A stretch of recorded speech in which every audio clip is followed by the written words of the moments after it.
While I'm away, I thought I would also tell you a little bit about the sponsor of this show, our first sponsor, Manscaped.com. Very kind of them to do so. They've also engineered the ultimate groin and body trimmer by focusing on intelligent functionality and an incredibly comfortable grooming experience. Their 4th generation trimmer features a cutting-edge ceramic blade to reduce grooming accidents, thanks to their advanced skin-safe technology. I now feel confident shaving my boys. This upgraded trimmer includes a multi-function on and off switch that can engage a travel lock. It also gives you the ability to turn the 4000K LED spotlight on and off when needed for a more precise shave. The Lawnmower 4.0 even allows you to customize your trim through additional guard lengths through sizes 1 through 4. Did I mention wireless charging? The wireless charging system uses electromagnetic induction, which can help battery length last longer. Men, if you've been shaving with the same nut trimmer on your face, you've been doing it wrong. No person wants to end up with pubes in their mouth. It's time to get your own ball, hair, and body trimmer with Manscaped to make me time the best time and enhance your confidence with some nice, smooth boys. Get 20% off and free shipping. Hello and welcome to the Hawks Nest live stream show. My name is Brandon. Thank you, as ever, for tuning in. The camera's a little bit askew. Let's get this thing right. Let's get this right, folks. Hope you're doing well here. It's going to be the tried and true today who come on in, of course. I hope you guys all had a happy Merry Christmas or Happy Holidays or however you'd like to say your nomenclature on that. But hope everyone enjoyed themselves nonetheless this holiday season. I had a great time myself. Now we get a little bit of Seahawks football. Only a couple more weeks of that. Good, bad, horrible, what we're seeing on the field, magnificent what we're feeling. It doesn't matter what we're seeing. We only get a couple more weeks of it, so let's enjoy and savor a little bit of at least getting to watch a little bit more football of our team. Of course, we're going to have a hopeful eye here as we discuss today on the future, as we can now start to look towards the future. It was always going to be long odds that our Seahawks were going to get into the playoffs, much less make a run for a Super Bowl with the team they put on the field this year. But there was at least that hope, that 3% chance, 2% chance you could do some weird, crazy, magical type run. Indeed, that's not going to be the case. So now we can look a little bit more further into the depths of the future. But that is not what today is for. We'll be doing some of that today. But of course, you guys know what I do now. I'm sure you guys, 4th week in a row, I think, of doing this. I'm going to be doing the play-by-play here. So we'll acknowledge a few of you guys in the chat. Get this started up. I might be a little slow to responding to the chat during game. I try as I can. It's a balancing act. It's like spinning plates. A couple of those plates are going to crash in pieces at times. But bear in with me on that, folks. So if I don't see you in the chat, repost it again, or I will get around to your comment. But we'll be doing the play-by-play here in just a few minutes. The Bears are looking like they're going with their 3rd string, Nick Foles, a guy with quite a bit of magic up his own sleeve throughout the course of his career, despite not being necessarily a great quarterback. He's like Colt McCoy with magic. So we'll see what we got from Foles, see if he's got a little bit of fairy dust tucked in the back of his jersey, and if he's going to give our Seahawks defense some fits, a defense that's looked very good. I think a lot of our eye today is going to be looking on to what we can draw going into the future, what players are pieces that can be used almost kind of no matter what changes you make or what changes may come down the pike. So we'll see how this kind of all goes. There's not a lot on the line. The Bears are not a very good team. You could go out here and beat the brakes off them. I don't think that necessarily puts you in a position of having made some grand statement or, okay, now we know this team's legitimate, we'll just keep everything together. I think we've got to be very hesitant over the course of these 3 games to make any determinations based on these 3 games. We got the Bears, we got the Lions, and then we got the Cardinals.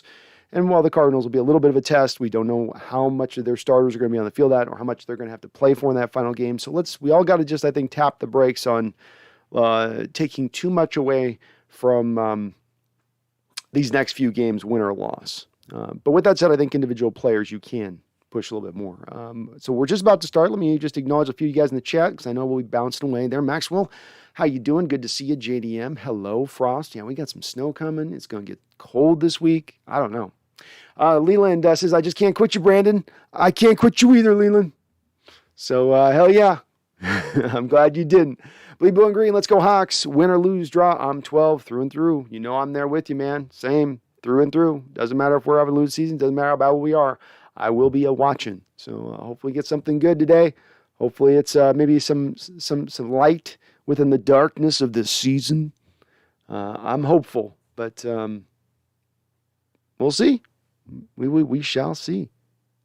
Let me get my thing up here. TJ says, I have to work today, but I'll be back in about 6 hours and hopefully to celebrate. Sounds good, man. Hopefully it is a celebration. Hopefully you can beat the Chicago Bears with their third string quarterback.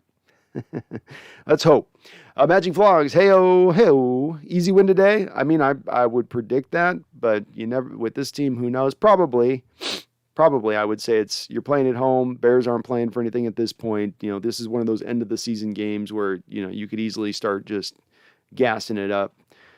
Shane Hafner says, Vikings are so bad that Stat Padford has 3 picks and Minnesota is still losing. Wow. Yeah, we should have beat Minnesota early in this year. That's a game where they shouldn't have looked as good as they did against us. They're not a bad team by any measure, but that's one of those games, along with the Saints games, along with the Steelers game. Those are ones that you would really, looking back and post on this season, go, okay, those probably really should be wins there on your schedule. You shouldn't be looking at those as L's, no matter if you're not a real elite team or not. Those are ones in retrospect you should have had.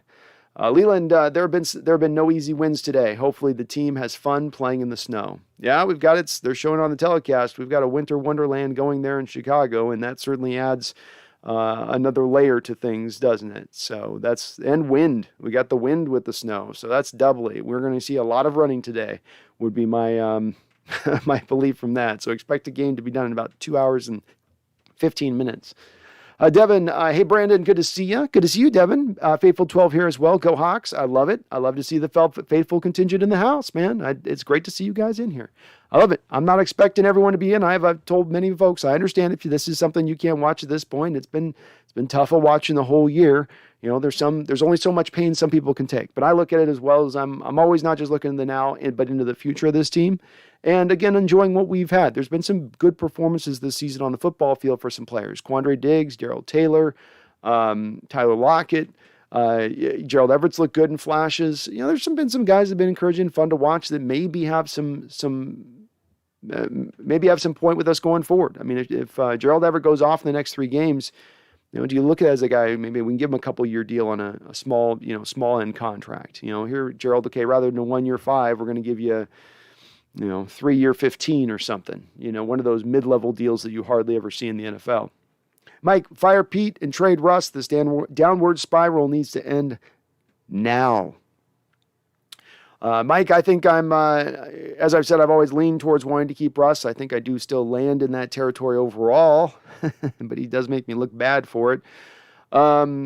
But with that said, I just want changes this offseason. I don't want any of this. We're going to bring the band back together. One last dance. I want none of that. No, we've got to change some things across the board here. Minor changes is not going to get it done. Minor changes is what you've done prior, and doing it forward will only bring about more failure, in my opinion. DBH, I'm still holding on to that 0.1% chance of a playoff chance. Well, hey, we're not out of it, right? I mean, that is mathematically the case. Excuse me, allergies today, the snow. Excuse me. Snow makes me allergic. I'm allergic to snow. We do have that 0.1% chance. That is true. You never know. You're telling me there's a chance. So we technically aren't mathematically, I guess, eliminated. We're just kind of eliminated. Keldon, we got a Niner fan starting us off here with the donation. A 49er fan starting off the donos right here. Thank you, Keldon. I appreciate it. This is my favorite Hawks fan. Well, you're becoming my favorite 49er fan. So I admittedly don't have a lot of those. But I know. But thank you, man. You're very kind for doing so. I do. Thank you very much. And wow, Randall coming in with a big Christmas dono, a big fat Christmas dono with a big fat bow on the top of it. It says, Merry Christmas, big dog.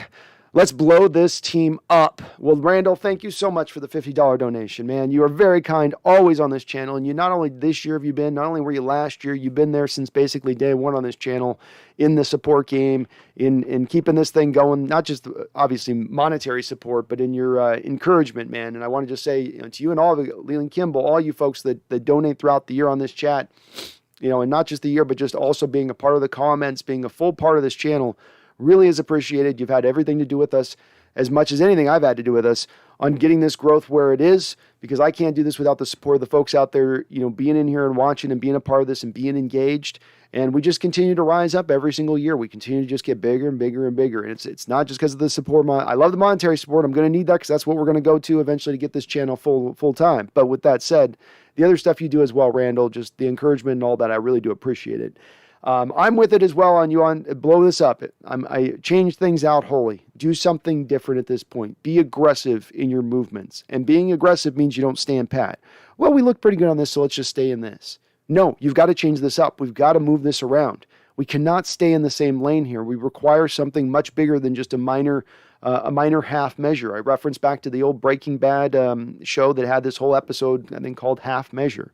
And it was about taking a half measure approach to solving things as opposed to just doing the full measure approach, which to do is more painful. Not as much people are excited by that, but is sometimes the necessity to solve and get to the right solution. All right. We've got our Seattle Seahawks starting this off here. Go Hawks 05. What's up? Christian Alexander. Hello. Hope you're doing well and good to see you're watching today as well. Even then, you've been watching all year. I love it, man. Nichelle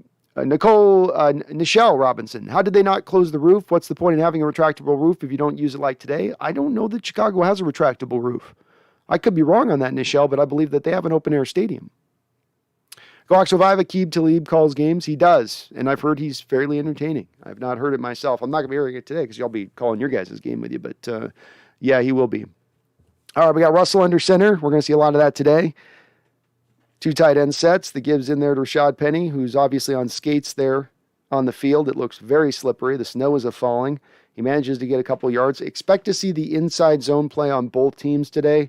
Like, you're going to probably see about 65% of the offensive plays are going to be dedicated to that, I would say. So if you guys thought this was going to be an exciting, electrifying fireworks display kind of show, and I say that as Russell comes out in shotgun with empty.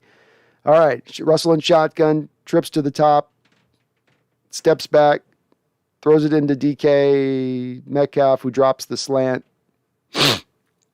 Excuse me, sorry about that.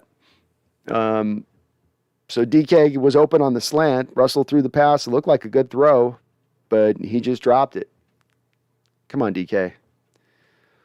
It's going to be hard to pass in this game, I'll say that. Not a lot of people are going to be able to do much with that in that respect. TJ Olson, what's up? How you doing? What's your thoughts on the OU of 41? Think you... 41? Russell sits back in shotgun, and he is almost sacked, but then gets away, but then sacked. 3rd and 7. Okay, so tough start. tough start. TJ, what's your thoughts on OU of 41? I think you at -110. I don't know what you mean. Is that a betting line thing, TJ? KSC in fantasy. Oh, in fantasy. Would you start Winston in fantasy today? Is Jameis Winston? I thought he's out this season, Chaos. Is Jameis back? And it was not for the year. I thought he had torn ACL. Unless I'm thinking about a different Winston. Shane Hafner, Robert Quinn is chasing that dense franchise record, so Russ better watch out. Oh, yikes. Well, didn't watch out on that play. Tom Cox says, good afternoon. Did you hear Curtis Crabtree saying that the Seattle will keep the band back together but improve the lines? Oh. I didn't hear that, Tom, but like I've always said on this whole situation, I wouldn't be the least bit surprised if this goes in 10 different varieties of ways. It's what's made it impossible to predict in how this offseason will play out. Coach Carroll goes, Russell goes, both go, neither go. It is almost an impossible thing to predict in certain respects right now. So if that was to find out that that's the way they're going to go, I would be very much stunned by that. All right, so the Seahawks punter doesn't fair catch, takes it up for about 4 yards. Nichelle says, my bad, I could have sworn it did. They should have in Chicago, Nichelle. You're right to think they should have done it. You know, you shouldn't have an open-air stadium there. This is ridiculous. I just kind of think the same thing about ours, though. Really, we should have a dome stadium as well. Because it just creates, it's one thing to have a home field advantage. It's another thing when the conditions are so bad that you cannot play a functional modern-day football game. And it was one thing when, teams were running anywhere in the 70s, 80s, 60s when you had the weather element there for everyone. It's another thing when now more of the NFL is built around the passing attack. And I think that Chicago Stadium's new, too, so it's strange. But I think they wanted to keep the ambiance of Soldier Field. It's like not tough enough for them to it's not, to go with the open air stuff. All right, 1st and 10, 13:40 on the clock, folks. And if you are looking to tune in with me, I'll try to say the time. It'll be about 12 seconds behind the broadcast. So if you can sync up your DVR. Nick Foles in shotgun. Well, both teams coming out passing here. He tries to hit a shotgun in the flat and does so for about a gain of 4. Interesting to see them not scared. Neither team frightened by the elements, at least initially here. They're sticking with what they do. And that's what Chicago is. They're showing 8th in the league in rushing. Harry Murray says, "Yo, Brandon, Merry Christmas to you from England, United Kingdom. At least the snow can provide the excitement if our Hawks don't today." Very true, Harry, very true. I've got a nice winter wonderland. It's been a white Christmas here, too, along with on the field. But this will be fun. Snow games are fun, right? If there's a game that doesn't mean anything that you could watch that's just a snow game, this isn't a bad one to have it happen on. Nick Foles under center and looks to give to his running back, who takes the give, and it looks like Poona Ford was on it there, and he was indeed. Climbs up onto Montgomery's back, slides, and carries him down for another gain of a couple, bringing up 3rd and short. You're going to want to try to stay in 3rd and shorts today, I would imagine. 3rd and longs will be death knells because it's just going to take receivers a little bit longer to get up the football field for those deeper routes.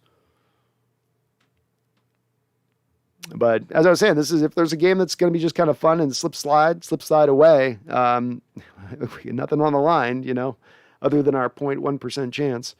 3rd and 2 now, 12:26 on the clock. Foles in shotgun. Montgomery right next to him. Seattle's bringing a bare front. Mooney goes in motion. Foles drop back to throw. Ooh, nice play. Beautiful play there by Mr. Sidney Jones the third or fourth. I don't know what IV is. What is IV in Roman? Whatever it is, it's good because he just broke up the pass play very nicely there. And boy, have we been seeing quite a bit of this out of Sidney Jones recently. Even in the snow, it does not stop him from that one thing that I keep pointing to of the skill that stands out to me with him that is now, if we are indeed bringing the band back together into the next season, would be one of those guys I would actually put some prioritization on bringing back. He is putting his his back foot in the ground when he's in the back of his break and driving on the ball, as well as I saw him do back in college, but not as good as he seemingly has done in the pros as he was getting over that major injury he suffered in college. It's coming along for him in that respect, that twitchiness. I mean, that's the part you most lose with that type of injury or takes the longest to come back as a young player. And indeed, there seems to be a little bit of that twitchiness back at play with him on that break. Nice job there. We've seen it almost every game for about the last 5-6 games. Very encouraging to see. Very encouraging to see, Elegant. Nice job, defense. JDM, this feels like looming end of a doomed relationship. It's been fun, but enough with the disappointments. Time for change. Yeah, I agree. All right, I'm with you guys. Hopefully that Crabtree report's not right, but I wouldn't be surprised if it ends up being the truth.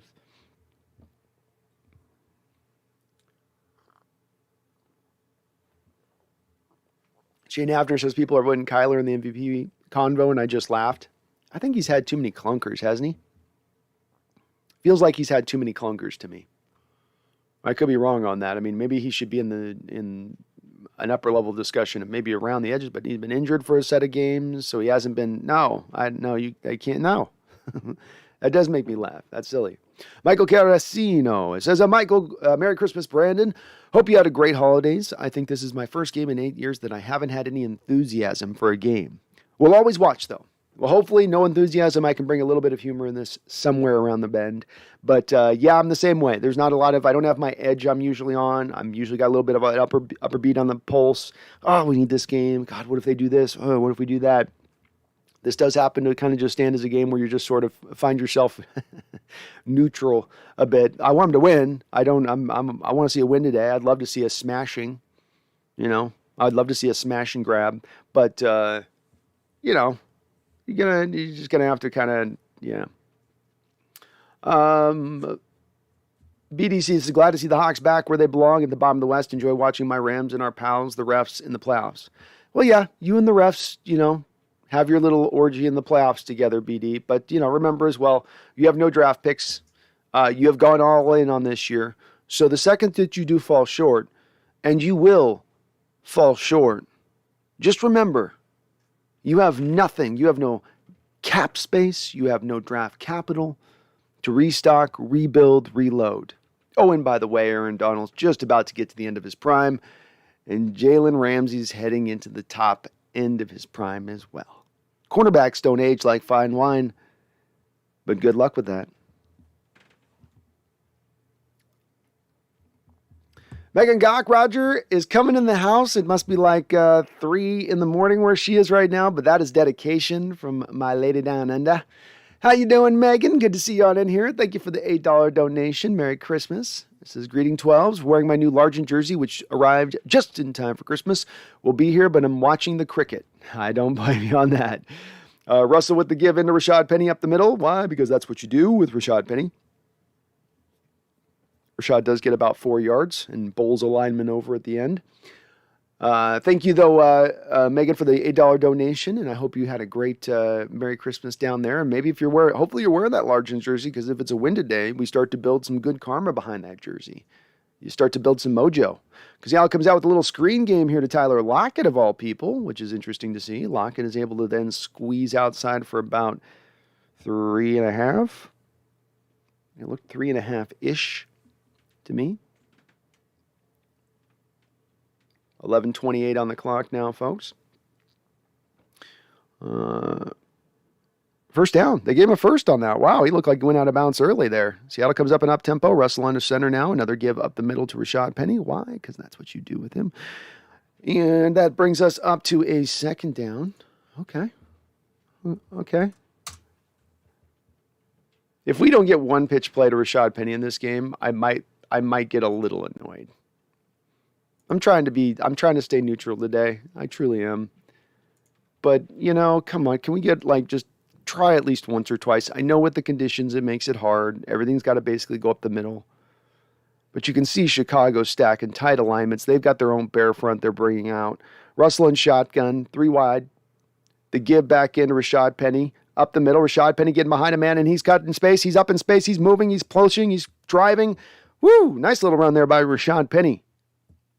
He just stayed in behind his blocker. Sometimes the running back there will catch up to his blocker who's still laying the block and then try to run past the blocker and then run right into a tackle. But instead he stayed on the back of Dwayne Brown, who's pulling in space. Didn't really push through there super quick. Gave it just a little bit of time for Brown to lock his block in enough to where that guy wasn't going to be the threat to really tackle him. Rashad Penny with another give up the middle out of read option look, and he takes it for another 5. Again, we're going to see a lot of up the middle running today. Crispy Capri, Merry Christmas to you as well. Mason Dale says, got to give it to the front office for not overpaying Shaq and getting good cheap play in Jones, Reed, and Brown. They have done certain things right here. It's not been everything wrong. That's for certain. That would be definitely a gross mischaracterization, I can't say the name, of the situation. Rashad Penny again with another give here, breaks out of a tackle. No, that's DJ Dallas, breaks out of a tackle, gets spun around, and then dragged down for a negative 1 yard gain. This will bring up a 3rd and long. But there's been things that have been done right. The find of DJ Reed, Sidney Jones, the find of Ryan Neal. That wasn't a draft pick. 3rd and 4, Seattle again, coming up in a lot of up-tempo right now. A lot of we're getting right back up to the line of scrimmage. Russell up in shotgun here, 3 wide, splits, trips down to the bottom of the screen. Russell sits back and looks, goes for a deep down the sideline. He's got a man open. Man's got it. There's DK Metcalf. Touchdown. Wow, that was stealing. That just, DK Metcalf effortlessly ran past the cornerback in coverage, and the cornerback seemed to be dropping into a bail technique where he was dropping into a deeper zone. He just didn't think DK was going to continue to run by him. No, he's in press. He's in a press look. Oh, and DK just does great footwork at the line of the scrimmage to get the guy to open his hips up and then flip him back the other way. So it's a stutter step at the line of scrimmage by DK Metcalf that gets him he sort of gets the corner to kind of commit laterally and then just gets vertical. And DK gets more to vertical quicker than the corner can going laterally. Great play by DK. And isn't this awesome to see? We just know he's been frustrated the last few weeks, not able to get accurate targets. Russell put that thing there right in the breadbasket. Couldn't have been thrown better. Beautifully run route. And that's a touchdown. Nice job. Nice job by the Seahawks on that play. Great work. Great work. 7-0. There we go, folks. That looks pretty good, huh? King Rich says Jones is a beast. Jones is beasting out, man. Look, you look at him when I was doing some research when we were picking him up. You know, the guy incrementally since he was drafted by the Eagles, and we've got to keep in mind he's drafted right after he gets injured on his pro day with, I believe, an Achilles injury, the Achilles tear. And so Eagles draft him knowing they've got to wait a year to even get him on the football field, much less get him on the football field functioning at near a similar athletic state to what he was prior. And then they get him out there and he never quite looks good for them. Goes to Jaguars, but every year, if you look at even just his Pro Football Focus scores, he incrementally has gotten better year by year by year. And I part of me just can't help but wonder if that's a little bit of him being able to finally get away from having to do, being yearly, I'm doing rehab to get the Achilles thing right. Now I'm able to get back to just doing training. Now it's taking me a while to train to get back up to the point I was prior. Oh, now I'm kind of to the point I was at prior as I'm reaching my athletic prime. Maybe that's me being a little bit hopeful in what's going on here, but that's kind of what I think we're seeing a little bit. Because look, he came in the first game or two as he was learning the scheme. It was really rough, and since then he has been absolute nails.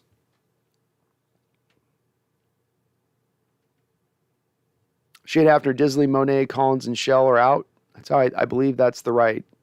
Yes, I believe that's correct. With Shell, I think at this point, what's the point of having Shell in there, in my opinion? You just tell them to rest it and shut it down for the year, if anything, if you're the Hawks.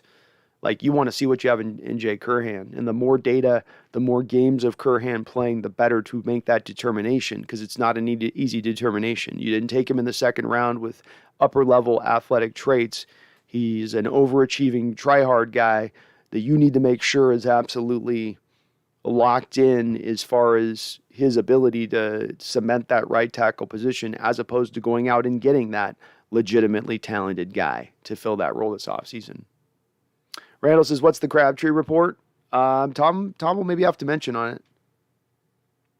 Tom Cox says, I've been saying that too, but there is another rumor that Sean Payton is being traded to a different team.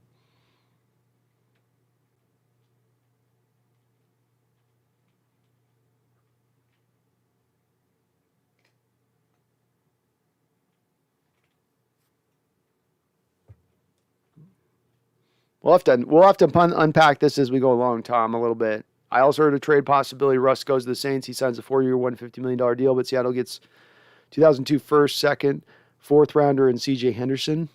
I don't know how I thought C.J. Henderson was on the Panthers. Mike Maloney says your cat's going to attack you. That's always a threat. I'm in my household. It's like the old Pink Panther movies when he'd have his assistant attack him every time he comes in the door. It's basically like that. She's always on the attack. She's always ready to get me. And she don't play around. So look at that look in her eye. That's a beast back there. It's a beast of burden. All right, we've got the Bears in shotgun. How can they answer back to these mighty Seahawks? They're going to try to pass, it looks like, maybe here. For 3 wide receivers, 1 tight end. Well, maybe they're trying to run. They bring the tight end back to line of scrimmage. And it is give up the middle. Montgomery does a nice job of weaving and winding his way for about 11 yards. Good run there. Kind of just picking around. Brooks couldn't quite get his hands on him there. Whew. He ran over a little poor Sidney Jones. Damn. He gave Sidney Jones the business on that run. 8:24 on the clock.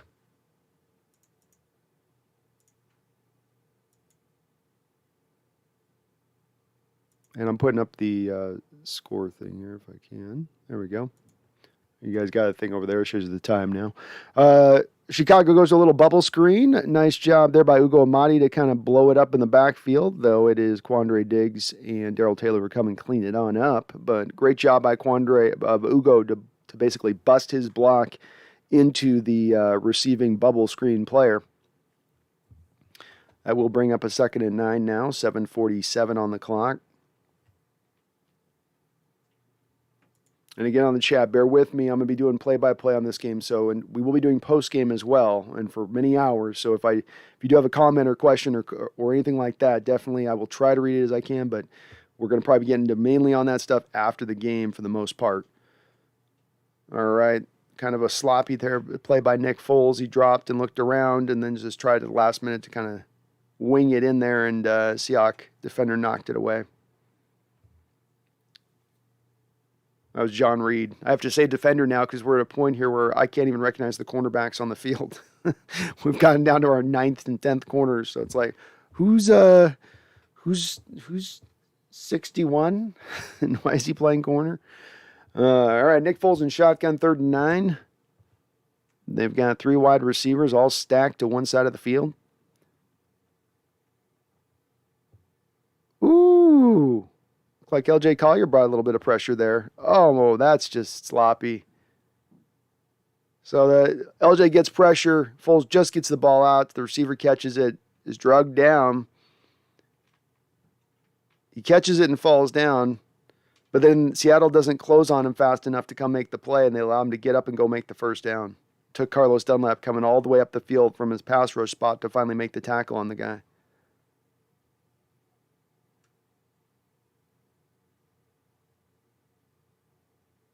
All right, so we've got 1st and 10 now. Again, Foles in shotgun. And this is a screen. Looks like Jordan Brooks had that thing sniffed out from the jump.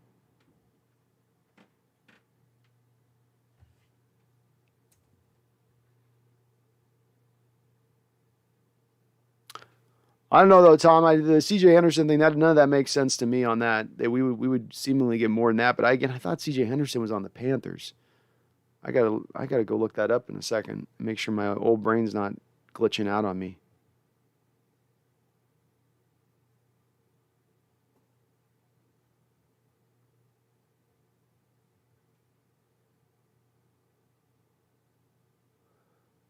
All right, 2nd and 10.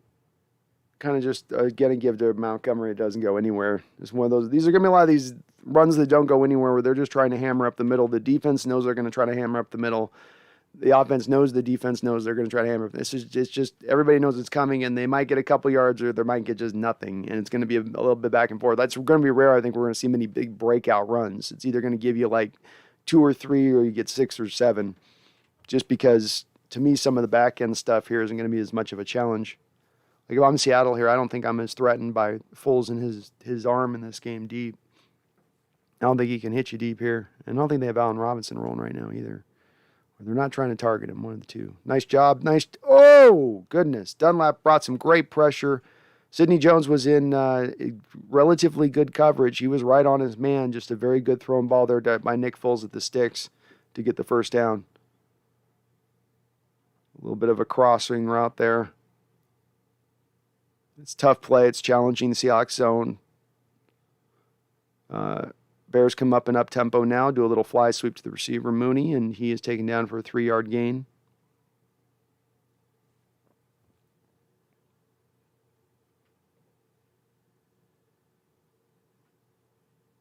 Voodoo Magic says, damn, that was a lethargic touchdown call, B-Dog. Sorry, man. I'll be bringing it further. I'm tired after Christmas, so I ain't going to lie, guys. I am in here in full spirit, but the body is definitely a couple beats behind right now. But I got the coffee going, so we'll be cooking it up here. I got to admit, there's a little bit of my enthusiasm that's drowned out when I know we're not playing for the playoffs. So I'm happy we're doing it, but it's like... all right, they give up to Montgomery up the middle. Al Woods is right there as the man wall that he is. The Great Wall of China Woods shuts that play down for 3rd down. Nice job again by the defense here. You're not letting Nick Foles get off, get the offense back out, stack up some more points, put this Bears team to bed early. Put the Bears into hibernation quick. Geldon says Sherman was a good leader on the Niners defense. They need that now. Yeah, I think he was a great addition for you guys. I was surprised you guys moved off of him like you did, kind of, considering where the corner stuff was. But then I went on to a Niner channel this offseason. They were talking about how you guys went to man. Foles in shotgun here, 3rd and 9. Oh, he's going to throw it up. It is drifting up in the air. Oh, we're going to have that pass interference there. He had contact. Oh, they do. Wow, isn't that interesting? Isn't that interesting? Defenders beaten, closing lane, makes a minor contact, and then there's a foul. I feel like we might have seen this somewhere. Did we see this somewhere? gosh, where did I just see that exact play? Wasn't there a play in the game last week that this happened in that didn't go called? That couldn't be that, right? Because that would mean officials call differently in different games, right? Okay. I just checking in on that one. Just checking in on that one. Okay, now you're gonna get me emotional here. Now you want it emotional? You got emotion now. Now I'm gonna get angry.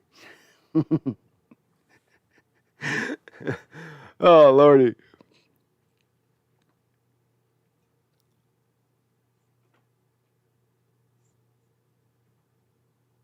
Tom Cox says, sorry, I think it's Gardner Johnson the deal, not CJ Henderson.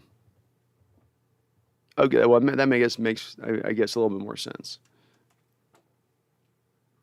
I don't know. Again, it's just, man, I couldn't. That deal just doesn't ring to me. I know Russ would want to go there, but. All right, 2nd and 2 now after a nice running play, 2:38 on the clock. Nick Foles in shotgun. Montgomery with a give up the middle. Another good gain for 3 or 4 yards. This will put them into 1st and goal.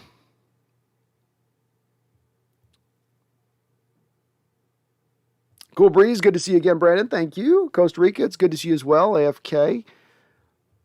Dude, you barely touched him. Laughing my ass off. Well, then you counter this with the play last week, of course, and DJ Dallas that caused DJ Dallas to kick the ball, and that goes uncalled. And then this is why we bitch about this to the NFL and going, this is dumb. Like, why do you guys aren't calling this consistently? And then it's a game-changing moment, which is what then opens the door to people going, it's fixed. It's because it's not just happening in the course of a game and just some weird moment. That's happening too. But then at that moment too, where it's actually changing the whole scope of things, D. Avery, thank you for becoming a member of the channel. I really do appreciate it. Hawks Nest Pro Bowler, please do keep an eye on your community post under your YouTube account.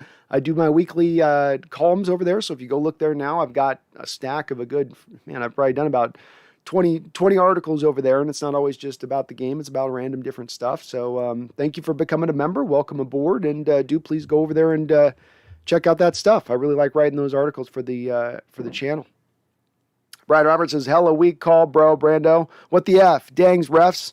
Yeah, that's, again, you wanted to say that you're going to let that kind of play happen because you go, we don't want to just reward a quarterback for throwing it up into the ether and then having a defender close, and you're sort of baiting them into the PI. It's like entrapment almost, right? It's like whether you do it in the NBA where they hook a guy's arm in the NBA, the offensive player does, hooks the arm and then throws up a shot. They've stopped calling that this year in the NBA, but it's the equivalent, right? So maybe the officials would say, okay, we're not going to call it because of that. Fine, great, good. Then consistently show that to me week after week. Don't not call it in the Packer game when we have it happen to Penny Hart. Don't not call it in the game last week on DJ Dallas. It's exactly the two same type of plays. I can bring them up back to back, and I'm going to be doing a video on this with these 3 plays just because I think this is hilarious. But then you do call it in this game. And what's one of my keys on this, that it's a game-changing moment, that's a game-changing play? Was that just not a game-changing play, but was that a pretty big play in the course of this ball game? You got him in 3rd down. Now you put him basically right down at the end zone. Pretty big play, isn't it? Has a lot of effect on the game. Tom Cox, the other is Russ in the 2023 second rounders being traded to Washington football team. Seattle gets 2022 1 rounder, 2022 second rounder, 3rd one, Jonathan Allen. Okay, so Jonathan Allen's legit top 10 first round pick worthy. You're giving up a second rounder for a second rounder with a moderate improvement there. I mean, that means Ray Russell's trade values come down quite a bit at that point, Tom. I guess it's feasible from that standpoint. I still don't think that Russ wants to go to a defensive-minded head coach. But he might look at that receiver core and the tight end they have there and think that, okay. And he is from, I think, West Virginia, which isn't far down the road originally. All right, the Chicago, here we go after a little injury to Robert Condiche. Montgomery takes the carry for 3 yards up the middle. Nice little tackle there by Sidney Jones in space with the help of his buddies. Paul Third with the $10 donation. Thank you, Paul. You are awesome. He says, Merry Christmas, Brando. No season can dampen a true fan's spirit, only provide the necessary lows to make you appreciate the highs. Rams fan can all S themselves. And I don't think it was S themselves you wanted me to use, but I'm going to go F themselves. And you're right, they can. Go enjoy yourself with your refs. Go have your little love affair with your refs and need your refs to win and be bragging about that. Usually fans would not want to be bragging about that. They'd want to beat a team without having to say, yeah, and we got our refs too, yeah. But hey, to each his own, to each his own. If that's their thing. And a nice play by actually L.J. Collier, it looked like there, or Rasheem Green, sorry. Rasheem Green on the tackle there, 3rd and goal. We got a minute and 10 seconds here on the clock. This is going to be a big play on this drive. I don't know if, Chicago probably goes for it. They don't care. They're like, who cares? Field goals are for sissies. But I agree, too, to your point on that, Paul, and thank you for that donation, man. It's just the wins will be that much sweeter when we get back to that state. We won't be spoiled. We won't be like, this tastes so good. All right, 3rd and goal. Foles in shotgun. Odd call. Oh, he's scrambling. He's got Bobby in space. Throws it up. Incomplete. Looked like he'd almost gotten past the line of scrimmage there when he tried to throw that.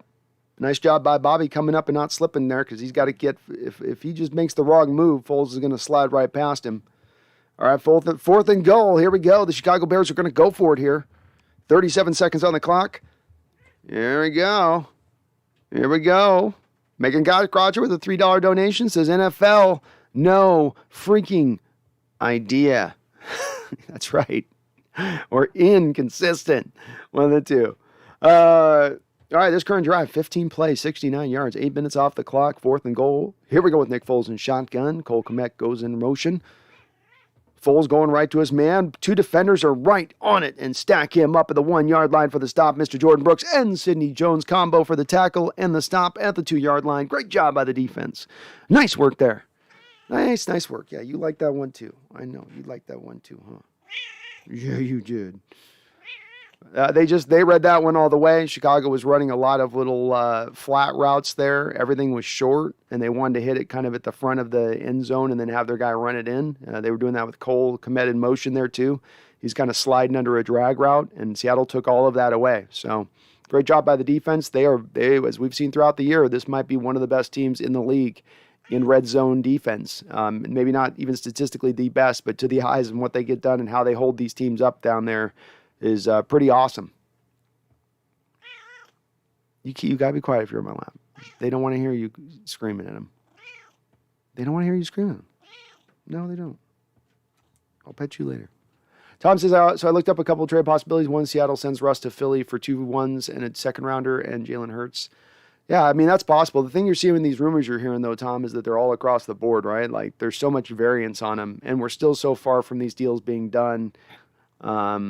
I don't think that we can put too much of a measure into them at this point. They're and especially right now because people know that the situation's heating up here between this, and that the trade talks that had heated up last season now are reigniting. This is going to create all that much more clickbait stuff out there as far as rumor mongering goes. But it is at the end of the day still rumor mongering. 283 says, too bad Al Woods is in his 30s. He's playing amazing. He's playing his best football at 33 years old, 34 years old. He's never had a season that's come close to this.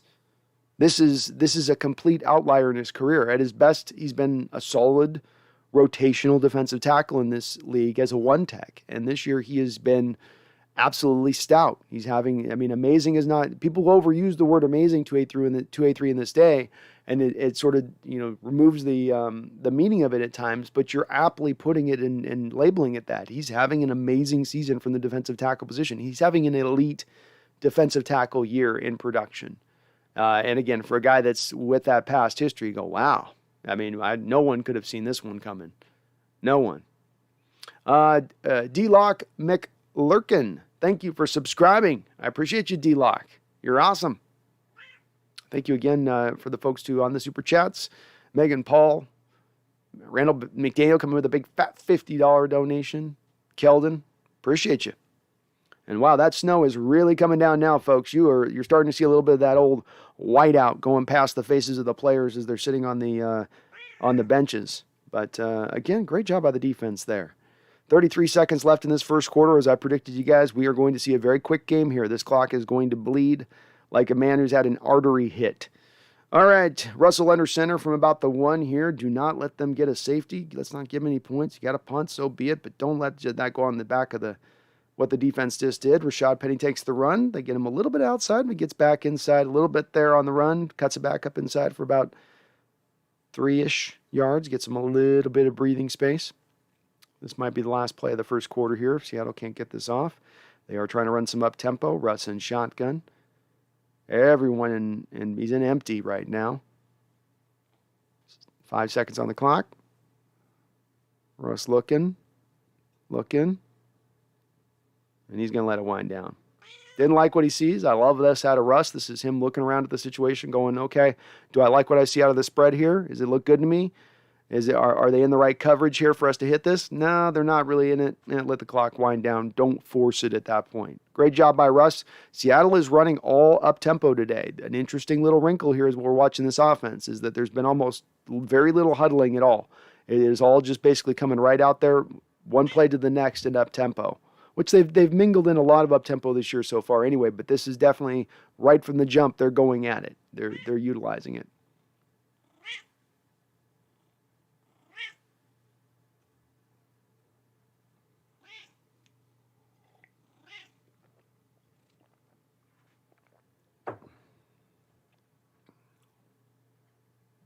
Lucy Loon says, oh, sorry, Lucia. Missed your deal there. 1 second. Let me find it.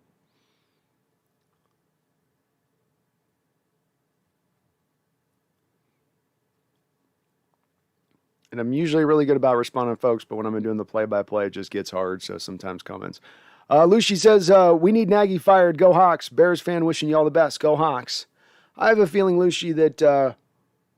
I don't know. I can't guarantee it, but I have at least a vague feeling here that they're going to be fired at this point. I mean, Nagy, but then I don't know, man. I don't know, Lucy. It's hard to say with that one because Nagy can come to Chicago management and say, I got you into the playoffs with Mitch Trubisky as a quarterback for 2 years. Give me a legitimate quarterback and imagine what I can accomplish. And if you're going to move on from Nagy, who is the answer that's coming in there? And being that necessarily you haven't been able to bring the best of coaching hires in through their prior, what is the answer at that point? I don't necessarily, I kind of agree with you that you probably should move off of him. I agree that that's probably the path they should take at this point because he's had enough failure within that. And if I'm not mistaken, he had at least some hand, I think, in that Trubisky picking. And certainly the general manager's got to have his head in the chopping block. With some of the moves necessarily he's made as well. But it'll be interesting to see.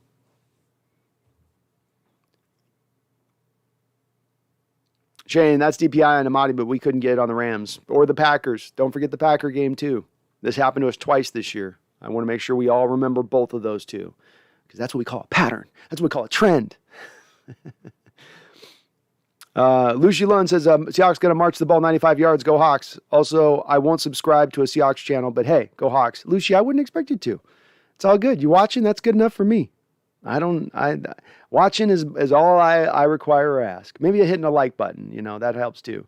All right, little bubble screen out to DK Metcalf. Doesn't really go anywhere. Corner was right on that play. And will bring us up to third down.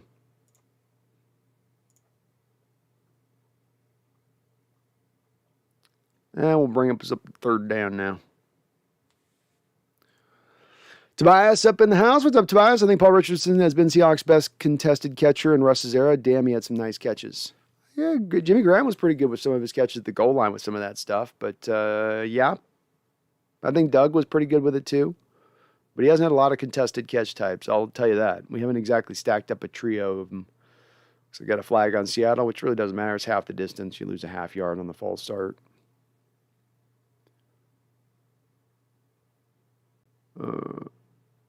Megan with an $8 donation says, B was looking at NFL Game Pass. Is it just me or does the NFL Network not care about the Hawks and their content? Yeah, they're not really worried about it. I always kind of thought this, Megan, even with like the Largent documentary, I thought they kind of just like, here it is. Where then you look at some of these, and Russ and shotgun 3rd and 10, 14 minutes on the clock. Dropping back to throw. Interesting to see Seattle ballsy here, and he's going deep. Man, again to DK Metcalf, and DK's out. Jeez, that was weird. DK, again, throws the ball just kind of out of bounds. I think Russell's throwing that ball away. The safety's closing down there, so you just can't get the ball to DK to give him a chance on that particular throw. So I'm not going to give him a hard time for overthrowing him out of bounds on that one because there wasn't, I will when there's not a closing safety over the top, right? But when there's a closing safety, you give Russ some rope there and say, okay, he's got to throw that away. He's in the end zone. He's avoiding a safety. Understandable. Now, Dixon's got it up against him here a little bit. These punters would like a little bit more room than he's got here. He is standing on that end zone line. He could step one step back and be out of bounds. He gets off a nice punt with one simple step. Seattle's closing up, but this is a short punt. Oh, and it's a nice punt return. Taking it up the sideline all the way down to the 15-yard line until he's tackled by Penny Hart. But a very nice return by the punt returner. You had hardly any space there. I was kind of surprised they went to throw the ball twice there at the goal line rather than just try to run the ball out a little bit more and get your punter some space. Kind of odd. But Megan, I've always thought that there's a little bit of this, like you watch NFL Network and it's always concentrating on Cowboys. They'll talk about the Giants over and over when they haven't been good for years. They do focus on the big markets. They love the LA market, of course. They're going to gravitate towards us. We get forgotten about in that respect. I've made my peace with it long ago. I don't bitch and complain about it. It just is what it is at this point. The Bears come out now under center, first down. Montgomery the Gibb bounces it outside. Seattle is right there to corral him and bring him down for a 3-yard gain, though we do have a flag on the play. So yeah. I got the Game Pass this year, Megan. I was unimpressed. I wanted to use the All-22 tape for more breakdowns this year, and they've just broken the player, so it's really hard to do the recording to be able to do the breakdowns, and it's why is everything so clunky? They need an overhaul. But I've always thought, too, Megan, what the NFL should do is they should have, not me, but me types throughout the NFL that they know are people that are really engaged in their fandom, have a history of the fandom that could help to build their content for select fandoms, and more than having some dude who doesn't know anything about Seattle trying to put these things together, have it being put together by a group of people that are more connected there. And Bears complete this pass on 1st and 20. Bobby Wagner comes up and sticks the receiver nice, but they do get themselves a good 15 yards on the play. So bring up a second and second and 5, I think. 12:48 on the clock.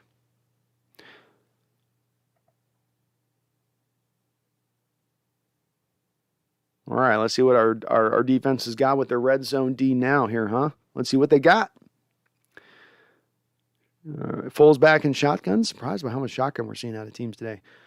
He's in. The give is into. They bring the receiver in as a running back and give it to him, and he goes nowhere. So Mooney didn't even look like he had a chance in that play. Another good play by John Reed. He's come up and made a few stops in this game from his corner position.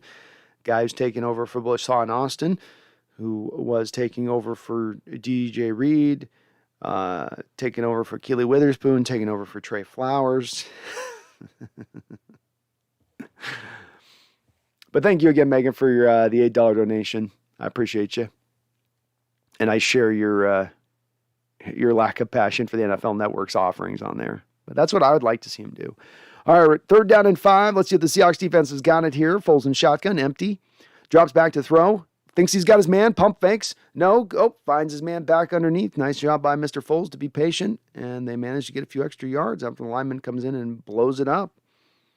Lineman comes in like a missile to push the pile and pushes the pile up into the 1-yard line.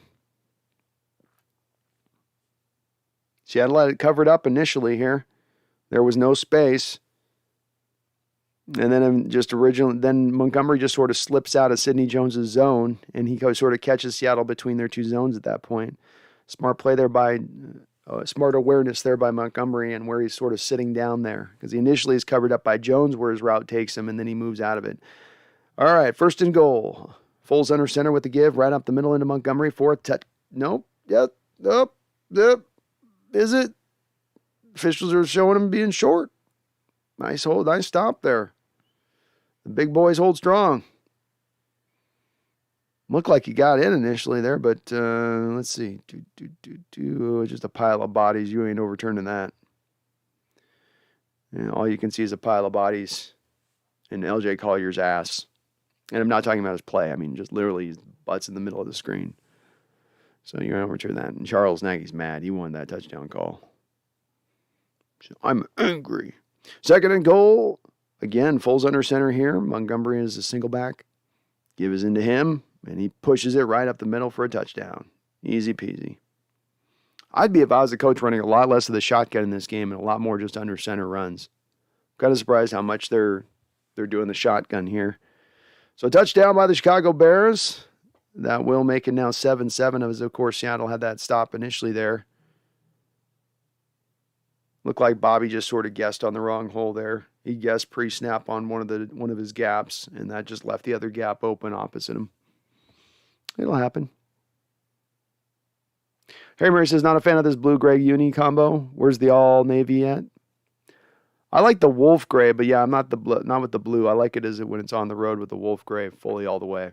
That's when that looks kind of tight.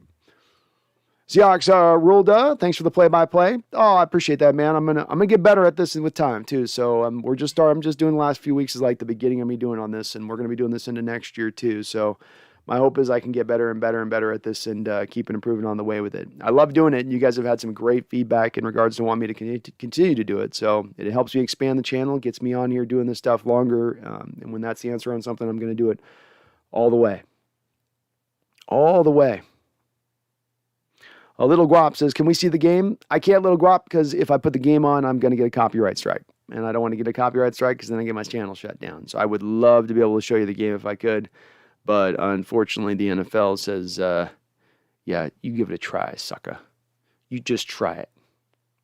Tom says, it depends on if Seattle is one of the best teams, but since they aren't good, it's a whatever since Seattle is near Alaska. Well said. I mean, that's also what's going to draw some of the media. We have to be like epically great for it to be like, we'll give them some time. And if we're anything short of that, if we're just good or a little above average or anything below that, you're getting ignored pretty much. That's okay. Lucy says, no, Maggie's horrible. Wildcat on second and short is a fireable offense. Also, they should fire Pace and Ted Phillips. I don't disagree with Lucy. I think that the best route at this point is probably for Chicago to move on. The only problem is that when you move on in the state, even if that's the right answer, and you've been moving on so often in the past recently, and there has been so much turnover, and you've not been making the right choice, but the right choice probably needs to be made. I just think he's going to be able to do a little bit like what Coach Carroll could do, where it's like a lot of the fan base, I don't know if it's majority, but there's a very huge contingent of our fan base that would probably like to see Carroll move on at this point, but he can make a sales pitch approach.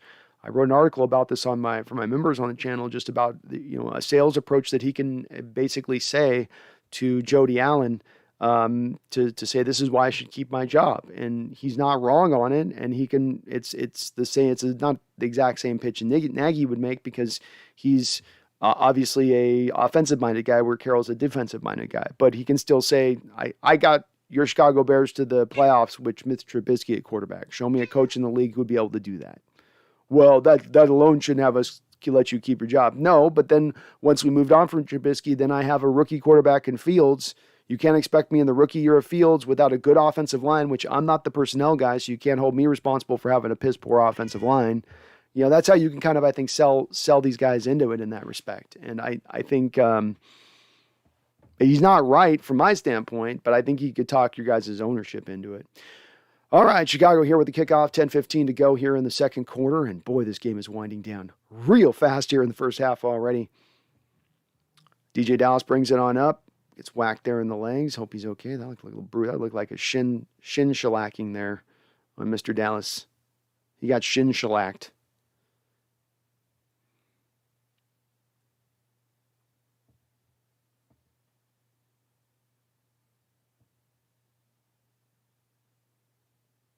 Keldon says Foles needs to move to Philly and take any job. That is his destiny. I know, man. That's what he's got to he's made enough money at this point. He just needs to understand if he has any success left in this league, it's only going to have to in Philadelphia. The gods have spoken. All right, total yards for both teams is 78. That's equivalent. Both of these teams have a total of 78 yards. Pretty astonishing here. Russell coming out under center here, which I like to see. First down. We got 2 wide receivers, 2 tight ends. Colby Parkinson in the game. Looks like DJ Dallas, or Penny's behind him. Penny with the carry up the middle. Why? Because that's what you do with Rashad Penny. He gets you about 3 yards here for a 2nd and 7. Instead of 3 yards in a cloud of dust, it's 3 yards in a cloud of snow. He's got seven carries for 40 yards, being pretty good so far, Penny. Nice little start to his day. 9:46 on the clock, 2nd and 7. Russ under center again. Same thing as before, 2 wide, 2 tight ends. Lock it in motion. Give back to Penny up the middle. Why? Because that's what you do with him. He's stacked up right there for only a gain of 1. 3rd down. This does get them at least into more of a somewhat 3rd and short situation that they've been at times here stuck into those 3rd and 7 plus. And in the snow, I think that this is a little bit of a death knell. When you're going to get those 3rd and 7 pluses, the receivers are going to take too long to get up the field and get out of their breaks. You've got to keep this into a 3rd and short city if you're going to have any consistent drive up the football field.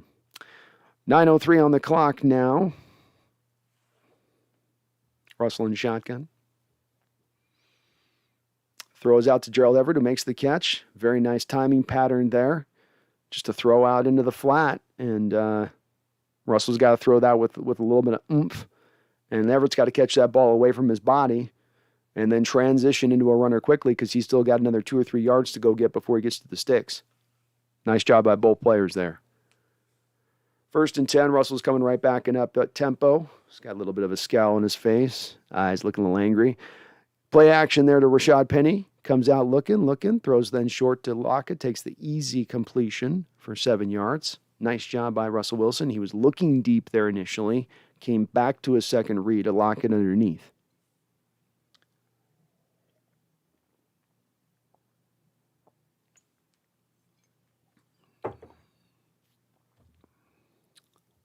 Jose Rodriguez, Urban Myers to the Bears.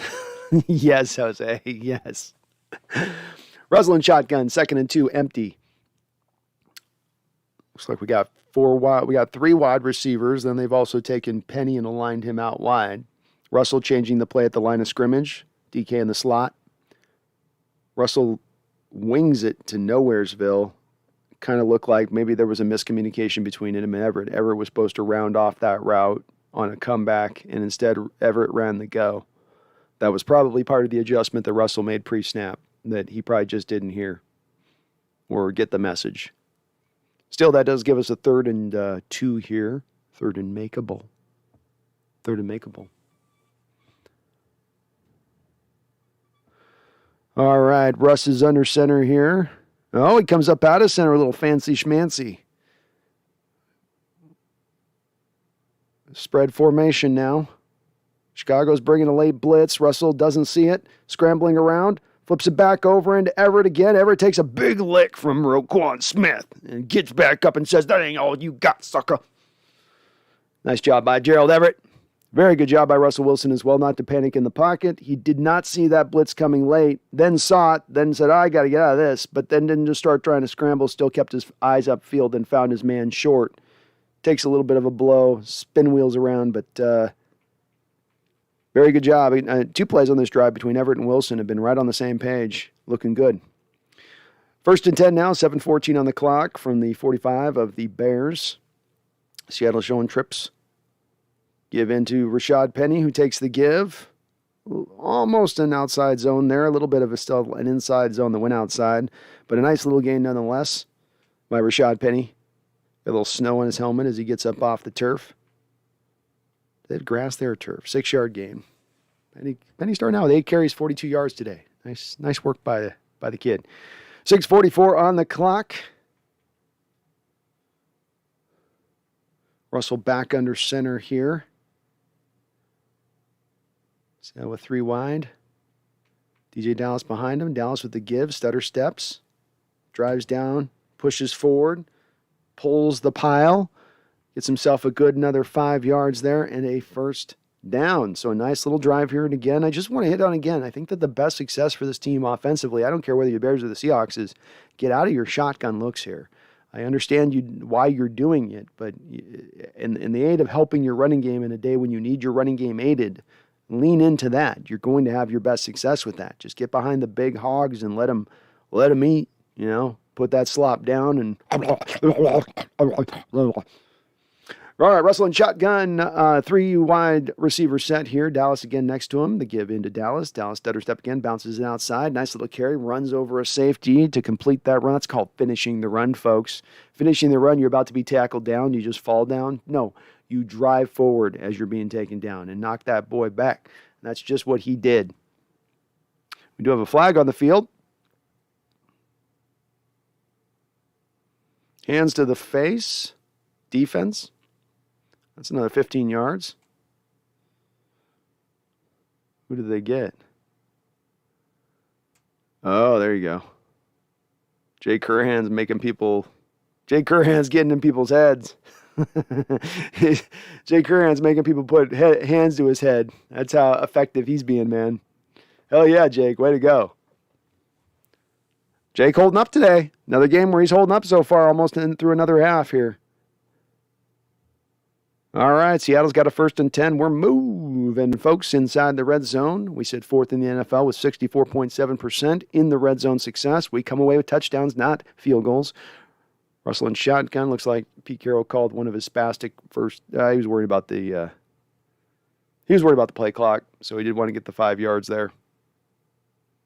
I don't know. The officials sometimes forget to reset the clock off a penalty like that, so the clock will already be rolling a little bit early with that stuff, which can draw you into having to call a timeout. That wasn't one of Carroll's spastic timeouts where he just suddenly goes, something feels wrong, I'm just going to call a timeout to make it feel better. That was to stop the penalty.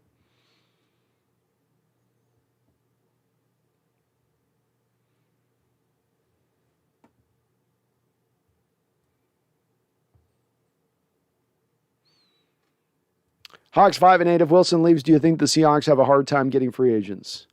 I really don't, Hawks 5-8, because the organization is still committed to winning at the end of the day. And really, at the end of the day, what talks is money to me. And when you look at this team, if they've got money to spend, if they can give you more money than another team to bring you aboard, that wins out. And I think that some of our lack of success recently with bringing free agents in has had to do with more of a predilection towards wanting those 1-year, 2-year deals, as opposed to paying the piper, paying the market rate for what it would cost to get an upper-level player onto your football team as a free agent. And that we talk about recruiting and certain cities being more, more a place a player would like to go play. And that's all well and good in theory, but at the end of the day, they're going to go where they're going to get paid, where they're going to get the most money, more often than not. There are exceptions to the rule, but I just don't think it carries as much weight. I think it once did, Hawks 5-8. I do. I just don't think it quite carries that same weight now. Carter Metcalf, awesome name, and thank you for subscribing, sir. You are a gentleman and a scholar. So thank you for coming aboard the Hawks Nest, my man. I do appreciate it.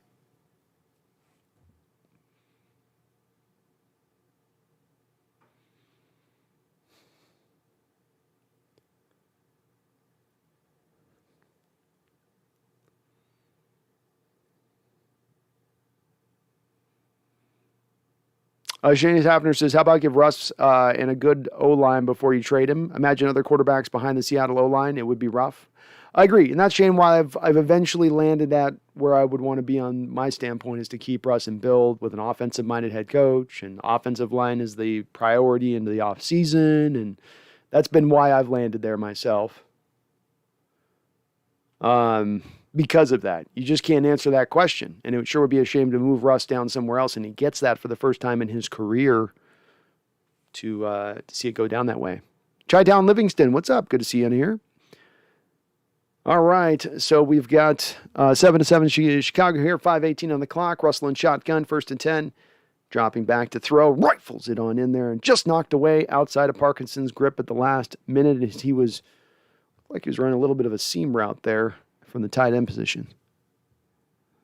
Russell put some pepper on that one. A little salt and pepper on that throw. Tom Cox, become a member. Thank you, Tom Cox, for becoming a member as well. We pick up a few members today. That's awesome.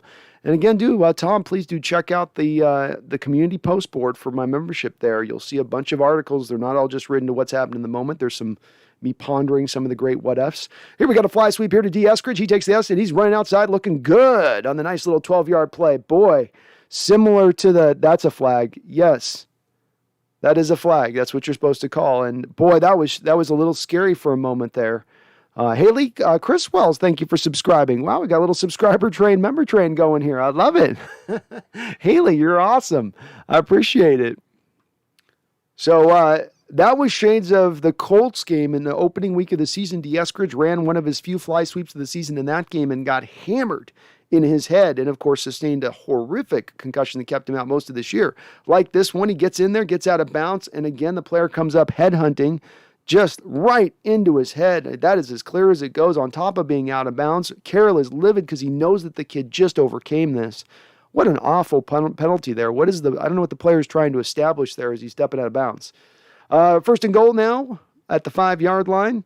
The give is into Rashad Penny right up the middle, and he's got this one walking in. He could have Michael Jackson moonwalked his way in. That hole was so wide, moving right up over that left side. Dwayne Brown, and it looked like Damian Lewis just paving the way, but the Chicago Bears just opened that lane up for them as Penny didn't even have but maybe like one arm tried to slap his thigh as he ran past. Wow, they ran it too, right into where Chicago just got misdirected there at the line of scrimmage. This is where pre-snap motion can help you because the player goes into motion, I believe it was Tyler Lockett at the snap, and that pre-snap motion draws two eyes and has two players taking false steps the opposite direction from where the play goes. And in doing that, it then takes what is essentially a side of the offensive line, the weak side of the offensive line there, where they're having an overload by the defense, and that overload then goes to light just by the pre-snap motion of the receiver to draw those eyes and draw those false steps of those defenders in the wrong direction. Because even those defenders are kind of in that space of where Penny's running to post-snap, you have caused them to take the two false steps, which by the time Penny gets back in through that hole, they're going to be late. They can't recover if they take those false steps, which is what you want to cause with the pre-snap motion, which is why in this modern age, pre-snap motion is so important play in and play out. It has this type of effect on the defenses. It challenges defenses in this way. Great little play, subtle there, but you saw it there on that all-22 kind of shot they showed as the secondary one from overhead. And Haley Criswell, thank you again for being a subscriber. Carter Metcalf, appreciate you. And Tom, again, do check out those posts under the community board. Write a lot of articles. I just posted one up, I think, yesterday in regards to Coach Carroll and making his play to the ownership.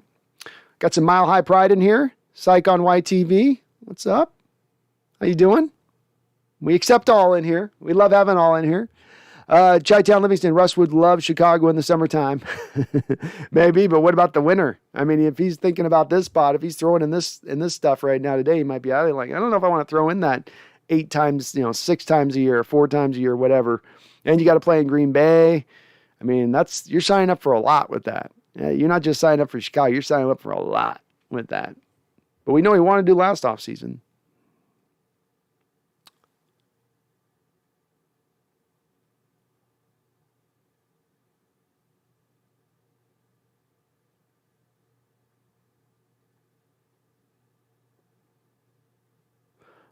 Luis Fonseca, hey, I'm watching from Brazil. I'm Luis Fonseca. How you doing, Luis? Thank you for watching from Brazil. Hope you're doing well down there. We are playing against a Brazilian player today, but my team is the Seahawks. Of course, I have a flip-flop, hat, green jersey, flag, and shirts. You represent right. As I always say, Luis, you are a 12. It doesn't matter. You don't have to be from the Pacific Northwest. We have a lot of teams that if you're from the state, that's how you get to be a fan. Well, we have it from, we're worldwide. We're regional. We encompass Washington, Idaho, Montana, Alaska, parts of Hawaii, parts of Oregon, most of Oregon. So we understand we're more beyond just a state, man, but we're part of the world here, and now you're part of the Hawks Nest in here too, Luis. So, hey, it's a brotherhood. And that's good to hear, man. I'm glad you're rocking out today with the Hawks gear. Hopefully creating that good mojo. It's working out so far, I'll say that. DBH, where's Alex Collins? He's injured today. Fighting through, I believe, injury or the COVID thing, one of the two. But he is out. He is Seahawks rule do. You should be the next Steve Rabel. I wouldn't turn it down, man. I wouldn't turn that job down. you could sign me up for that. You know what I mean? He does a great job, though, so I don't think Steve's going anywhere anytime soon. But that'd be a dream job, quite frankly. I have a long way to go to get into to fill out his microphone. What do you say when you take it? I got it to step up to his microphone. I don't know. There's some way of putting that that's eloquent and poetic that's escaping me at the moment. It's just escaping me. And I'm trying to speed on the chat, trying to catch people's comments, so bear with me with the play-by-play. It gets a little hard.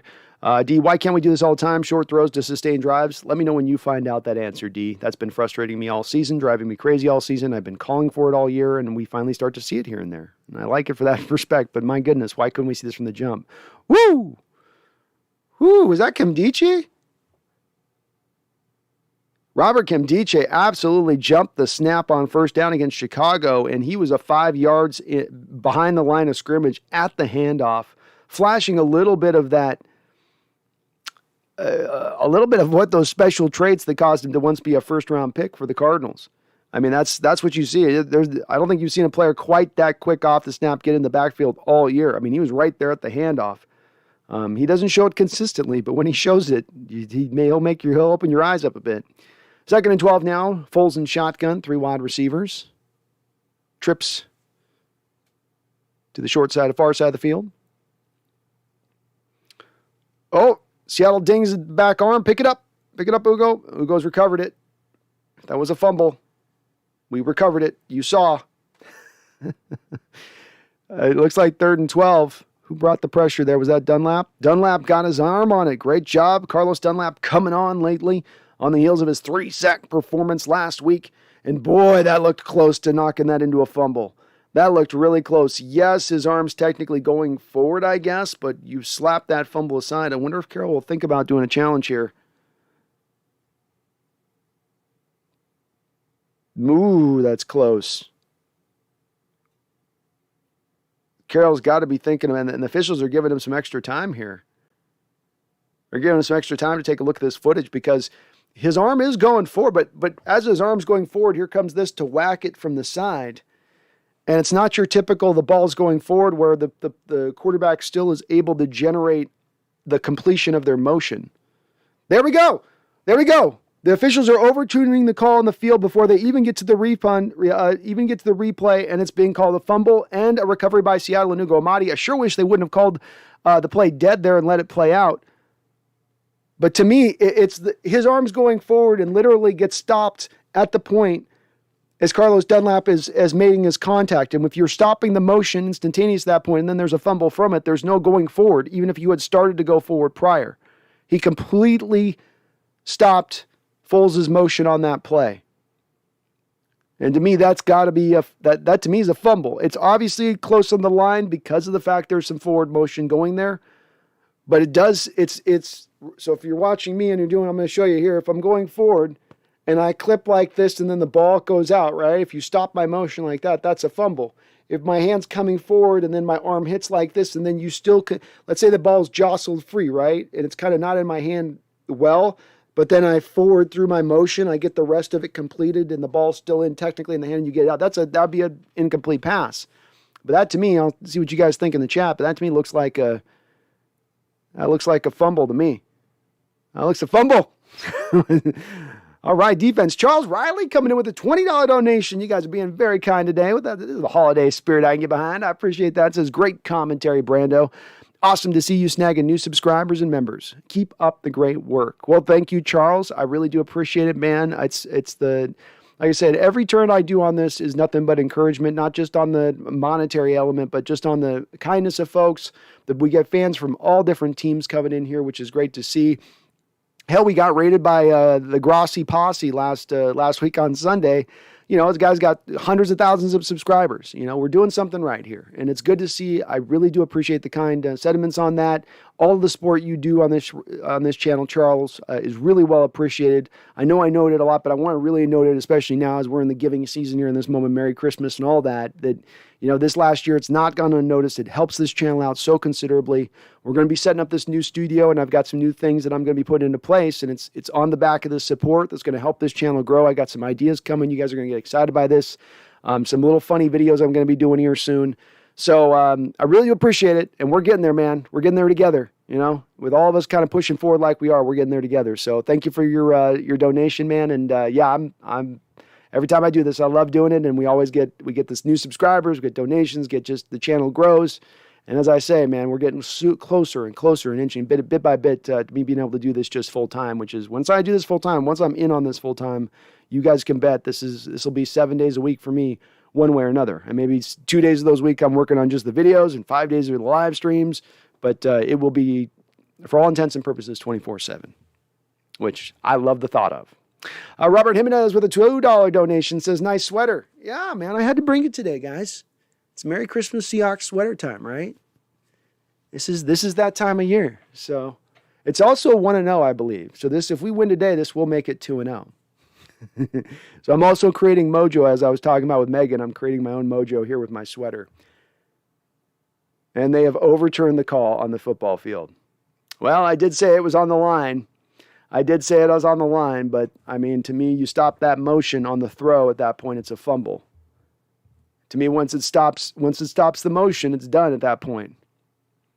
Lucy says, for the love of God, can the Hawks crush us even more? You guys see Nagy cry post-game?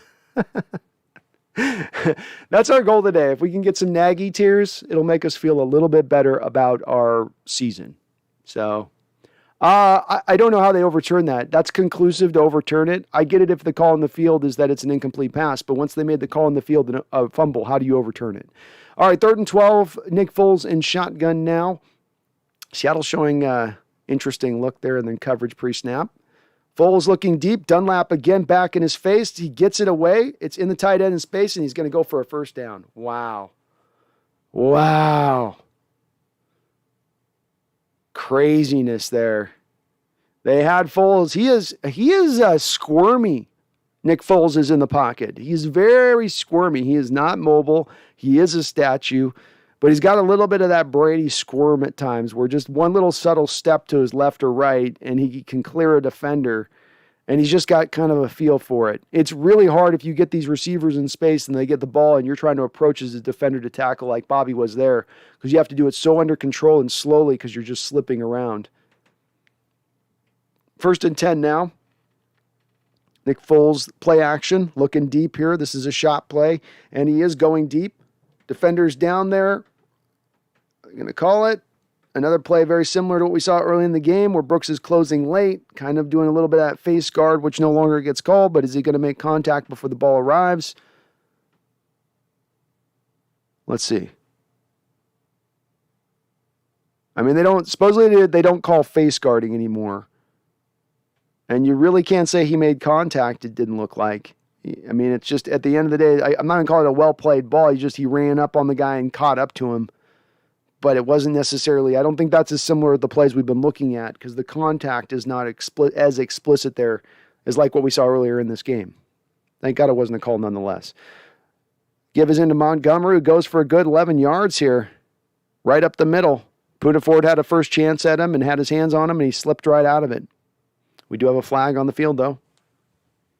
Holding by the Bears. Back to 2nd down. Sam Mustipher. That's an offensive line name, isn't it? We got old Mustipher on the line.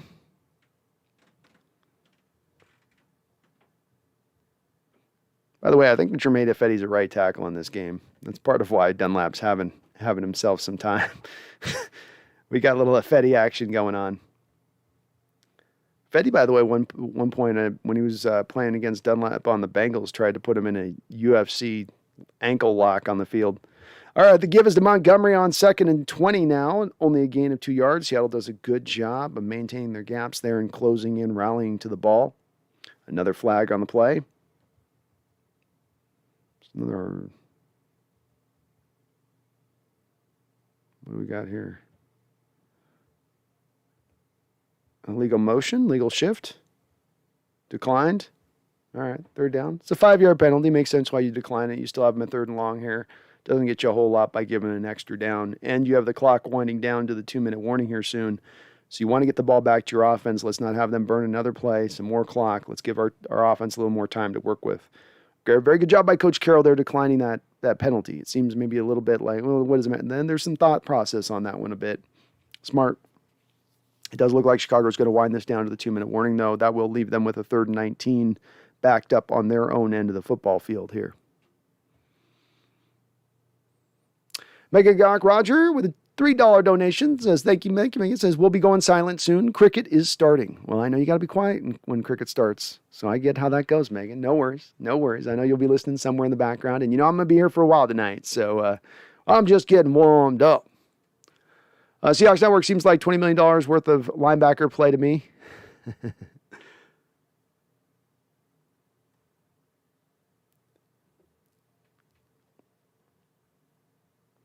Go Hawks 05. This might be the most poorly officiated season I have ever seen. It is for me, Go Hawks. I don't remember so many fans across the board complaining as much as being complained about. And I can't help but wonder if it's not a coincidence the fact this is all going down at the same time the partnership with the gambling in the NFL is starting to take place. But whatever the reason is that's drawing it out, it does need to be something, in my opinion, the NFL would be smart to address going into the offseason. Is finding a way to get more consistency within how they call football games. Play in and play out, referee staff to referee staff, referee crew to crew. Finding a way, whatever that takes. If it means making them full-time officials, whatever. If it makes, I don't know what, I wish we could get to the point that like AI could be calling stuff, when you get it completely robotic. That would be the dream scenario to me. We just take it completely out of the officials' hands, completely remove all the subjectivity from the calls.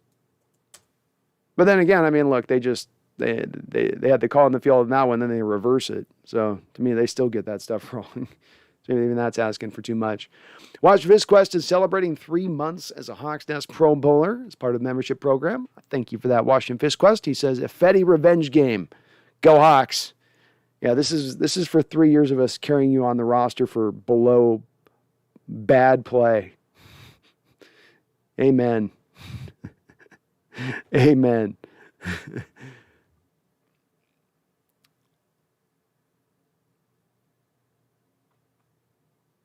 Megan says, as I've said before, if any rugby ref had games as blatant as this, they would never ref at any level ever again. That's how it should be, Megan. It should be that way. But they get away with it, and I think the NFL, and that's where we start to get, well, is it purposeful at that point? You wonder about that. Because you go, why would you guys let it be wrong? Why would you let something be broken about your sport if you could fix it by holding them to that higher, harder standard? That's what brings out the conspiracy minds, Not to say that's what is happening, that's what leads to that given thinking.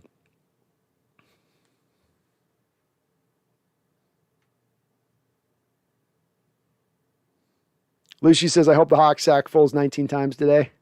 Well, if you got a Fetty at right tackle, that's at least a good three sacks there you can write down. And, a little swing pass by Chicago doesn't go anywhere, so we got 4th down here. They didn't even try to press for a 1st down there. All right, come on. There we go. Bad punt. Goes back up into the 28-yard line. Seahawks ruled, Hawks fans, do you want to draft Kenny Pickett or someone else to draft at the draft? I don't want, Kenny Pickett doesn't do a lot for me. He's like a guy who's been in college football for a long period of time, and I don't have a lot of wow traits out of him necessarily. And the next quarterback we draft, I'd like some more wow traits. I'd like a talent. I don't want a guy that's like, well, he's really good because he's got a real smart mind and he throws with anticipation. And yeah, he doesn't have the arm strength you might want, but man, he really can. Give me the guy that can kind of make all the throws, and let's build off of that prospect. And unfortunately, there's just not a lot of those guys in this upcoming draft. Watch Physical says, I'm out throwing snowballs, listening on the radio. Thanks for doing the show. Glad we're still playing hard. Oh, everyone's still playing hard. No doubt about that. So this whole team is still definitely locked in and engaged today. Everybody is, as I've said, you can never question that part of this team throughout this year. No doubt about it. Russell in shotgun, 1st and 10. This is where he does a lot of his best work sometimes. Dancing around the pocket. Dancing, floating, finding Dallas. Dallas out in space, gets out of bounds for a nice little 12-yard gain. A nice job again by Russell Wilson navigating the treacherous waters of the pocket that is breaking and bending around him to find Dallas out in space as his outlet rather than trying to huck the ball 35 yards down the field to nowhere. Russell back out in shotgun here. Dallas open again. Again, kind of a jailbreak. Russell's going to run with the ball. Gets out in space. Manages to get back out of bounds. Nice job here. Only 47 seconds left on the clock, but great job by the offense here on both the back-to-back plays here to get substantial yards and get out of bounds. Still have 2 timeouts on the clock. Very good to see.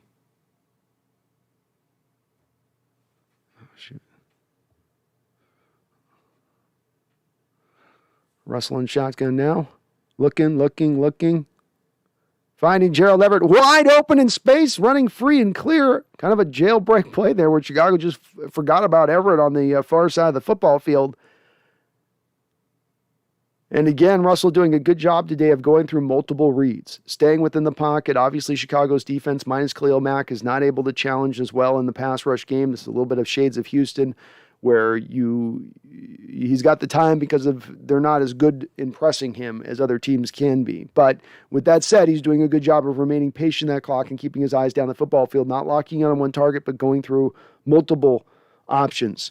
We're 4th down and 10 here. Russell in shotgun, 39 seconds to go from the 25. I can't even, there's so much snow on the ground. 23-yard line. Dallas right next to him in shotgun.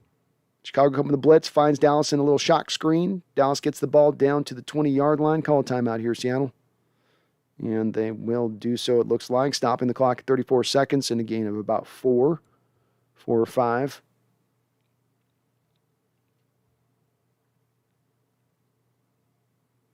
I like the call there. You've got Chicago showing some blitz looks to you right now in this game a little bit. You maybe catch them at that point on sending another full-house blitz, and you got them as a screen. That goes for a touchdown. So nice little call there. And the play calling has been pretty good today in the snow by Waldron. There certainly has been more, if it's maybe the snow driving it, there's been more of a ownership on the short passing game in this game. But it's working as well. Russell's 10 of 14 for 129 yards, 1 touchdown. He's obviously he's still getting a lot of yards. Got the 1 bomb, which is kind of inflating up those stats. But the majority of the throws have been on short throws. All right, Russell in shotgun now. We've got 2nd and 7. Russell looking. Roquan quits blitz. Ooh. Almost an interception there as Russell looked to D. Eskridge, who had not beat his man. And then a very good job by Eskridge to break up the interception as it looked like the corner was going to make the catch, but could not complete the catch on his way down to the ground. They better not give him that interception. That would be BS. All right, so this will be a 3rd and 7 now, 28 seconds on the clock.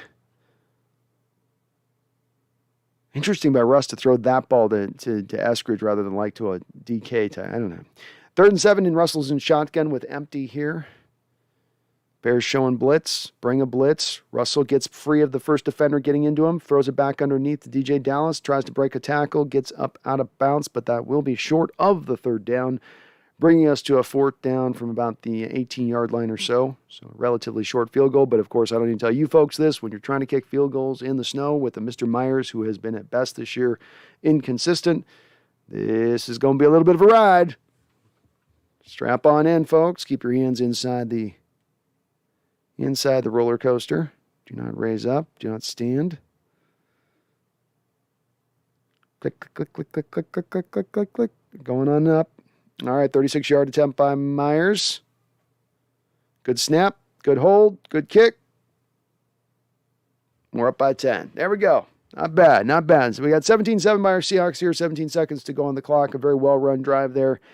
get you up by more than one score in this football game. Makes you feel pretty good about that half. Defense has played solid. The offense has been efficient. You've been able to run the ball well. You've been able to utilize the short passing attack well. You've taken a couple shots down the field, or at least one shot down the field. You've taken a couple, but you've had one successful shot down the field. And Russell's playing solid. You can't make mistakes. You can't have the turnover stuff is always important in a normal game. In these kind of games, in the snowy weather and in the elements, they're even more so important. So very well run first half here by the team overall. I like what I'm seeing. Oh my goodness. What the hell is that?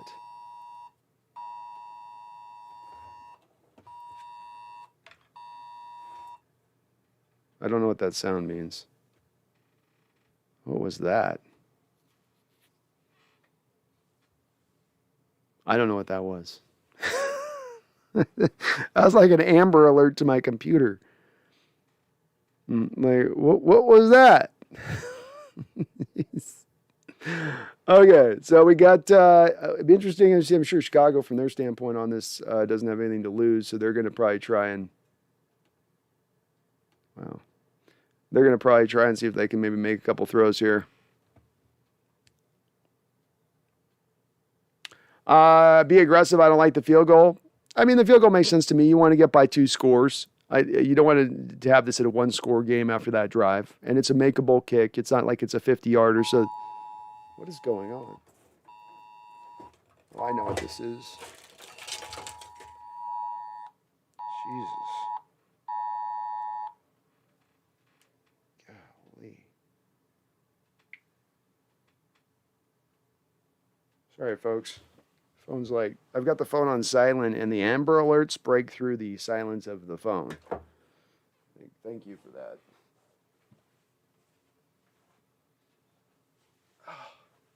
I don't require giving permission for that. I don't need your reports. I'm not going to be on the lookout for the Chevy Nova from 76 that's got some, I'm sorry. I'm not the law.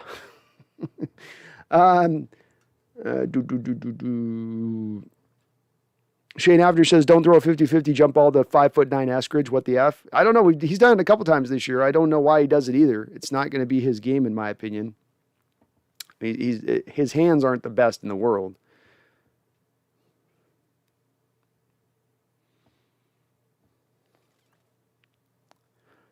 Shy-Time Livingston says, they like Justin Fields. Ugh, who is that announcer? Well, the one thing I'll say, Shy-Town Livingston, is that it's hard to make an assessment on Fields. He might be bad or he might be good. This is a little bit of the problem and maybe a little bit of why the Chicago Bears management and office coaching staff needs to be moved on from, is that when I understand that they have Justin Fields land in their lap a little bit and they didn't think they were going to have a choice of one of the upper-end top 5 quarterbacks of this last draft. But if you're going to go make that selection of a guy like that, who probably needs another year before you put him out on the football field, and if you're not going to give him that year of development, then give him the offensive line to keep him protected or allow him to be put in a position to be successful. And instead, the Bears didn't do that. I mean, what was it? Cody Whitehair was your one decent offensive lineman. That means that you're going to have a quarterback now more often than not under duress. You might not have as effective a running game as you could. It means a lot of things sort of downstream from making that choice, and teams get themselves in that spot. But over and over again, we see sort of the mistakes of going it with that approach. And I think that's the case here. What's going on? All right.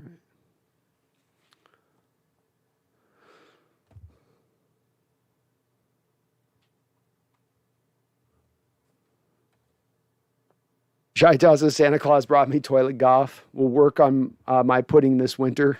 Eric99 says, hey, Brandon, Merry Christmas. Merry Christmas, Eric99. Thomas Cox says, if they did this all season, Seattle would be at least a 10-win season. Yeah, probably. I think the fact you're doing this is that you're doing this off of way lesser competition. The Bears are not a good team right now. They're not in a good state right now. They've got a lot of work on their own to do this offseason. So, you're to their third string quarterback. Though Foles has been decent at times in this league, I think, kind of you're getting to feast a little bit on definitely the lesser Rams. I don't think that we've not been a good team this year, but I don't think it's because we're not talented or have a good team in place. It's just we haven't been operating with that same We just haven't been playing up to our level, haven't been playing up to our talent for majority of the season up until this point. Doesn't mean that we aren't still better than them, but I don't know if that, I think we kind of are what we are at this point a little bit. Some of this is, it's nothing simple. There's so many answers on this. Some of this is, Russell Wilson's injury and then coming back early from the injury and then not being ready. And then, could Geno have been better, TJ says, damn, the Lions blew it at the end. Atlanta got him. Atlanta, I'll give you this. I didn't know if that Campbell guy was going to last a year in Detroit.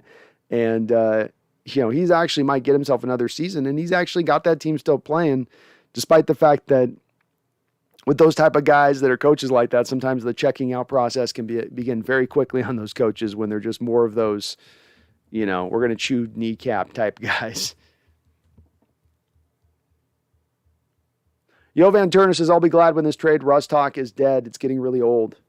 Same with me, Yovan. I touch on it even now. I'm sort of touching on it here and there, but I'm not spending a lot of time in my breakdowns on this or that with it. I'll give a little here and a little there because at the end of the day, look, this has been a year and a half now of talking about it, and I was one of the first people kind of speaking about it. So it's been even longer I've talked about it. And admittedly speaking, it just needs to go where it's going to go. You're either here long-term or you're not. We're either going to move you or we aren't, Charles Riley says Amber Alert. It's not even an Amber Alert. They're just letting us know that the snow is falling here and that it's going to get slippery out. It's like, well, yeah, duh.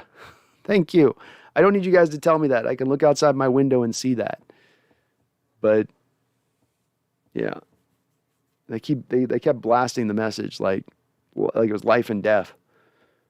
Looks like the Rams are handling business here against the Vikings.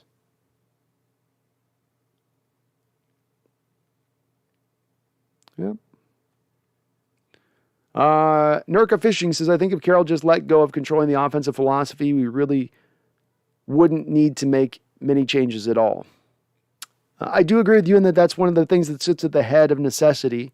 I think, though, there are other things that are almost as important as that couldn't be ignored as well, because you could take Carroll's hands off of the offense and say, okay, you have no say on the offense now. You are a head coach. You make head coaching decisions and you work on your defense, and that's your lane. Even if you got to that point, you still need to get to the standpoint of understanding we need to now go after offensive linemen. We need to go after talented offensive linemen. We need to improve that element of our team. So there's some other secondary things that need to be made as far as other decisions with that. But that does sit at one of the top spots, Nurka, for sure. Lucy says Nagy's halftime adjustments are abysmal, so the game is over for the Bears.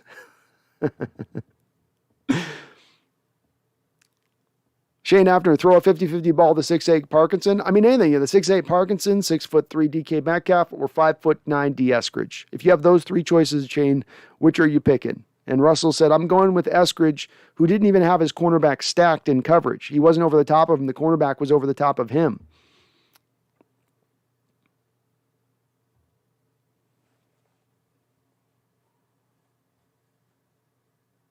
Tom says it could happen, but I would see Carroll going after Bridgewater, Darnold, maybe Matt Ryan. Matt Ryan can't go anywhere, Tom, for another year. They restructured his contract at the beginning of the season, which made the dead money hit almost an impossibility to sustain, to move on from Ryan. Basically, anytime this year or next year. You couldn't within the third year mark of that, but not the first 2 years. Bridgewater, not Darnold. I mean, I could see Carroll going for one of those guys. I could see him at this point looking at the situation and saying, we just need a game manager type in here. My defense was top 5 in the league, top 4, top 3 in the league after maybe even this game. I mean, like, let's face it, they're probably going to turn in a good defensive performance today. They're probably going to turn in a good defensive performance against Detroit. We don't know what the Cardinals were going to do, but coming into this game, the Seattle Seahawks defense was fourth in the league at giving up points. 4th best in the league. And they're only going to probably improve from here on out, meaning this team could end up top 3 in the league in points allowed, which, again, if you're talking about how Coach Carroll keeps his job, that's how Coach Carroll keeps his job, to those that may like it or not like it. But Coach Carroll could look at that data and say, I'm top 3 with Wilson not playing great throughout the year, with the quarterback play not great throughout the year. So if I can get the quarterback position just playing all right, good, like Tannehill level of good, then maybe I can make a good team out of that. I don't agree with the philosophy necessarily, but I could see him thinking that. Eric99 says, hey, Brandon, have you read the Yahoo article that has us trading Russ to the Saints for two first rounders, 1 second and a cornerback, then using a second and a third for Derek Carr? Thoughts? Well, that's just what I mean, I could see it happening from the standpoint. That's exactly what I was just saying, how Carroll could land at in deciding what he wants to go forward, saying, look, this is where we've gone wrong. It's not been me. It's not been my problems. It's not been my shortcomings. It's my quarterback. And again, I'm not saying that this is what I think, folks. So please don't go there's the Russell Army just starts coming up out of the woodwork. Like you can feel their ears getting warm the second you start dancing. I'm not saying this is what I want. I'm saying this is what I think Carroll will drive for. And that is to go, okay, I get the mid-level quarterback in here. I get the Derek Carr, Tannehill type in here to pair with a defense that will be top 5 in points allowed. I can take that team back to the playoffs, if not more. And you can see where his thought process how that would be built from. The Saints one doesn't make a lot of sense to me. The only way the Saints one makes sense to me, man, it's hard for me all the way around. Number one, the Saints have an epic amount of cap problems still coming down the track. It's not as bad as last offseason, but it's still a big issue they have to overcome. They have an aging roster in spots. They don't have a lot of playmakers to the outside. They don't have any cap money. They don't have any real cap space. So then how are they going to pay Russell Wilson a new contract, which he's going to want post-trade, much less given those assets he's going to want in addition to the contract post-trade.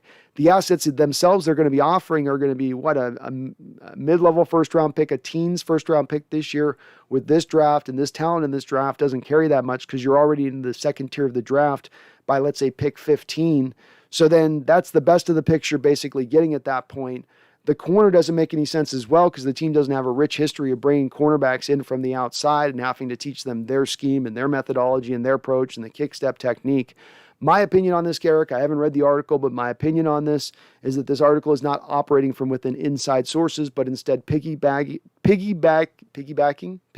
on the top of the article from a couple weeks ago, which was reigniting the Russell Wilson trade talk. And so now we are in the land of clickbaitville, where there's going to be endless clickbait articles about the possibilities about where Russell goes. I think everyone should be very hesitant to give any onus to this. I think it's all being basically brought out of thin air. And it's doing what it's, I mean, this Yahoo article is, if it was completely faked, it's still accomplishing exactly what it set out to do, which is to get clicks, to get eyes, get views. And that this is a little bit, in my opinion, of the death of journalism that we watch now in the modern era, where instead of getting it right, you just want to be first or just be one of the people just talking about whatever. I prognosticate on a lot of things, but I couch it as that on this channel. These guys talk about it like, well, there's this rumor out there that this is happening when that rumor's not out there, when there is no sources for it, or the sources are, let's say, just a little bit shaky where it's coming from. It makes sense how somebody could think that up as far as logically that kind of trade could be proposed, but it doesn't make a lot of sense to me from a standpoint of what you're getting back draft capital and how the Saints are going to overcome their salary cap situation by making that trade, because Russ is going to want a new contract to whatever new team he goes to. IFL Makes says, why can't you see the game on TV? IFL Makes, YouTube has an automatic catcher of AI. So the second if I was to put this game on the television behind me, it automatically, I know it might sound funny to you, how could they have the technology? We are in the future now. It's 2021. This is the technology they have. So if you put anything that's a football on the channel on the game behind me on that television, I get a copyright strike against my channel. And that means my channel is in threat and in danger of getting taken down forever. Forever. So it's not worth the risk. I've posted stuff behind that's just I've posted just training camp videos on this television behind me, and it's gotten me not copywritten strict, but it's gotten all of my monetization taken away on that particular video. So yeah, they don't mess around with this stuff. I wish that they had allowed me to do it. I'd love to do it. I'd love to just be playing that, and you wouldn't have to be looking at my ugly face, and I could just play the game straight directly through you guys on the feed. But they don't let me get away with it, and they're very, very touchy about this stuff. They have no patience for this type of stuff. I would love to do it, though. Danny says that Brooks has proved a lot these last 3 weeks. It's time to give him his flowers. We need a defensive tackle that can pass rush so badly. There's no pass rush from the middle. TJ Watts gets 3/4 of his sacks from quarterback scrambles. He does get a lot off the scrambles. He's a high-effort rusher, a guy that's going to keep fighting that. That's going to get you those late sacks in the game. I do think we need a three-tech Danny, a legitimate three-tech defensive tackle. I think the Puna Ford experiment over there has been a mixed bag as far as overall. And I think at the best, really, Puna should be slid more back to the one-tech role, and you just find a true three-tech to get the job done from there. But you do need it nonetheless. You do need it nonetheless. Randall says, anyone else that eat tamales on Christmas? My wife's Mexican, and her mom made a few hundred. I didn't know that was a thing. I guess my brother, he's got if he's got that, he's got a similar situation. It's with his wife. He'd probably laugh at me if I asked him. King Blue, my goodness, the Steelers are awful. Yeah, the end of an era there. End of an era. Jovan, I guess everybody forgot when Pete basically came out and said Russ is the reason for his success, so we will not be able to sell that angle. Well, I think he can say that what he says publicly and to the media and stuff is different than what he says behind closed doors. And if he's selling this to Jody Allen, I think that that's understandable. You've got to be a politician to the media, so you are going to lie. You are going to say untruths. You know, they also said that it was a media creation, the whole last offseason's turbulent Russ drama and trade stuff, when it wasn't a media creation. You know. All right, we're starting out here with the 17-7 here, 14:53 on the clock in the third quarter, 1st and 10 for the Bears. The Bears coming out here. Let's see if they've got an answer or not. If our Seattle Seahawks can close the day here, finish this one off strong. Seattle coming out with a single high look. 4-3 defense. Bears are in shotgun. I guess they're in nickel, sorry. Nick Foles looking. He's going to scramble around, it looks like. He's got that ball out there like a loaf of bread. Manages to scramble around there for about a 7-yard gain. Nice job by Foles. Eric says tamales on Christmas are the best. Well, maybe I'll have to try it at some point on that. Tom says, I doubt Waldron would stay. Carroll will blame the offense, and the offense hasn't been good enough most of the season. I don't know if he can go to that excuse when he already used it last season, when he used it last offseason, right? He already used that patsy. All right, 2nd and 2, 14:25 on the clock. Nick Foles in shotgun.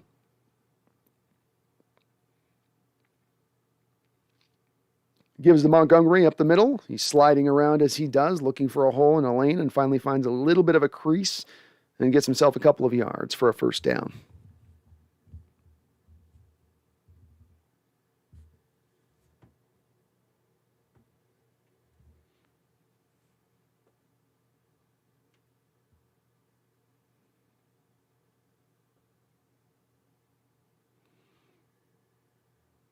Flag Sabbath, what was the controversy with Bieniemy in Colorado? There was some kind of sexual controversy. All right, 1st and 10, 13:38 on the clock. Foles in shotgun, they give to Montgomery. Quick penetration into the backfield by Darrell Taylor, and he snags that running back right up. Nice to see Taylor making a play in the running game. Nice little stop there by Taylor in the backfield. What happened there? Taylor's is down Rushman. Oh, okay. So Seattle brought Ugo Amadi on the blitz, and Jermaine Ifedi got confused, as Ifedi is wont to do. And instead of blocking Darrell Taylor across from him, he said, I'll just let Darrell Taylor have a free release off the line of scrimmage, and I'll pick up Ugo Amadi. And Taylor's like, really? All right, I'll take this tackle for a loss. Oh, Ifedi, never change. All right, 2nd and 14, 12:57 on the clock. Nick Foles in shotgun, empty. He's got trips to the far side of the field. Darrell Taylor, little spin move, gets in there and flushes Nick Foles into the waiting arms of Rasheem Green, who keeps the effort up throughout and gets the sack. Nice play by both players there. Cool little spin move by Taylor there, brought the running back over to help him out at that point. The running back saw that and went, oh my God, I better help on that guy. And that let Rasheem Green just kind of fight and push and press and work his way into the backfield for the sack. Nice job by the defense again, guys. Defense looking good. And Rasheem looking a little bit better over recent weeks. He had a cold kind of start to the year here. 3rd and 20 now. 12:09 on the clock. Foles in shotgun. Seattle pressuring, flushing. Dunlap there again, almost causing another fumble. But again, Foles just able to get it away. Dunlap having a day against Ifedi. No surprise there. Great job by Dunlap. Just pushed Defetti right into the backfield there. Just bull rushed him right back. And the guard tried to help out, but it was too late. Great job, Dunlap. Another guy who's come on in recent weeks. All right, 4th and 20 here. 12 minutes on the clock. Seattle's going to get good field position. We've seen that the punters have been a little bit impacted today by these weather elements. They're not getting as much boom off their leg as they might normally do. Freddie Swain sitting deep and ready. Nice punt. It's low line driving kick. Swain takes it. He's dancing around through, gets up past the 50-yard line to the 49-yard line of the Bears. Good return. Punter essentially sacrificed a little bit of height there for distance, and that allowed for the return to get back a little bit further up the field. Well done. Eric99 says, Brandon, what are your thoughts on this Cardinal collapse? I don't know if it's gotten to a full collapse state yet. It's definitely falling apart for them a little bit. I can't help but just come back to a couple things that they, rather than getting a couple pass rushers, they went for all in on the Watt. And we're going to give him $15 million this offseason and trust the fact that this guy's going to stay healthy and keep rolling. That was kind of a mistake. One, he was going to get you half a season, and he'd showed that for many years prior. That blew up in their face. But the second part of that, to me, if it's a car, it's like the two sides of this is the DeAndre Hopkins side. Because the second DeAndre Hopkins got there, it was obvious he had a very much this kind of connection, a connection like which we've seen with, for instance, Cooper Kupp and Matt Stafford instantaneously.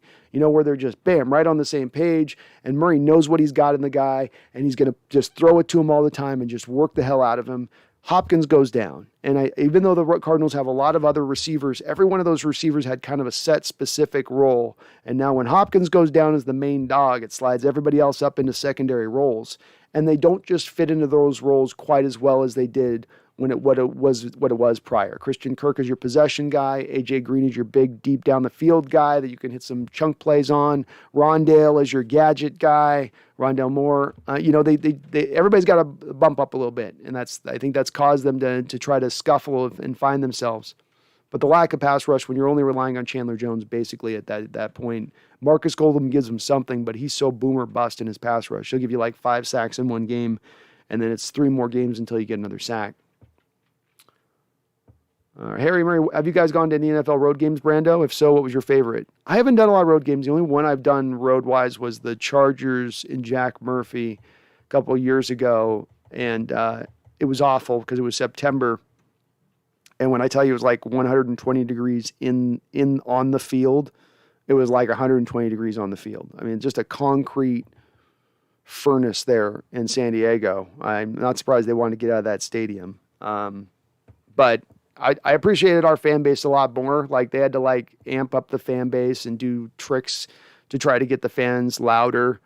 And it was funny at the time too, because when they didn't do this for everybody else, but when Sherman gave up a completion in the game, like it was a short 5-yard completion, they would say completion given up by Sherman, and they didn't do it with any other players, which I thought was funny. But it's interesting.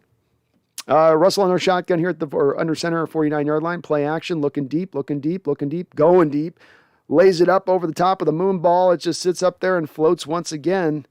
Seen that a little bit in recent weeks where that ball's coming out late, and he's still getting it to the same distance down the football field, but it's sort of just getting hung up a little bit slower to get there. It's taking a little bit more time. Lockett was really never open on this per se. And again, the safety's closing up over the top, which Russell's got to see that safety there closing, because that's the guy coming over who's going to just pick that ball off. And Lockett's not as much a contested catch guy to go up there and get it. Interesting choice to throw it there by Russell. Very interesting choice for Russell to throw that. The give in to Penny, who spins around. Nice job by Penny. That thing looked dead on 2 yards. He managed to spin around, keep his feet churning, and get himself another 4 or 5 yards there. Well done. That'll bring up a 3rd and short. Charles Riley, thank you for the $5 donations, as there is more at stake than remote playoff chances in this game. The creator must choose between two of him. The creator must choose between 2 of his most devout disciples, in Russ and Nick Foles. That's right. Two of the more devout men you will find in the league, no doubt on that. Russell in shotgun here on 3rd down and 4, looking around. God, you got to work to overthrow DK Metcalf, right? And he overthrew him on a 6-yard pass. Must have put it about 10 feet up in the air there. DK tries to go up and get it. Great route by DK, but geez, dude, just puts it up, way up high. Russell just put it on his body there, man. Just throw it on the body. Yeah, that's on Russ. Russ taps his jersey, says that's on me. It's on Russ. You can't put that ball up in the air like that. That's too, I understand DK can go up and get it. Many people are going to knock him for not having the high point contest balls skills, but in the snow like this, where you can't even jump up as high as you normally can jump, the balls has got to come in at the numbers there.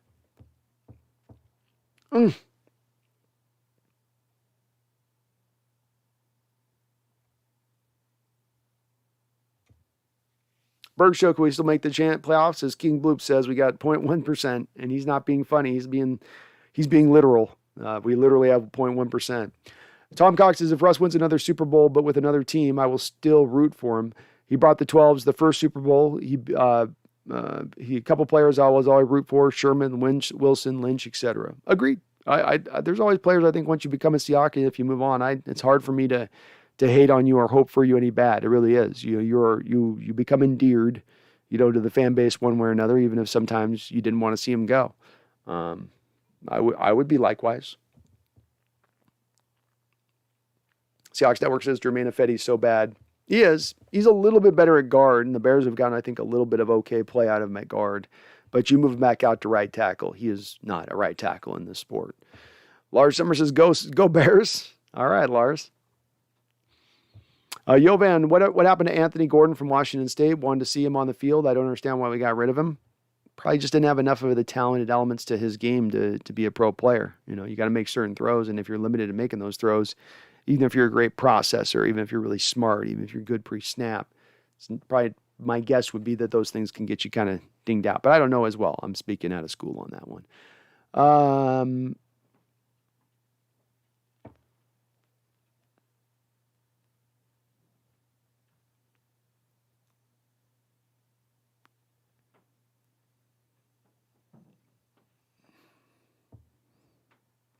AFK says, if we beat the Cards last week, if we beat the Cards next 2 weeks. Brian says, Joe Burrow put on an unreal passing show today. One of the best I've ever seen. I'll have to take a look at it, Brian. Tell you what, I've been very impressed by what I see out of Joe. You talk about a guy throwing with anticipation, and I think he's right now the best anticipatory thrower in the game, or one of the best anticipatory throwers in the game. He's right up there, even at his young of an age, because he is a guy that doesn't necessarily have the laser rocket arm, but he just will throw that ball. He'll throw that ball before guys 2 steps out before his break. I mean, just absolutely confident in doing so. It's going to be a quarterback. Cardinals got that one. The only thing I'm worried about with the Bengals, just like with the Fields thing, the issue comes back into play on that one of, are you going to get this guy an offensive line that's good enough to keep him protected? Or are you going to just get the hell beat out of him in his first couple of years, have him throw the ball over the field because your running game inconsistent, and then take the fallout from that later. 1st and 10 here for the Bears. Foles under center, and he's looking deep right out the gate, and he wings it deep down the field. Almost an interception by John Reed, though we do have a flag on the play, which probably indicates this is going to be defensive holding on John Reed, because that's where the flag came from. Still a good play by Reed to be up the field in coverage there, not get beat deep. Of course, that's your number one priority as a cornerback in this scheme, is do not get beat deep. So they call him pass interference on that one, huh? Yeah, it's definitely, I guess the pull on the jersey, he has an initial hold, and it's the pull on the jersey slowing him up a step, I suppose. I don't know. That seems a little, I could understand a holding call there, but I don't know about that one. Give in to Montgomery up the middle for a good 3-yard gain. Al Woods there, wrecking shop as he does. Galaxy Smasher, where's Tyler Lockett? Oh, they've used him a little bit here today. They just tried to throw it deep down the field to him, and he had a safety over the top.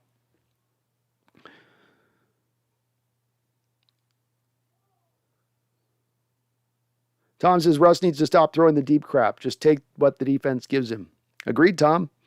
This game's been exactly, I think, a lot of what you see with Russ. And the Bears complete a little short throw in space there, and Mooney's able to nearly get the first down, just short by about a half yard. Diggs came up and made the play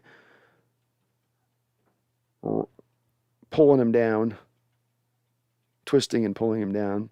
So we got 3rd and run. We got Foles and shotgun. This looks like a run. It is a run up the middle to Montgomery, who gets it for a 3-yard gain and a 1st down. Galaxy says, need Tyler to do something for my league, hopefully. I imagine we're going to be doing a lot of running in this half, Galaxy, with the 10-yard lead and the elements at play in this game being that the weather conditions suck, but Russell's still targeting him. So there's hope for you yet.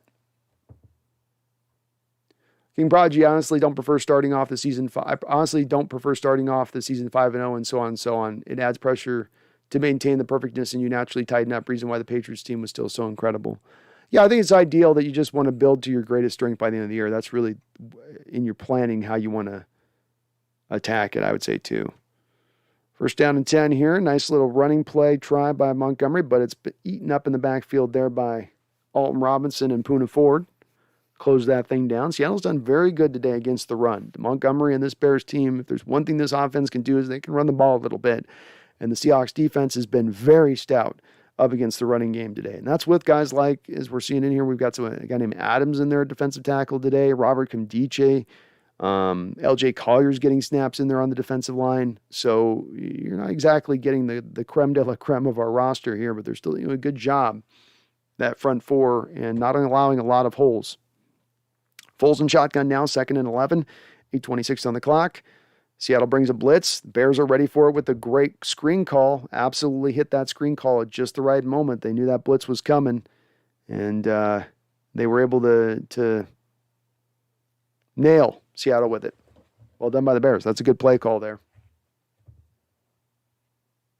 AFK says, let Rams have their fun. They have a future draft picks and an aging roster. Yeah, I agree. I think they put it all in on this year, man. They went all in on black, and if it doesn't go this year, I think they're moving forward in a troubling place as far as predicting them to be this great team going forward, in my opinion. Foles in shotgun, 1st and 10, 7:51 on the clock here at the 33-yard line.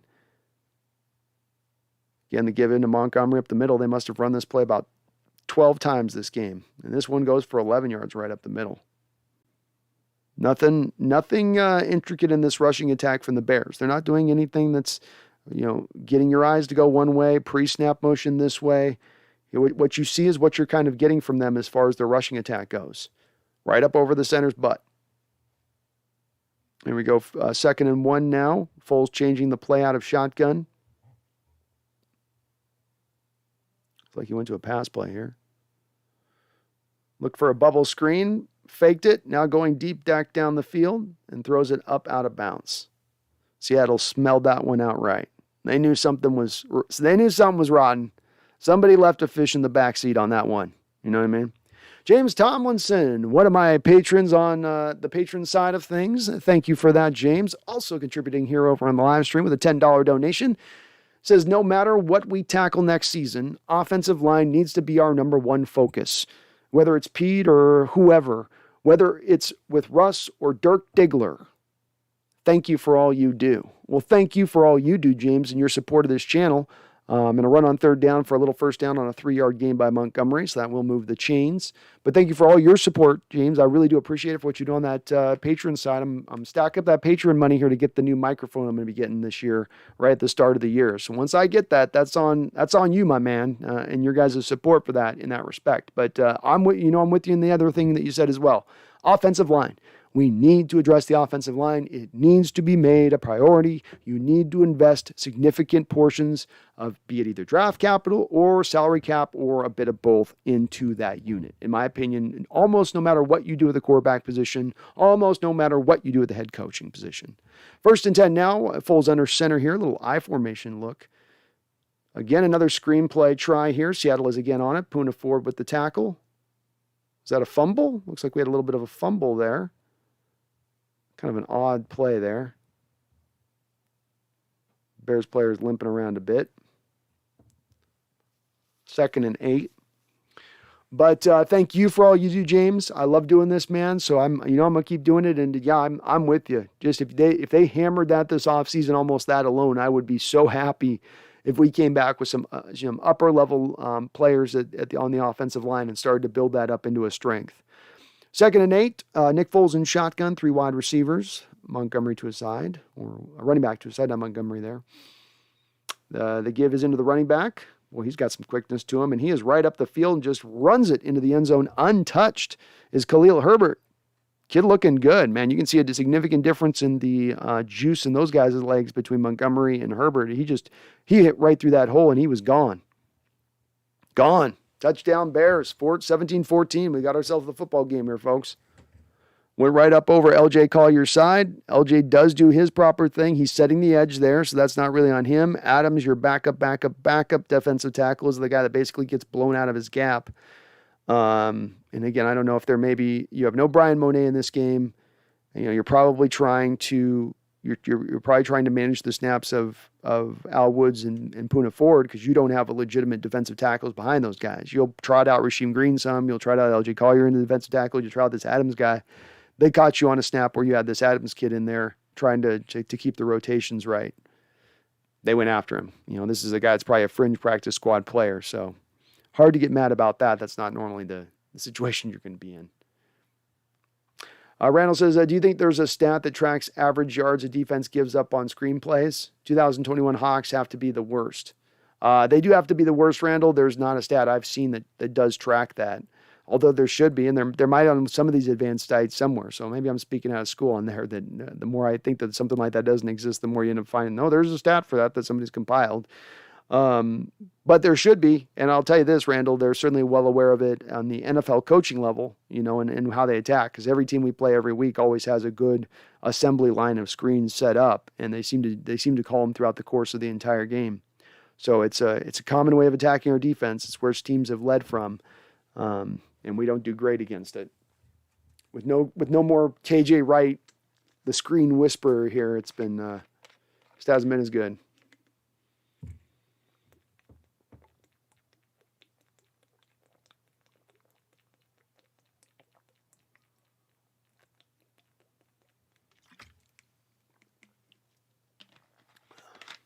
Shane Hafner says Russ's overthrows and underthrows have been rough. Yeah, they've been rough.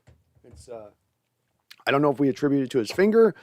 I don't know what. He's pushing the balls down the field as far as he's ever pushed. He's got the moon balls going down there, but it's taking a long time for the moon balls to come back down from the atmosphere.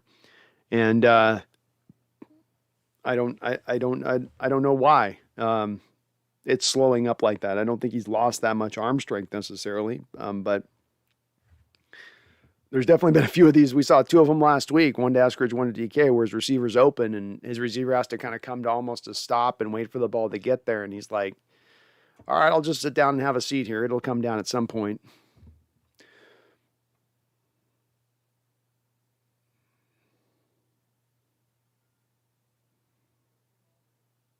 Danny W says, whatever trade rumors we're hearing now for Russ to first, that's entry-level offers. Just know those will be boosted by off seasons when teams are bidding versus each other. Yeah, and slash Daniel, I think a lot of them can be just as easily clickbait. Unnamed sources. Well, the second I put unnamed sources, then I can't go to you and say, who's your source and hold you to the ground. So then, i.e., you can kind of invent whatever source you want. I had this source that was a little birdie in my ear. Well, who was it? It's my imagination, but it was a source. That's why I hate that unnamed sources. This is why it used to be in journalism. You had to verify your sources before you posted a story. No longer. Now you just say unnamed and you're covered in every way, shape, and form. So I think it's more clickbaity at this point. There's no gain in these rumors at this point. Like you as a team that, as I said, if it's Russ doing it and DJ Dallas gets it on the kickoff and he's returning up the field, nice return by DJ Dallas up to the 40-yard line, just sort of picking his way through, picking, looking here. I'll take a couple yards here and I'll go a little more to the side. Then I'll pick a few couple yards, go a little side, look a little bit more, go up there. Nice job by using his vision there on that kickback return. That was just an easy open lane. He had to kind of weave his way through there just a little bit. But I'm not putting anything in these trade rumors at this point. I think they're false. Okay, so we've got the Seahawks taking the field as the kicker's injured here, and right now, as we've seen all throughout this year, the time of possession has been highly slanted in the Bears' direction in this game. They got 26 minutes of time of possession here. Tanner Muse just lit the kicker up. I mean, he broke his penis on that one. The kicker's reaching for his groin. Maybe he snapped his groin. Poor guy. Poor Santos. Those players they'll light them kickers up when they get a chance, though, won't they? They don't care. Punters, kickers, quarterbacks. If you get a free chance, those guys that are undersized, like I'm lighting the sucker up. All right, Russ under center here. 1st and 10, 5:22 on the clock. 2 wide receivers, 2 tight ends. Russ changing a few things at the line of scrimmage pre-snap. They give into Rashad Penny. Winds his way out of 1 tackle. Gets himself about 2 yards there on the carry up the middle. Why? Because that is what you do with Rashad Penny. Goodness. 2nd and 8. AFK says Daniel Jones better than Russ. I don't know, man. I don't know about that one. No. All right, Russ under center here, 2nd and 8. We've got, again, a bear front by the Bears. Look to them. They're trying to stack up against the run game. Penny takes it with authority through the lane. He busts free, and he breaks free, and he's up in the open. He is sprinting down the football field, down to the 25-yard line. Oh, my goodness, Rashad Penny showing off those jets. Showing off those 747 big engine jets going up the football field on that run. Nice job. Looked like there was about maybe 7 yards there, but he saw it right from the jump. He saw there was something to grab for, and he went through there, exploded through the hole, up the football field. Very nice run by Rashad Penny there. Seattle operating now here from the 28-yard line, rustling shotgun. Give right back to Rashad Penny. He snakes around looking for a hole, fighting his way, fighting through a tackle, and gets himself another 3 or 4 yards there on the play. Nice run by Rashad Penny, who's looking very good today on this trek of about 4 games here where he's looked pretty doggone good. Nice run. Nice run there. Again, it's just as I've said here, you got the heels of him getting a nice run under center there where he breaks out like a 25, 30-yard run. Then you go back to the shotgun and a reoption and get you 3 yards. I would reckon to guess the majority of the most successful runs out of Penny today have come with Russell under center with him. Russ back under center here, play action to Dallas. Looking down the football field, he's got Gerald Everett wide open down the field, running a little skinny post. Touchdown, Seattle Seahawks, Gerald Everett! Woo! All right, let's go, team. Right away. Nice job by Russ there. He came off of the play action. Of course, the Bears are bringing it on. Now they're going, man, they're starting to get us on the running game. They're starting to gash us a bit. They come up there a little bit. Russ has his man up there as the post. Very well run route by Everett. He was wide open. Russ put it right on him. Beautiful throw. Touchdown, Seahawks. We're back up 10. Boy, you got to wonder, too, this Bear team with his offense is where it's been. And they got 10 more points in their back hip right now, or just maybe lock this in a bit. Still 3:32 left in the third quarter. A lot of this football game left to be played. Always love to see the Hawks Nest sign in the background when they're kicking the kick. Nice job by Russ there, too, showing you a little bit of his ability still to be able to throw off platform as he's moving to his right. You know, he doesn't have his feet set and clear. He's sort of rolling and moving left, but beautiful throw. Gets some velocity on it, accuracy, hits his man right in stride. Love it. Love it. Nice little drive there. Boom. Boom is right. Eric 99, there's no way that Pete can lean on this defense being good on the back half of the season considering the teams and level of offense we are facing. Even the Texans took us to the wire. I'd hope not. I mean, the one thing he can say, though, Eric, is he can say, my defense basically shut down Aaron Rodgers. My defense, for the most part, shut down Stafford twice. They did have some lesser opponents in there, but they went into Pittsburgh, shut down Pittsburgh. That's not a good Pittsburgh team, not a good offense, but you did it in Pittsburgh. There's been a little bit more this year. The Saints, I mean, you got the quality of opponents been a little bit better this year on the back half of the schedule and the turnaround that's happened versus, let's say, last year where you were looking at Dwayne Haskins-led Washington football team and the Colt McCoy-led New York Giants football team. And you were putting games up like that against those teams defensively where it's just that's even less impressive to me. I'll say this, it hasn't been the toughest of tough defensive tests for this defense, and I still don't think the defense is necessarily purely fixed, but he can come back to them and say, look, at the bottom line is my defense doesn't give up points. They're one of the best in the NFL at doing so. And that is a feather in my cap, not a detriment.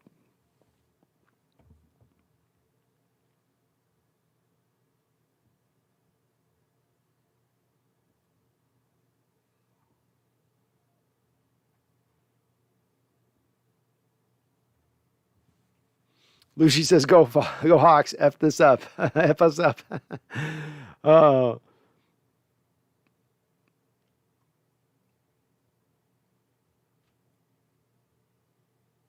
Narrative Fishing says, if you go crazy and trade Russ for a massive haul, do you dare go after Watson? It's going to be a tough sales job I think so much of whoever team trades for Watson has to have a demographics of a local population, which is not going to lose their stuff with the baggage he brings. I don't know that Seattle is that place. I could be wrong on that. I don't have a firm belief on it, but that's my given instinct with it. Coax Ohio says, this is the best I've ever seen Russ play in bad weather. Yeah, he's not been a good bad weather quarterback, so that's true. That might be true. All right, so we got the kickoff here into Herbert, who's able to take it up to the 25-yard line after Myers sort of pooches it a little bit, the kick. So you have the defense, the Bears in too high, but they broke off to single high post-snap. Wow. There we go. Nice call there, Gerald Everett. That was just a very nice call. Good play.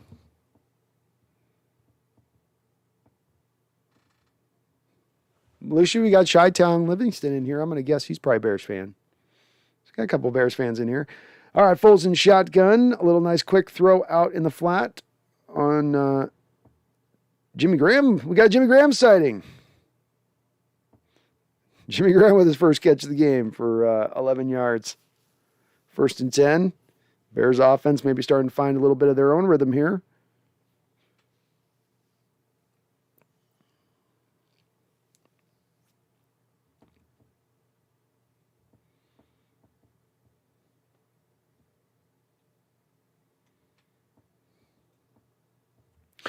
All right, Nick Foles in shotgun. 2 wide receivers, 2 tight ends. Play action pass. Boy, Poona Ford was right in the backfield that time and laid a lick on Foles, but he got rid of the ball up to Mooney in the slot for a first down. Foles starting to get comfy here. Starting to get warmed up.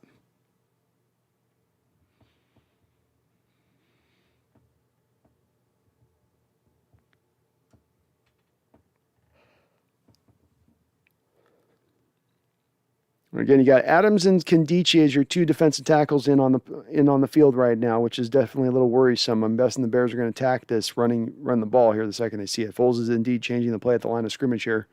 He's back in shotgun, but you have 2 of your weaker defensive tackles in. Nope, play action. Drops back to throw, hits Montgomery under the middle, breaks the tackle from Bobby Wagner. Wagner comes back and makes the tackle 3 or 4 more yards down the field, but it does look very close to a first down. Bears are moving on this drive. And swing back. 1:46 on the clock.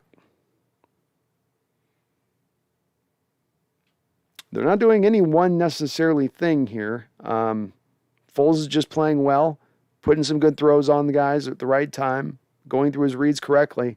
Nothing real specific here they're doing.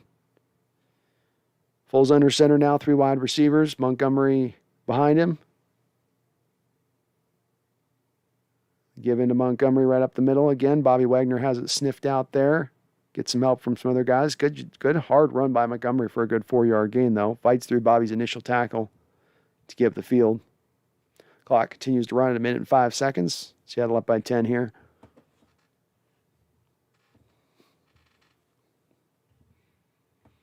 Megan says way closer than I thought it would be.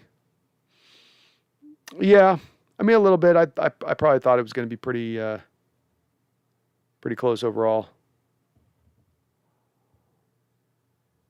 All right, 42 seconds on the clock. Foles in shotgun. Given to play action, Montgomery comes back to Cole Kmet. Cole Kmet breaks the tackle in the open field from Ugo Amadi, gets back up the field. Dunlap hustling up the field to make the tackle. But a 15-yard play, and the Bears are knocking on the door. 25 seconds left in the third quarter. Foles really starting to get comfy here, man. He's sitting back. He knows right where he wants to go with the ball, and he's letting it rip. Back foot hits, and the ball's out of his hands. No chance to really do much as far as getting to him as far as the pass rush goes. Santino Qua says, Bears fans here. Large YouTuber that does Bears games is not live today. Good job, by the way. Well, thank you, Santino. I appreciate that. And hey, I'm glad I maybe can fill in a little bit of the holes for you guys. And hopefully you guys are on the right track here, you Bears team. I know that you as a fan base have been struggling for a time bit with having to deal with losing football and having us now sustained our first year losing year in quite a bit of time. I'm not liking it being a 1-year thing. So I can only imagine having a couple of years of it that you've been dealing with just waiting for your team to break through and how frustrating that must be. But as somebody said earlier in the stream, it's just going to make it that much more savory for you folks once you do get to the point of getting back to that winning style of football. And I do think at the end of the day, Justin Fields can be a guy that's an interesting guy for you going forward. He wasn't my favorite quarterback coming out of this last draft, but I did think he was a first-round talent. And if you give him the right players around him to work, that's really the key at this point. And they say the hardest thing is really finding the quarterback, not finding the players around to surround him with. You can do the surrounding stuff. That's just commitment level things. But finding the quarterback's an easier said than done type situation. So I hope you guys do keep the faith on that. Don't judge Justin too harshly in this first year where really he should have been sitting as a backup, where really they should have had better offensive linemen in place when they put him in the football game. Don't make any final determinants on Fields, at least for that reason, I'd say. Tracy Baby says, Seattle fans are going to say Nick Foles is better than Wilson. I'm not going there. Randall says it's cold as a mother in Yakima today. Yeah, it's freezing here too. It is freezing here too. It's almost too cold now to snow here. Seahawks Network says Mayoa looks like a statue in space. They moved him out to Sam linebacker, and I didn't understand it. He's not got anywhere near the same kind of athletic profile that Bruce Irvin had, which is what initially had you make this transition when you did this back in the day of moving a defensive end to the Sam linebacker. And you did that because you had a guy in Bruce Irvin who was a former safety convert at community college to defensive end. So a guy who was used to moving in space and had the fluidity of moving in space. Now you take a guy like Mayo out there and you put him out there and it's just kind of he's a defensive end at the linebacker position. That's what you're seeing. And that's kind of what you get then with that.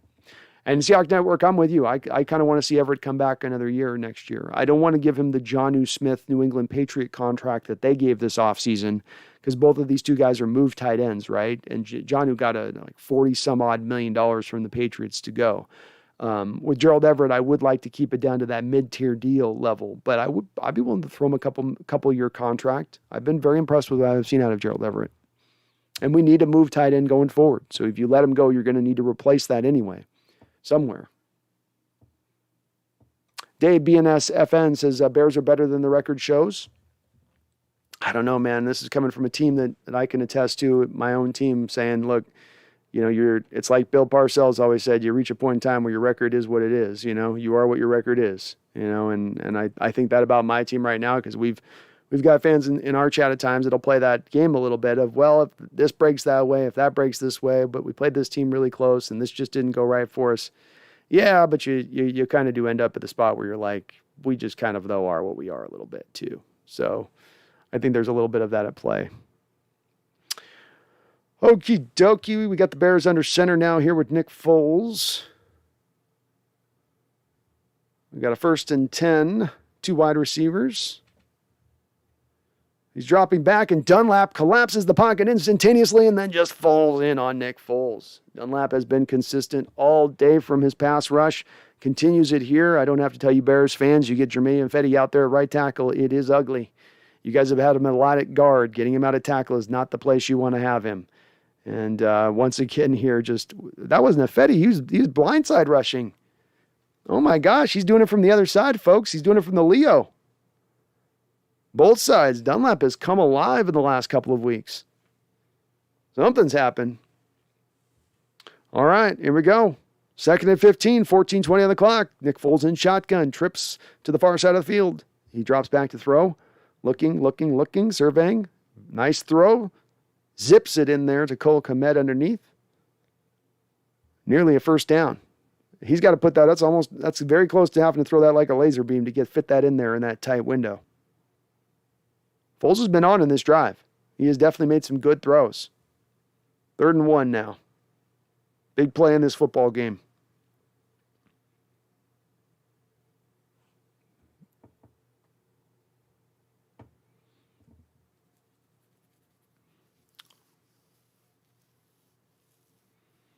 Those got their main dogs, Woods and Puna Ford, on the field. You flopped out Kambiche and Adams. No doubt you're trying to stop the run here. Mayo is your Sam. A little drop the middle there. They tried to just do a little quarterback sneak with Foles. Not a drop, but just a sneak with Foles. And looked like, who was that came down? Looked like Puna came down and collapsed down, scraping the line sideways. Dunlap told him, and he just broke sideways off the snap rather than up the football field. And going sideways rather than straight up the field like he was attacking a gap allowed for him to get his hands up on Foles before Foles could get moving forward to get the first down. This is going to bring up 4th and 1, and the Bears are going to go for this kind of surprisingly. A field goal would put you within one score. Maybe Santos is hurt, though. It did look like his groin area was damaged on the kick return by Dallas last time. So now Foles coming under center. Does not look like, he's going for another sneak. I don't know if he got it. I think he was short. Oh, the official's kind of stepping up a little bit. This is going to be very close. Very close. It all depends on the spot. What was interesting there is when the quarterback usually sneaks, they'll put their head up over the top of the center where they're sort of getting a little bit of, by their positioning, a head start on the sneak. But on this play, Foles was kind of like he was squatting down like he was taking a dump, and then he did the sneak. And that sort of almost, they gave him the first down, it looks like, but boy, he definitely put himself behind the 8 ball a little bit by deciding to do it that way. Made it a little bit harder on himself. He's probably trying to do the sleight of hand. It's not a sneak. It's not a sneak. It's not a sneak. Look at how much I'm squatting. They do give him the first down, though it does look like Carroll has thrown his challenge flag. I don't hate the challenge here. You might not use it in this game, and this is a big play. If you get this overturned, it's basically stealing a possession, so it's not the worst time to challenge it. I doubt that there's going to be enough view on this because it's just going to be a cluster of bodies to overturn this. Washington Fist Quest with a $5 donation. I salute you, sir, and thank you for the $5 donation. He says, what do you think is the minimum Jody Allen needs to do this offseason to improve the team? Her personal level of interference, I mean. I think that, let me think this through here. What do you think the minimum is Jody Allen needs to do this offseason to improve the team? I would say the minimum is that if she's not willing to fire Washington Fist Quest, she puts down the gamut to both the coach and the general manager to tell them that if this does not significantly improve next season, and no, significantly improve does not mean you back end your way into the playoffs, but that this is actually truly an elite team going into next year, one of the elite teams in the league. I say into a team that could truly compete to be into that conference championship level of play, and that she puts down that level of she puts that hot seat under Carolyn Schneider.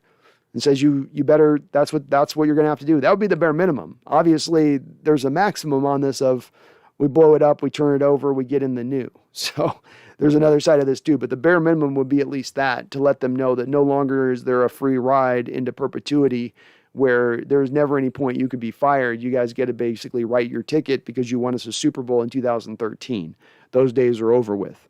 That would be my bare minimum request.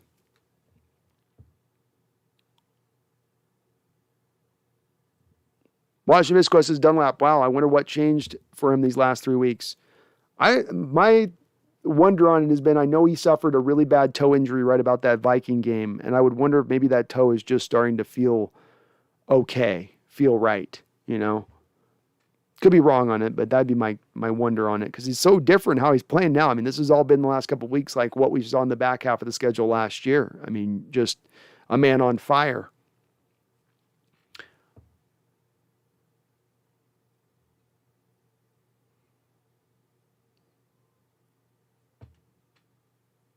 Dave, BNSF, says, living in Arizona, and I'm loving their collapse.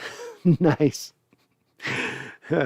It's definitely going the wrong direction from at the wrong time. If you want to be playing your best football at the end of the year, they are not doing that. That's for sure. Go Watch Live says, my broadcast hopped back in on the 3rd and 1 for some reason. Yeah, I don't know if you're getting this overturned. I like the challenge. It's just hard to overturn it. Still a good challenge, though, because, again, I get why he did it. Makes sense. 1st and goal here from the 5-yard line. Foles under center, and the give is to Montgomery. Bounces around the backfield. A little bit too much dancing, maybe. Ben Samoa Does a little UFC choke move on him to get him tackled down at the ground. Little triangle there on him.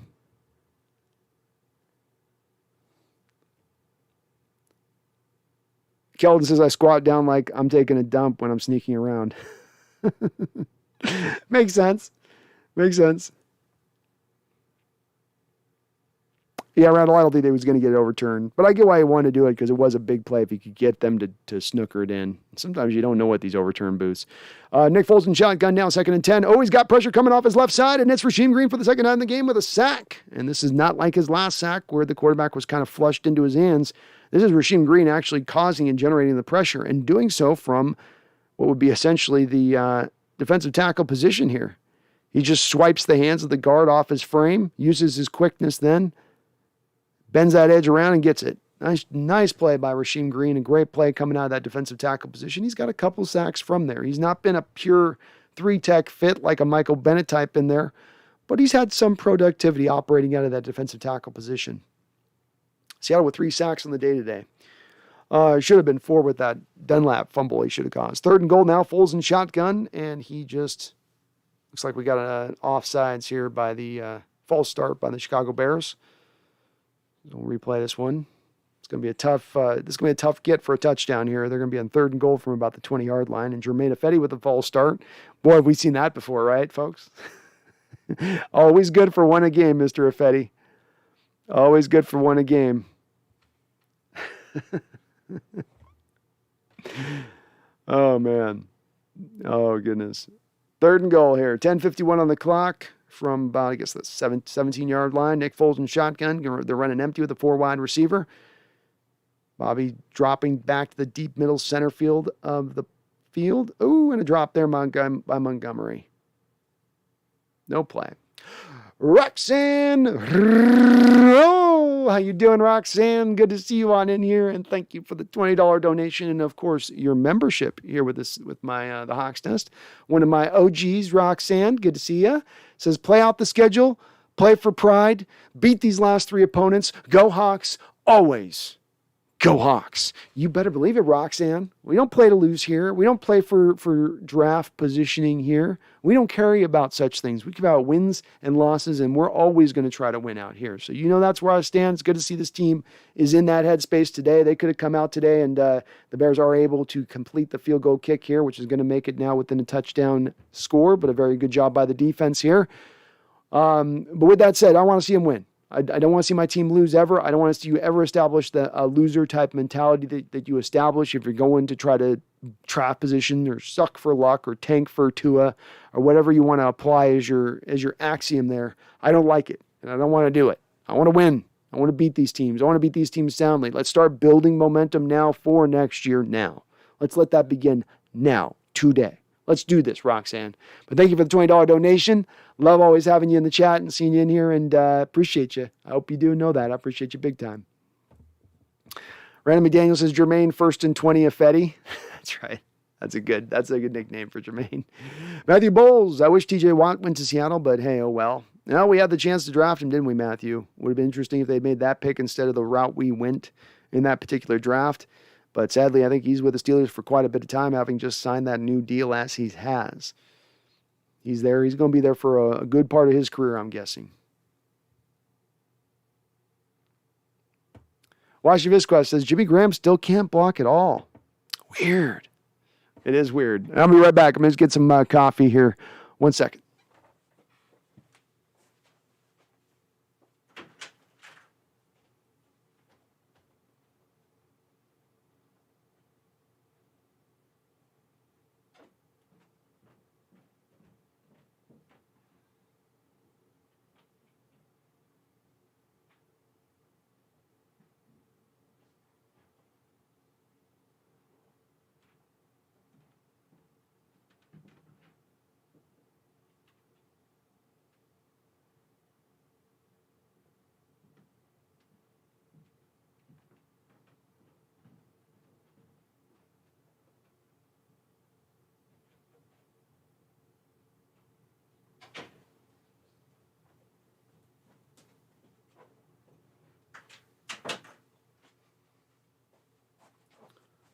right, thanks for holding on with me, folks. Wow, we got almost 200 people in this place. Hell yeah, guys. Line it up today. I love it. Love to see all the folks in. And by the way, I love seeing the Bears fans in here. There's some channels that say we only want our team fans in here. I like having all fans in here. So if you're a Bears fan or not, I love having you in here. I always say having fans from outside teams is we're having them in here to talk, gives us a good outside perspective. We try to be on this channel a little bit a cut above from an intelligence standpoint, not just myself, but my subscribers as well. So we definitely welcome all in here. Thank you for coming on in here and checking out the channel in here. Any new folks, new subscribers, all that too. Appreciate that as well. All right, so the Bears do a little bit of another one of these little pooch kicks where they're going to sort of just burn some grass there with the kick. I guess they're worried about the returns in this game, especially after Dallas's return. That makes sense. Poor Santos, his crotch area is not feeling well, it looked like, after that last tackle try or where he got blocked.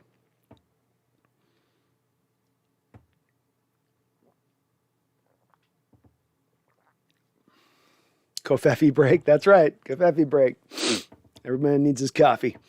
All right, Russ and company, let's close this up. Let's close this book up. We got 1st and 10. He's under center here. A little fly sweep out to Eskridge. It's wide open there again. Nice little 6-7 yards. Eskridge puts down his pads and gives him a little bit of the business at the end. And the Bears players, they call a flag on that? Are they calling that a flag on Eskridge for pushing back on the guy after he knocked the ball out of his hands? Because that's technically taunting knocking the ball out of his hands, right? That's more. I hate that there's even a flag on this play, period, to be honest with you. This is where I just, come on, NFL, who cares? They're getting feisty out there. He just laid down a tackle that was he ran tough, he finished the run. Who are they calling this on? They're calling it on Chicago. So Bears fans, for the record, this should not be called on anybody on this. We're going to get 15 yards on it, and it's like, come on, this is football. Their widow feelings can take it. You know what I mean? Their widow feelings can handle a little bit of, he knocked the ball out of his hands. Ooh, you know. Come on. Please, NFL, address this offseason. It's a man's sport. Let them be men. Men knock balls out of other men's hands. We've been doing it since we were 5 years old. Just let us be men. Russell back in shotgun play action pass. Flips it out there to Rashad Penny, but the ball's tipped at the line of scrimmage. So it'll be 2nd and 10. Or they're calling it not a tip. I don't know what the hell's going on. What's going on here? Parkinson kick returner. That's right. Colby Parkinson, 6'7" kick returner for the Seahawks. Brian Myers says Talib is horrible on games. All right. Some people said he was at least interesting because he was like a little unfiltered, I guess, or whatever, but I might. 2nd and 10, Russell in shotgun to give to Rashad Penny. Penny sort of picking and feeling his way. Wow, Rashad Penny breaks out wide. Stiff arm, sets his man to the ground, breaks through another arm tackle, breaks through another tackle, and then forced out of bounds at about the 10-yard line. Fantastic run by Rashad Penny. Keeping his feet moving. This isn't just speed stuff here. This is lateral stuff. This is keeping your feet moving, keeping your balance, sliding off tacklers. Boy, he stiff-armed Graham right to the ground. Just made him look silly there. And then looked like linebacker came up behind him, tried to do the old, I'm going to cause a fumble by punching you through the back. Didn't land, and Penny was able to break that outside. 15 carries, 126 yards for Rashad Penny. Having an awesome game today. And again, not easy yards. This isn't stuff where it's just wide open for him like the Texans game to a degree. This is him having to break a multitude of tackles to get his yards. 1st and 10, Russell out of shotgun to give in to DJ Dallas. No, read option. Russell keeps it. He keeps it on a read option, folks. Yes, you heard me right. Russell Wilson, for the first time all season, if I'm not mistaken, kept it on the read option. Are we in the Twilight Zone? Have I entered an alternative space of dimension and time? Is this the Twilight Zone? 2nd and 7 on a 3-yard run there by Russ. You got to make them think about it, right? You just need to put the threat in their mind. That's all we got to do. Just establish the threat in their mind that he might keep it. Russell back under center. DJ Dallas behind him. Rashad Penny's getting a little bit of a woof air break there. DJ Dallas, nice little stutter step to the line of scrimmage, and then pokes his way through for another couple of yards. That'll bring us down to 3rd and short. Seahawks continue to run, and bleed that clock. Russell in this game, an efficient, quiet, 12 of 20, 156 yards, 2 touchdowns. Nothing spectacular. Been just, I think, pretty solid overall. We'll certainly delve into a little bit of his performance in the post-game discussion on this. But certainly has not made any bad mistakes outside of a ball or two that maybe have been close to being intercepted. Bears are showing blitz look here. Russell, be aware of it. They are bringing the blitz. One drops back out that was showing. Russell a little confused by it, doesn't know what to do. Scampers around, twists around, pirouettes around, hold the ball, sacked. Sacked on the play. You don't like to see the sack there, but you're happy where Russell didn't try to throw that into an interception. Give Myers a chance to extend this lead out to 10 points at that point. It's a bad sack to take. Russ is holding the ball a little bit too long. The Bears did a very good job there, though, of showing what the two linebackers set up as a blitz, and they looked like they were coming. When one of the linebackers dropped out of the blitz, he took away Russell's outlet. Russell was going to go to DJ Dallas underneath there, and when that was turned away, Russell then started to kind of worry about the pressure, and Robert Quinn had gotten some pressure off Dwayne Brown's side. So you end up with the sack. But we've also seen at times where Russell there will try to just throw the ball away way too late, and it ends up causing an interception, something horrible to happen. And oh my God, Myers. Myers kicks the kick wide there. It looked like it was going through and then just broke late there, so you don't get the field goal. Still, I think a smart play by Russell not throw the ball away there. That he would have been great to throw the ball away, but I don't think he had an opportunity. Robert Quinn was coming in with the pressure too quickly on that play. And Myers just kicked it a little over to the left side. That seems like that's how he's been missing this year. When he's got to kick it and it's going back from right to left, it will just float through the other side of the upright.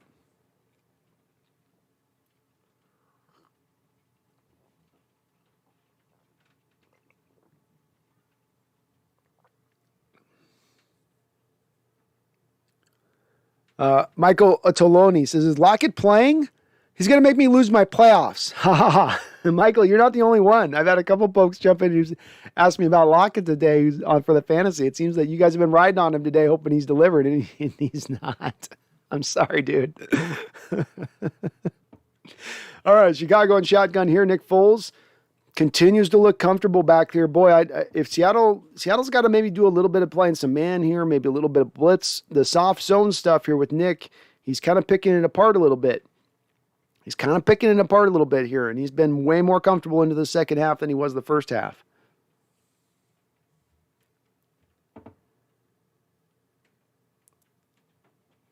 Penny Lane is in my ear and in my mind. All right, 17:24, 6:44 on the clock. Foles and shotgun to give to Montgomery, who manages to claw his way for a 2-yard gain.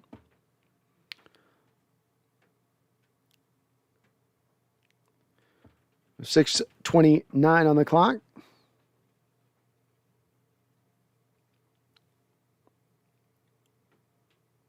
Thank you, Rod Sterling. I could do the Sterling voice here. The Seattle team, found in Seattle on a snowy day, a place known only for rain, wet weather, now has an Arctic chill coming through. What would they do when they enter the Twilight Zone? Nick Foles in shotgun, looking initially, goes back to his second read. Seattle tried to bring a little bit more pressure there, but Foles was still able to complete the pass to Mooney underneath for a gain of about 4 or 5. 5:45 on the clock. And Bobby Wagner just set a new franchise record for tackles in a season at 168. He broke the record held by Bobby Wagner at 167. The greatness of this kid just continues to be on display. Heading into a Hall of Fame, first ballot Hall of Famer, no doubt about it. He has cemented his greatness this season if that cement had not already dried. It has now. 3rd and 4, Foles in shotgun, 2 seconds on the play clock. Seattle brings a blitz. Foles recognizes it, tries to get away, and nice play by the Seattle defender, John Reed, to come up and break up on the ball. Well, they did just what I called for. I said, let's play a little bit of man coverage. Let's bring a little bit of pressure. Foles is sitting back there a little bit too comfortable. And that's what the Seattle Seahawks did. They brought Reed up in press look. Didn't try to really press him, but that's not the point. It's in man. You're showing the press look. You're putting a little bit of pressure on those receivers at that point to then generate that separation that's needing to be generated very quickly because the blitz is coming and you don't have time to usually generate like you normally would if we were bringing, let's say, the front four. Now, the Chicago Bears are going to come out and they're going for it here on 4th down. Here we go, folks. Here we go. Foles in shotgun. Sends a wide receiver out wide. Ugo shows blitz, breaks off of it. Play looks open, confuses. Foles is going to scramble, tries to then throw late. Incomplete pass. All right, there we go, Seattle. Yeah. Ryan Neal down the field was able to break up the ball. It was on the line. Could have been called a little bit of a defensive pass interference. It's a gray area one on that one. It's another one of those throws like earlier with Foles where he's got nowhere to go, so he says, F it, I'll throw it up to the guy and just try to get the PI called. But it wasn't a well-thrown ball. A dying dead duck that had been shot twice in the air and really wasn't even thrown to be made catchable at that point. But, okay.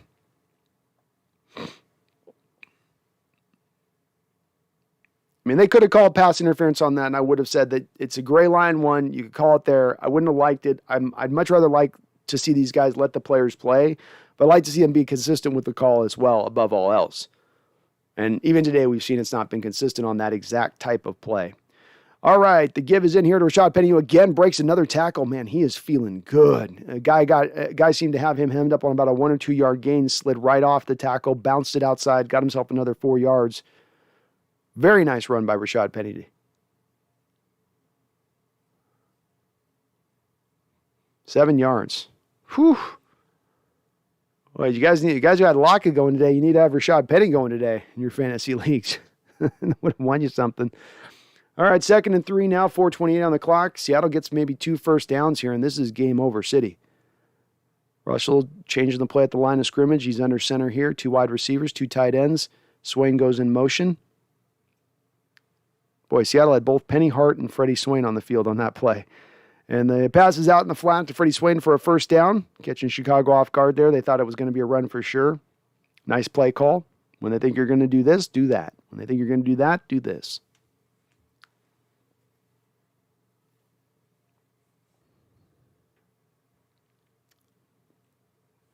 .412 on the clock, 1st and 10. Give up to Rashad Penny up the middle. Penny takes it.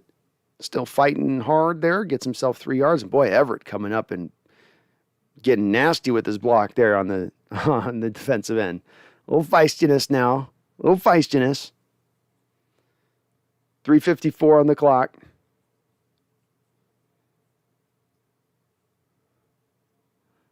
Rashad Penny's got to be a little tired. He's gotten over 20 carries, I believe, in this game. No DK Metcalf on the field. I don't know if he's injured or what's going on there.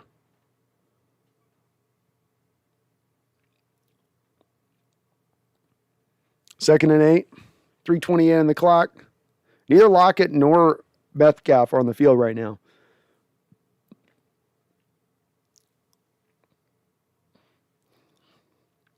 Give us to Rashad Penny for a 2-yard gain, but it looks like there's a holding call here on the Seattle Seahawks on the play. Looked like maybe Curhan was looking at the official a little too closely after the play, which leads me to believe he might have done something naughty. Oh, Colby Parkinson.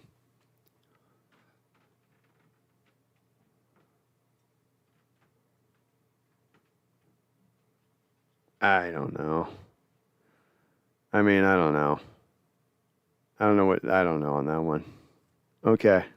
I mean, okay. What did they see on that one, folks? I don't know what they saw in Colby on that one. That's a weird call. He's down blocking. He just doesn't do anything. He's not pulling on any jersey. He's just, okay. 2nd 18. Give is into Eskridge on a fly sweep. Not really anywhere to go. The Bears play it well. Eskridge gets down. It looks like a loss of a couple on the play there. So Seattle's got about 3rd and forever here. And they're not even in really field goal range at this point, I would not think. You got some work to do here. I do wonder if this is almost a place, depending on how many yards you get, I guess they would just try to punt it inside. The Bears do call their first timeout to stop the clock. Eskridge actually did a good job there of getting down before he got out of bounds to keep the clock running. Forced the Bears to have to call a timeout. Roxanne, thank you for another $5 donation, Roxanne. You're awesome. Says, win this and the next, and remind the NFC West and the NFL that the Hawks are going to rise up on y'all. You better believe we're going to rise up on y'all. It's just getting started. Next year gets started today. Building blocks laid today for tomorrow, Roxanne. And yeah, you have us down this year. You got us in the muck right now. You got us in losing more than we're winning. We're not right with it right at the moment. Okay, you got us on 1 year. But you only get 1 year. You only get 1 year pass, and you better take advantage of it, Rams. You better take care of it. You better take advantage of it, Cardinals. You better take advantage of it, 49ers, because we're coming back at you next year. We're coming out with our teeth, our claws. We're going to be spending a crap load of money. We're going to be making big trades. All right, Russ and shotgun, 3rd and 21, 3 minutes and 7 seconds on the clock.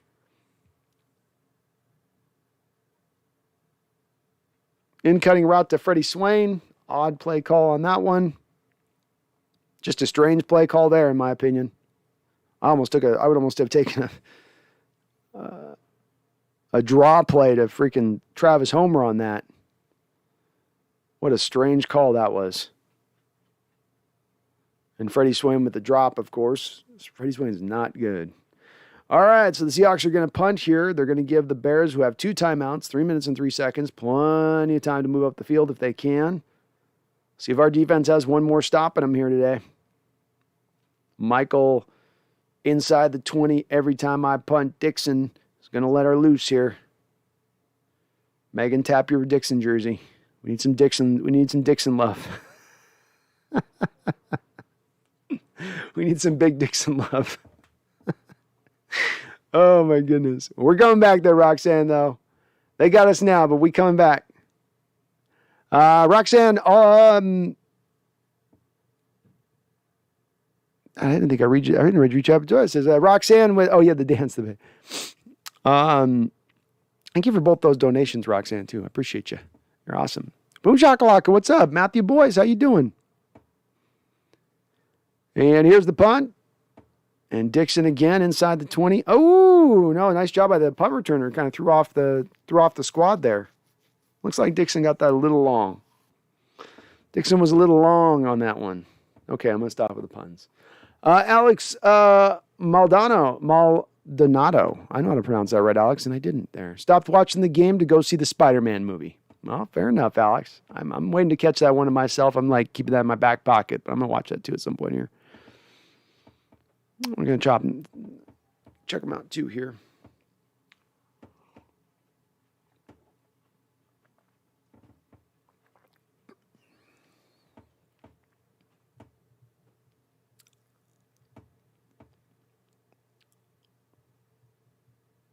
Kelvin, welcome to the Twilight Stream. That's welcome to the Twilight Stream. You got to do Rod with don't use your upper lip when you talk. Nice throw there by Foles to Mooney. Breaks free. Some nice moves after the catch. Wow. Gets up. Man, he's still going. Oh, my goodness. He almost busted that all the way up to the 50-yard line. Mooney running strong. Running strong after the catch. And Foles again. Get him with his back foot. Let him hit his back foot. Let it rip. We do have a flag on the play, though. Officials are discussing it. Roughing the passer on the Seahawks. This is, I believe, going to add 15 yards to the end of the play. So now all of a sudden you've got to believe the Bears up at the 35-yard line here on one play. Whew.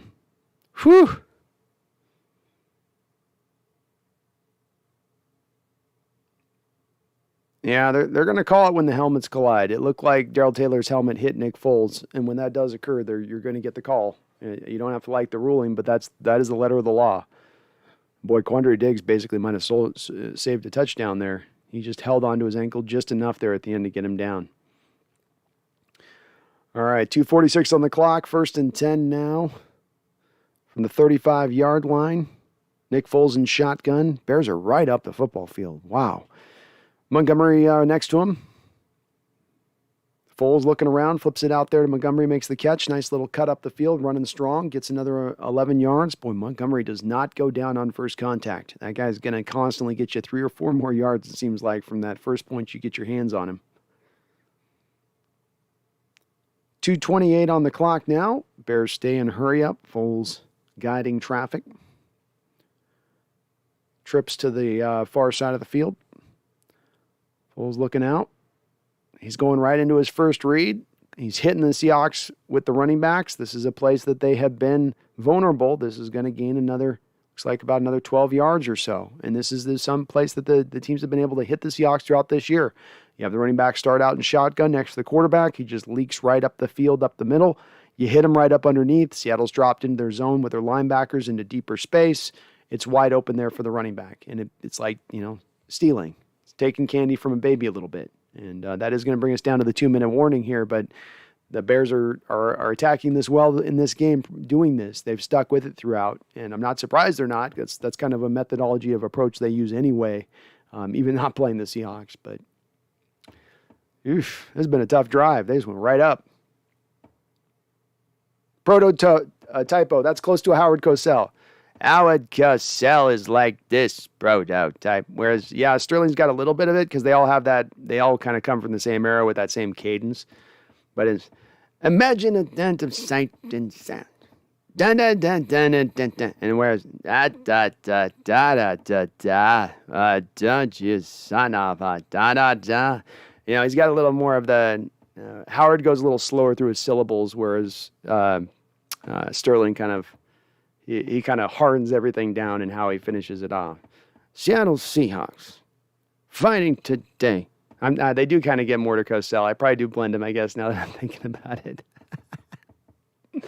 I work on both though. I like doing Sterling. Another guy with a very specific kind of way of speaking. Alex Maldonado says, should the Hawks take a chance on Bears' old quarterback Mitch Trubisky? No. As I've often said about Mitch Trubisky, he's never met a throw in his life that he stepped into. Megan says, why isn't Dixon kicking? I don't know. It couldn't be worse at this point with Myers, can it? Boy, he's fallen off a cliff this year. TJ says, Foles runs a 6'5", 40-yard dash. Actually, Foles is reasonably athletic. He's a 5-0-er. He's a 5-flat 40 guy. Not fast, but he's not Brady slow either. He's probably closer to Brady than he is to fast, but he's got a good first 3 steps, and then it goes slow.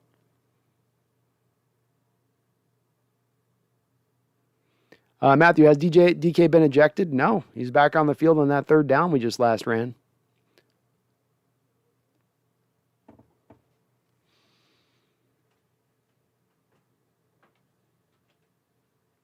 Wait, go Bobby Wagner. Congratulations, man. Yeah, it's great job by Bobby.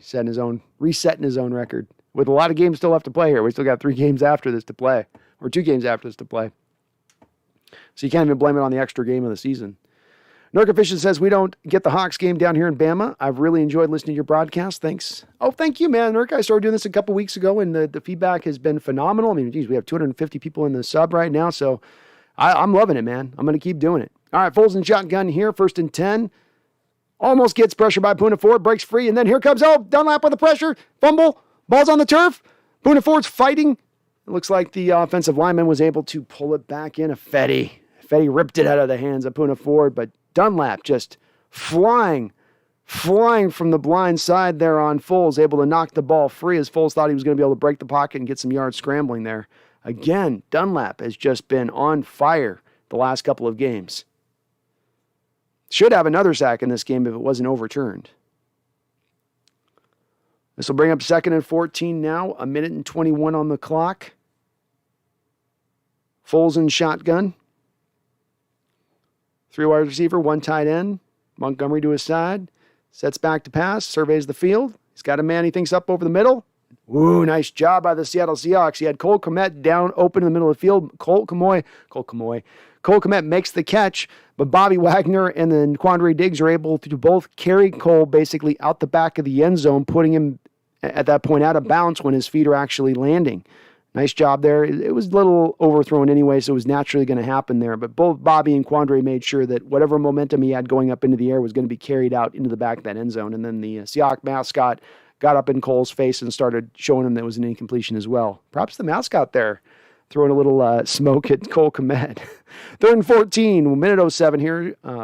Nick Foles in shotgun. Here we go. You got to figure he's going to try to get a few yards back. Nope, he's going for the end zone. Caught Jimmy Graham. Jimmy Graham with a contested catch and a man hanging all over him. Touchdown, Chicago. Wow. You've only gone to him one time in this game, ignored him for most of this game, and you say, you're down near the end zone. Let's just do a throw it up pass to him. Not the worst way for them to go. Smart by the Bears. You attack him down there with John Reed, who's a 5'10 guy. Jimmy's 6'5". He doesn't even have to jump on this play. He just sticks his hands up in the air, and there's nothing Reed can do to get up there and reach that level of height, even jumping. Ryan Neal tried to come late from a safety spot to help out, but this is where you get down to your 6th and 7th cornerback and where you tend to value normally in your system to have cornerbacks that are of bigger size, i.e. 6 foot or bigger. And the Bears are going for a 2-point conversion. This is for game, folks. They are going for the 2-point conversion. Foles slides out wide. He's got a man in the back of the end zone. Man looks open. Man's catched. And he got his feet down. 2-point conversion is good by the Chicago Bears. What a great catch. The Bear receiver went up. Looked like it was going to be like that similar situation with Cole Kmet a couple plays ago where the defenders were going to be able to push him basically out of bounds before his feet got down. But he was able to just get his feet just down there at the last minute.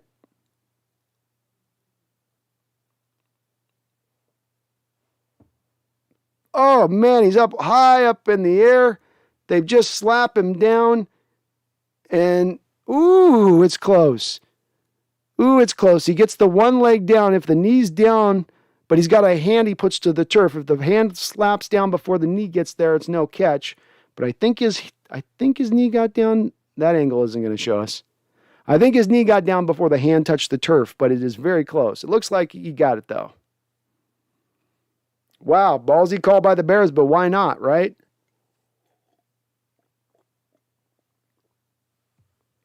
Why not? Props to the Bears in this one. And a team like us didn't have a lot to go for in this game, and they've shown some fight. And Foles has played a really sterling second half. He's been on point in his decision-making. He's been under some duress at times, but he's been very smart.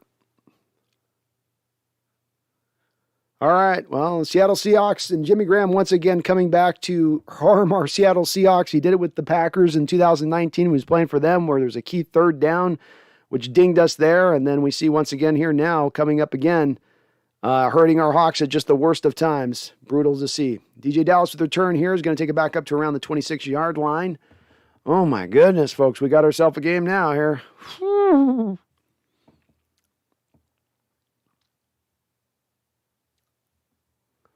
Seahawks Network said that last offensive possession effed us. Yeah, then the Myers missed kick doesn't help at this point either.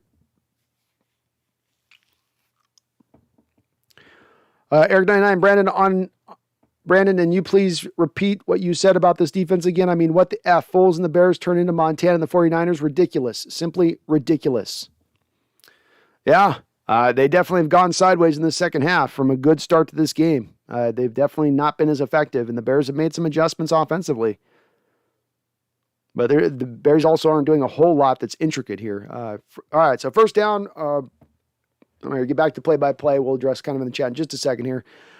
First down, 48 seconds now on the clock. A little swing pass out there to DJ Dallas. Get you into about a 2nd and 6. Seattle does have 2 timeouts. You have plenty of time here theoretically on the clock with the timeouts to get up into field goal range, but obviously we don't have a lot of trust in Myers. Russell in shotgun, drops back to throw. Looking down the football field, holding the ball. Looks like he wants to scramble. Tries to get around the first tackler there in the open field. Doesn't really break the tackle. Kind of falls forward for a gain of 3. There is a flag on the play. It looks like it's going to be holding on the offensive line.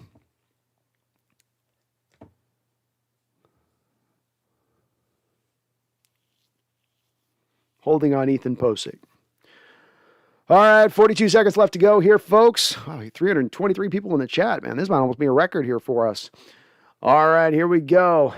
Here we go. Come on now. You got multiple downs to get this first down. You're behind it now, Russ. You still have the 2 first downs. I don't know if that was holding either, but whatever. 2nd and 16, 42 seconds on the clock. Russ in shotgun, 3 wide receivers at the top of the screen, far side. He's got DK Metcalf near him. Looks like the Chicago Bears called a timeout. Must not have liked what they saw. Matthew Bowles is just bombing away to DK. Randall's got the holding. Yeah, I don't know about the holding. It looked like he had his hands inside his chest, but I don't know. I saw it quick. It was quickly flashed on the screen. Shane, after the O-line is our demise. They're not definitely a strength. That's for sure. Michael Poison there says Russell's not the same as he used to be. Neither is the rest of the roster. That's a good point.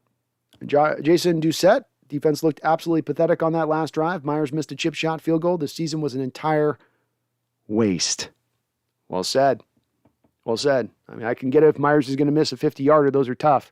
But when there's a 39-yarder right down the middle, I mean, you got to hit those kicks. Russell in shotgun now, 42 seconds left to go. Bears bringing some pressure. Lets it rip to Tyler Lockett on an underthrown ball that drops into the ground in front of Tyler. 3rd and 16.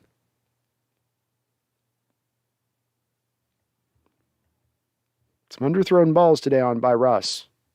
He's not played horrible ball, but there's just been some balls just a little bit. That should be an easy throw for him. And you make it look that much tougher. All right, so you got to get some of the yards back here for the fourth down. Don't go all up for it now. 3rd and 16. In shotgun, looking. Whips it over to Tyler, gets those yards back. Tyler makes a nice move after the play. Very nifty move. They're not going to give him the first down on a strange spot, does it look like. And they're not going to let him say he got out of bounds. Call a timeout.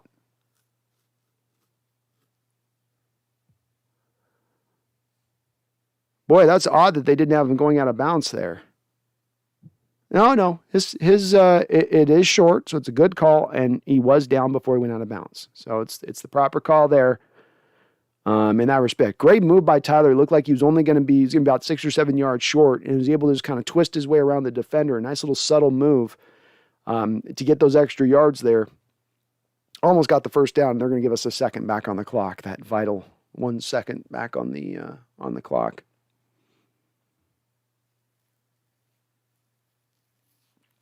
All right, Russ, what you got? Any magic left this year?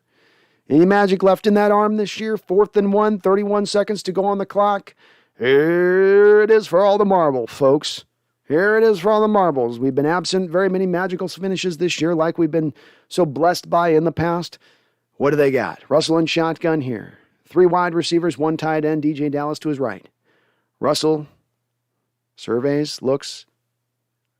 Oh, no! Oh, now Gerald Everett false started. This is going to make this 4th down that much tougher. Wes was trying to watch and hold there for a late blitz by the Bears so that he could recognize it coming, and he had to have his guys kind of hold on that outside. Just wait for me to get this thing right. Tough there by Everett. You need 1 yard, just a brutal time to have that kind of flag. 4th and 1 to 4th and 6, especially in these conditions, is big. All right, the Bears are coming out. They're showing 5 men up at the line of scrimmage here. This is going to be, it looks like, a blitz. 3 guys standing up, two on the one side of the line, kind of an exotic look to him. Russell back in shotgun. They do bring the blitz. Russell breaks free, looking. He tries to break free and see if he can scramble. Can't scramble. Tries to fumble the ball. We have a flag on the play, probably trying to fumble the ball forward by Russell Wilson is what they'll call this. This is going to be the Bears' ball.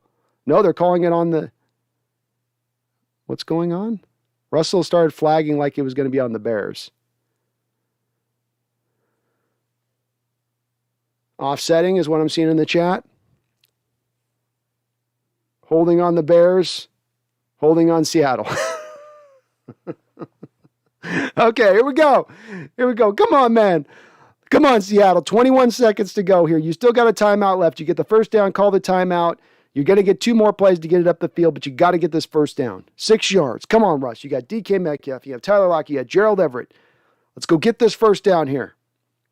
Bears called a great defense there with that look. That they haven't run that all game, and I think that gave Russ a little bit of confusion there with what they threw at him there in that moment.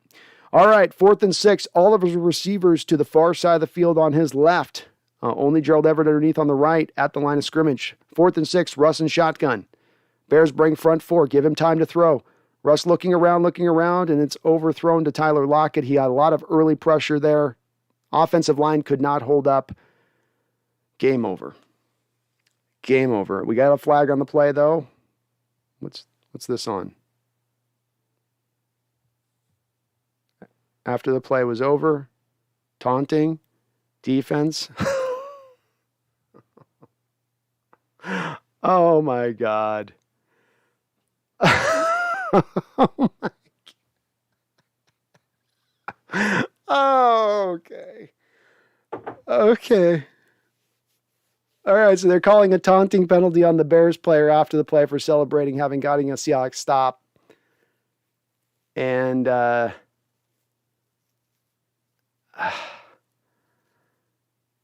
calling it on Bruce Irvin?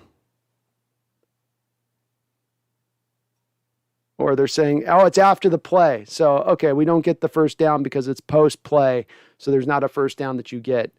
We don't get saved by the refs on that one, Jacob. This is Seattle. We don't get saved by the refs in Seattle. That's not what we do here. That is not what we have done to us here. So they're going to say it was post play. So the fourth down, and it's a fourth down. So it's already been turned over in downs when the taunting penalty occurs. So they aren't going to give it to him there. Wow, we've got 416 people in the chat right now. This is, I think, the most we've ever had. So welcome to everybody on in the chat. Sorry it is for not happy circumstances. I'm sure you're a Bears fan. You're somewhat happy here, though I did have quite a few Bears fans in here who were hoping for a loss. Oh, goodness. You see them throwing snowballs on the field at the players. Just saw a snowball come flying in at a player's feet. We reached that stage. Our fans have reached that stage of frustration where a 4-9 Bears team comes into Seattle and beats you. Third string Nick Foles comes into Seattle and beats you. Jimmy Graham, who is far from his days of being in his prime or at his best, comes and beats you at the end of the game. And there's little you can do to stop him as your defense is let them walk up the field on the key drive of the game after playing fairly stoutly throughout. Rough game and a rough season. Somebody asked me about why I was more emotional and celebrating the touchdown stuff. It's been a season of beating us down a little bit emotionally. It's been a season a little bit of having a lot of these tough gut punch shots that we're having to sustain and sort of keep a smile on our face and go, yeah, I mean, that was not a good look, but what are you going to do?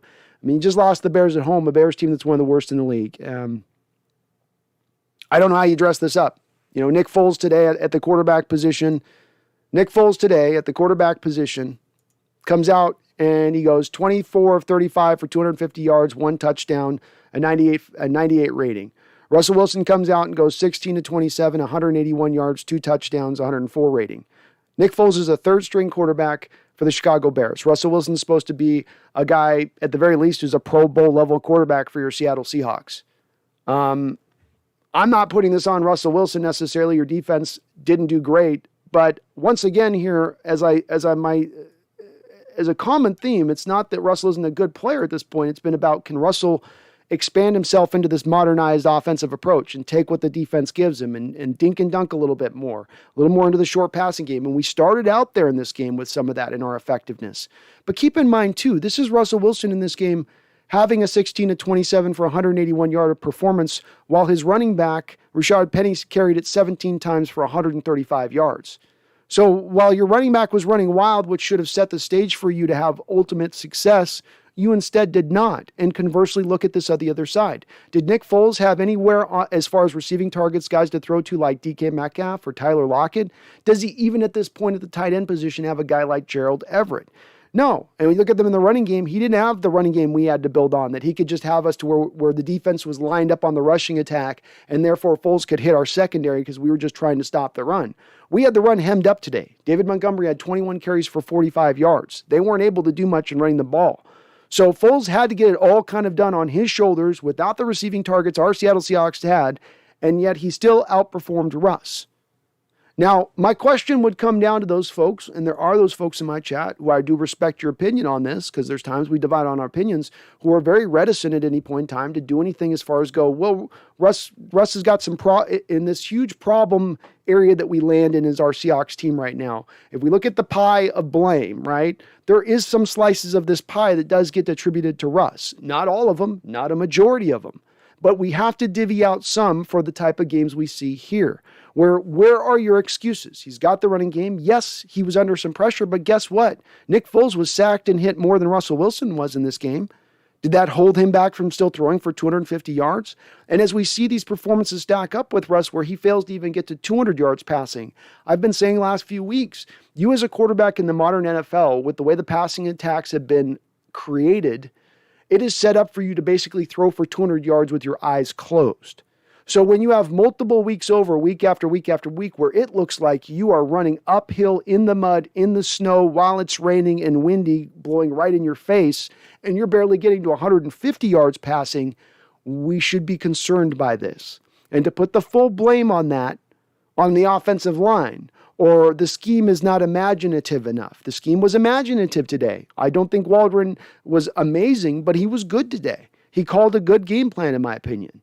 But the execution wasn't there. And we've got to find out why is that? Is it is some of Russ? Was Russ fine today and just the offensive line that bad? Was the receivers drop passes? I mean, let's unpack this. And that's what we're going to do here in this post game a little bit. But for the folks that are very much bristle at the Russell trade talk, and I see them in the chat, and I know where they're coming from.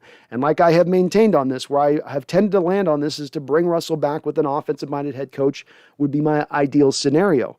But I can't help but look at the way this has progressed through this year and understanding that Russell Wilson, for the first time in his career, has brought on a new offensive philosophy. He's had multiple offensive coordinators before, but they've not changed their whole offensive identity in the way that they were doing this year. We were now going from we're going to hit you downfield in the passing attack, and we're going to utilize the power run game. Now we're going to the old Bill Walsh a little bit. I mean, it's the modernized version of it, but you're going back to the Bill Walsh West Coast offense. You're going back to the tenets of the Mike Holmgren offense that was built out of. And you cannot make that offense function and operate on any sort of consistent level if you do not embrace the short and intermediate passing game. That offense is built wholly on the back of that first and foremost. That is where you begin with the West Coast offense. And if you struggle with the short and the intermediate passing attack, it doesn't matter how effective you are at hitting down the field shots. You won't have consistent drives. You won't then henceforth get consistently points up on the board, as we've seen with the Seahawks offense. So, that's the little bit of what I would see with Russell's play defensively. Didn't like what I saw today as far as you allowing those easy drives in that second half, and whatever they made adjustment-wise, the Bears did. They just leaned on that adjustment and went. It looked like to me Foles mainly was able to go to his first read post-snap and hit the guy, and the guy would be open. And they were mainly attacking the soft zones of Seattle.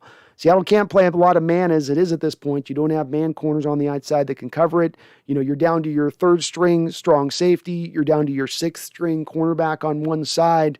You look at the defensive tackles in this game. You have Robert Kondichi and Adams as your defensive tackle pairing for some of this game. Obviously, you're beat up and injured at this point, but so are the Bears. I mean, do the Bears have Allen Robinson in this game?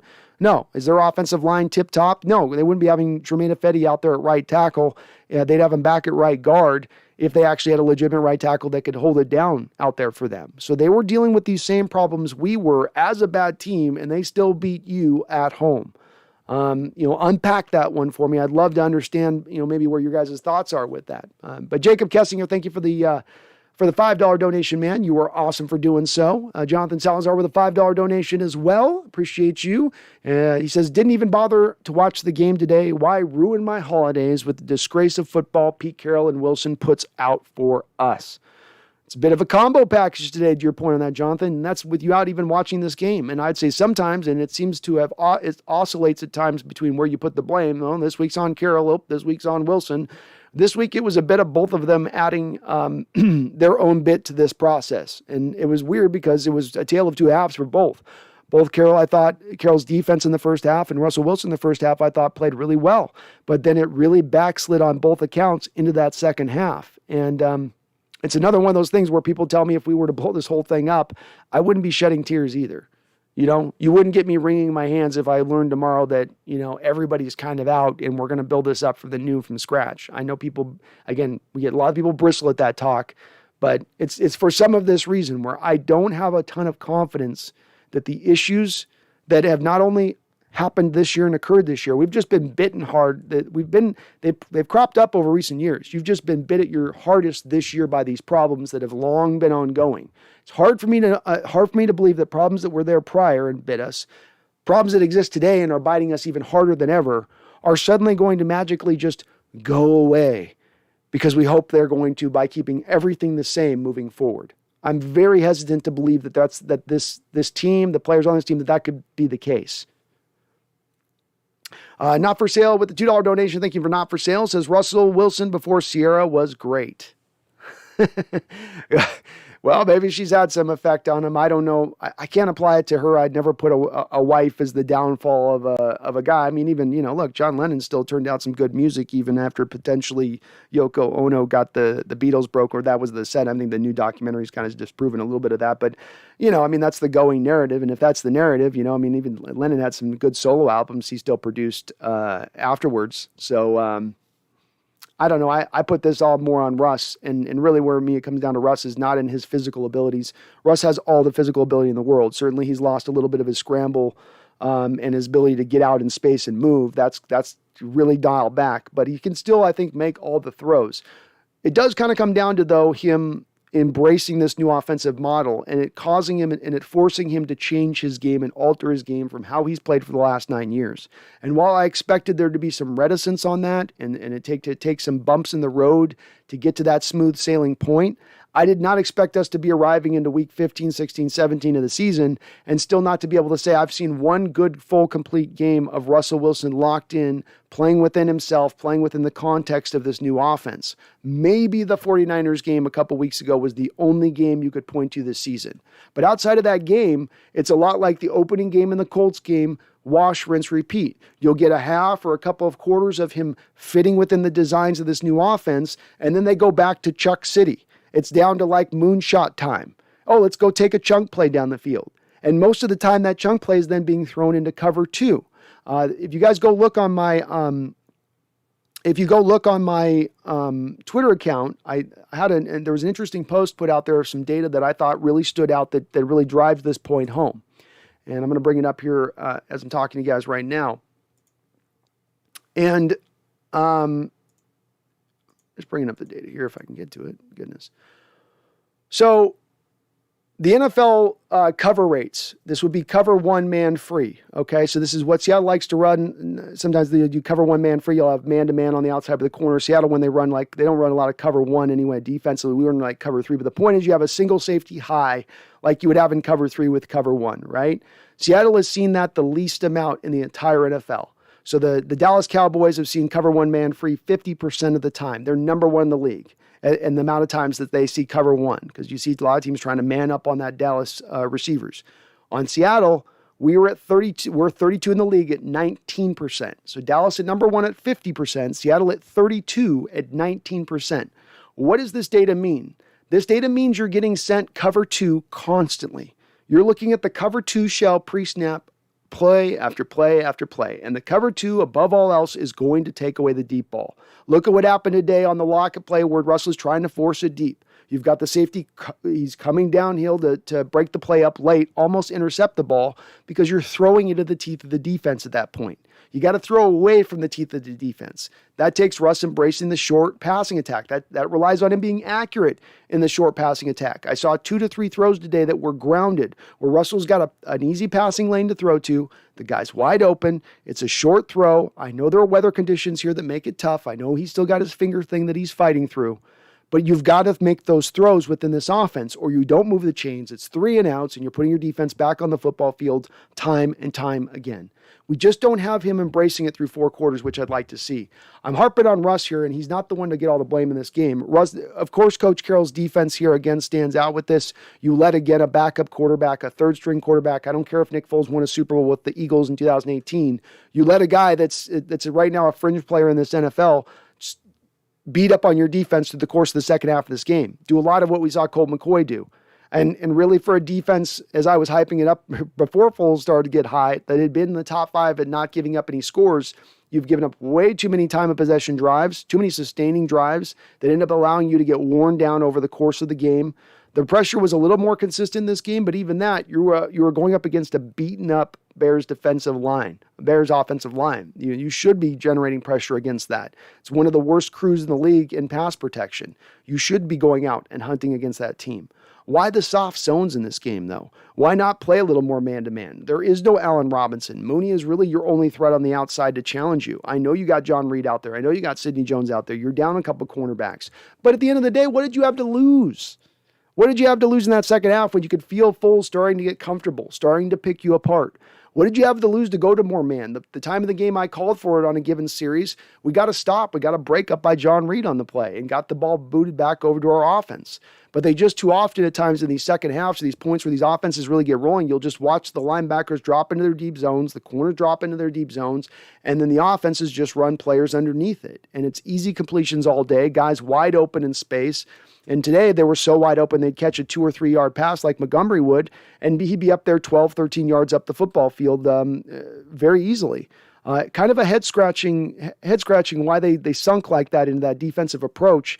Didn't really make any adjustments with it, and then just let Foles just kind of eat them up. I don't know if they just got comfortable in this game, thinking they had it won, being up by 10 points at the half, but it does feel like a little bit of that's going on here, just a bit. Doc Valkyrie, 1989, thank you for subscribing. You are awesome for doing so. Keldon with a $2 donation. Thank you, Keldon. Says Russell has been done with this staff all year. Well, he certainly hasn't shown to us that he loves the staff or that he's in on this new offense, to your point. And again, today, I thought he played well in the first half, but then you saw him really fall back into it's again, falling into those old habits. I'm just going to look deep down the field. I'm not looking to the short stuff as my first reads. I'm having everything in my pre-snap designation tell me that I need to go deep, and then get surprised when he's looking deep and it's not open, or then trying to force it deep. It says, as opposed to, again, just go to the short stuff a little bit. But he may be at that point. But thank you for the donation, Keldon. Multiple donations to you for 49er fan today, and I do appreciate that. Charles Riley with a $10 donation. Thank you, Charles. Says the creator chooses Foles and Graham as instruments to spread redemption and the glory of the faith today. The Savior will challenge Russ to stick to his faith during the time of adversity. Well said, Charles. Well, very well said, my man, on that. Definitely was favoring the Bears. God was maybe a Bears fan today, I guess. I suppose. Brian Wilson, after that BS, my own opinion, Bobby can stay, throw the rest away. Pete, Russ, DK, all off. Hot trash again. I'm okay with a turnover. I'm okay with, like I said, be aggressive and go hard at this turnover. Go hard at the restructuring here. Do not go with a half measure approach, and I will be in favor of it, however that form takes. It doesn't have to be a specific path. This player goes, that coach goes, this coach stays, that. But I want to see aggression. Be aggressive. Be aggressive. That's what I want to see this offseason from my team. And if it doesn't show you that in a game like today, where you're beaten by a Bears team, a hapless Bears team on their third string quarterback in your stadium, if it wasn't shown to you with Colt McCoy slicing and dicing you up in your own stadium a couple of weeks ago, what do you need to see? And I hope they've seen it clear. Moscone Onis is cut useless Norton in time for Carroll to go. Everything predictable on offense and defense. I'm with it. Cons, Russ also should have thrown at least one pick. Horrible game from him. Keeps on showing more and more he needs to get traded. Could have thrown two. The Tyler Lockett one could have been picked. He also threw a trust ball up to D. Eskridge. Again, sometimes the decision-making with Russ, you've got 6'7" Colby Parkinson on the field. You have 6'3" DK Metcalf on the field. And then you throw the trust ball up to the 5'9" wide receiver. Makes sense. That's what you do. And by the way, a guy who's not open on the play. The defender's on top of him. The cornerback's got him stacked. Odd decision-making on both those. And the corner nearly picked it off if Eskridge didn't knock the ball free and make a good play out on himself. Phil Freeman says the Hawks should have scored 35 to 45 points every game this year. Playing games close makes no sense at all when you have the talent to make every down after the national anthem a passing down. Agreed, this offense shouldn't be this bad. Nick Foles in that offense shouldn't have outplayed you with the talent that you have on your offensive side of the ball. It makes no sense is the very good way to put it, Phil. Tracy's baby, Russell Wilson's not the highest paid. No, he's not the highest paid, but he's top 3. You and Tyrell, enough is enough. Need a big clear, simply not good enough. What's up, Brandon? How you doing, Ewan? Good to see you on in here, my guy. Hope you're doing well. We do need a big clear.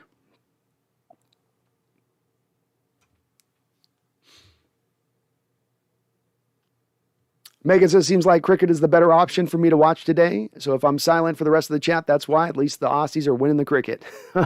You didn't miss anything with this game, Megan. This was, there's had some moments. I was feeling good after that first half, but it was a downward spiral very quickly into that second half. It didn't completely go off the rails, but it just slowly started to kind of fall apart. Jeffrey says, Russ ain't going to be worth a cheeseburger by the end of this BS season. Certainly he's not increasing his value. Because you were 1-4. Who cares, Tracy's Brendan G, if Myers hits that field goal, we would have won? Yeah, well, we would have. Yeah, probably. King Prodigy, Waldron is not the problem. How many times have we seen all 22 and Russ and even Gino missing wide open guys? Can't bring the horse to the water and make him drink it too. Very well said, King Prodigy. I've been giving Waldron quite a bit of a pass for the most part. He's not blown me away in his play calling, but it's one of those sort of, these aren't mutually inexclusive. Waldron can not be necessarily great, but a developing play caller, while Russ can also be not necessarily adopting the new approach that he needs to be adopting. And when it gets to the football field, when the ball is hiked, Waldron can't throw the ball. He can tell Wilson where to go with the ball in the process you've been going through. But I've landed again and again on Waldron didn't come and bring his offensive scheme from the Rams, which is built around the short and intermediate passing attack, along with a balanced running approach, to decide to go bombs away city and slide back into the old Seahawks model of things. That is the Seahawks, whether it be from Wilson or whether from Carroll, having that, embracing that. And that's where, again, I don't put it on Waldron. Again, I thought he called a good game today as well. Flag Sabbath says Lions isn't by any stretch a gimme game. No, it's not. There are no gimme games anymore. Not with this team. Jay Capalot, first year in a new system, first time being hurt in his career, by the way. In his throwing finger, the Seahawks are negative, and now we want to trade him. Congratulations, Seahawks fan. First time in his career bringing in a first year in a new system, blah, blah, blah, blah. Yeah. So again, the place I always ask, Jay, is that we just try to get to a place where we elaborate and we expand. I know there's a 200 word count limit, so it doesn't allow within the chat to expand. But let me expand out, I think, on the shade you're trying to throw at Seahawks fans for calling for this. And that is that you have a quarterback right now that's not adopting that new scheme. So if the bumps and bruises we had seen from Russell Wilson were, he's just getting used to hitting that back foot and ripping it and letting it go to the short passing attack. But instead, what we've seen him do time and time again is fall back into old habits. So can we trust, if we stick with Waldron going forward, that he's going to further adopt a system that he has seemed reticent to adopt in the first place? If he's not adopting to it now, if he's not buying in now, what is there to lead you to believe that he's going to adopt it next year? Just him simply being in it a second year? If he has a style of play that he wants to play within, and that style of play is essentially, I want to go deep down the field. I don't want to dink and dunk. That's not my game. And that's what he's showing us on the field. That has nothing to do with his finger. A lack of commitment towards the short and intermediate passing game has nothing to do with Russell Wilson's finger. Nothing. Has the finger impacted him? Yes, absolutely. And it especially impacted him when he first came back on the field. Is it still bothering him? Yes, absolutely. But when it comes to the commitment to fit within the designs of the offense, that has nothing to do with whether or not you're just starting to bring that offense in this first year or not. That has to do with whether or not you're playing within the new role of the offense and what it's asking you to do. That's just my counter to you on that a little bit, Jay. And again, I say this as a guy. Let me just say this again, Jay, because I have to kind of say this over and over again. I'm throwing criticism a little bit at Russell, at Carroll. But again, as I've said, if I'm the one in charge this offseason and I'm the one running the ship, I would still try to build an offensive-minded head coach around Russell Wilson with an offensive line, go down the path of that. So I ask people to kind of look at this through two lenses. We could be critical of Russell's play, critical of the way he's playing. Say, I'm open to the door, but maybe we got to move on from him if we don't have the confidence that he can fit within this offense, because he's then topped himself out at that point. We then say, we know that Russell Wilson just doing bombs away city has a certain level of that's going to top out on. We've seen it over the last 5 or 6 years. It can get you in the playoffs. It can get you an effective offense. Can it get you a Super Bowl? That's the question to play. Can it get you a conference championship game? That's the question to play.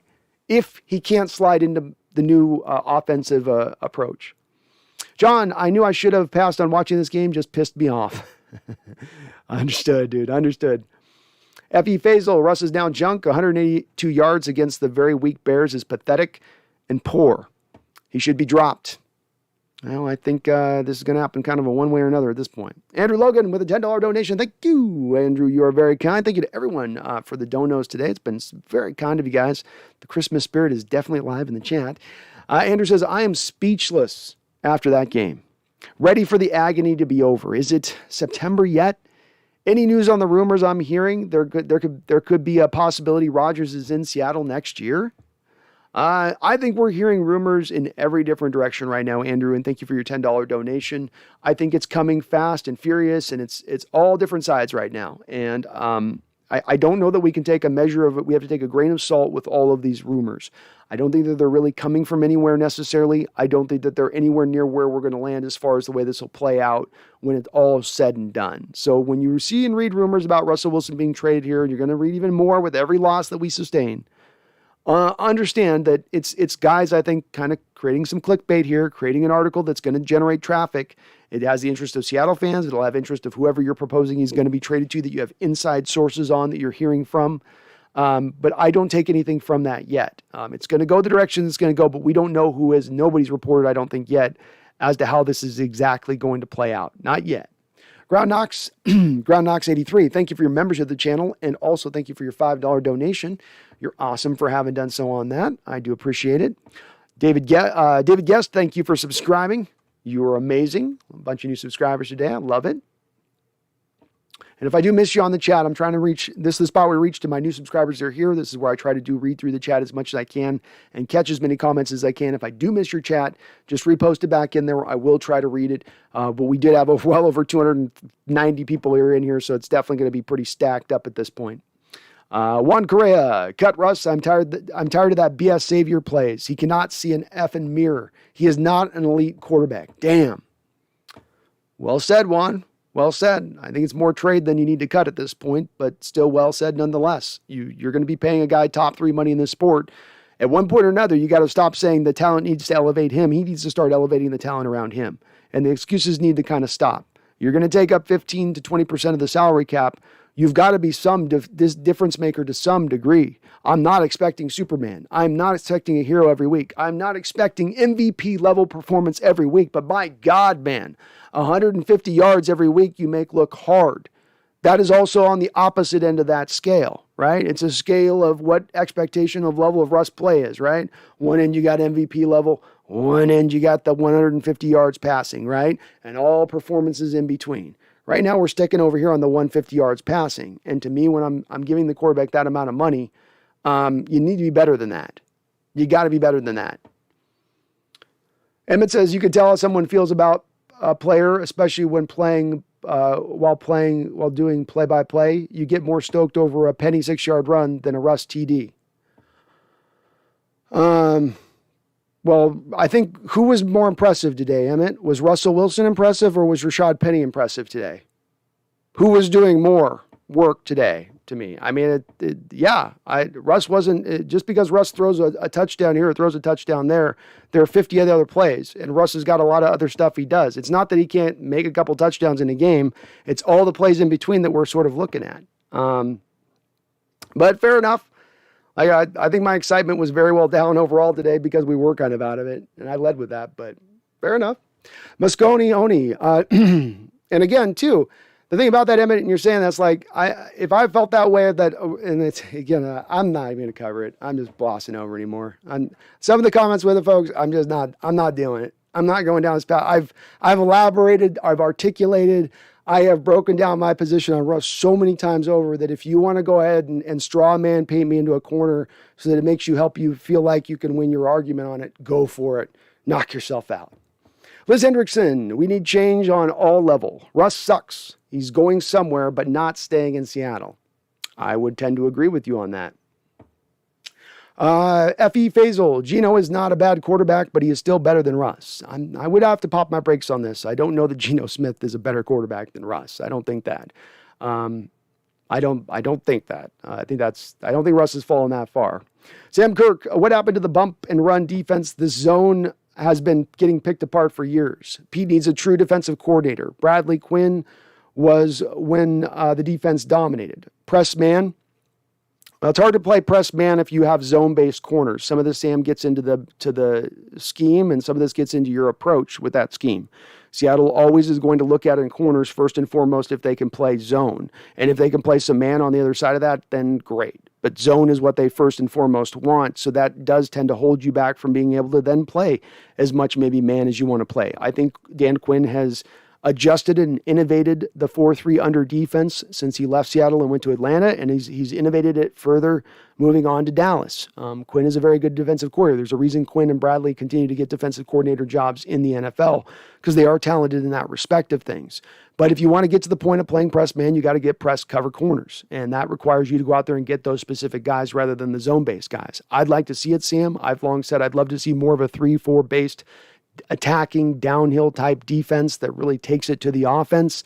One that might give up a big play from time to time, but also create big plays within that as well.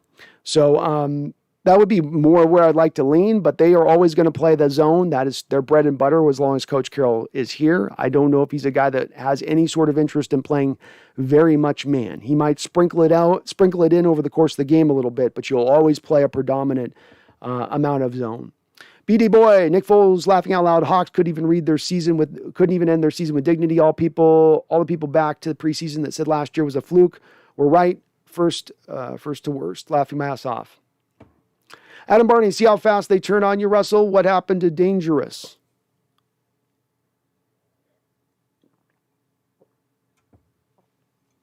Drunk says, don't mind losing. Get to see Carroll get fired faster. Maybe, Drunk. Maybe. I'm gonna read part of an article that I just posted for my members in this stream here at the end here to give you guys maybe an argument that Carroll's going to be able to make to Jody Allen, and I don't like it necessarily, but one that I think he's going to be able to make nonetheless to try and keep his job. Daniel Walsh, I'm surprised we won. I know, man. I'm shocked too. Brian A. Wilson, y'all keep positive mofos. Ain't been paying attention the last 3 seasons. Yep. I never missed. They took their foot off the pedal and the Bears sped right past them. Very well said. Kyle, so where is everyone? Keep Russ, keep Schneider, keep Carroll. I think everyone's just about ready to get rid of it all after this game, Kyle. So it's a variance across the board on this one. I think everybody is pretty angry after this one to a degree. It's just been a tough year, and here's a cherry on top for you, losing the Bears at home. This Bear team at home. Well, Wavy, we have talent. No one else has him, and we barely get him the ball. I think you're talking about DK, Wavy. Chris, we are trash. I can't believe our defense is awful. Norton has to go. No, Norton has to go, but Carroll with him, because you can move Norton off, but whoever you bring in as a defensive coordinator is still going to have Carroll over the top of him. AI says, Myers makes that kick, we win. Yeah, but should it have ever even been that close to getting down to where you're relying on a field goal? Should you not be better than a touchdown bare minimum over this Bears team? I'm not saying you blow them out of the water, you blow them out, but shouldn't you be 7 points better than this team? Are we only as 3 points better than this Bears team, basically, or 2 points better when you factor in the 2-point conversion at that point? I mean, we're better than that. Brian, make sure you all record Wilson's final game as a Seahawk in 2 weeks against Arizona. Tom, Guy, I'm over it. It really don't matter what they do in the next few days anymore. They can say all is okay, chat. I'm done and over it. Understood. Jacob says, need a kicker. Meyer has just fallen off so hard. Well, I think it does go to show that you really aren't smart to be paying kickers. There's just too much up and down play. First year of Myers was bad. Second year of Myers was at nearly Pro Bowl level. Third year of Myers has been back to bad. The nature of kicking position tends to be one where it goes a little bit up and down. There are better kickers than there are others, but it's hard to find them. I certainly think spending, $2-3 million on a kicker is maybe not the best way to go moving forward. John Henderson says this has been a slow bloodletting since 2014. Agreed, John. And folks that get caught up, whether it's caught up on Wilson or Carroll moving either way, this has been a little bit of a buildup, even from, I'd say, 2015-ish. It's been coming. It's just been slowly coming about. Cons, I know for a fact DK is absolutely fuming inside. Multiple times where he was wide open and not even looked at. Russ needs to go. Yeah, a guy, 2 catches, 41 yards. You hit him deep early in this game. He did have 1 drop early on, but didn't sure get him the ball very much. And again, it's another game where we stack these games up. Where why aren't they getting the ball to DK more? Why isn't it not finding a way to work DK the ball? Phil says, curious why the Hawks didn't sit the big 3, Carroll, Wilson, and Brown for today and the rest of the season, letting Waldron, Geno Smith, and Stone Forsythe show what they can do. I'm with you on it. That's what I was wanting to see. That was my preference, Phil, was that I'd like to see, let's try out Stone, see what we got with him. I don't think you can only harm Wilson's trade value to keep moving him out if you intend to trade. If you don't intend to trade him and you want to keep him, then let's keep him healthy and don't move him out there at that point. Let the finger fully rest through an offseason. But they didn't do that, Phil. That's a good point. They didn't go that route. They kept trying to go for a win that really wasn't going to mean much at the end of the day. Fat Daddy Stacks with a $10 donation. Thank you, Fat Daddy Stacks. You are awesome, sir. Says Russell Wilson. Decision-making has been suspect for 3 years now. Also, we have a long NFL history of what happens to mobile quarterbacks when mobility slides towards the decline. Very well said, Fat Daddy Stacks. And again, it's something where people go, oh, now you're going to jump on Russell Wilson. I've been both harsh on Russell Wilson and on Coach Carroll going back now for 2 years on this channel, doing it for hours at a time on both accounts, divvying out the blame appropriately as I possibly could see fit along with the rest of you folks in the chat. And I think that we're not crazy for doing so. There's issues on both of these accounts. And the more that you ignore issues on both of the accounts, or the more that you try to say, no, it's all on this one thing, and this other thing is peerless and perfect and absolutely the golden goose, well, then you're getting, to me, a little bit lost in the nuance of the problem at hand, being that this is a little bit of a complicated fix to get it fixed, and therefore you can't simply throw it on the shoulders of just one man, one entity, and let somebody else completely off the hook. That's just my impression on it. But well said, Big Fat Daddy Stacks. Paul Third with a $10 donation. Thank you, Paul. You were awesome, my guy. Says, hey, Brando. The cricket is Australia versus England in the Ashes series. What a great name. It goes back to 1882, the first time Australia beat England. English cricket was pronounced dead, and the Aussies... Oh, I got to get to it, man. I missed your... Hold on. We'll get to it here.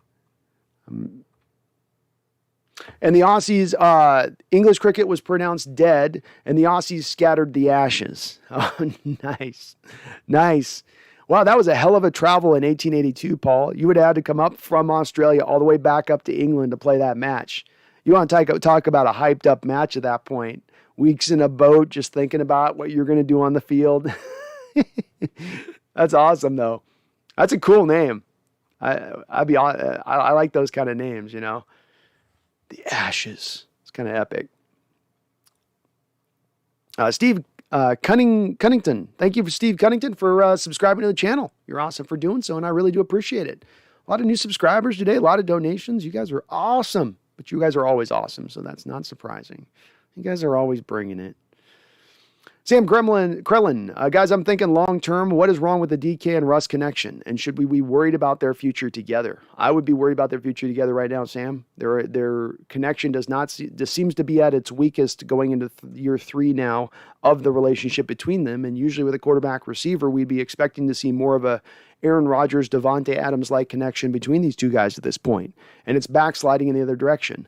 I don't know if I can say for sure why it's backsliding, but that is what we're watching. He's not getting targets at times, DK. When he is getting targets down the field at times, it's sometimes inaccurate. I don't have a really good explanation for why. It runs counter to what you think you would see here a little bit more naturally. Charles Rob with a $5 donation. Thank you, Charles. Says, on a positive note, at least we didn't have to watch Adams out there. I know it's not his fault. That blood is on Pete and John's paws. Thank you for the $5 donation, Charles. Thank you for all your donations. And yeah, I'm okay with it too. I mean, certainly you've not seen a huge drop-off in play since Jamal Adams has gone out. And to your point on this, some of Jamal Adams and his lack of stellar play here with Seattle and lack of his being able to be a difference maker at the strong safety position for Seattle has been a little bit housed, in my opinion, in his usage, specifically being used as a single high and cover 2 safety, which is not Jamal Adams' game. Zark Markenberg Rodgers won't leave Green Bay, and Zark's referring to a little bit of somebody who's saying the rumors on Aaron Rodgers coming to Seattle if Russell was to move on. There was some people a month ago, there was maybe some scuttlebutt about this because of the fact that you had John Schneider here with his history with Green Bay, and maybe he has a little bit of an affinity for Rodgers and bringing Rodgers aboard over here. I don't know if there's anything to that. Hard for me to see Rodgers coming to Seattle. Though at the end of the day, I think what Rodgers was going to want to do if he moves on from Green Bay is get closer to LA one way or another. That's going to be where he's trying to get. And certainly Seattle is closer to LA than Green Bay, but I just can't see a universe existing where we have Russell leaving and ending up with Rodgers. Brandel says, something I've been thinking about. Russ and Pete are basically the same person. Very nice, very positive, nice guys. Major lack of self-awareness. They basically want the same offense bombs away. I think that's a little bit of what's been at the head of the embracing the new model of offense, Randall, to your point on this. I don't think it's just Russell Wilson's hesitancy to lean on the short and intermediate passing game, but it's also Coach Carroll having that influence from the top end saying, stick in that pass, stick to that deep stuff. We still want the deep stuff. We still want to hit those deep shots. We'll work the short stuff, but we still want to go after that deep stuff, as opposed to having a coach say, look, you've got to adopt this new offense. You're going to have to put a little bit of the deep stuff away for a second to make this work. We can go back to the deep stuff later on, but it's got to be first on the heels of you fully embracing this new offensive model. And until that occurs, it's just going to be you falling back into bad old habits if we lean into that too much. So I absolutely think both of them could have a little bit of a hand on that. That's not just, Russell Wilson at that point. Joey Mendez with a big fat $20 donation. Thank you, Joey. Again, you guys are being so kind today. Thank you so much for that. He says, DP, he says, done. Pete talking about looking at a rebuild this week. Pete needs to go. Jody needs to get rid of him. Tired of this conservative crap. The line, the inconsistent play calling, and the fourth quarter collapses is enough. Fire Pete. Joey, thank you for the $20 donation. This is where I have landed above all else. This is why, for those of you that are the Russell Wilson believers, the Russell Wilson army that's out there, that if I speak bad about Russell Wilson, it's you come up with the pitchforks and you're ready to start driving it into my eyes. This is why I still land at the spot, though, of saying I bring back Russell with an offensive-minded coach, despite having that criticism. I land there because at the end of the day, that pie that I told you that existed as far as the blame, and though I've talked a lot about Russell's his slights and his shortcomings here, there are more slices that are attributable to Coach Carroll. And the reason being is that Coach Carroll runs this show. He is your grand poobah. He is the guy who has even more power than John Schneider. He is John Schneider's boss. So when you go through the bad drafting, when you go through the misspent money, when you go through the lack of innovation on the schemes, when you look at the lack of building a great offensive line to protect your most vital asset, as nearly every other team would have done in the league, those decisions come and land on Coach Carroll's lap above all else. And that's where I do end up landing at saying, I'm done with Carroll. The whole process ain't working. You may have your defense into a top 5 state as far as giving up points go, but everything else across the board, maybe absent your special teams unit, is in piss poor shape and does not give me any hope into the future of that you can fix it because it is in such disarray. That's why I land there too, Joey. That's how I arrive at that logical spot. Charles Riley with another $5 donation. Thank you, Charles. Man, my goodness, you guys. You put a big smile on my face tonight. It says, Megan Gock Roger, the only question I have now is, what would Paul Allen do? I wonder, like Megan, and also consider, would he have let it get here? Charles, no, he would not have. When you get to the dysfunctional state we were at the beginning of the offseason, I think things would have been changed one way or another. I don't think he just lets this thing keep turning over. And it was obvious that even once you got Russell Wilson into the fold here, and even though they tried to talk and say that their relationship has never been stronger, never been better, it seemed like a lot of lip service at that time. And I think has been proven out to be lip service. I think that Carroll has thrown more shade at Russell Wilson this year in post-game press conferences than he has in his entire career, or in his entire time here in Seattle. And I think that that's telling in a little bit of that dysfunction that exists between these two guys, as opposed to a coach's tendency to maybe protect their star quarterback a little bit, to maybe place it on other things. I think he's been a little more willing to kind of throw it out there. But I think Paul Allen would have made this change last offseason, Charles. And I certainly don't think he would let this go another year of keeping the band all together and let's try to run it back one more time, because certainly if we keep, shaking the dice and spitting them out, they'll land on 7 or 11 here eventually. I hate that approach. It's not an intelligent approach. It's the old Einstein definition of insanity approach. But I could see him doing it, Charles, because we don't have that certainty at leadership like we did with Paul. Paul got off of Jim Mora the second he realized it was wrong. 1 year into the experiment, he said, this ain't working. And coaches don't tend to get fired 1 year into their tenure. That doesn't happen in the NFL. Guys tend to give given at least 2 years, even when it is a complete crap show that first year. But he said, nope, Mora is, nope. I'm not doing it. We're not doing this. Bye, Jim. And he went out and got the right candidate. Hard for me to believe that he would allow for the tension that has existed in that building, we've heard that there's, not full click states, but there's some there's some dissension there in the ranks between parties in that, and I don't think he would have stood for it. But thank you, Charles, for the donation. Joey Mendez, thank you. You guys are awesome. Fat Daddy Stacks, my goodness, you guys are so awesome. Andrew Logan, my goodness. Twack19 says bad team building and player development are the reason they are where they are. Time for a new general manager and coaching staff. Well said, Twack. You just put a great button into what I just said. That's exactly just kind of, that buttons it up perfectly. You put it much more succinctly than I did. Washington Visquest. Good reminder that NFL football is super hard.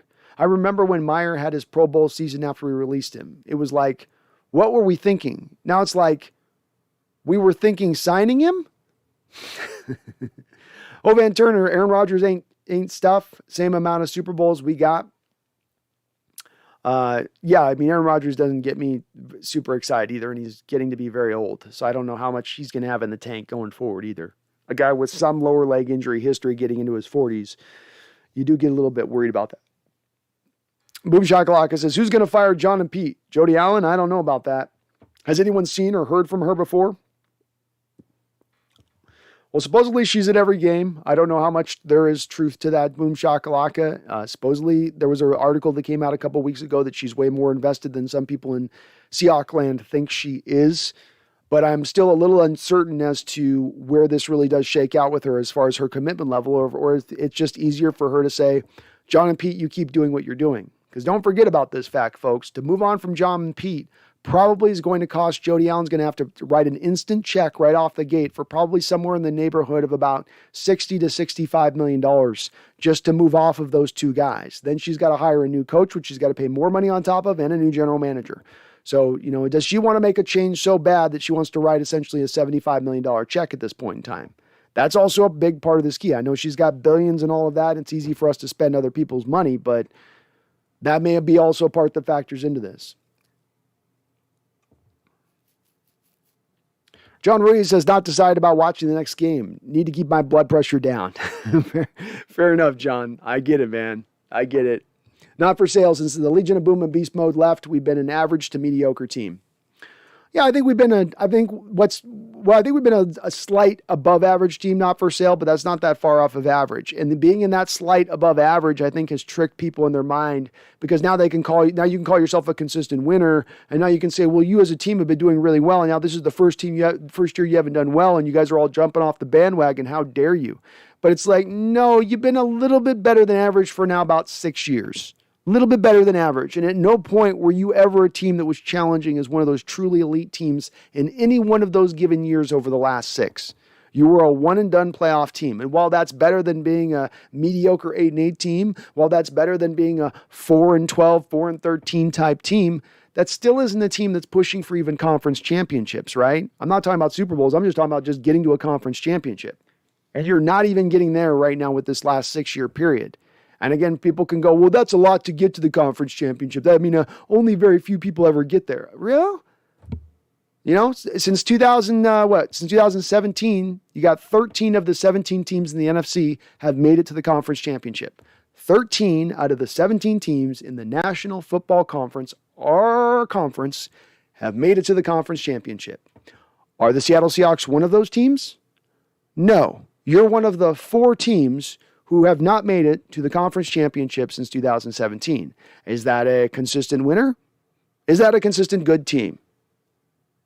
The Jaguars since 2018 have more playoff wins than the Seattle Seahawks. Do the Jaguars fans look at their fandom and say, well, we're bad this year, but at least we're a consistent winning football team?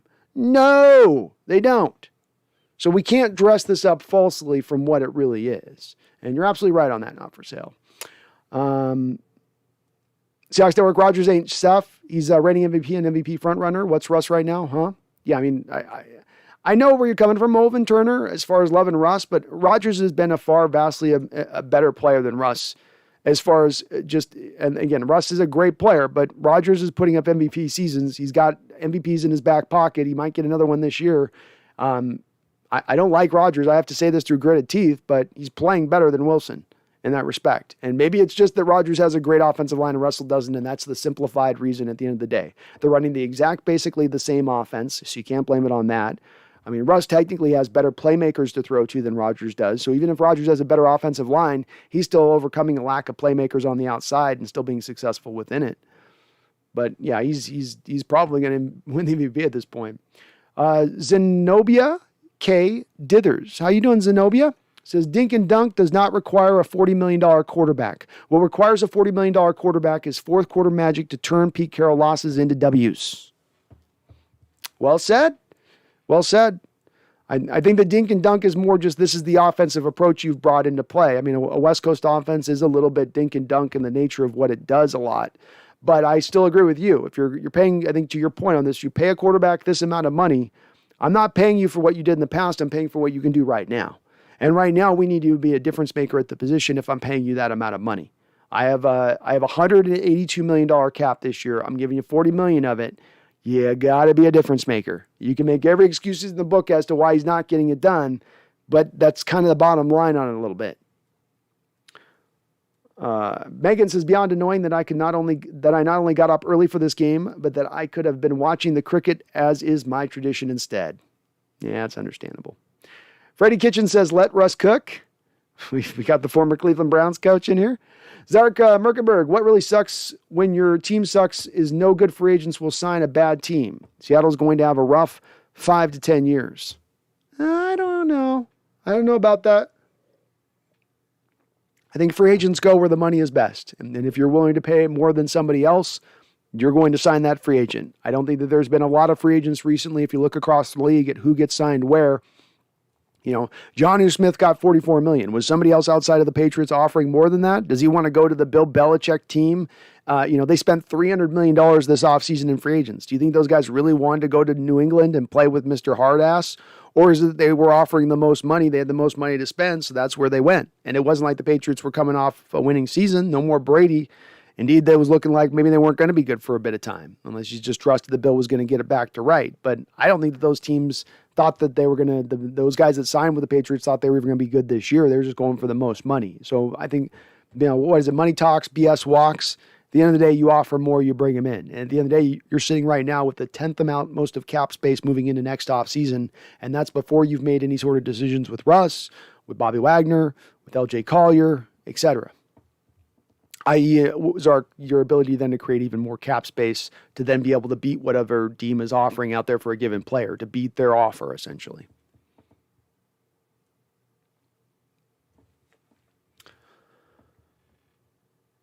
Honest Review says, why'd we lose? We lost because the defense backslid into the worst tendencies this year, and the offense backslid into its worst tendencies this year. The defense allowed for the easy completions underneath, and the offense fell back in love with too much of trying to hit the ball deep down the field as opposed to taking the short stuff, would be my opinion on. Twack 19, Jody Allen just cleaned house for the Trailblazers. She's not afraid to make moves when it's time. I hope not, Twack 19. I hope not. I think I'm just operating with my opinion on her just of what's come up into this point, which we've definitely seen more of a hands-off approach, it seems like, from her since Paul Allen moved on. Joe Van Turner says, Dan Marino won MVP. What the F does that mean? It's a popularity award.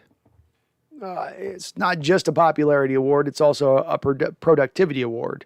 It's maybe a little bit of the popularity factors into that, but if it's a popularity award, Aaron Rodgers wouldn't be winning this year. It'd be Tom Brady's, right? Because Tom Brady is going to be held in higher esteem, especially after Aaron Rodgers this year with that whole situation on his inoculation, immunization, whatever. So it's it's not beyond just being an MVP. Rodgers is a difference maker at the quarterback position. Russell Wilson has not been a difference maker at the quarterback position in just about any game this year. I mean, that's just what it is. And Dan Marino and getting his MVPs, for years, Jovan, it wasn't Dan Marino's fault he didn't have a great defense through the majority of his career. It wasn't Dan Marino's fault that he never had a legitimate running game through the majority of his career. It was all on his back. A single player can kind of only do so much. And he was still able within that to be a very effective, prolific player in throwing the football.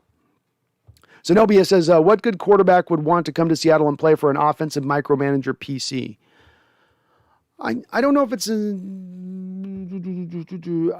I don't know on this one, Zenobia. Again, I'm not sure on this. I don't know what influence Carroll's had on the offense this year. I don't know what part Russell's not been willing to adapt to or take on, or whether it's been Carroll driving Russell not taking on the offense more whole hog. I'm not sure the reasoning. So I can't speak to what good quarterback. I think the model you go to, Zenobia, is that you went and won a Super Bowl and got back to a Super Bowl in the early 2000s with a rookie quarterback on a rookie deal, which then allowed you to build a super team around him. If I was to hearken to make a guess here, I would say that the front office and Carroll at this point will try to replicate that once again. So it would be less about a quarterback you're trying to bring in as a veteran and more about bringing a rookie in who doesn't care where he's playing. He's just trying to earn that next contract. I never miss. Trade Russ to the Giants for 3 firsts and insert playmaker. I think Giants are the lead dog at the end of the day. I still maintain that. I never miss. Tony LG, if we trade Russ, I'd rather not draft a quarterback. Let's stack up on important positions than pick one the next year. Very well said, Tony. I've said this as well. I don't like this quarterback draft. It's stacked up with a bunch of guys from the 2nd to the 4th round. That doesn't interest me in the least. I would rather wait a year to go get the quarterback. The secondary part of this plan would be that I'd want to build up my offensive line first. Get the kid some protection before you put him behind that line. A lot like you did with Russell Wilson. Pro Bowler Max Unger at center, Pro Bowl level left tackle over there with Russell Okung, former first-round pick James Carpenter at left guard. You built up an offensive line out the gate when he first walked in the door. John Race has just called the Seahawks the West Coast Jets. We're not there yet.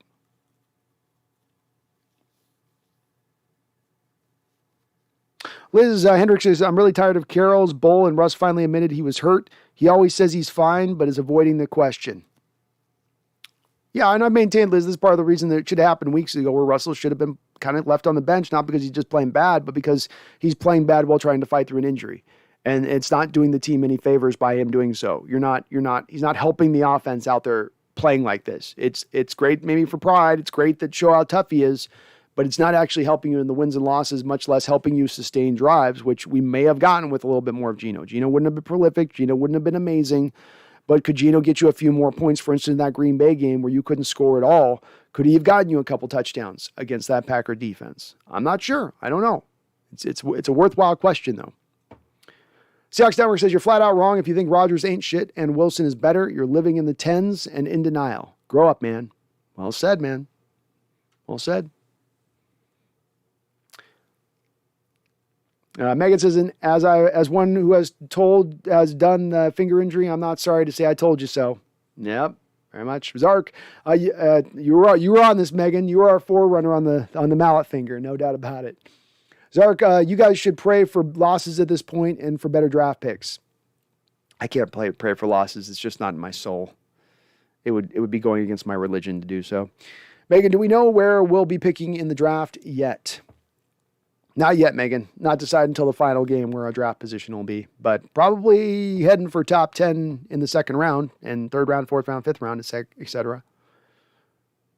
Larry Coleman says we need to start over with another quarterback.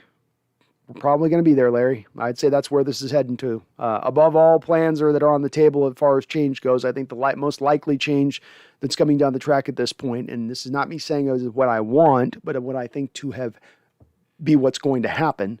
And that is, I think that Russell Wilson is going to be moved at that point.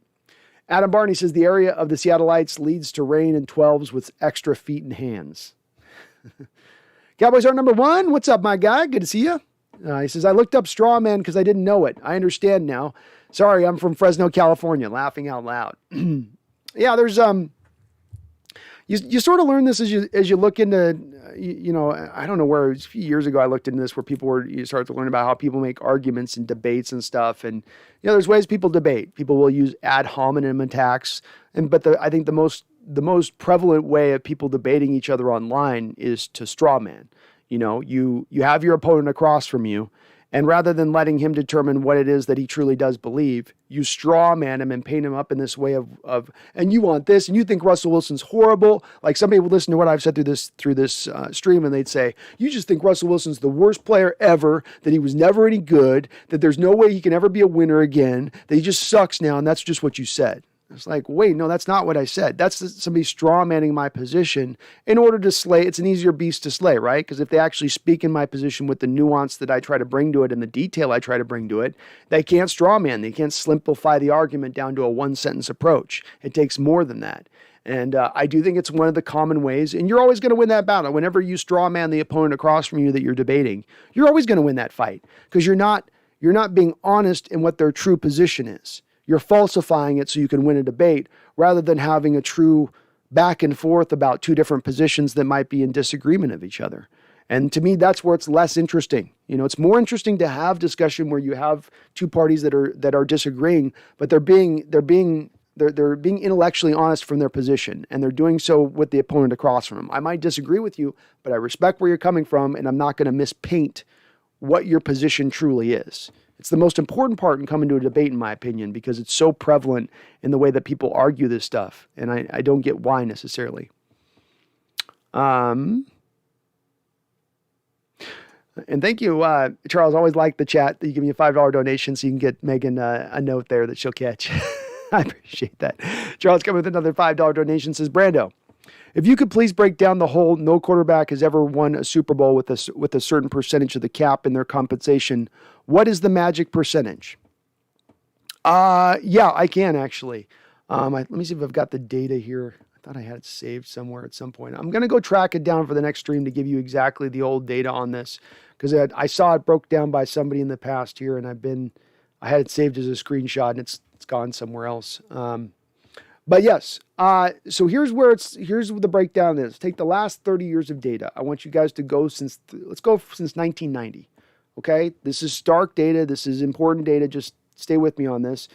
You've got since 1990, and again, I want to try to bring up if I can here.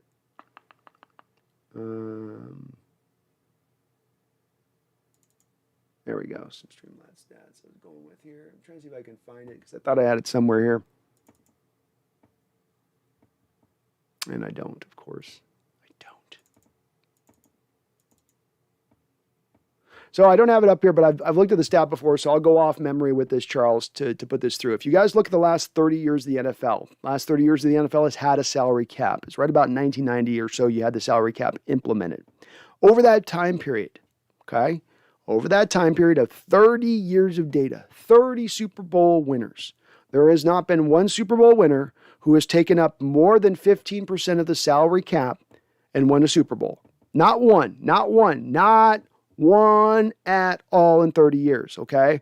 The guy that won a Super Bowl at 14.5% of the salary cap was Tom Brady. Kind of an outlier, right? So to even take that 14.5% metric, kind of hard to even look at that one.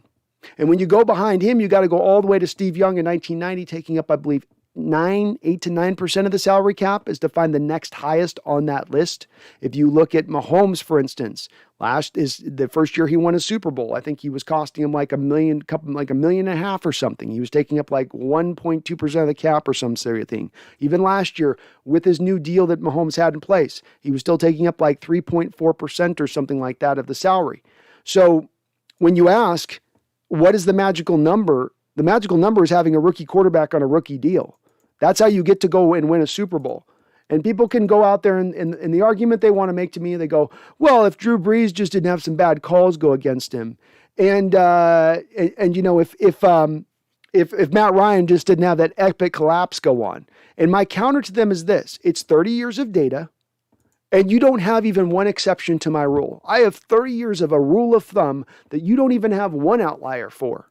The rule has been proven after 30 years. If you pay your quarterback 15% or more of your salary cap, you're not winning a Super Bowl.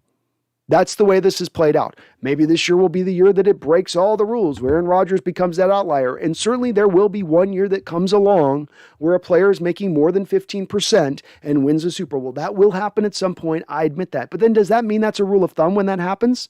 Does that mean after 31, 32, 33 years of a player taking more than 15% of the cap, that now you should count on the fact you should be paying your quarterback more than 15% of the cap and you're going to have success with that? Or is more of the general rule of thumb what has come prior, being that really the model should be to find the cheap quarterback on the rookie deal and then build the team around him to then get the Super Bowl title. That is my contention on this, Charles. And the data is stark. You can find somewhere on Twitter, folks. I'll try to get up the stat on the next stream to show you guys this, because when you look at the chart and you look at what actually quarterbacks have been making percentage of the salary cap that have won the Super Bowl over the last 30 years, it is kind of jaw-dropping at how hard it is to go win the Super Bowl the second you start paying your quarterback. It's not a nigh impossibility, but it's been damn near close to impossible. Seahawks Network, Mr. Unlimited. Randall McGann says, I guarantee Dan Quinn would have come to Seattle if we had an opening and Pete offered him. He kept Ken Norton for one reason. He's a yes man, pathetic. What do you have at the time, though, Randall? I mean, wasn't Dan Quinn just coming on the heels? This is 2018 when you signed Ken Norton, and wasn't in 2018 then right where Dan Quinn's very close to getting to that Super Bowl with Atlanta as the head coach? I mean, you could have gotten rid of, I think your point is you could have gotten rid of Norton this offseason, and then Dan would have come here over Dallas, which I think you got a valid deal on that one. Charles Riley says, now was Steve Young getting paid in the 1990 backing up? Oh, I guess it was 95. You're right on that. I got my dates off on that, Charles. So thank you for the correction. Thank you for the donation to correct me on that one. You're right. I said 1990. I meant 1995 for Steve Young. That's when he won that. That's when he won that Super Bowl. I think he was taking 9% of the cap up at that time. But he had gotten paid by that point, Charles, because they had a couple of years of riding him as the main dog, and Montana moved on. It was 90 that Montana won his last Super Bowl. Yeah, my bad. Spaced it on that one. Mosconi Oni. Maybe they can score a good draft out of the worst season in decades. Hopefully, Mosconi. Hopefully. Had a better draft this last season, so they're maybe getting back on the right path here a bit. Larry Coleman, we need a first-round pick. We need something new. We need new, man. That's where I land, Larry. We need big new. Big new.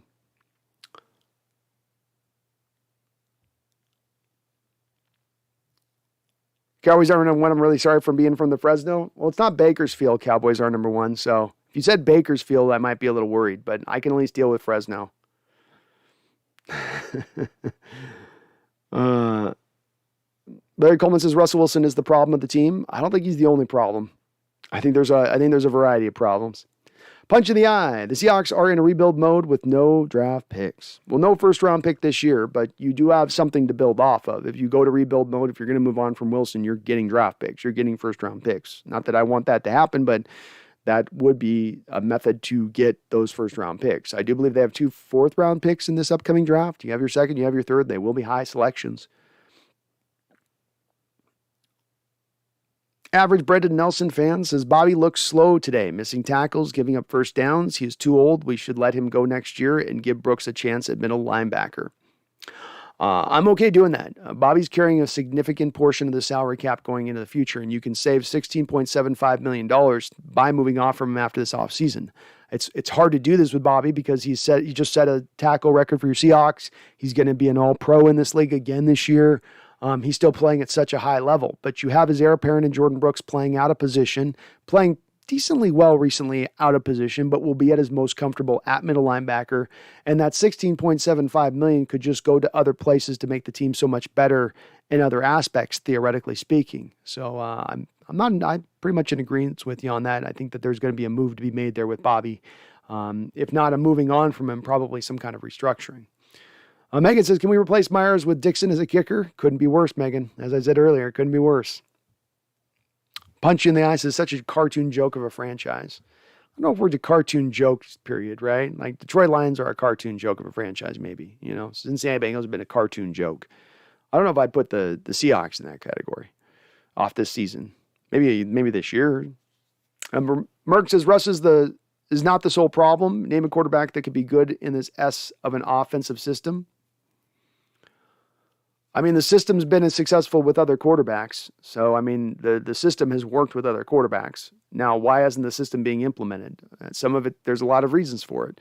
I don't think, again, if you simplify the problems on this team you riddle it down to one sentence, the problems with this team are blah, blah, blah. You're probably simplifying something down that's way more complicated than just a simple sentence, in my opinion. And that's why you have to almost use the pie chart of blame. Use the pie chart of blame is what I'm saying, and divvy up the slices appropriately and understanding so you can then determine how to best fix it. But if we end up solely landing on one thing or the other is all of the problem and all of the blame, that's a little bit like what we did last offseason, right? Schottenheimer's so the problem. He's so the big issue here. Once we get rid of Schotty, all things will be solved and all things will be corrected. So we learned that was a problematic approach to this process, so we probably then want to try to avoid it moving forward. Seahawks Network says it's so wild how Wilson's first career game was against the Cardinals in Arizona, and what could be his last game of the Seahawks is in Arizona. Universe is sometimes succinct like that, isn't it? Sometimes it's very clear like that. It gives you a full circle.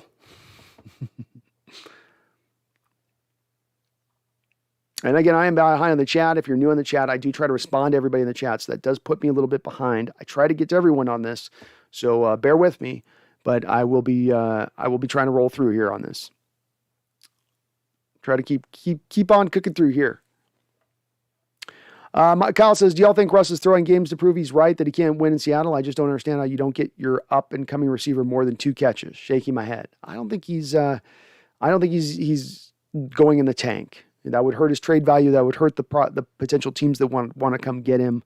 I don't think that's in Russell Wilson's DNA to do that. Justin Peterson says, in 2 years, I bet this dude would want Carroll back. In 2 years, I would want Coach Carroll back. You're saying me as the dude?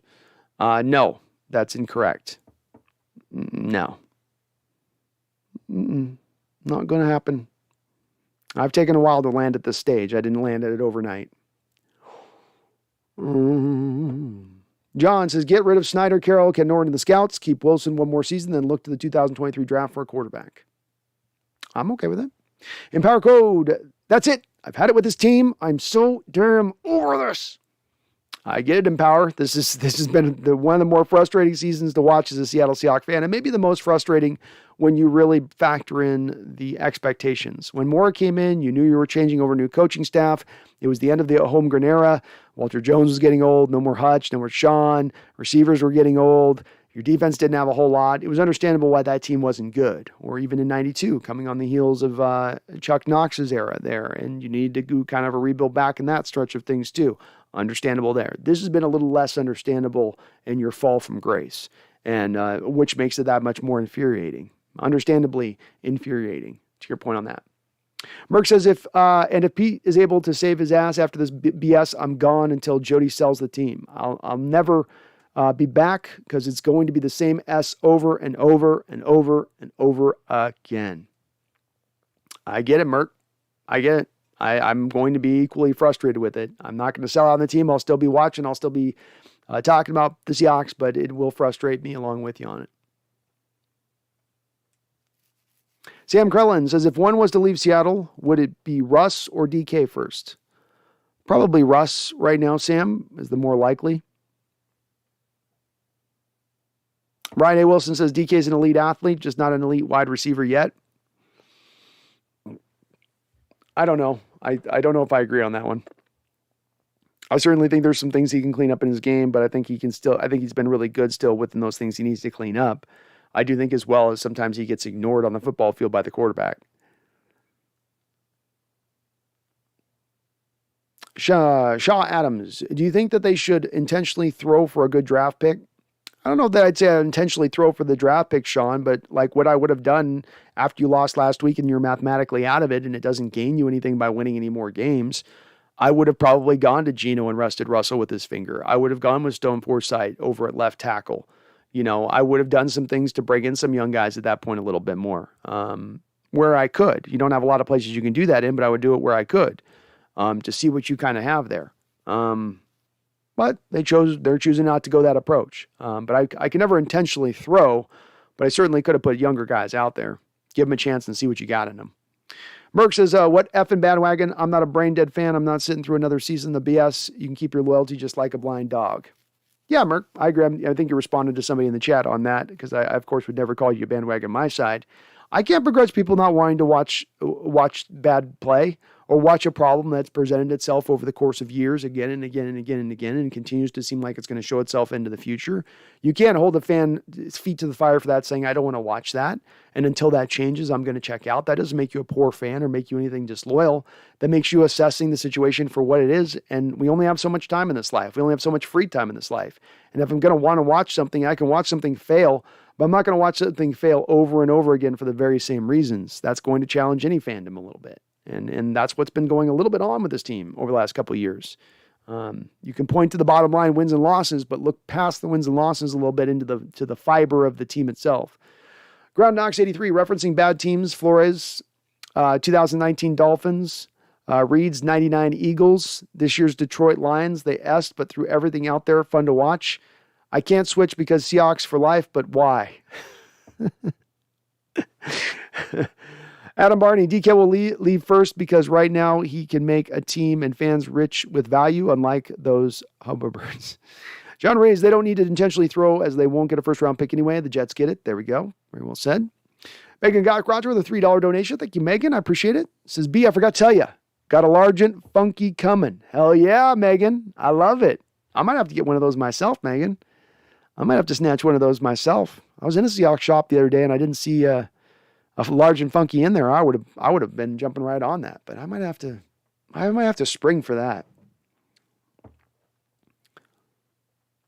Seahawks Network 3-4 defense would benefit Jamal Adams. Troy Polamalu was great. The Pittsburgh 3-4 defense. I feel we used Jamal Adams in a lot of specific roles. I feel while Troy was kind of a rover and did everything. Very well said, Seahawks Network. Yeah, it allows him to be moved all over the place. It's easier to take a safety that's a chess piece in a 3-4 and move him around as opposed to having a chess piece safety in a 4-3.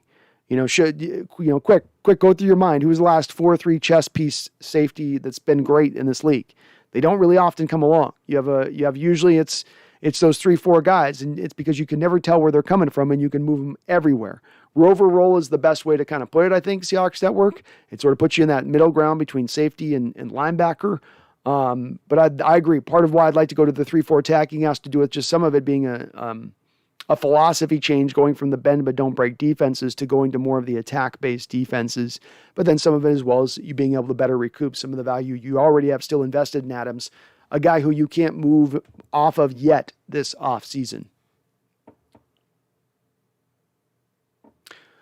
Larry Coleman wants Carroll go. Fair enough.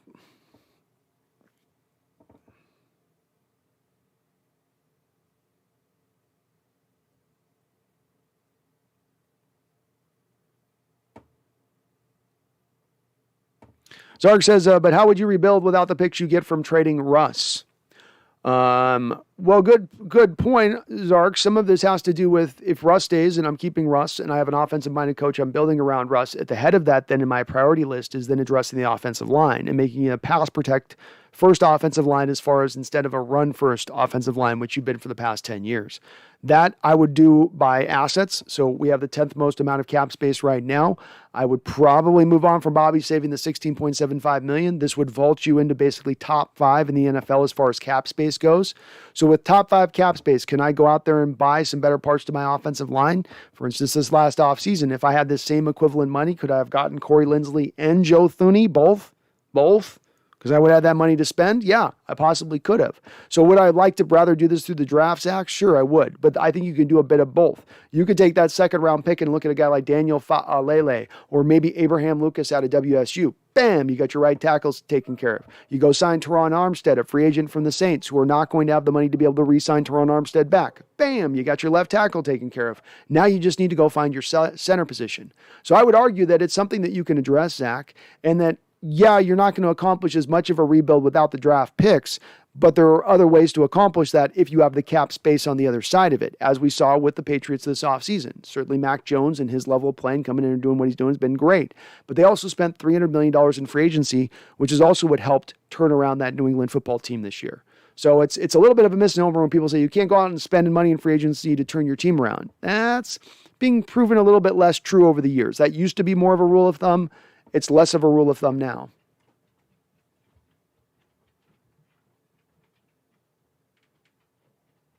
Shaw Adams says, how many picks would we get for trading Russ? I still do maintain I think you get the equivalent of 3 first-round picks. Could be wrong on that, but I'm going to maintain that. Emmanuel, I was not even surprised when the Bears scored the game-winning touchdown and 2-point conversion. It's been that kind of year. It has, Emmanuel. It has. It's just been kind of like that, hasn't it? I'm not super shocked either. Sometimes when stuff just isn't breaking in your way, it's just not breaking your way. Liz, Paul A. would have addressed this team a year ago. Problems have been brewing. Agreed. Yeah. Collins, I would be absolutely shocked if Russ stays in Seattle. Seems like both parties are ready to part. Kind of does seem like that. I agree. Carne Asada. You're right, Brandon. Russ hates checkdowns and lacks anticipation. Yeah, those are probably 2 of the bigger spots that I would probably ding him for.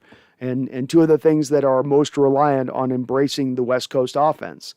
You've got to take and build both of those aspects into your game. And to me, it's more head up stuff, shoulder up stuff, right, than it is physical ability. I think Russ has the physical ability to throw the short stuff. I don't think it's just his height. I've seen Kyler Murray be very good with the short stuff this year, and he's probably about a half an inch smaller than Russ, if not even a little bit more so. So you can do it, but it does take you really embracing it and being committed to it, which I don't think even the most ardent Russell Wilson people out there in this chat would probably give me a little bit of you would give me some room on, he's not necessarily embraced it. Has he played horribly? No, but he's not necessarily embracing the new offense either. Jeff Logan, there's nothing wrong with criticizing the team. It doesn't mean you're jumping off the bandwagon. I agree. I'm a hesitant guy to be ever throwing bandwagon at any fans. And I think you got to be a little bit hesitant when you start throwing out those at other guys. Everybody's got their reason in their fandom for doing what they're doing, and criticizing a team. Again, there's a little bit of what I say about with the straw man stuff. Like, rather than like, I'm done with this team, I don't like this team, you're a bandwagon fan. Well, don't straw man in when I'm not a bandwagon fan, I'm just not liking what I'm seeing, I will say we're not a joke of the franchise, to your point on that Seahawks network, and that we're not Lions territory and Cincinnati Bengals territory. But I get people being annoyed with stuff. Yovan, bitching and moaning, sounding like spoiled children is the true embarrassment. Well, there we go again. If we move off from the brother of straw man is name calling when we talk about debating, why not just debate the points, Yovan? Why straw man the other side of it? Why have to name call? Why we go, you're a bandwagoner. Let's stay away from name calling. Let's have an adult discussion where we argue the points back and forth. You believe in Russell Wilson, support your position. Support it with facts. Support it with a basis. Support it with logic. Support it with reason. But if you're just going to dip into emotionality and then name call, what are you doing to push forward this conversation? And that's what we're trying to do here. Yeah, we debate and we argue and we have differences of thought. But if all you do in your thought is to present, I'm going to name call you, or I'm going to call you a bandwagon, I'm going to say you're doing, is that pushing this forward? We're all emotional. We're all in a state of being unhappy with this team. We all want to see something better on the football field. But going at each other isn't the solution here. None of us, I don't think any of us in this chat were carrying the football today. I don't think any of us in this chat were throwing the football today. So we aren't married to any standpoint. We're just trying to get it right. Because getting it wrong means we continue to be a bad team. So it's the honest question of how do you get it right? What is the proper path to go forward? And in coming to that point, you've got to consider all aspects. Even you most ardent Russell Wilson supporters or ardent Coach Carroll supporters, you've got to consider all aspects to solve the problem. And if you don't, then you're probably not going to solve the problem, right? You're probably going to corral yourself into a little corner of, it must be this little solution right here, as opposed to all possibilities. That's all I'm arguing for, is just considering everything with it.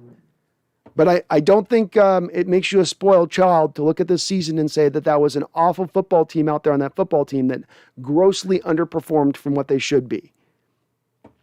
Gregory Stevens, when you realize Bears would have given away Quinn and the draft picks to get Fields for Russell Wilson.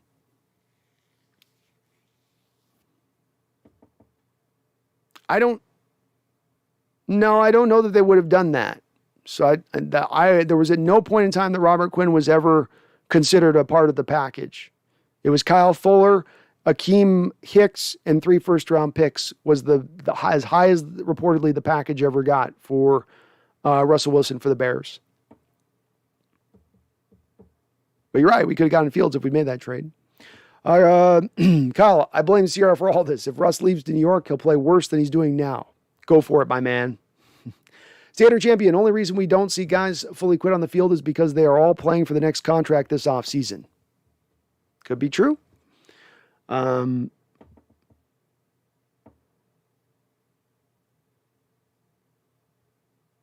Bell, it definitely looks like Russell has mentally checked out. He kind of looks like he's making business decisions with his feet. He's definitely looked like that prior. I don't know if that's the case, but it could be. It could be a part of this. Moscone says Carroll is a band-aid of excuses on an obvious problem ever since the Legion of Boom and Lynch departed. I do think he sits at the head of the blame line on this stuff. That is for sure.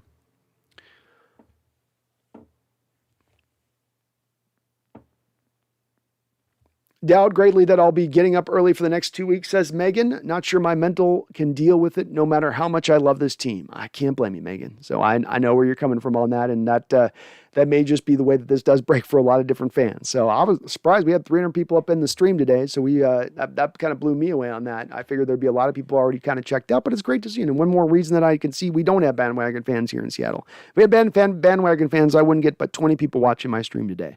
And that was nowhere near the case. So we are committed. Colin says, how did we ruin the Legion of Boom franchise? We were unstoppable. So crazy to think we ruined that team and can't ever see what could have been. Should have ran the ball. Well, it's a lot of reasons that factor into it. Certainly those guys aged really quickly. Cam Chancellor, Cliff Averill with the neck injuries. You certainly, as a Super Bowl winning squad, start to get players plucked and signed on other teams like your Maxwells, your Clint McDonald's, good role players, even, Red Bryant, that gets taken. So you start to bleed a little bit of talent. I think that that's kind of a little bit of the head of it. I think a little bit of ego factored into it. There's not just one simple reason why the Legion of Boom kind of pittered out. I think there's a couple of different reasons. But it did pitter out and pittered out fast.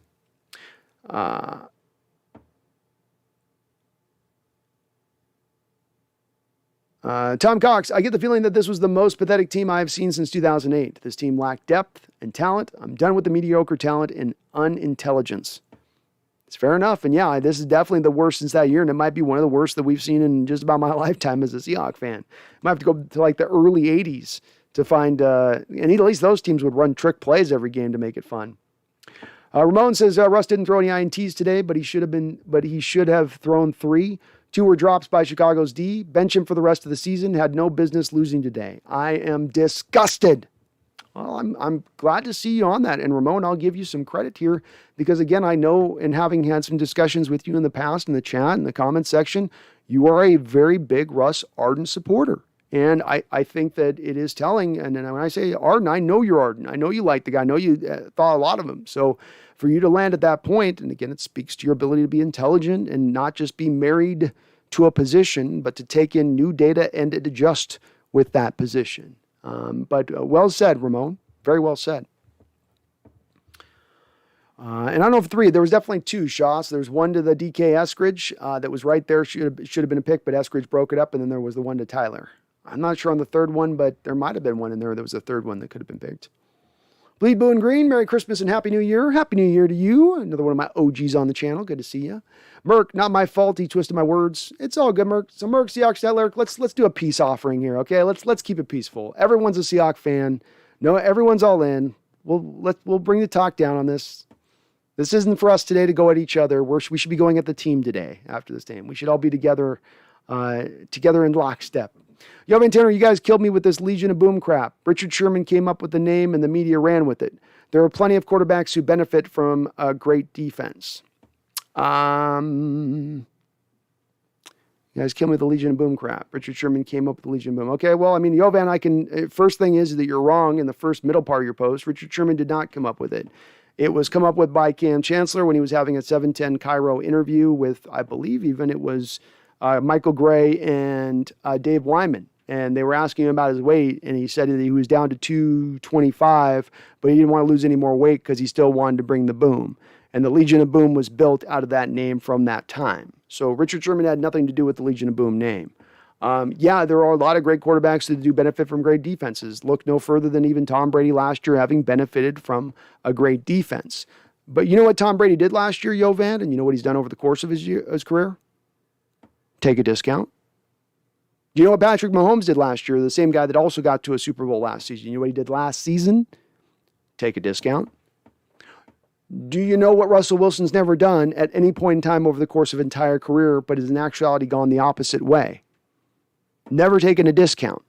And the reason that this is apropos to the discussion that you raise about great defense is if a quarterback takes more than that 15 to 20%, I can only build out so much of the rest of the team. I've got to get all of my other movements and positions and picks and my signings absolutely perfectly right because now I'm squeezed up to it. There is no room for error. And what those quarterbacks do who take that discount, they do build a little bit of room for error. They allow you to top out that team with an extra player, 2 or 3, because you have that extra salary cap space. And that can sometimes be the difference between getting over the top of the mountain and getting stuck at one of its peaks.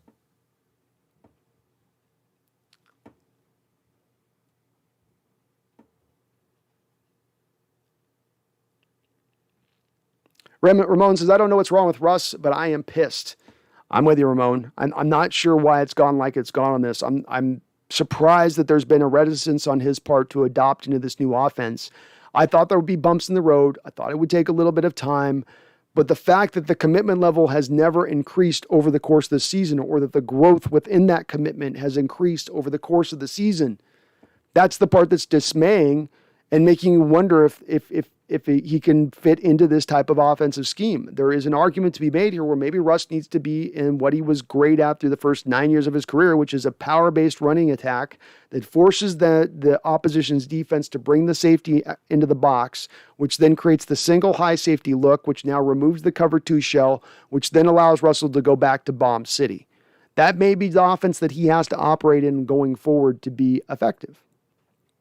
Merck says if Pete's still here with us our next season, I'll take my bandwagon somewhere else. Well, I hope you don't, Merck. I'm glad I like having you in here, and I would not, like I said before, I wouldn't call you a bandwagoner.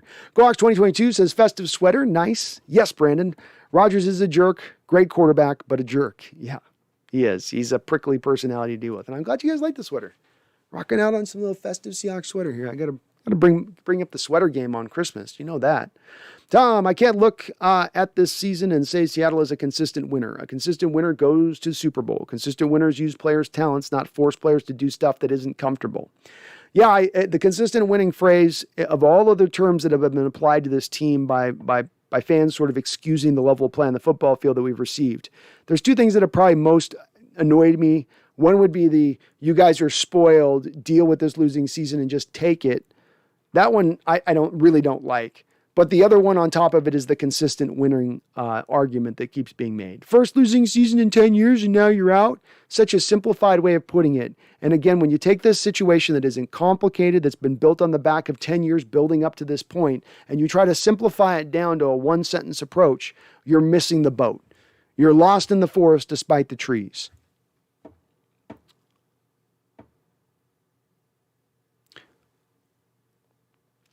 Lance says, why is anyone mad at this outcome? We are what we thought we were. Can you imagine how mad you would be, 12s, if the Lambs would have put us out of our misery last week?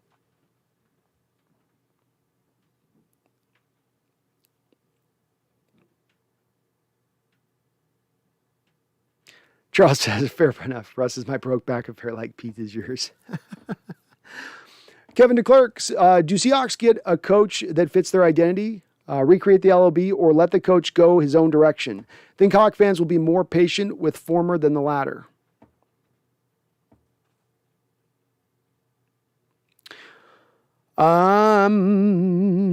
Not sure quite how to answer that, Kevin. I think Coach Carroll, if you were to put him under a lie detector test, would say he'd like to recreate having a chief quarterback again and then building his team and his defense out around from there like he did back in the past. So I think that's what Coach Carroll wants to do.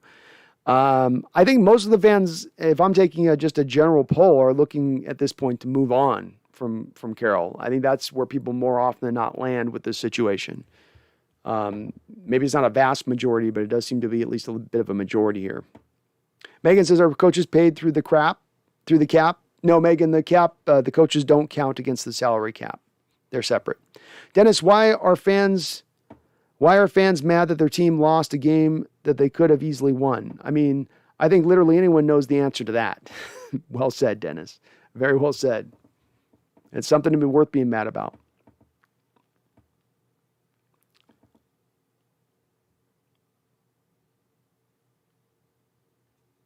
B. Russ, I literally wasn't mad at all about this loss. I just don't understand how Nagy walked off the field with those 2 bowling balls between his legs. He's got nothing to lose, when you're one of those teams like losing, winning, going for it on that 2-point conversion. Doesn't matter to him. It's not going to affect him whether or not he's fired or not. So why not at that point? I mean, at one point they went out for 4th down, and when they were down by 10 points, he just didn't care. He's like, whatever. Tom Cox says, constant winners make smart trades and smart free agent signings. They adapt and evolve. Seattle has not changed or evolved, so that's why they're that's why Seattle is 5-10. I don't think we got 5 wins. Oh, you're saying we're going to be 5-10. That's fair.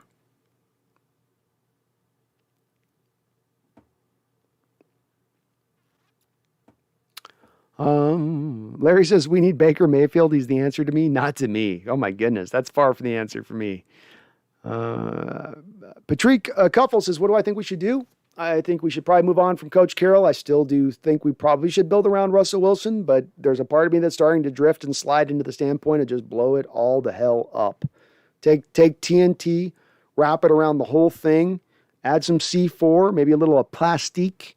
And if you got to put a little Moab, a little mother of all bombs on top of it, okay. There's a part of me that's starting to drift into that lane as well. So I don't know. Check with me later tonight. I might even get more bitter by the end of the stream with that.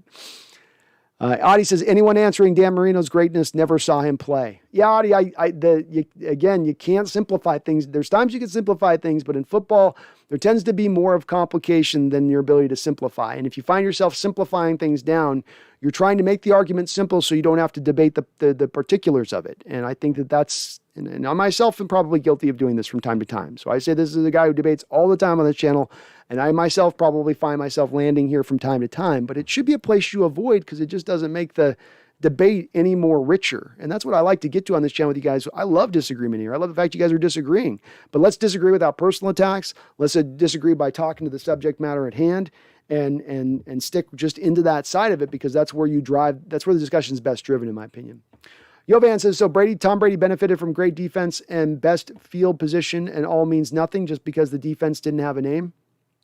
Well, Yovan had started out with Tom Brady through his first couple of championships with the defense running things. But then Bill Belichick, Yovan, made a transition to Tom Brady as time went on. He built around an offense around him, brought in Randy Moss, Wes Welker, Julian Edelman, built a big, nice, great offensive line in front of him. And he went a little bit away from his assets on his defense to get that accomplished. As well as I was speaking about earlier on that, Hovan, when you're making a little bit of a comparison between Tom Brady and Russell Wilson, take a little bit of a moment of a break there. Because again, at the end of the day, Tom Brady was taking discounts for years at the quarterback position. Your quarterback, Russell Wilson, was asking for 20% of a sliding scale of the salary cap during the last contract negotiations. The two contract negotiations between the Seahawks front office and Russell Wilson that they've had for the two big paydays that Russell Wilson has gotten in his career have all gone up into the 25th hour, to the very last point of the negotiation where it was going to be cut off and nothing was going to go further, and then we were going to be facing the potential of Seattle having to use the franchise tag on Russell. It got that close.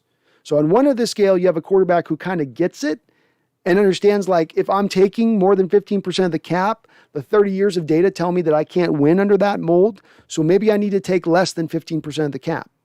And that's what Brady does. And that's what he's done. And over the back half of his career, why he stacked up all of those back end Super Bowls past being 30 years old and on, have to do with him taking that discount. Not wholly. There's other things that go into it. Bill Belichick and being a great coach, him being a great quarterback in general. There's a lot of other factors here. But you can't just toss away that discounted rate that Brady gave. It's no small thing. Patrick says, do you think Pete Carroll stays? Oh my God, I hope not. I don't want him to, Patrick. I do think he probably will remain. I think he's going to be able to sell Jody Allen on being able to stay.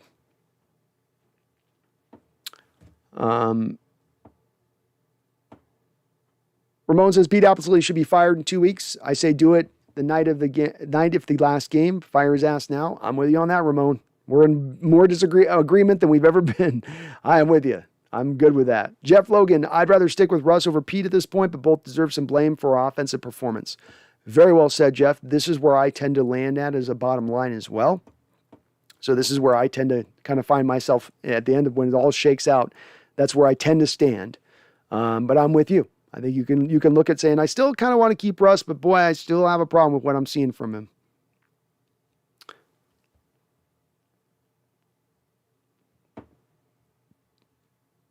Twelfth North says, what can I say about Jason Myers? He needs to go. Well, he's not going to see the fourth year of that contract, 12th North. You're going to get to his fourth year of his deal this offseason. And at this point, you can cut him for no loss on your salary cap, and I would expect Seattle to do that. You friendly neighborhood white guy thought this was an AJ Hawk channel, laughing my ass off. Are you saying I look like AJ Hawk? I think he looks a little different to me. I don't know. Jeff Logan, Rodgers makes everyone around. Oh, because I was saying Aaron Rodgers is good. Okay, I get what you're saying. I get it now. Aaron Rodgers makes everyone around him better. Look at his former receivers. Nothing outside of Green Bay, outside of maybe one or two receivers. Yeah. Well said, Jeff. I mean, I don't say this I don't want to hype up Aaron. I have no love for Aaron Rodgers, but you can't deny a guy who's been as good as he's been, and especially, as he looked like he was shot, now retapping back into a level of play that we all thought was probably long gone in him.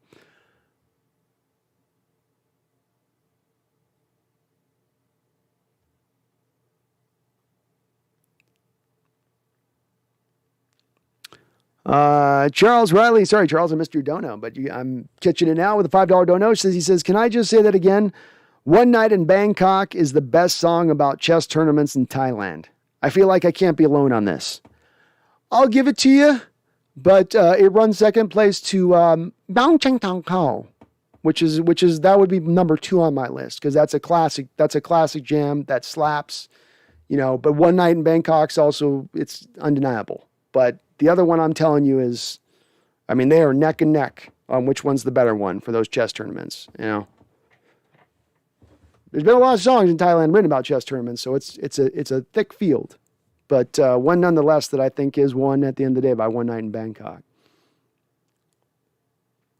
Ramon says, everybody knows just how whipped Russ is over his wife, and I wonder if something is wrong at home. They post all these videos presenting the perfect happy family, so if trouble was afoot, we would know. We wouldn't know. Yeah, and it's also one of those things too, you wonder a little bit. I don't want to speak too much on his personal life because I don't know, but you do wonder a little bit when you got to show all those happy pictures. See how much we're smiling? See how amazing time we're having? See, this is awesome. See.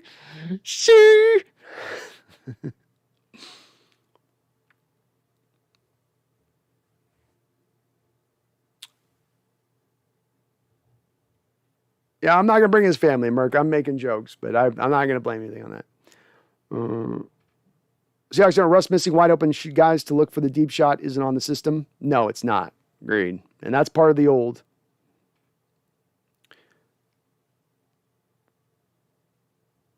Larry says, yeah, Russell Wilson not motivated anymore. I see it. Time for a change. Maybe he just wants to go somewhere else too new. Could be that.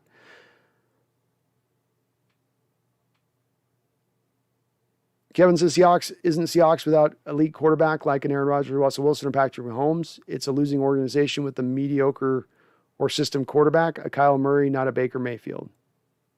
I don't know what you mean by that on Kevin. I don't understand what you're saying on that. A losing organization that's been to the Super Bowl 3 times in the last 18 years? What are you talking about? Mark Harpercorn, Jody needs to burn down the house, but save the man cave and she shed and rebuild the rest. Fire Pete, Norton, trade Russ, but I keep Bobby 2 more years. I'm good with that, Mark. I'm good with that. Like I said, if you're aggressive and it goes even beyond the thing of what I would lean towards maybe wanting first and foremost, but you're being aggressive and you're going to blow up, I'm okay with it at this point. I'm okay for major change. I think things are a little stagnant right now, /stagnant to degenerating. And I don't think that that's a good state to be as an organization. You want to be either on the upswing or we're in a rebuild mode. But to be on that slowly drifting underneath the waves, beneath the surface, starting to fall to the depths, that's not where you want to be as a franchise. Yo, man, they were out on that damn field. They couldn't have been too damn hurt. They had them down 10 points.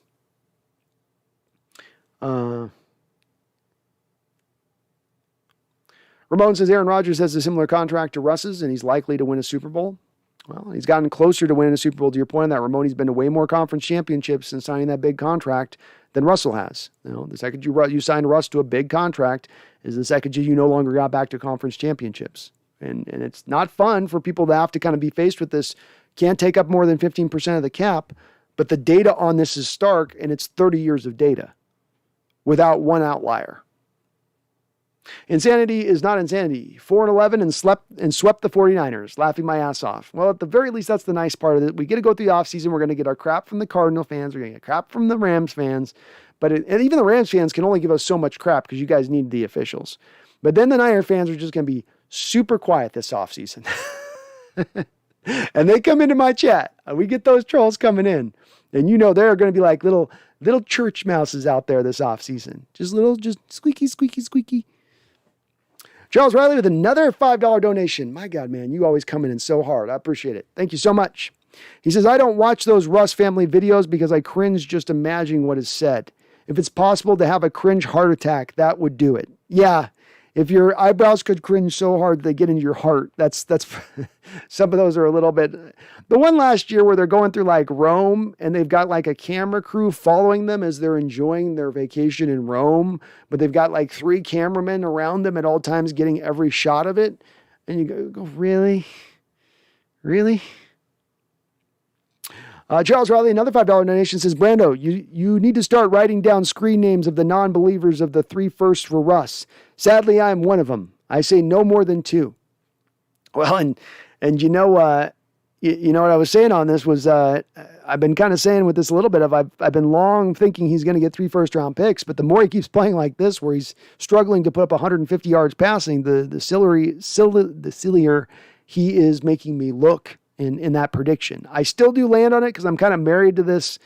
I'm kind of married to this belief that he's going to still get 3 first-round picks, but maybe not. You know, it's like, hard to say.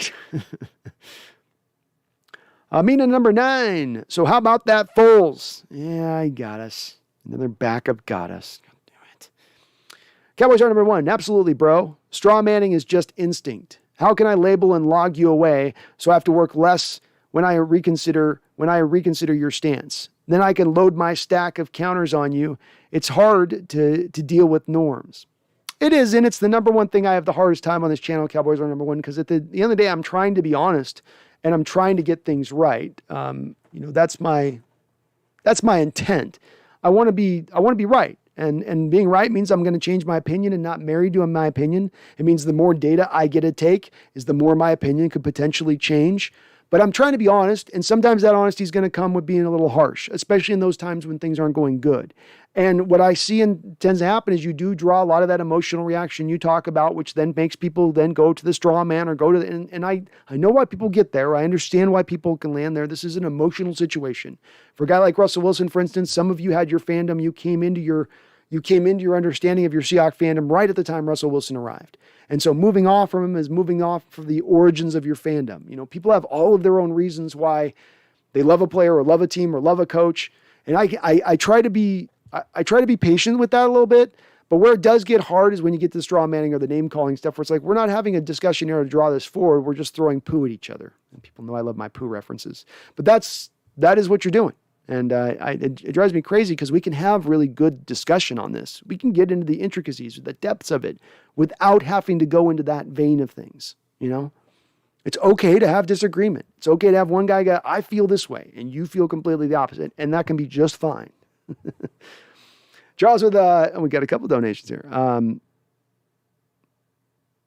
And I am behind it. Sorry, I'm behind the chat. I'm trying to stay with it here. Still trying to stay. We got Joey Mendez with another $10 donation. Thank you, Joey. You're awesome, brother. That's your second big dono tonight. Thank you. It says coaching, quarterback adjustments, scheme, poor drafts, and poor signings in the offseason. It's been a steady decline. Russ has ego. I've followed him since NCST, or North Carolina State. It's been a snowball effect. Broken, period. Very well said, Joey. And I think you encapsulated there in all of the details of that exactly how it is wholly broken all the way around. And it's not just coaching or quarterback adjustments or Russ's ego growing to out of control proportions. It's scheme, it's poor drafts, it's all of these things. It's this pie with all of these slices of blame that go in a couple of different directions. And you can't simplify it down.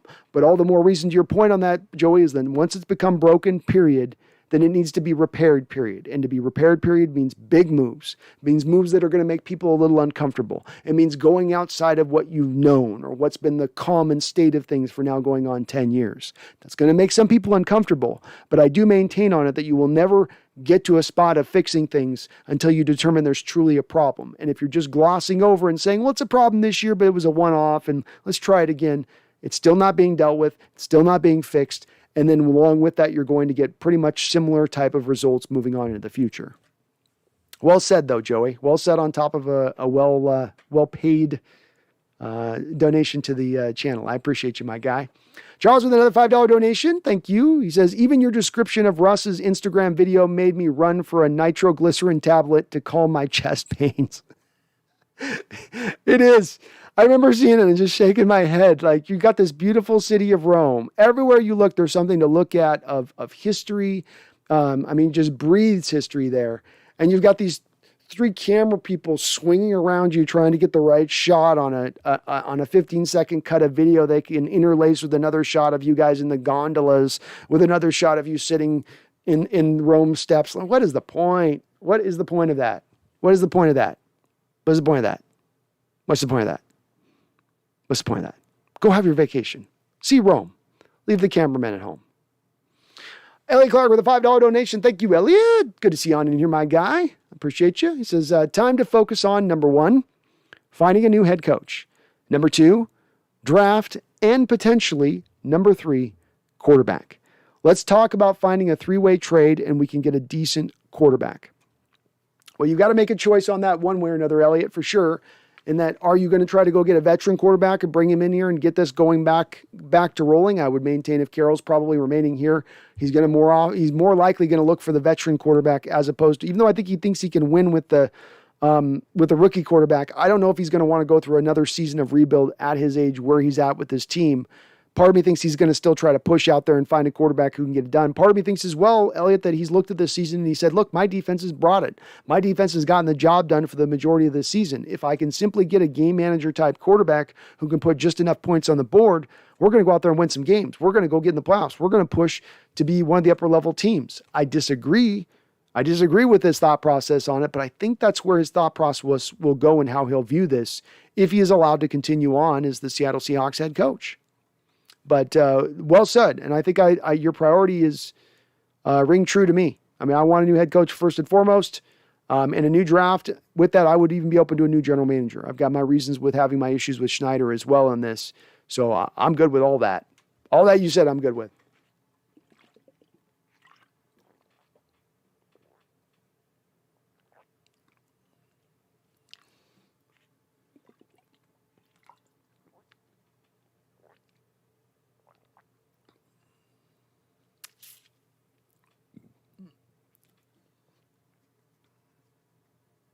Gregory Stevens says, how much of that $40 million is Russ's next team going to have to pay?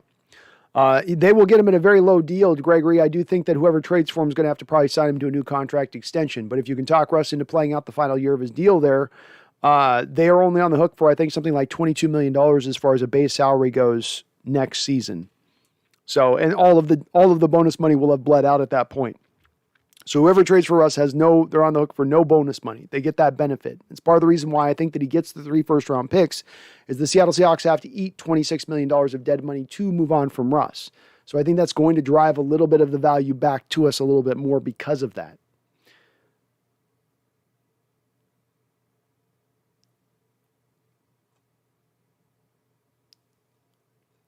Ethan E says, I'm probably an outlier here, but I think I want Russ gone more than Pete. I can understand why you'd arrive there. I mean, certainly off the playoff the last few weeks has shown that. It's shown you more of like, well, more of what Pete's doing is working than more of what Russ is doing.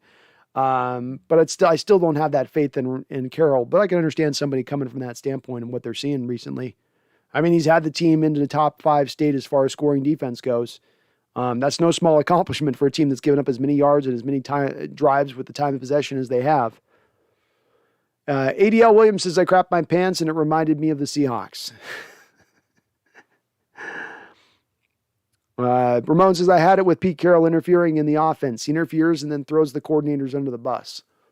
Yeah, I agree. I never liked Ramon, him having any sort of say on the offense. I don't think he's an offensive mastermind.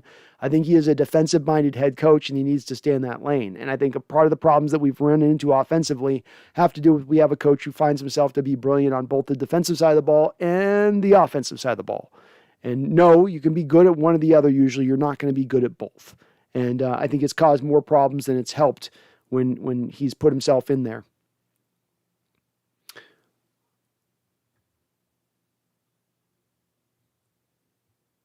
Yui2K, what's up, Yui? Good to see you on in here. Says Russ is not free from criticism. He stinks right now.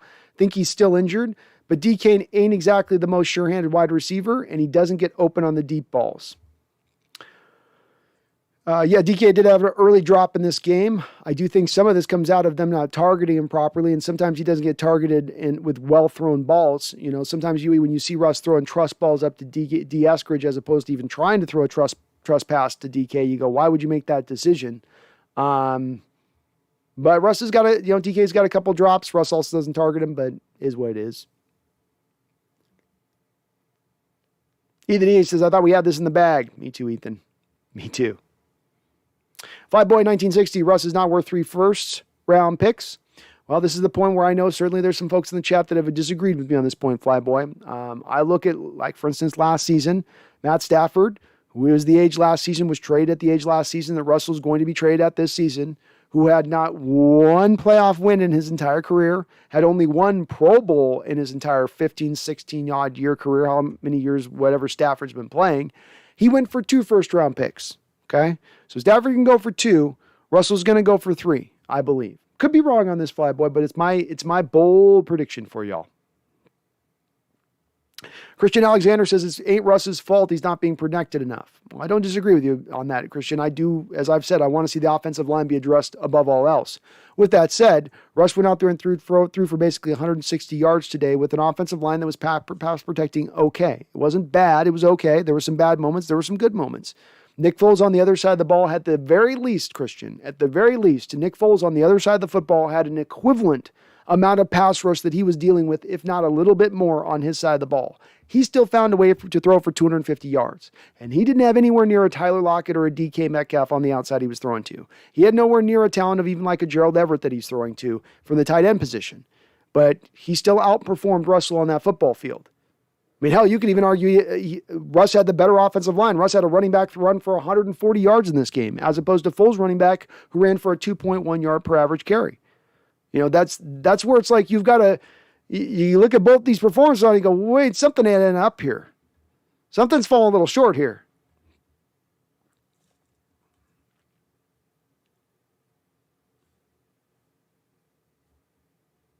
I think Seahawks Network does bring up a good point here with we're replying to Christian. Christian, the blocking schemes are relying on getting the ball out quickly. And when he doesn't do that, the pass rush gets there more quickly. Well said. Agreed. Jeff Logan, offensive linemen help with championships just like the defenses. 100% agree on that. I've been saying for a while, this is why I've been valuing the offensive linemen as much as ever, is that I think they truly help you to wins and losses. And on top of that, they're what analytics tell you should building your team from. Build the offensive line up. It's smart to do. Gregor Stevens, how much of $40 million of Russ's team is going to have to pay? I think $22 million is the amount they would be on the hook, I believe. I'm speaking off the top of my head, but it's somewhere in the low 20s. ADL Williams says every other team can scheme open their top 2 wide receivers. Why can't we? Well, to scheme open a wide receiver, you're needing to be able to embrace the intermediate short passing attack. If the only way you're looking to get your receivers basically, a part of the action is by trying to hit them deep all the time, teams are going to take that away from you. So then you need to attack with the short and intermediate stuff. Then once you get the defenses to play up on the short and intermediate stuff, i.e. get them to drop a safety down in the box, now you can go back to attacking the stuff over the top and scheme guys open up over the top. But all that stuff goes out the window when that's all you're doing. When you only have the one note you're pressing on the piano, right? Dung, dung, dung. Why isn't this working? Dung. Why isn't this working? Dung. You've got to be more diverse. And that's what you usually see in those teams that scheme those wide receivers open, is they're having those. You see how Devontae Adams is utilized with the Packers. They're using him on all types of routes in all different ways. Zenobia Dither says, lose Wagner's money, dump Jamal Adams on someone willing to pay him correctly, play him correctly, use the money on the offense and defensive line, turn the D into a young and aggressive, accepting the mistakes as part of the learning curve. I'm with you on the last part, Holy. I want an attacking defense that's aggressive, to your point, that may give up some big plays, but will also on the other side of that cause big plays because they are being as aggressive as they are. I'm okay with you on the Wagner and losing that money. It's right now for the folks wanting to move on from Jamal Adams. It's just an impossibility at this point because of all the factors at play, because of the fact that you just paid the guy a new contract extension at the start of the year. Zenobia, when you trade a guy and you just sign him to a new contract, all 3 years of that bonus money then accelerate into that when you trade him. So we have 3 years of bonus money add up the instant we move Jamal Adams, which means $16 million it's going to cost us. You're already going to be moving Bobby Wagner. That's dead money you're going to have to eat with him. You're already probably going to move Russell Wilson. That's going to be $26 million of dead money you're going to hit for him. You're going to be moving on from LJ Collier. That's going to be a couple $1 million of dead money there as well. So you can only eat so much dead money in roster building. We can't eat $50 million of dead money just to move Jamal Adams, just to move him. Jamal's coming back next year. He's not going anywhere for at least a year. But everything else you said on that, I'm with it.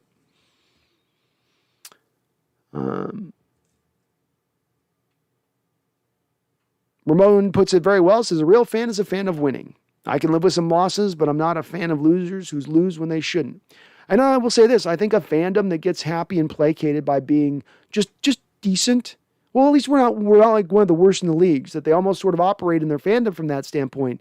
When you have a massive fandom in a local area that all take on that mentality, guess what? That's how you sit longer in a losing state. When you have more of the fan base screaming and crying out and saying, hey, we're done with this. We don't like what we're seeing on this. There needs to be change here. This is unacceptable.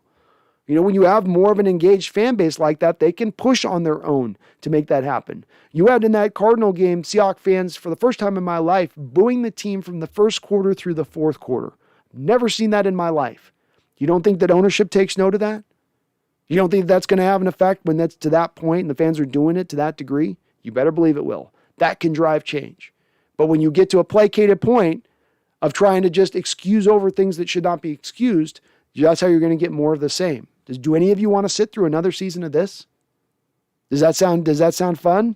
I don't. I'd like to avoid it at all costs. And Christian puts it very well. No one here is a bandwagon. We all got true fans in here, no doubt about it. No worries, Jovan. I know you're responding to other folks, and I might inject myself in your discussion. You guys are having some good discussions in here. I just always want to make sure that we're just, we're all on the same team here. We're all rooting for the same team. We all want to see the same thing.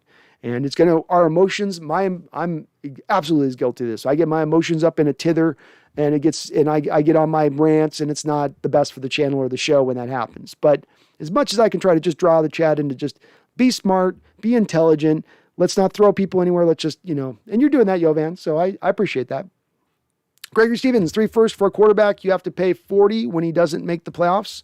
They're not going to have to pay 40 for Gregory Stevens. So if the first year of the deal, you're getting him on a $22 million deal. And I would reckon to guess this, though Russell Wilson has not been willing to give a discount to the Seattle Seahawks in his time here, I am not going to be the least bit surprised when we come to find Russell Wilson very much willing to take a new discount at the new team that he goes to. It will get him a PR win. It'll make him look good in the media, and it will help whatever team he gets traded to build that team up around him. So while he's not done it here, I think he will do it there. And I don't think the cost for Russell Wilson for whatever team he goes to is going to be as much as it is here. He says Russ will draw 2 firsts and a player in return, possibly a quarterback. It could be that.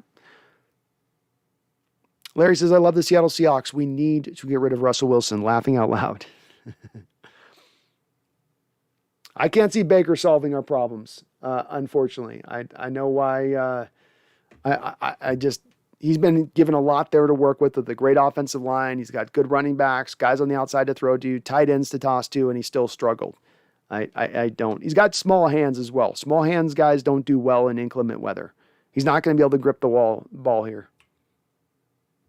Megan says, got called a bandwagon on Facebook recently as I spoke of my difficulties in getting up early to watch this team losing each week. I hate it, Megan. I really do. It's just fans questioning other fans' fandom, and it doesn't get us anywhere. It doesn't accomplish anything, and it's just no one's the grand poobah deciding who is a fan or who isn't. Everybody celebrates their fandom however they celebrate it, And I don't knock folks for however they enjoy this game. If they can't watch losing football, it doesn't make you any less of a fan. You just don't want to watch a bad product, But no, you'll never see me use those words and apply it to anybody. I will never on this channel ever put that on anybody. No, just not. I don't want to. I don't think we're accomplishing anything with this. But no, you're not a bandwagon, Megan. You're 12. Jovan, 2 bad teams played. Somebody had to win. That's right. JJ says, player fans versus teams fans. This discussion gets so toxic regarding Russ. People can't separate the personal attachment for him. I have been fighting it for a year and a half, as someone else, Jovan, was saying about. It's what's been exhausting for me, and trying to be really nuanced with it and be sensitive to people being sensitive to the whole situation. And even within me trying to be almost like a politician in the way I'm trying to explain this stuff, I still send people right over the cliff in their anger the second and it's not happening as much today. I'll give this in the channel. People are being pretty little level-headed, especially considering we're coming off this loss as we are.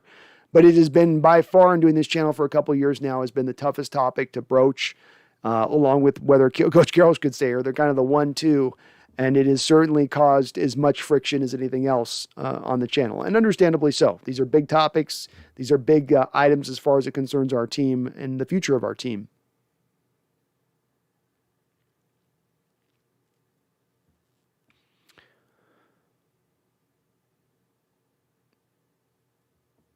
Jeffrey, I love how even the national media slips up and calls the Seahawks Seahawks. I don't. Keldon, I still say Russell would have another Super Bowl with McVay or Shanahan. That's what he wants. I think that there's a firm argument to be made on that, Keldon. It's where I tend to land with why I said keeping Russ has been more off than not when I've looked at this, where I would want to lean to going. Christian, would you call someone a bandwagon if they had a jersey of one of the other players? I wouldn't call it bandwagon anything.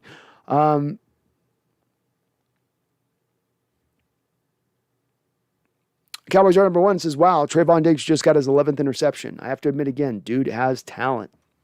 He does have talent. I mean, look, he's got that Marcus Peters to him. Cowboys are number 1, where look, you're going to get him a couple times over the course of the game with some completions and some yards, but he's going to get his too.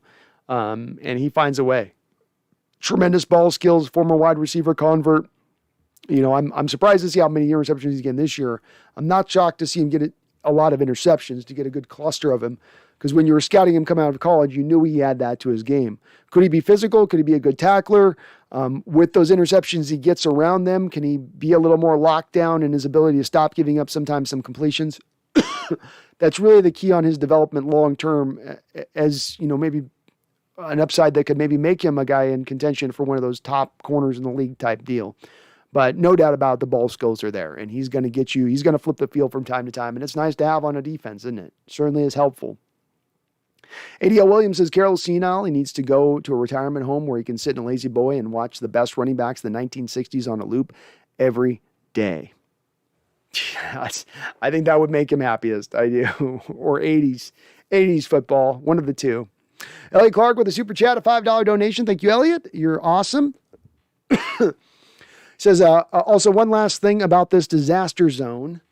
I don't see why we can't get some draft capital and get Derek Carr if we need a new quarterback.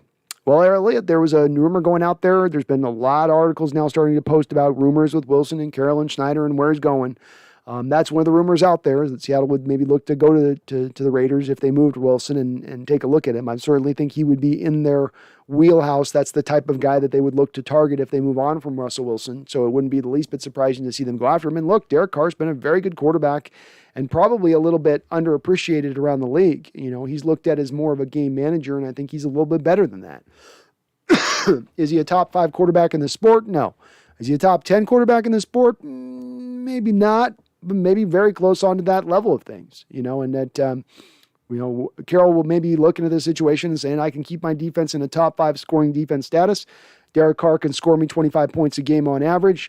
Those two are going to put themselves to an 11, 12 win season, and we're back in the playoffs and we're dancing. Again, whether I agree with it or not, I can see the logic behind it. Keldon with a $2 donation, third donation today. Thank you, Keldon. Says, Brandon, tell your fans that Baker is the answer. No. Baker's not the answer. No. There will be tears on this stream if we were to trade for Baker Mayfield. So there will be, and it will be like ugly crying. Okay. There'll be sobbing. There'll be a lot of, okay. It will be like the worst kind of crying if we trade for Baker Mayfield.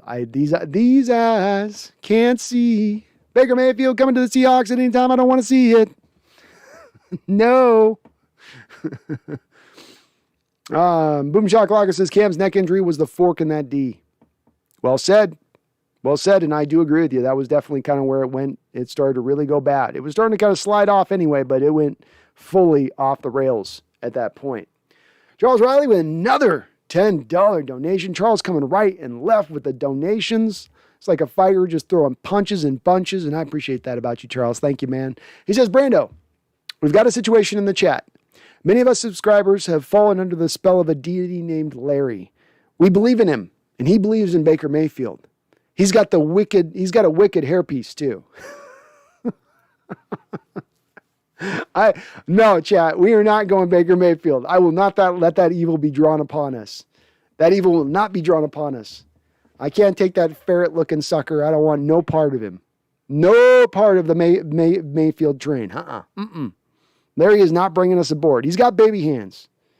Do you guys want a quarterback that's running this franchise with baby hands? Because we know what that means. We know what that means. All I'm saying.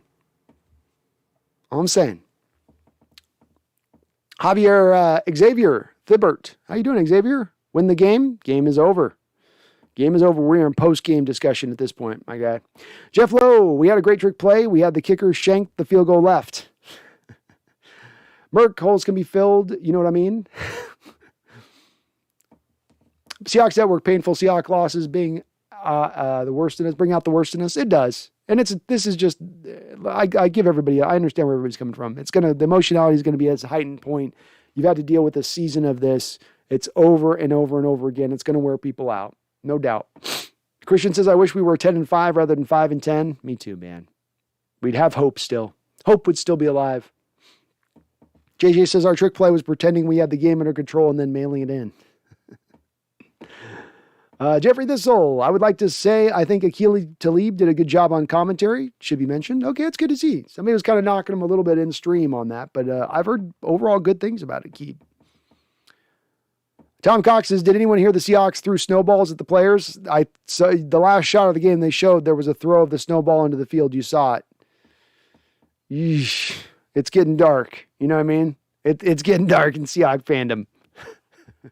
TJ, we got to wait like 8.5 months before a meaningful game. Oh, it's going to be brutal, TJ. It's going to be brutal. But I'm going to keep you going through this. I've got some big plans for the channel this off season. I got some skits I'm going to be doing. Going to be doing a little bit of this and that. So we're going to keep it interesting here. Jaden says, let's go, Brandon. Let's go, Brandon. Merk, if the Lions win, I will buy a Lions jersey and wear it the whole week. Fair enough. I that's it. You're a brave man. You're a brave man. You know what evil you're bringing upon yourself if you put a Lions jersey on. You know, that's like breaking 10 mirrors and all that brings with it. Seahawks Network, Brandon, is there a way I can find that 710 interview? I've been looking for it forever and cannot find it. God, they had it for a while on the deal. No, I don't think it's on YouTube. And 710 I don't think that they archive their interviews going back as far as you would need to go back. I mean, we're talking 2000, like 11, I think, is where you'd have to go back to find it. I'd give a try to a YouTube Chancellor. Do a search on YouTube like Chancellor, Michael Gray, and Wyman, because those guys were the guys that were on doing it, I think, or it was Wyman and it might have been Wyman and Jim Moore and the other guy they had going, Wassel, at that time. So it might have been like those three. Or it was like that triumphant, but it was right around that period. I remember it for sure. Larry, Legion of Boom was a good squad. I wish we had him back. They were a good squad. Feel bad for the Lions, says Jeffrey. Yeah, I feel bad for Lions too, man. That's a struggling fan base that's had to deal with losers for years. Yo, man, says the Patriots never pay anybody. Hawks Nest, he basically did that for nothing. They don't pay anybody, never have. No, they paid people. They have paid people. Have they been the most aggressive in, doling out salary through the years? No. But have they been willing to pay people? Yeah. They paid, for instance, and as always, Yovan, I'm going to back up what I say. They'll take Stephon Gilmore. Big-time free agent at the time, coming a cornerback from the Buffalo Bills, a guy that they threw a lot of money to bring him to New England. So, they have done that in the past. They brought Randy Moss in there. Was it time you're paying Randy Moss a lot? No, not necessarily, but you end up signing Wes Welker at a time. They've paid guys. Gronk got paid. You had Gronk being paid at the same time you had Hernandez being paid. I would counter that they've been willing to pay people. They will get rid of people a year early. They don't want to pay they're not a high-paying organization where they're just, here's money for you and you and you. But again, they just spent $300 million this offseason. They've been willing to spend. Christian says, in my opinion, I think Geno should have played longer in the season. I agree with you, Christian. I think that was one thing that stands out to me is that Russ came back too fast and that Russ was doing you no favors by trying to gut through a tough injury. Larry says, Russell doesn't have it. No one. Keep Sierra butt. Kiss Sierra's butt.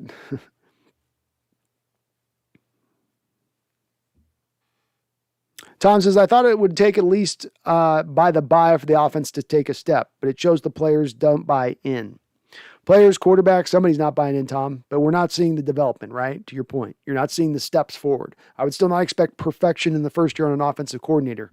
You just want to see improvement going over the course of the season. More adoption into the new offensive scheme, and that's not what we've been seeing. ADL Williams says, Russ has a secret drug problem. Let Russ cook meth. That's legitimate, funny. That is funny. Boom Shakalaka says, speaking of quarterback, where did Witherspoon end up playing at? Witherspoon ended up playing for the Pittsburgh Steelers, and he played well this year. He is a top 8 corner as far as quarterback rating when being targeted, which hurts. That one hurts to see. He's also got a couple interceptions for the Steelers. Seahawks Network, I should probably also apologize to the whole chat for getting a bit toxic after the game. I swear the Hawks bring out the worst of me sometimes. I don't think anybody needs to apologize, Seahawks Network. It's all good, man. We're all, like I said, people. It's understandable people are in an emotional state right now. We're all going to get into our emotions at times. I get into this state at times where I start going after people in the chat. I shouldn't when I do. We always got to just remember it ain't us making these decisions. We're reacting to it. We're trying to come up with solutions, but we didn't land us in this pile. You know, we're in this pile. We're here. We're dealing with it. But it wasn't us who drove for this to happen. Ethan E. says, if we won last week, I think we would have won today. I agree, Ethan. Yeah. UE2K says, quarterbacks that take discounts are on teams that have prioritized building around the quarterback, which the Seahawks have never done. They've only exploited Wilson's ability to freelance, and now he's out of gas. I would say I agree with pretty much everything you said on that. And again, to your point on this UE2K, I want to see Russ take the discount, but it gets hard for him to say, I'm going to take a discount when they didn't even use up all the cap space they had to use this year. Though this is the first year that they didn't use up all their cap space under the Russell Wilson era since he's been here in 10 years. And I think the reason they did that is that they had a plan for maybe moving on from Russell after the season, and they wanted that $13 million to eat some of the $26 million of dead money hit that Russ was going to sustain when you did move him in a trade. But there's no denying that you've not built up. You've gone a bare minimum approach, basically. You have gotten him some more playmakers out on the outside. For instance, I think his receiving core has been better than what Rodgers has had. But we've talked about this before, Huey. I think that the Packers chose to build to an offensive line, first and foremost. Seattle chose to build to more playmakers. They were going to go light one way or another. But that's where they've gone light. But they never did build fully around Russ, to your point. I agree with you on that. John Henderson, how would it have been if the Shoddy Waldron change never happened? Exactly what basically you're seeing going on right now, John, because though you brought in Waldron with a new offensive scheme, what's been the biggest problems for your offense this year, I mean, maybe you can point at pass protection issues. Those have been an issue. Consistently run and blocking, that's been a bit of an issue. But above all else, the biggest problem at the end of the day with this offense has been not adopting the new scheme, is leaning into the old, is falling back into the old habits. And what is the old habits? We're going to run the ball up the middle, and then we're going to try to take chunk shots down the football field. And that's what they fall back into time and time again. So really, at the end of the day, what doesn't make a difference whether it's Shoddy, whether it's Bevel, whether it's Waldron. You're running essentially the Pete Carroll offense, the Russell Wilson offense at this point.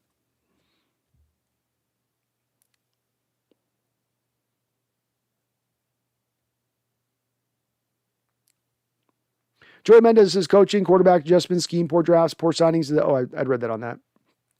There. ADL says I could use a cam girl right now.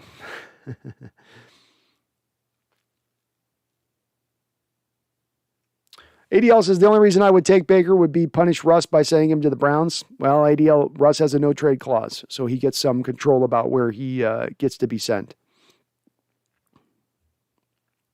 Bear down 1981 says Bears owned that ass. You squeaked it out. I don't know if that's an ownage. Christian, Pete needs to be fired, but I have a feeling that won't happen. That's my feeling on it too, Christian. Should, but will it? I don't know. GoHawks05, that was an embarrassment and an embarrassing season. I don't like being an embarrassment. Let's make the right moves to end that. Fire Pete. I'm with you, man. Let's change this up. Let's stop going down the same path. Let's stop doing the same thing, expecting different results. Yui says Brady paid under the table through teams' use of TB12 training stuff. Also, Patriots always maintaining a top offensive line makes a discount much easier. Seahawks 32nd in money spent on the offensive line since 2014. Yep. But at the end of the day, I mean, Brady's still taking the discount, right? And again, at the end of the day, UE2K, as I've maintained, and we've had this debate, I know, going on a couple of years. But at the end of the day, you know, you can dance and you can tap dance and you can river dance and you can break dance and you can dance all you want around the floor. But the bottom line end point of this is this. No quarterback has won a Super Bowl making more than 15% of the cap in 30 years. And the guy that won the Super Bowl making 15% was Tom Brady, the true outlier for it. You know, so it really, I mean, looking at that data and walking away from it saying, yeah, it's a smart idea to pay a quarterback all that money. That's a pathway to success. It isn't. It's not been. There's not been one outlier for it in 30 years. To me, that gets to a pretty stark point as far as the data goes. Brian, I'm not very bright. I'm still confused on the salary cap thingy. Does signing bonus count towards money? Does signing bonus count money towards the team's cap? Let me use my example, then maybe free this up for you, Brian. So it's just like this. So you sign a 4-year, $20 million deal into the NFL. I signed a 4-year, $20 million deal. Okay. $10 million of that is bonus money. So what that means is that the cap hits as it structures out, and there's ways you can adjust this, of course, but in general terms, you're going to have the base salary, right? So the base salary would be 10 million divided, would be 10 million because half of it's bonus. So 10 million's base salary, you divide that by 4, which is what, $2.5 million or whatever. And then the bonus is equivalent. So you have 2.51 in base, 2.51 in salary, essentially, right? Half and half. Half bonus, half base. Okay. So the first year of that contract elapses. You have paid $5 million total to that player. There's $15 million remaining.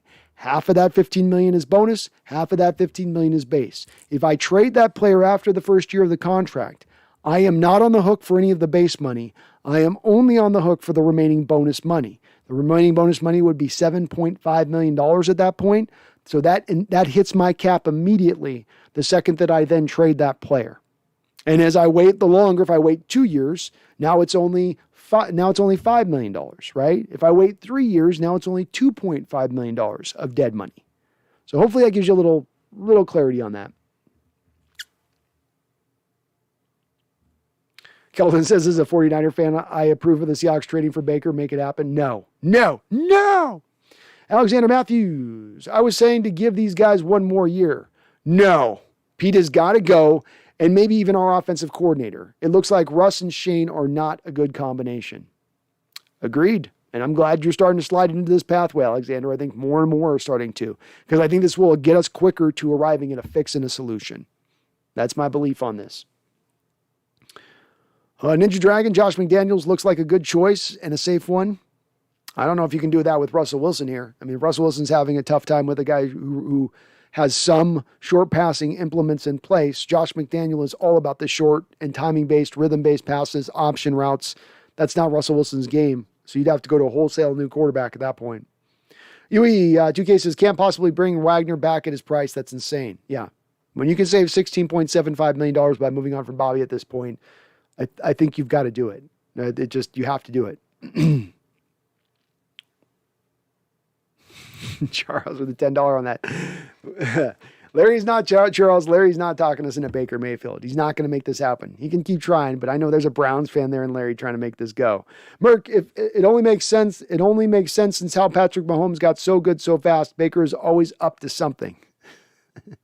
ADL, I've been saying this for weeks. Trade anyone of value for first and second round picks. Trade everyone else for sixth and seventh round picks. Cut anyone you can't trade. Draft the best SEC player from every position.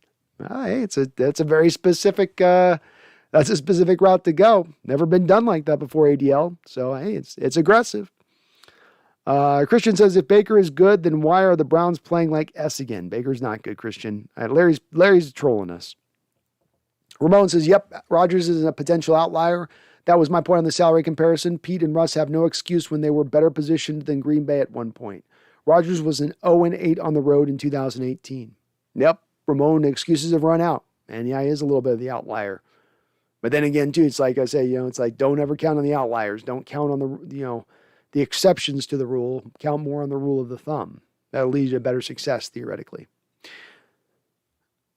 Merck says, do you guys even think Russ is enough to get Baker? You get Baker plus. Baker's got no trade value right now. He's been miserable playing as well. He's been playing maybe even worse than Russ. Megan, if we're going to be paying Russ as much as we are as a franchise, I want to see a return for the investment, and we haven't. No, we haven't. Me too. Larry says, check out Baker's highlights in college. He don't have the pieces around him. He could have used a Tyler Lockett, Good, and DK. I mean, he's also playing in the Big Ten of Oklahoma, though, Larry. And Big Ten doesn't play defenses and hasn't played defense for 25 years. So, I mean, that's also what helped Baker light the world on fire, Baker lit the world on fire with Oklahoma, and Kyler lit the world on fire in Oklahoma, and Jalen Hurts lit the world on fire out of Oklahoma. So, there's been a lot of those guys that do that. Seahawks Network, the Russ birthday video a few weeks ago was so painful to watch. I don't normally watch those videos, but it was like watching a train wreck. Kelvin says, Niner fan are here, not quiet. I'll take shots, but I do think Russell is the Seahawks magic. I don't want you to be quiet, Kelvin. I'm just making jokes here. I'm trying to make my folks laugh, They're all sad. We're all in a sad state right now, so I got to bring some jokes. But we'll see what happens, man. I don't know what's going to happen with Russ. Tom says, I don't recall Tom Brady or Aaron Rodgers ask for a no-trade clause like a certain quarterback that plays in Seattle. I don't know if they did either. I'm not sure on that one.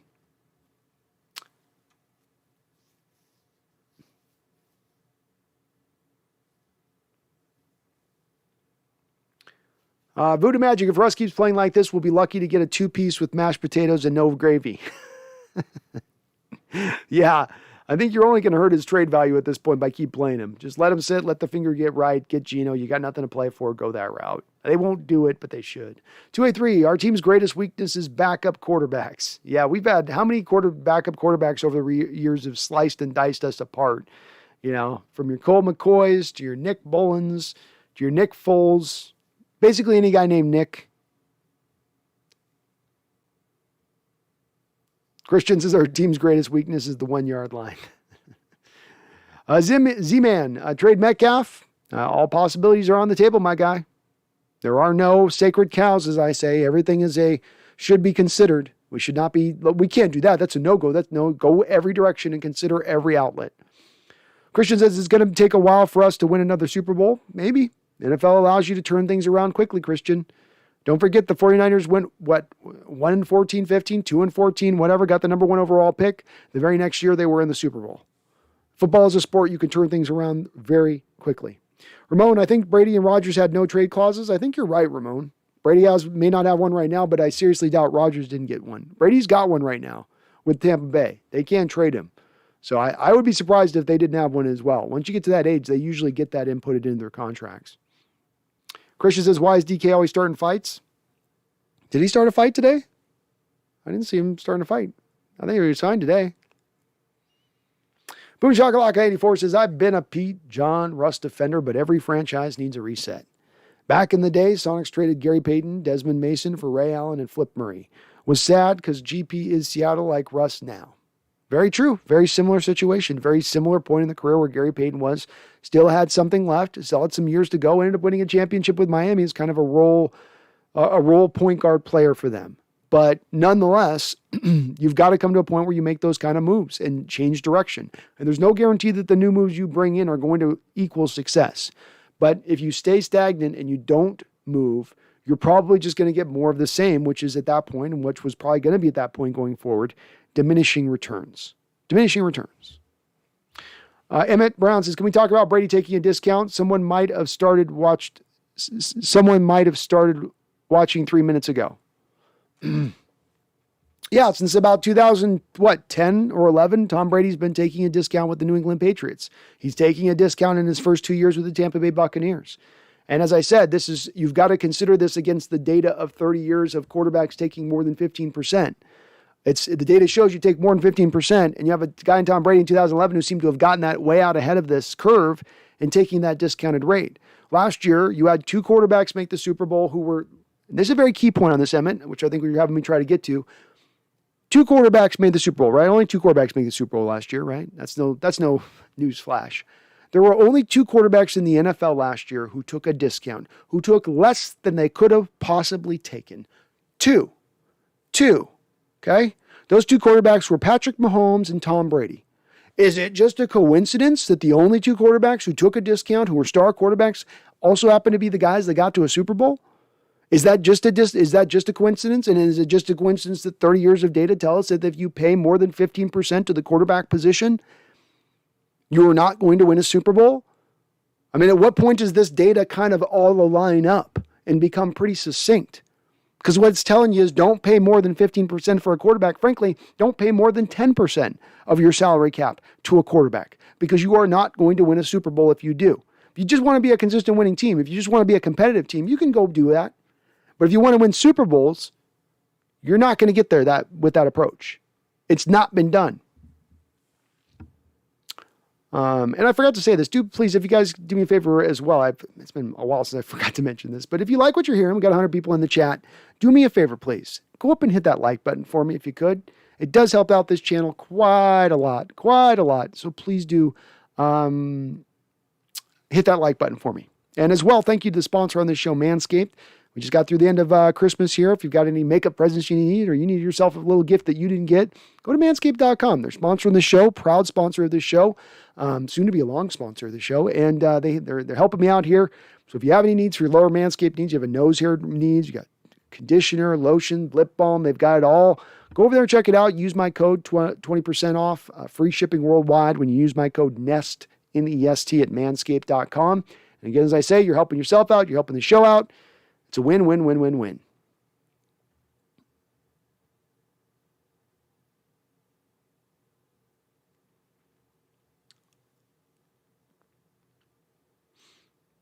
Seahawks Network says at least all they have future opponents out. We don't know who will be playing in the 17th game yet. Yeah, pretty much. Larry says Baker do better for Seahawks or Philadelphia. I don't think he's going to either. Ramon, Russ was asked whether in crunch time he would prefer more timeouts or extra time, and he correctly said time.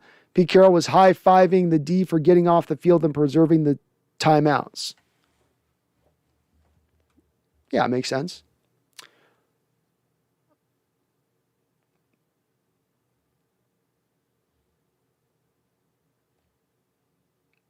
Larry Coleman, wrong point, but what good people do for the other team. Michael Myers, his list for 22 opponents is out.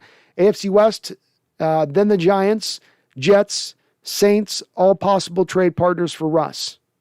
Interesting. That's not a bad schedule if that's the way this breaks out for us next year. I'll tell you that. It's not bad at all.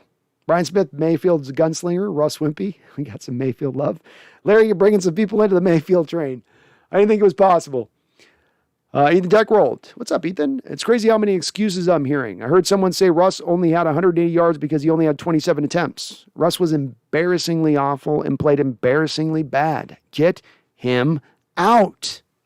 Yeah, excuses have got to stop at this point. I agree. We got to lend away from the excuses, because remember those people who make excuses here. When you're making excuses, you're only going to placate on into the future. You're only going to continue into what is today into tomorrow. The only way we change off of tomorrow is that we get enough of a consensus in the fandom. We're loud enough in our voices. We're screaming loud enough to say change needs to come, and it needs to come damn fast.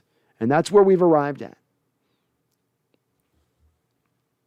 Andrew Bias, Foles has a clutch gene. Russ played like he was wearing jeans. Well said. I would have at one time told you Russ has a clutch gene, but that gene has been missing all year.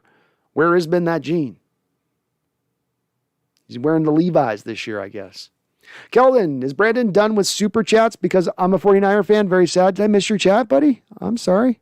No, I'm not done with super chats. I'm just buying on the chat, so I'm trying to catch up. I thought I had, didn't I say that? I said your deal in there. I caught you. It just takes me a while to get to it because I'm so bad. I'm trying to catch what's coming down. No, here we go, Keldon. So $2 donation. Thank you, Keldon. Says, Brandon, tell your fans that Baker's the answer. Baker's not the answer. We need no Baker Mayfield here. And even people that are saying, yeah, they're just joking with you if they said that. So no. I didn't block you. You're not blocked. Ramon, I told everybody when Russ got injured, that first Rams game should have been his last game in a Seahawks uniform, absent Pete's firing. If I had been Russ, I would have sat out the rest of the season. I probably would have too, Ramon, especially if I had an inclination that I wanted to move on, if he had seen enough. And I think there's a lot there that would have been feasible as to why he would have seen enough, right? You just got injured and injured by the guy who's hit you more than any other player in your career, being Aaron Donald. And due to the fact that, once again, the coaching staff or the front office went light on the offensive line, another offseason, an offseason where you said, I've been getting hit too often. I could have easily seen him said, that's enough for me. I'm sitting out this year. The finger's never going to be back to 100% at any point. So why go out there and show a lesser self, hurt my value with all the possible teams I could be traded to or would want to be traded to? Brian Smith, Brandon, you're a class act. Thanks for what you do and keep up the good work. Well, thank you, Brian. You are as well. I would say everyone in my chat's a class act. I don't run across too many that I really am anti with. You guys are amazing as well. Yeah, I love doing this, and I appreciate that. Charles or Ethan, he just can't get away from his addiction to deep passes. Not okay. I also keep hearing, who would our quarterback be? You want to get rid of our Hall of Fame quarterback? Makes me triggered. Yeah, there's no other quarterback ever available outside of Russell Wilson ever existing is the silly argument for sure. That sits at the head of the many different silly arguments I've heard. Just because you move on for us does not mean you can't ever find another quarterback. Is it hard to do? Yes. But some of it is at that point just making a commitment to finding that franchise quarterback. A couple of years ago, the Cardinals took a first-round pick, right? Oh, they're married to this first-round pick. They're married to this first-round pick. And they got that kid Rosen out of UCLA in the first round. Okay, you guys were married to this guy for 3 years, right? No, after 1 year, they realized, no, this ain't going to work, and they went right back to Kyler Murray when they had the number one pick the next year. You just have to be committed to going after your franchise quarterback, and if you're committed, and if when you don't have the right one, you go to the next one, that's what it takes. Can it take some time to get there? Yes, but really at the end of the day, it just takes commitment to getting there. Brandon, respectfully, Baker already plays in inclement weather, though. He does just fine. A little bit. I think that there's a little bit of a difference on the snow to the wetness aspect of it. And I think that there's a little bit of the ball is going to slip a little bit more out in wet for snow, which is a little bit, when the snow's falling, it can sometimes be a little bit more drier, the air. But fair enough. I still don't want Mayfield, though. There's still no reality I want Mayfield. Sam Kirk says, look at the Jags, Houston, Miami, Jets, Giants, all teams dropping coaches instead of weathering the storm like Baltimore. Yeah, moving on, being aggressive with it. And a lot of those teams have recently brought in those new coaches. So they're continuing to move on. And that's where the sport of football rewards you now for being aggressive in every way, shape, and form. Moving on from coaches, moving on from players, moving on when things aren't working right, because it is an ever-changing landscape, the sport is. Ramon, Russ made a huge error in coming back at all, let alone rushing back. Agreed. I thought last year if he was going to push for a trade, push for it. Don't go slight. Go all the way if you want to go for the trade. Because there was an inkling, there was sort of, I don't know. Bear with me, folks. I'm going to get some more coffee. I will be right back with you, folks, so bear with me. I'm actually going to just pop really quickly and run this ad real quick, so I know we lose a few subscribers when I run this ad. It's going to be 90 seconds here. Not lose subscribers, but lose watchers, viewers. You guys are still subscribed. You just view out. But please do watch through on the whole channel, on the ad on this. This is my Manscaped sponsorship. I love these guys. They've been very kind by me. They're helping to support this channel, helping us get closer to being able to do this long-term, full-time. So please do, if you do have any needs on that, do that. I will be back in about 90 seconds. So bear with me on that. And again, thank you to the show on the Manscaped. Well, I'm away. I thought I would also tell you a little bit about the sponsor of this show, our first sponsor, Manscaped.com. Very kind of them to do so. They've also engineered the ultimate groin and body trimmer by focusing on intelligent functionality and an incredibly comfortable grooming experience. Their 4th-generation trimmer features a cutting-edge ceramic blade to reduce grooming accidents, thanks to their advanced skin-safe technology. I now feel confident shaving my boys. This upgraded trimmer includes a multi-function on and off switch that can engage a travel lock. It also gives you the ability to turn the 4000K LED spotlight on and off when needed for a more precise shave. The Lawnmower 4.0 even allows you to customize your trim through additional guard lengths through sizes 1 through 4. Did I mention wireless charging? The wireless charging system uses electromagnetic induction, which can help battery length last longer. Men, if you've been shaving with the same nut trimmer on your face, you've been doing it wrong. No person wants to end up with pubes in their mouth. It's time to get your own ball, hair, and body trimmer with Manscaped to make me time the best time and enhance your confidence with some nice, smooth boys. Get 20% off and free shipping with the code NEST, N-E-S-T, at manscaped.com. 20% off, free worldwide shipping with my code NEST. Help yourself, help your boys, help the show. It's appreciated very much, and thank you to Manscaped for sponsoring the show.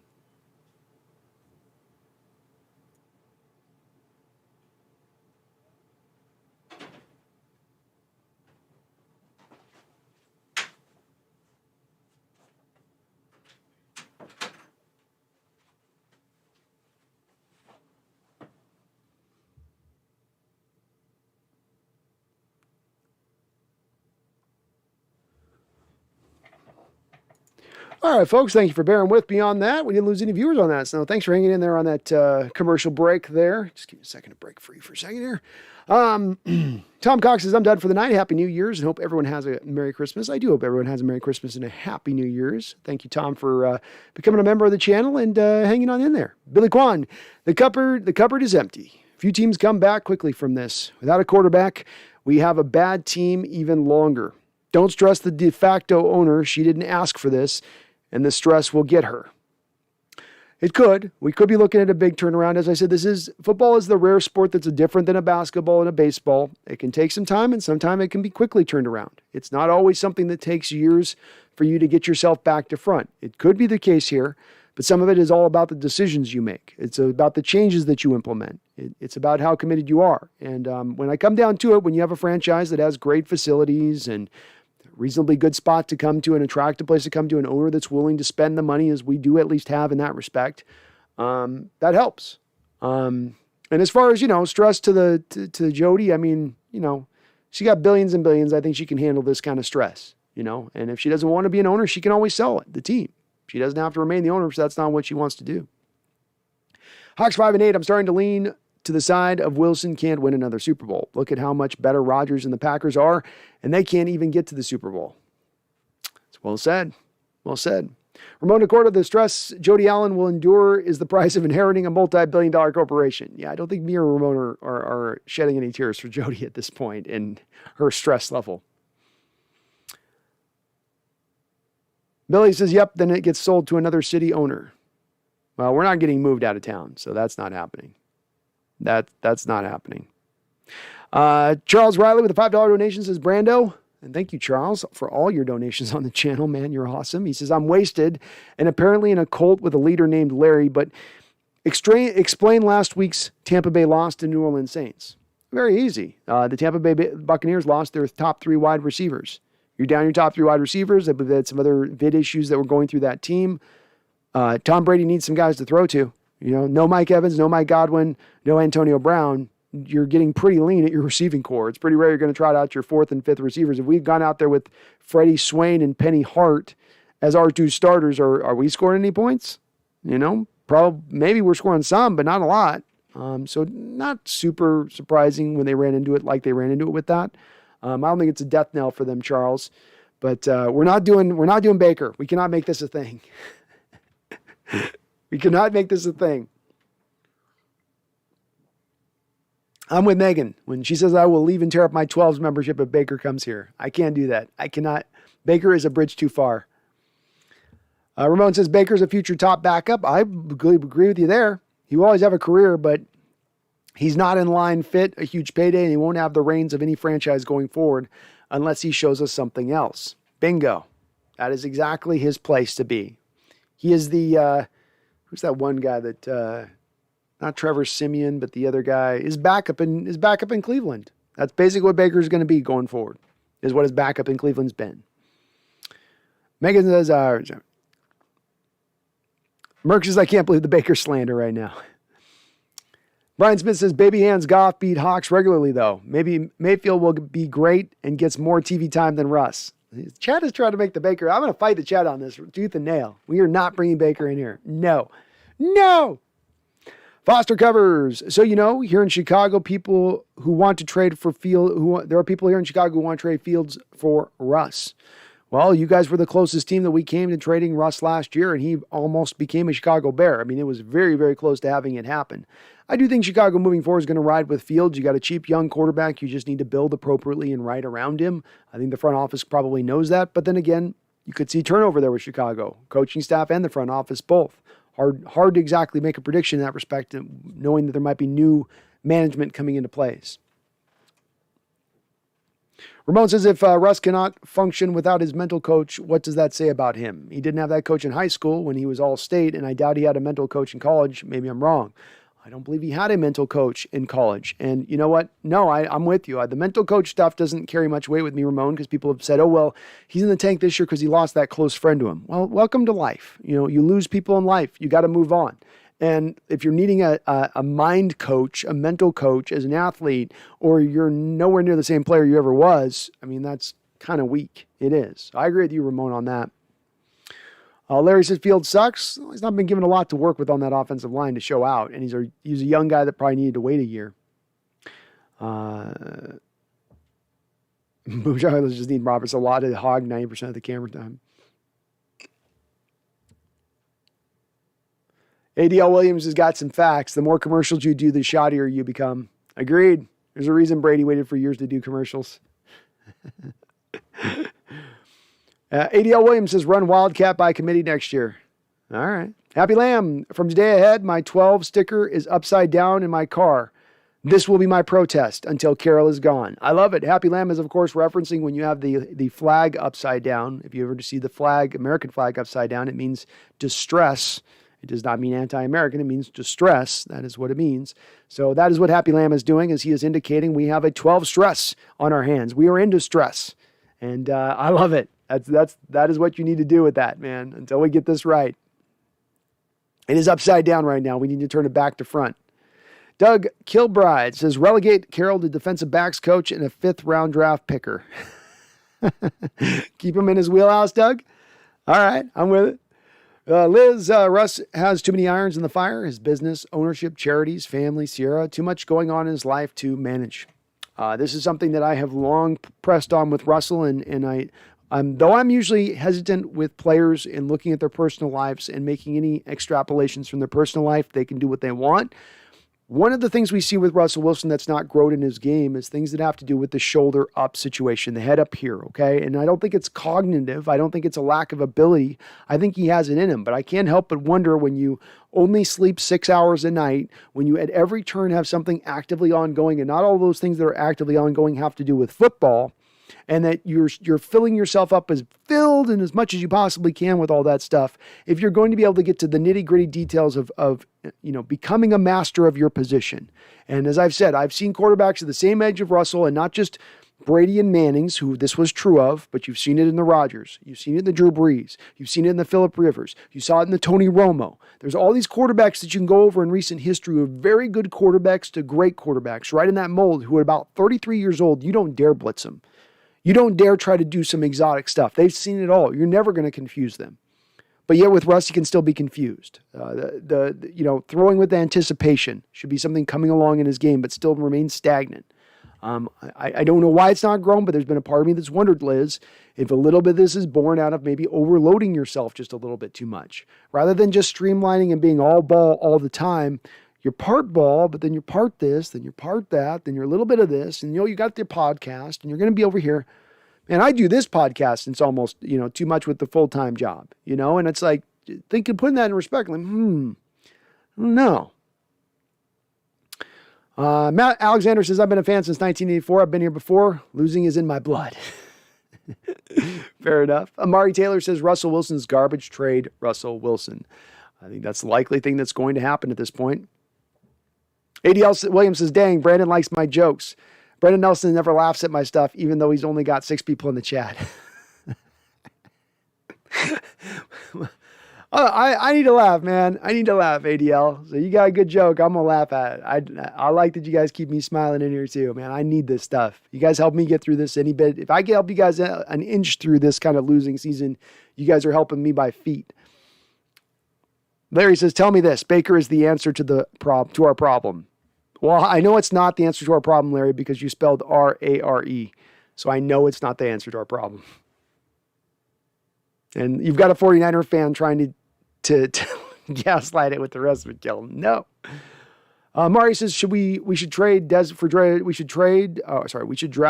Ridder.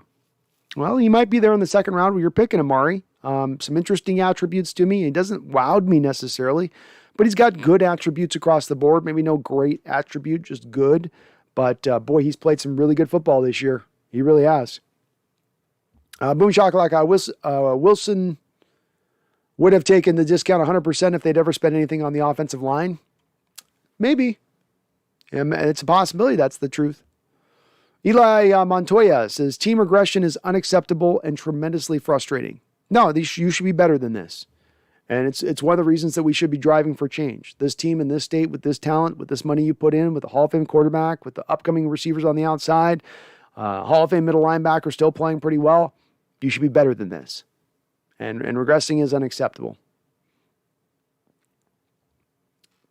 Liz, I wonder what scoop rumors Peter King has about the Hawks. He seems to be a legitimate sports writer.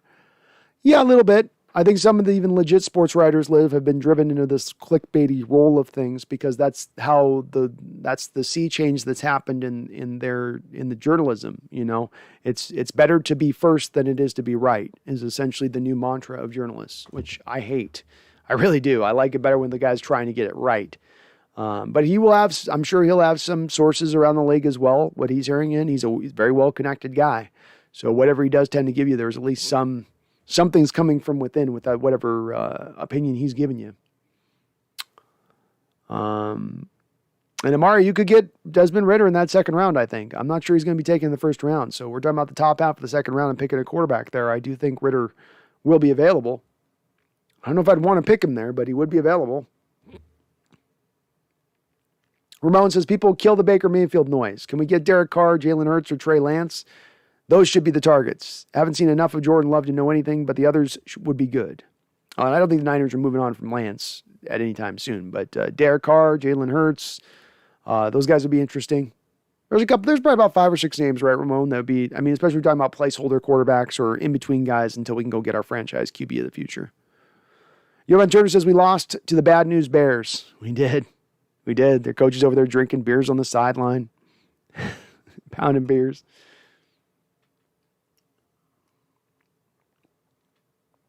Boom Jackalaka says Bears fans are funny already. They wanted Matt Nagy's, the coach, had head on a stick for years already. Yeah, they've wanted him out there for a while. They've definitely been done with the Nagy experience. They're nagged by Nagy. Larry says everybody keep putting the blame on Pete Carroll. Stopped it. Not me. I'd say it's doled out. You got to dole it out. Sam Kirk, Jags, Jets, Giants, Houston, Miami, all blew up their squad, haven't been able to make it. You want the Hawks to be the Lions? I don't know how, Sam, you can compare Seahawks to the Lions. The Lions have been their own special organization. The Jaguars blew it up, but they had to send everybody out of town, and a lot of those players were being asked to leave out of town because of the atmosphere they had set up there with that squad. They had a lot of talent that just suddenly left. They had one guy in Telvin Smith who decided to become a criminal. They had a lot of different things go in that direction with the Jags for why they got bad. The Jets, the Giants, the Jets are just in the beginning of really their rebuild, and they brought Adam Gase in there, which was a bad coaching hire. See, again, I think, Sam, this is where I get to on this. You can't do a one brush all. Let me take 6 teams where it went wrong and they did a rebuild, and that rebuild went wrong, so therefore we shouldn't do a rebuild. That's sort of a simplistic mentality and approach to this process. The Lions have been legit bad for 40 years of football. The Seahawks have had maybe 7 or 8 years of bad football in 40 years. So when you want to say, be careful, the Seahawks will become the Lions. Be careful, the Seahawks will become the Cincinnati Bengals. No, they're not. Is it a possibility that you end up losing going forward? Yeah, there are no guarantees in life. There's no way to make a change. There's no way you'll ever make a change, Sam, to make a change, and that's a guaranteed of success. Oh, we moved on from Carroll, now we're guaranteed a Super Bowl. Oh, we moved on from Russell Wilson, now it's a guarantee that we're going to go get a Super Bowl. There are no guarantees. Things could go bad. Things could be worse. Things could be better. But I would reckon to guess, Sam, that if you stay in the same state, if you keep running this back in the same way, you're going to get damn near the same results you got this year. Maybe moderately better, maybe moderately worse, but pretty darn close to what we are right now. Who dat for life, says Russ to the Saints. I can't help but think that maybe you're a Saint fan that wants to see that happen.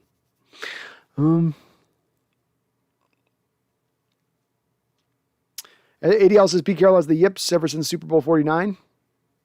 I don't know if 49 affected him that much. I just think he's not hit on as many moves. He's remained stagnant, I think, is his big issue. He didn't show enough innovation like some of the elder coaches in this league have shown, not just in this league, but in college.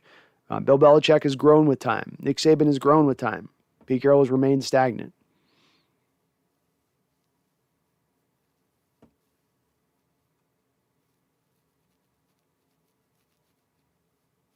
Liz says Carroll needs to go with Norton. I agree, Liz. ADL Williams says send him to New York for all the draft picks and Daniel Jones. To me, that's the most likely trade if we're making any. If I was making a gambling bet right now in Vegas, that would be where I would be placing my money as the likely trade to go down. Doug Kilbride says the longer the season goes, the less Wilson's draft value. By the end of the year, we may only get a second-round pick and a bag of chips. I don't think it'll go that far, Doug. It may come off the 3 first-rounders we thought he could get here. It could come down to that degree, but I don't think that teams are necessarily going to look at this back half of playing the schedule and not take into account the fact that Seahawks have never built a pass-protecting offensive line, that he's been fighting through an injury over the back half of the schedule. I think there are bigger problems at play for Russ's lack of play, but I don't know that the teams looking to trade for him are going to make that sort of same determination. They will look past that, maybe excuse it a little bit because they would want that move to work. But I do think he's going to, at the bare minimum, get 2 first-round picks, and I still think 3 will be the going rate, but it's not helping his play either. It's not helping his value. Zach Swagler, what do you think this offseason will look like realistically? I think you move on from Russell Wilson. I think Coach Carroll will remain with all of the band of coaches still staying here. I don't think they move on from Waldron. Schneider remains. I think they trade him to the New York Giants. I think they will bring on a guy like Daniel Jones or another quarterback as maybe a placeholder quarterback for a year. And if they don't look to draft a quarterback this year, they'll look into next year to draft the quarterback. But they do basically at least a soft type of rebuild at that point. I do think you probably at that point move on for Bobby Wagner as well, save money there, move Jordan Brooks to the middle linebacker.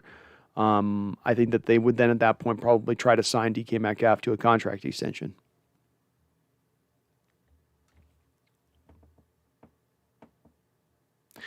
Kyle says, get 3 first-round picks from the Eagles, Giants, or Denver, then trade and get Watson if the situation clears up. Watson puts up 4,000 yards without a legit number 1 and nothing else to work with. Imagine DK and Deshaun Watson.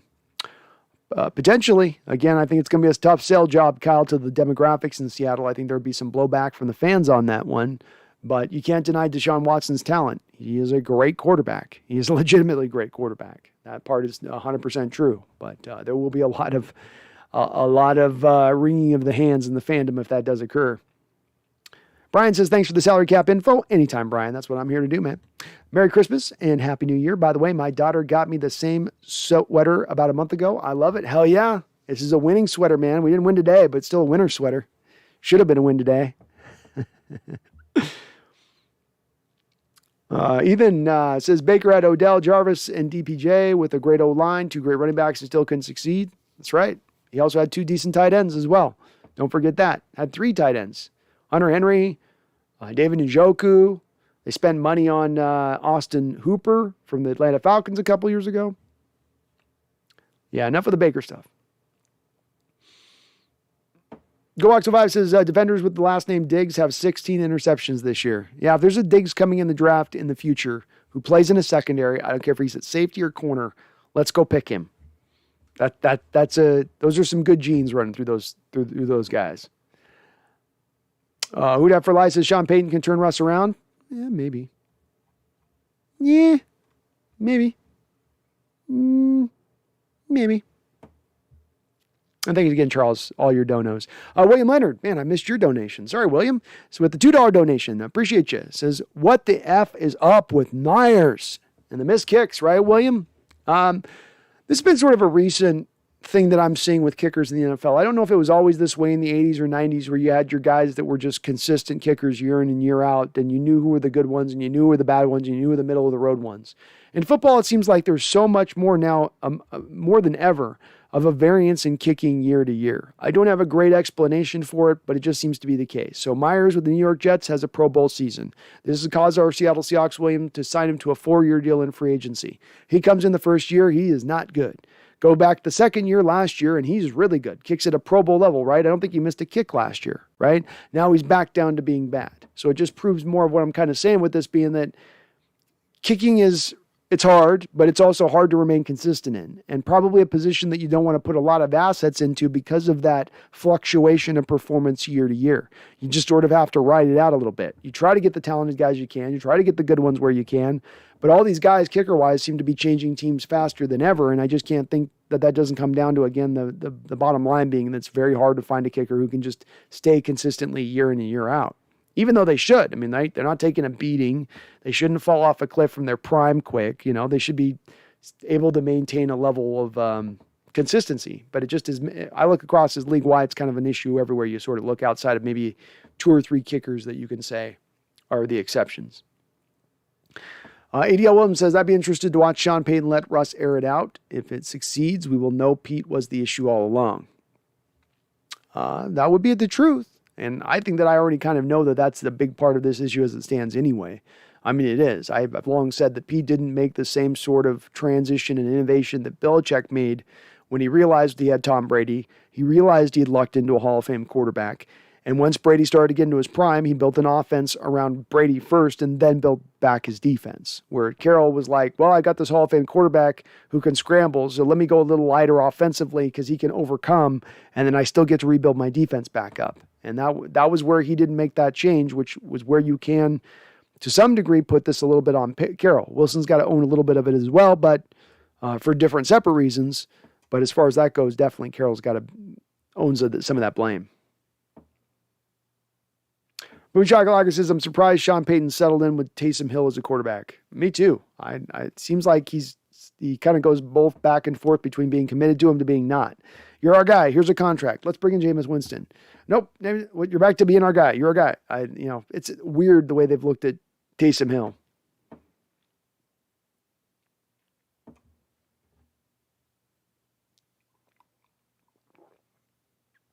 Hudat says, Hudat says, we have an O-line for us. We need receivers, though. Well, you got an O-line, but you don't have any tight ends either. No tight ends, no wide receivers. You have a lot of work to do at that point, and then you'll have no first-round picks and no money to go get those players for him. So Russ is going to have a good O-line, but then he has no one to throw to.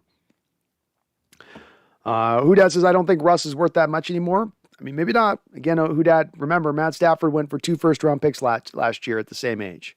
So was Matt Stafford more accomplished last year coming from the Lions to get those 2 first-round picks? I don't think so. But we'll see. It's my bold prediction. Cowboys are number 1. That would do if 2005, if Baby Hands looked back at you and said, look at these baby Baker rings. Laughing out loud. I don't know how to answer. Baby Baker rings on his baby hands. Maybe so. He's got the little 3-inch ring finger fit or something. When you go on my pinky, but it goes on his ring hand. And you have those big hands in that wet weather. Cowboys are number 1. Can't have those baby hands. ADL says our next quarterback should take a sliding 10% of the cap every year. I think a quarterback would be smart. If so many of these quarterbacks talk about their legacy and their stardom and increasing their star, it's kind of funny to me that they say that, but at the same point in time, they'll go out and take so much more money than the second player on their roster, which then absolutely inhibits the roster building. And it doesn't matter if it's our Seahawks team or whatever team it is. I always laugh when you have a quarterback that does that, where I understand you're going to get what you can get. I don't bemoan anybody trying to get every last dollar that they can get. But you know this data. You understand what you're going to now put your team up against by doing this. And so you in some ways are saying at the end of the day, valuing winning is not really that much of a value to me. But at the same point in time, you're also hurting a little bit of that legacy by not going for the Super Bowl championships instead of just getting all of that money. Does Drew Brees look back in retrospect of his career and not say, man, if I took maybe $50 million less over the course of my career, do I stack one more Super Bowl up? And is that one more Super Bowl worthwhile to take that $50 million discount over the course of those years? I think you would probably say yes. But I think in the moment, QBs just keep getting every last dollar they can. They're like, let's get every inch. I don't bemoan you, but don't also then complain that you don't have enough talent around you. Because you're taking some of that talent with all that you're eating up in the cap. Ryan Koski, my mallet fingers curl up and hurt pretty bad in the cold weather. Thank God it's not on my dominant hand. Well said on that, Brian. This also kind of follows up with what Megan's told us a little bit, and that the mallet finger never quite gets back to right. Certainly, Russell's got at his disposal the best medical science has to offer, and they put them under surgery, and they did all they could to make sure they were fixed as quick as they could fix them. But that is a little bit of the part that you wonder with, isn't it? Is it ever going to be completely right again? Jose says, do you think they will sign Penny to a 1-year deal next season as a last chance to see what he can do? I'd be open to it, Jose, if he's not going to cost a lot of money, if he's not going to ask for a lot of money, but it is more of a prove-it deal. I would think they'd be open to it, and I think Penny would be open to it. And I would, yeah.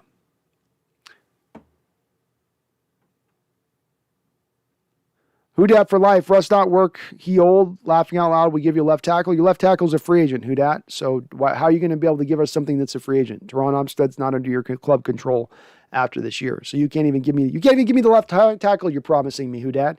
How am I going to give you my quarterback if you're starting to promise me parts you don't even own anymore? Ryan Martinez, who won? Chicago Bears. Chicago Bears. The Bears.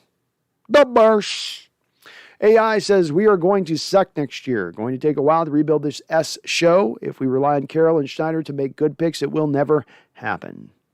I'm with you. It's going to take a while, and I'm going to have less faith if it's those two guys that are making the picks. Who dat? Russ needs an O-line. Seahawks don't have that. I think we do need that. I agree. Larry Coleman says, Russell Wilson lost clutch genes 10 years ago. No, he's had some clutch moments. He's had some clutch times in the last few years. Even last year, he had some comebacks. So it's just been missing this year. Randall says, Russell's 11-13 as a starting quarterback dating back to the 2020 game in Arizona. That includes a home playoff loss to a backup quarterback, 1.5 seasons of sub-500 play. Pretty stark data there, Randall. Thanks, and as Brian said, thanks for those stats. I think that's pretty eye-opening. AI says only a crackhead would say Mayfield's a solution to anything. 3 picks today. He is the reason that loaded team might not make the playoffs. I think he's trolling us a little bit, AI. I don't think he's being serious. GoHawks05 says Dunlap and Rasheem combined for 8 sacks in the last 5 games. And it could be 9, GoHawks, if that play wasn't overturned on the fumble by Dunlap. But yeah, they have looked better. They've looked better, especially Dunlap has really come alive. Some of it today, GoHawks05, was that he had Jermaine Ifedi opposite. You knew he was going to have a big day when it's Dunlap versus Ifedi. Daniel W. says, what happened to the always compete? Pete used to surprise us and play guys we didn't expect. Now Trey Brown, way better than Flowers. Curhan, better than Shell, but only played due to injury. I've long said that I felt like the whole always compete mantra has just turned into an empty mantra about 5 years ago. And if you look at this team at the start of every training camp, they'll slot guys in who are the starters, and this guy's basically the starter, and that's who's going to be the starter. And it's really, unless they're just such great prognosticators in how they're setting this out ahead of this stuff, it truly does mean that they've slid a little bit away from the always compete mantra of things. ADL Williams says, is Arch Manning 20 yet? I see what you're doing there, ADL. No, we're years away on that one. I bet you, too, they wouldn't let him come to the Pacific Northwest. If Eli's going to force his way out of San Diego, then Arch is definitely not going to probably a West Coast team unless it's the LA Rams. Yo Van Turner says Kyler Murray is showing signs of being a bust, though, Hawks Nest. A bust?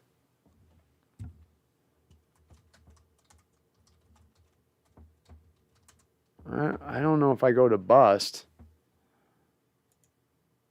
So let's look at this. This year, Kyler Murray has thrown for almost 3,300 yards. He has 21 touchdowns and 10 interceptions, so he has a little bit better than a 2-to-1 touchdown to interception ratio.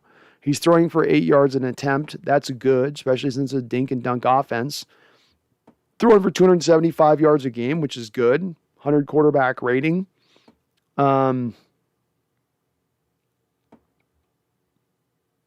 I don't know. I guess I must be missing something here. So, he's going to throw for, at the end of the day this year, for 4,300 yards. He's going to throw for 26 touchdowns and 12 interceptions. I mean, is that sterling numbers? No. Is that bust numbers? No, I don't think that's bust numbers either. I mean, there's a one point this year where he was in the MVP discussion. I don't know if we go to bust. Is he reaching what he should be for a number one overall pick in the draft? No, but is he playing better, for instance, than Jared Goff's ever played? Yeah. Yeah. ADL, I started working when I was 14, and Goff being a number one overall pick, by the way. I'm relating back to another pick.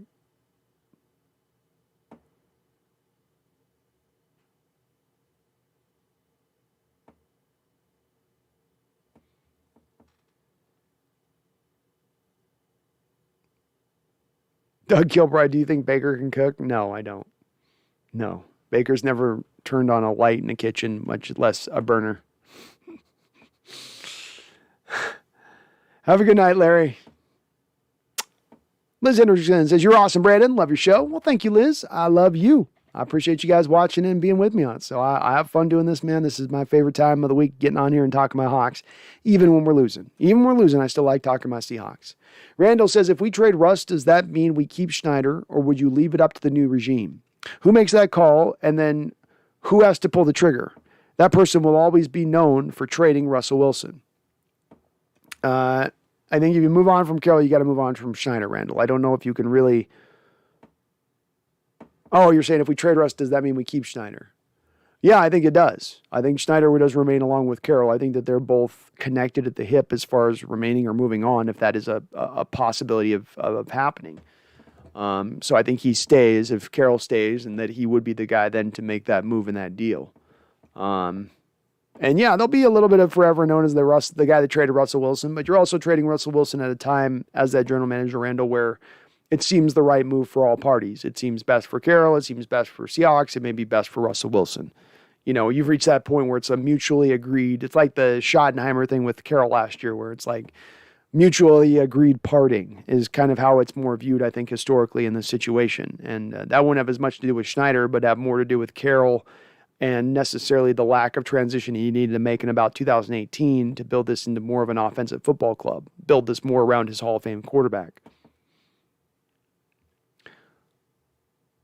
Boom Shakalaka says Manscaped owns every sports show, I think. Well, they support their creators, I think that they're ahead of the curve in that respect, because there's so many folks out there that they can, I think, understand how big this YouTube platform is, how many eyeballs you get on it. And I think if they did, they would be taking more advantage of it.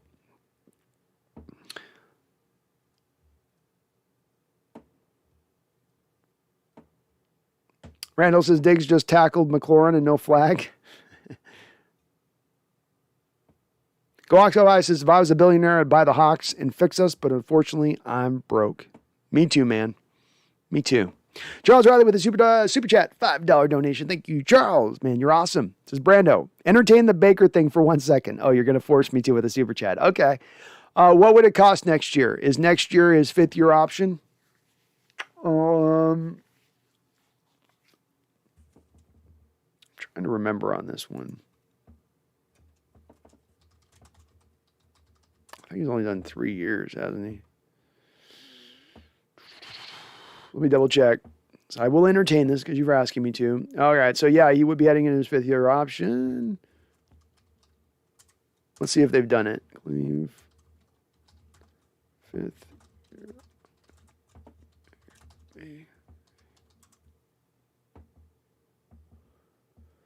All right, so okay. So the Cleveland Browns exercised quarterback Baker Mayfield's fifth-year option, locking him up with the franchise in 2022. So that means that yes, he is under a fifth-year option with them. That would cost you $18.86 million. So, do I want to make a trade, which would probably cost me like a fourth-round pick for Baker Mayfield? That would cost me a fourth-round pick so that I would then have the opportunity to then spend $18 million for Baker Mayfield, understanding that I'm already taking a $26 million dead money hit for Russell Wilson. So that means to bring on Baker Mayfield for next year, you would have to then ascribe to the quarterback position $44 million, and Baker Mayfield would be your signal caller.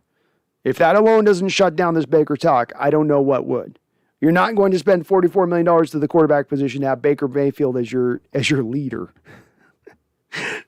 There's no way that's going to happen. That's a substantial amount of money, that fifth-year option on him, because he's a number one overall pick. So it's going to be a little higher fifth-year cost than you'd get normally on those fifth-year options. But that's way too much for me to be spending. I don't want to be spending a lot of money at the quarterback position next year. I want to be looking towards the quarterback of the future.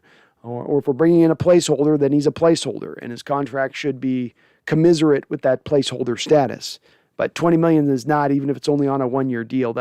I don't want to pay Maker that amount of money. He's not good enough to even be making $18 million a year, in my opinion.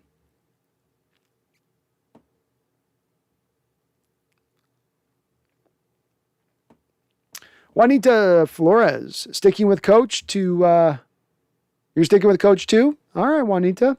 I think that's the way this is going to go. Yovan Turner says Fields is doo-doo. I don't know how we can make that assessment, Yovan. How do you make an assessment in this year when he has a putrid offensive line blocking for him? He has basically only Allen Robinson and maybe Mooney on the outside to throw to. Montgomery's an okay back. I don't think he's a difference maker at running back. I mean, not a lot to work with, and a guy in Justin Fields who was supposed to be a bit of a rough prospect coming out with a lot of talent. Probably should have had him sit for a year. So how do you make an adjustment on him in just 1 year, knowing that that's kind of all at play?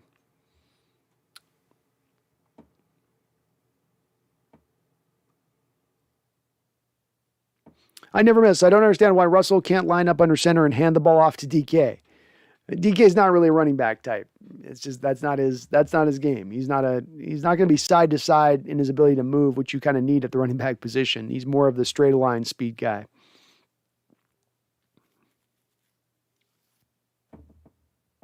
Megan says my 12's flag has been taken off the wall.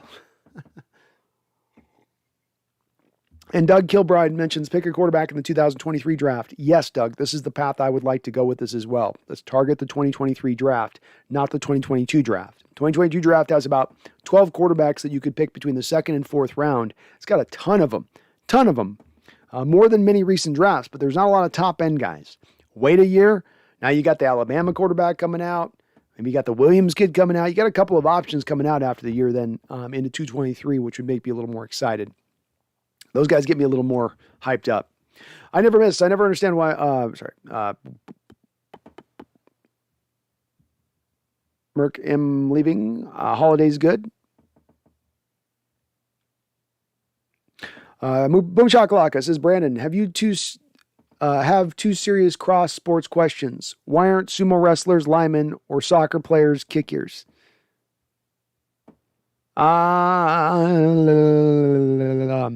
Sumo wrestlers are big men, but they're not big men as when you would compare them up against, I think, offensive players. And while they do have what would be a theoretically built-in approach that would lend themselves well to offensive linemen, I just don't think that it quite fits. You also have to use your hands as an offensive lineman, which is really not as much sumo. You know, they grab around the waist on their little diaper they're holding on to, and then they try to pull them up by their diaper, whereas you got to get your hands in and lay a punch, and that's kind of a different skill set. There have been soccer players that have been kickers. So I would say that is more of a commonality you have seen in football's past. With the Lindo Mare back in the day, even one of our own former kickers was I think a former kind of soccer player. So there's a lot of that. There's quite a bit of that. Charles Riley, another $5 donation. Thank you so much, Charles. This is Brando. Here's a hot take not involving religious cults. Gun to your head. Do you roll with Baker or Mitch Trubisky? I'm a Mitch guy. Oh, man, Charles. You're making me pick between two bottom rungers here.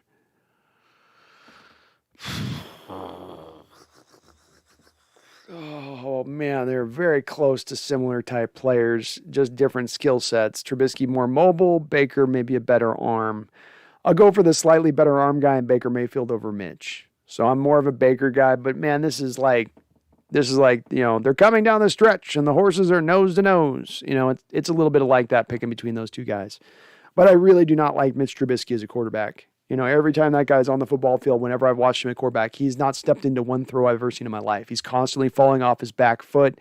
he's already a guy that doesn't have a lot of velocity he throws with, and so it really costs him in accuracy and velocity the way he throws the ball like that. Drives me absolutely nuts. At least Baker lets it rip. He might not be accurate with it. It might be a wild ass throw, but he's gonna let it go. Go Hawks says Washington dude just murdered Dalton Schultz and he caught the targeting flag. Nice.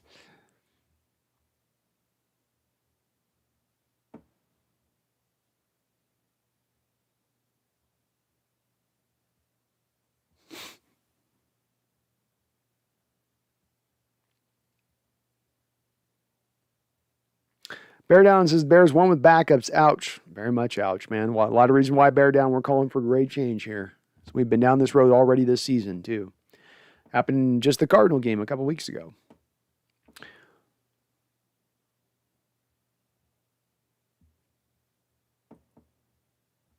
GoX05 says, does Rivera get fired after the season? I mean, it's an embarrassment. I don't know. It is an embarrassment for Ron Rivera this year. Look at the situation he's had to deal with, which he's going to basically go the majority of his season without his two most effective pass rushers on the edge. No Montez Sweat, no Chase Young. They got Ryan Fitzpatrick in here to help them improve their quarterback play over Taylor Heineke, and he gets injured instantly. There wasn't a lot of other quarterbacks for them to go out there and grab. It's not Rivera's fault that he inherited Dwayne Haskins as a top 15 first-round pick when the guy may not even be a guy who should be playing in this league. That's not on Rivera. So I think Rivera's done a good job there. I think that, as always with quarterbacks, when you get married to as always with coaches, when you get married to the wrong quarterback and when that's out of your control, I don't think that you should be as held to account for that as much, in my opinion. Adi Bell, Russ appears to have checked out. Whether Pete goes or not, purge the roster, get a bridge quarterback, rebuild the offensive line and defensive line, and go from there. That is my plan of action as well, Adi Bell. That's my plan of action as well. Offensive line to defensive line, out with Pete. That's where I'm at with it. King Bloop 123 says there's no way Pete is staying.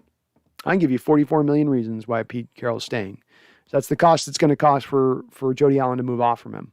And yeah, I know it's easy to say, well, Jody Allen's got multi-billions of dollars. She doesn't care swallowing a $44 million check to pay Pete Carroll to walk. But I don't know that that's necessarily the case. It might be. I'm hopeful that would be. But I think Pete's going to have more say over this King Bloop than anybody else. Marcelo, I was in the game. How about that for a Sunday afternoon? Laughing out loud. Russ to the Giants for 3 first-rounders plus Daniel Jones. Doable or too much to ask? I think it's doable, Marcelo. There's a lot of people calling me crazy in the chat, and they think Russell Wilson's destroyed his trade value and that there's no way you're going to get 3 first-round picks for him. I disagree. I look at how quarterbacks tend to go and the value that tends to be associated with them, and they are valued in the league, and especially having a Hall of Fame guy going to a team like the Giants. There's a lot that's going to drive this beyond just Russell Wilson and what he's playing and what the level of play that he's playing out. What's also going to factor into this is going to be the cost of the team bringing him in. Does Russell just play on that $22 million of base salary that then helps you build out the rest of that club? That factors in. The public relations win that the ownership gets who makes the trade for Russell. Do you know how invigorated a fan base would be learning that they've traded for Russell Wilson? Certainly there might be some of those smart ones are out there within the fan base that go, yeah, but he's not been playing as well recently. But more of the fans would be like, hell yeah, we got a star quarterback. We're moving on from Daniel Jones to Russell Wilson. Well, I don't care what first round picks you give up. Who cares? As long as you got him, that's what matters. And I think that that's going to be driving this at the end of the day. I do. Could be proven wrong, but I'm fairly confident. Oh, Keldon, we got a second 49er fan in the chat. We got Ojas Vashis Shaswatha. That is a last name, my guy. Ojas, that is a last name. I don't think I've ever met an Ojas before. Randall McDaniel brings up a great comparison. Kickers are like closers in baseball. Very much, Randall, that's an apropos comparison. And it's very much the similar. When they go, you don't know when they're going to go. You can't count on them lasting for a tremendous amount of time. It runs counter to what you would think, because both in kickers and closers, you'd think, well, there's no real wear and tear on these guys. So we shouldn't have any real variance in performance year in and year out outside of them getting very, very old.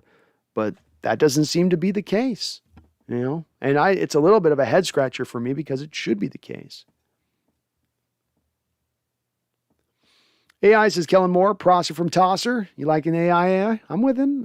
I'd be okay with that. There's other guys I'd like a little more, but I'd be okay.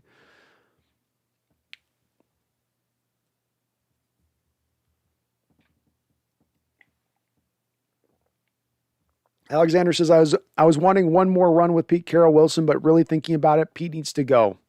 What hoping we sneak into the playoffs next year and getting bounced into the first round? No thanks. That's where I'm at, Alexander. I don't want to keep doing the same of what we've done. Beyond this season, it's like, okay, you turn things around. Now you turning things around, our best case scenario for a given season is one and done. And I am landing at the point where I think that's the best they can turn this thing around. And that's not a turnaround. And that's not getting us back to the mountaintop or even close to the mountaintop, which is the goal of this sport.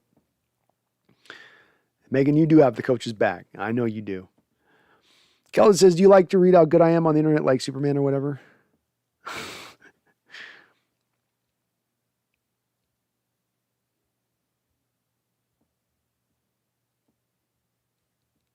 Boom Shakalaka says, Breeze should have taken some of that salary and paid the refs more. Yeah, he should have. They got screwed by the refs the last couple of years.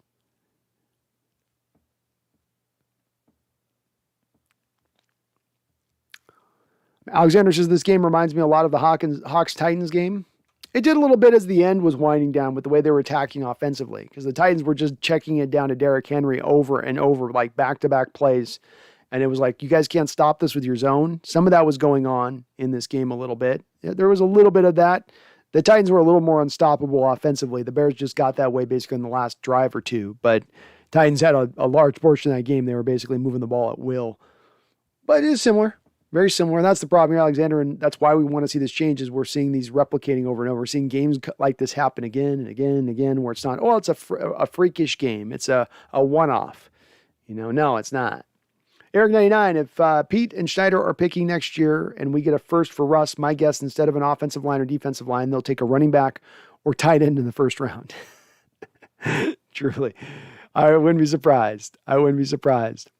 Charles Riley with another $5 donation. Thank you, Charles. He says, Brando, when you start your Mariners stream, I'm going to be coming in hot with the closer role is BS takes. Sounds fine, Charles. Sounds good by me. And yeah, we're going to be doing some Mariner streams this year. It'll be interesting to see how some of the fans take it on the channel here, but I think I'll be doing a couple. We gotta round it out, especially because I'm going to be wanting to do more streams this off season. So we gotta vary up the content probably a little bit within that. But I'm coming in hot with the closer role as BS takes. I love it, Charles. I'm gonna be ready for you on that one then. Alexander says cards are falling apart. Join us, Arizona. Join the shit show, right, Alexander? Join us. Join us in the darkness, Arizona. You know you want to. You know it's in your nature. Randall says, I don't think Kyler's a bust. I also don't think he can hold up over an entire season. I agree on both of those accounts, Randall. There's one of those places a quarterback's either got to be amazing or he's a bust. It's like, what if we can find a middle ground on this particular quarterback?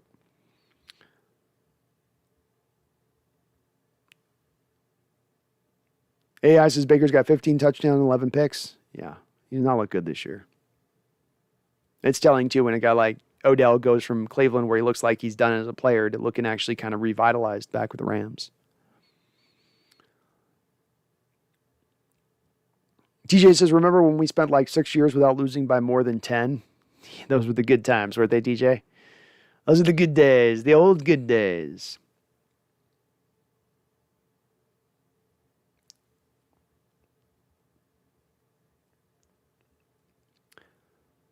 Doug Kilbride says, Geno in 2022, draft a quarterback in 2023. I'd be okay with that. I'm less married, Doug, to who is the placeholder quarterback, right? It can kind of be a variety of anybody, and I don't know that this team's in a position to compete in 2022 regardless at that point. So if that's the case, it's less mattering who the quarterback is. ADL says, I'm listening with my phone in my pocket while I shovel snow, and I almost sent a super mega chat from my pocket. Watch it, man. That mega chat's touchy. When it's in the pocket, it gets even touchier. YouTube turns up the sensitivity settings on that super chat button when it senses it's in a pocket. Stay safe on that snow, man. Injuries come with you. Snuffle and show. Alexander, if we won these last three, obviously not happening, but if we did and the 49ers lost the last two games, we would have made the playoffs, right? I think there was something else at play, Alexander. I think there was some other stuff that needed to happen for that to occur. Maybe, but I think there was more than, because we came into the day, Alexander, with a 0.1% chance. So I think that took more. With a 0.1% chance, that's going to take more than just the Niners losing twice, I think. Megan says, if you wait for a quarterback until 2023, what happens if you need a quarterback in 2022? We'd have what's called a bridge quarterback, Megan. So that's what they call that in the sports, a bridge. So right now the Broncos, for instance, have Teddy Bridgewater as a bridge, no pun here. He is a bridge quarterback to the next quarterback they bring in, be it Aaron Rodgers or another trade they make this offseason. Sometimes you have just that quarterback that's that in-between guy because it's not advantageous to get your guy now. You've got to wait a little bit, especially if you're doing things right, Megan. To my point on this is you're building your offensive line first and then getting your quarterback, which would mean that you're going to take that extra year to get that done. But you'd get a placeholder, any one of 4 or 5 type of guys that you'd have come and fill in at that point. TJ says sumo wrestlers live like 40 years. Combine that with CTA, not good.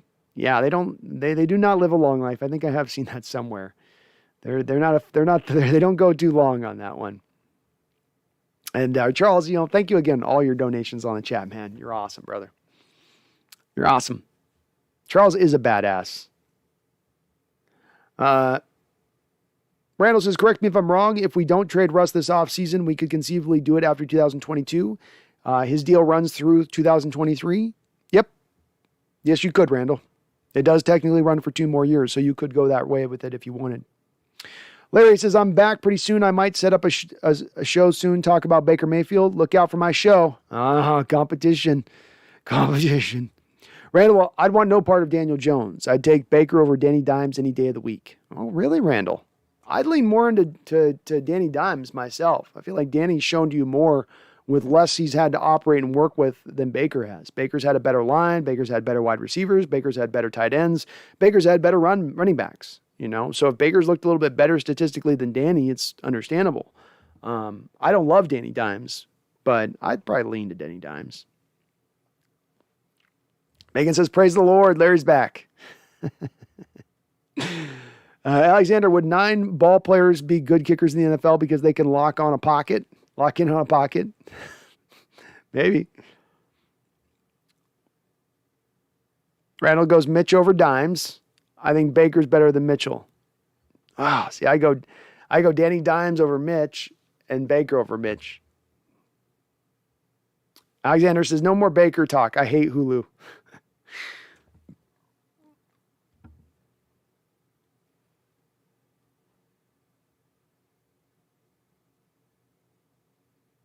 GoOx05 says, my trade package for Russ, the Giants send Leonard Williams two 2021 firsts, a 2022 second, and a 2021 fourth. Russ's past accolades will carry the trade once injury season won't rank his values. I agree, Go Hawks. I don't think it will either, and I think that's a pretty reasonable trade that you propose.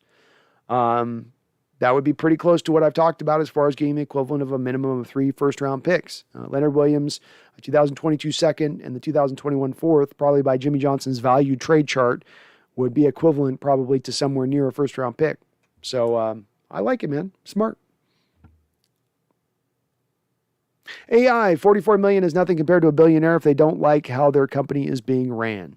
I agree. Theoretically, it shouldn't be a drop in the bucket for her to move off, but we don't know enough about Jody Allen's mental state as it concerns the finances to know that for sure. I'm hopeful it's that way, AI. I just don't know, He reads everything in the chat, Keldon.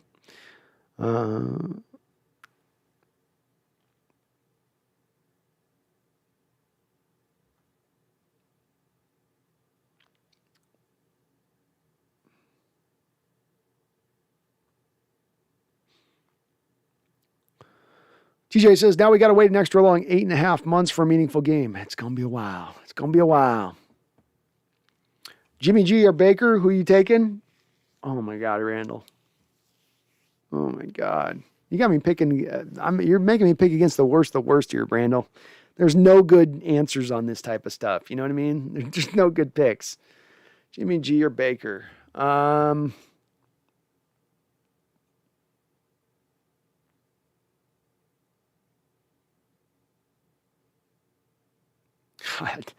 I guess Jimmy. I don't know. I don't like either of those options, Randall. I can't ride with either of those guys. But if you're going to make me pick, I guess Jimmy. But I hate, it's like the Mitchell breaker. It's like, ugh, I don't like either of these two. Jimmy's staying with the Niners, says Larry. He's not going anywhere. I think he's a free agent in the end of the year. Not for sale says, man, you're still going, bro. Salute to you. I'm drunk and over it. I go hard here, man. I love going hard here. That's what I do. Randall says, Dallas D is killing the Washington football team. Understandable. Dallas doesn't have a lot offensively to work with, and Dallas's D has been coming on, especially once they got DeMarcus Lawrence and Randy Gregory back. You add those two guys back into a defense that was already playing well without those two guys. They've really hit their stride at the right point defensively and getting healthy at the right time.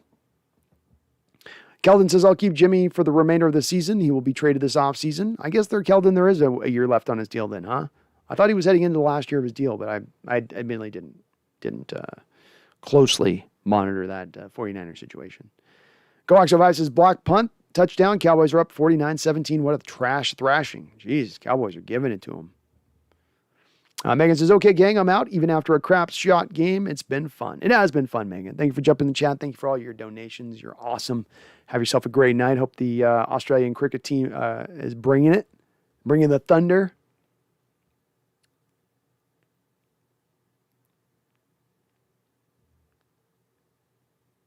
Lars, terrible quarterback. You serious laugh at? You don't see what I see. Bill Gates was a sports guy, says Boom Shakalaka. Yeah, Bill Gates was a sports guy. I'd be in a lot better footing, wouldn't we, with that? But not the big Siaka fan, Mr. Gates. Yeah, trying to pick between unpolished turds is what Randall's trying to get me to have to do with these quarterback pickings. And I don't like it. Both are still turds. Both stink to high heaven. And it's just going to dirty everything up if you bring them onto your team. So those would not be guys that I would want to lean. I'd just like to go a different direction, even on guys that you'd say are placeholders. I'd like to shoot for a little bit higher than Baker Mayfield or Jimmy G or Mitchell Trubisky. Maybe not way higher, but just a little bit. Not for sale, as Dallas defensive coordinator is amazing. Dan Quinn, man.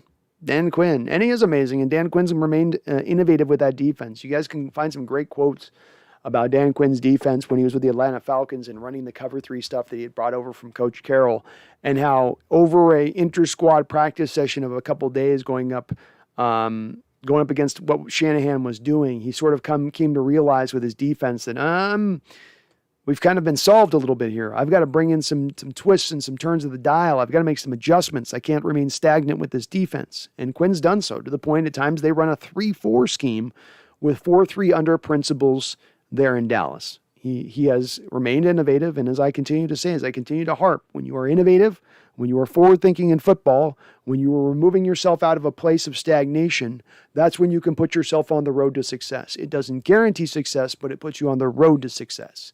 And it's been one of the things that's been missing with this football team as of late.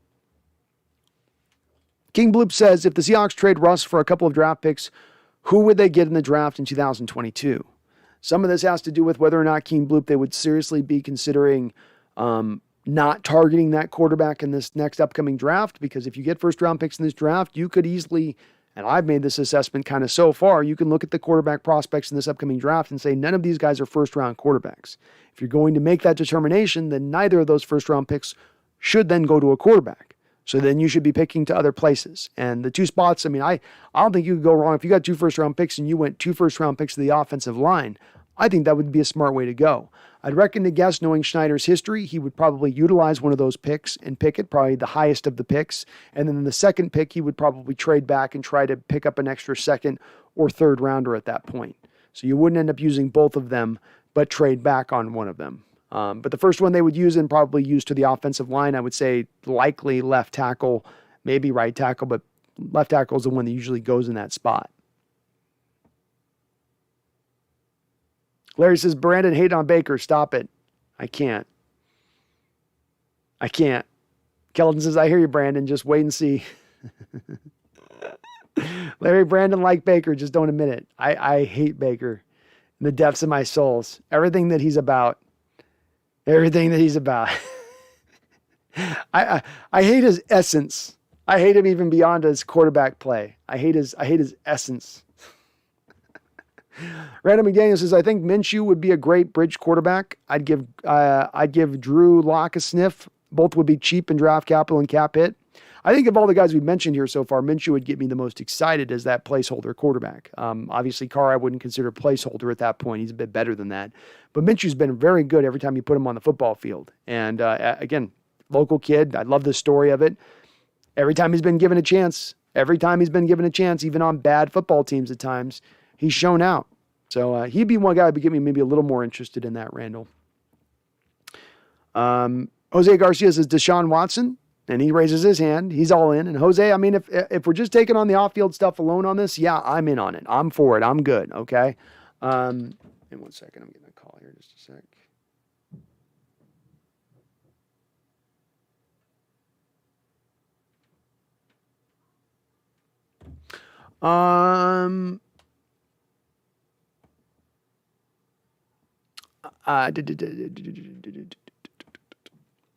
So Deshaun Watson, as far as being able to play, Jose, I'm in on it. I'm good with it. But the problem's going to come into that this is not to do with anything with Deshaun on the football field. It's not really going to have anything to do with Deshaun as far as getting him for not having to give up a lot of draft capital to get him. You'll have to give up something.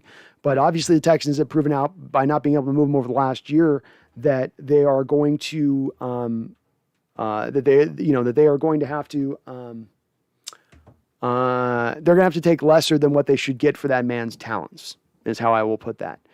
But again, can you sell it to your fan base? Does the local Pacific Northwest, with the demographics that play in the Pacific Northwest, are they accepting of a guy like Watson, especially moving off of a guy that's so crystal clean and pure as Russell Wilson? You know, you're going from one opposite end of the scale to the other. Now, look, when the guy gets on the football field and starts balling out, he probably silenced a lot of those critics at that point. But there would be a very vocal amount of Seahawks fandom that would be getting up in their feelings on this Jose. I wouldn't necessarily be one of them, but I'm more making the prediction here on what I see happening with that a bit. But he obviously as a replacement for Russ from a talent standpoint, from a production standpoint, you couldn't do better. That's as good as it gets as far as going from Russ to Watson, as opposed to going from Russ to, Gardner Minshew, or Russ to Danny Dimes, or Russ to Jalen Hurts. Alexander says, I've never even heard Jody Allen speak, you guys. Me neither. Not for sale. Yeah, we should have brought him in back years ago, but we believe in Ken Norton Jr. Well, we should have brought him back last year. That was your opportunity to bring him in. You couldn't have done it in 2018 when you're bringing Ken Norton in, because not for sale, you, of course, had Quinn just coming off of his Super Bowl, appearance there with the Falcons. He was still the head coach for them, so he wasn't available. But this offseason, you absolutely could have done that with Dan Quinn. I think he would have rather have come here than go to Dallas. At least the shelf looked more stocked here than it did look for Dallas's defense coming into this year. Maybe not. Maybe Quinn would have wanted to go to Dallas. But you could have. AI says the best free agent quarterback will be Marcus Mariota.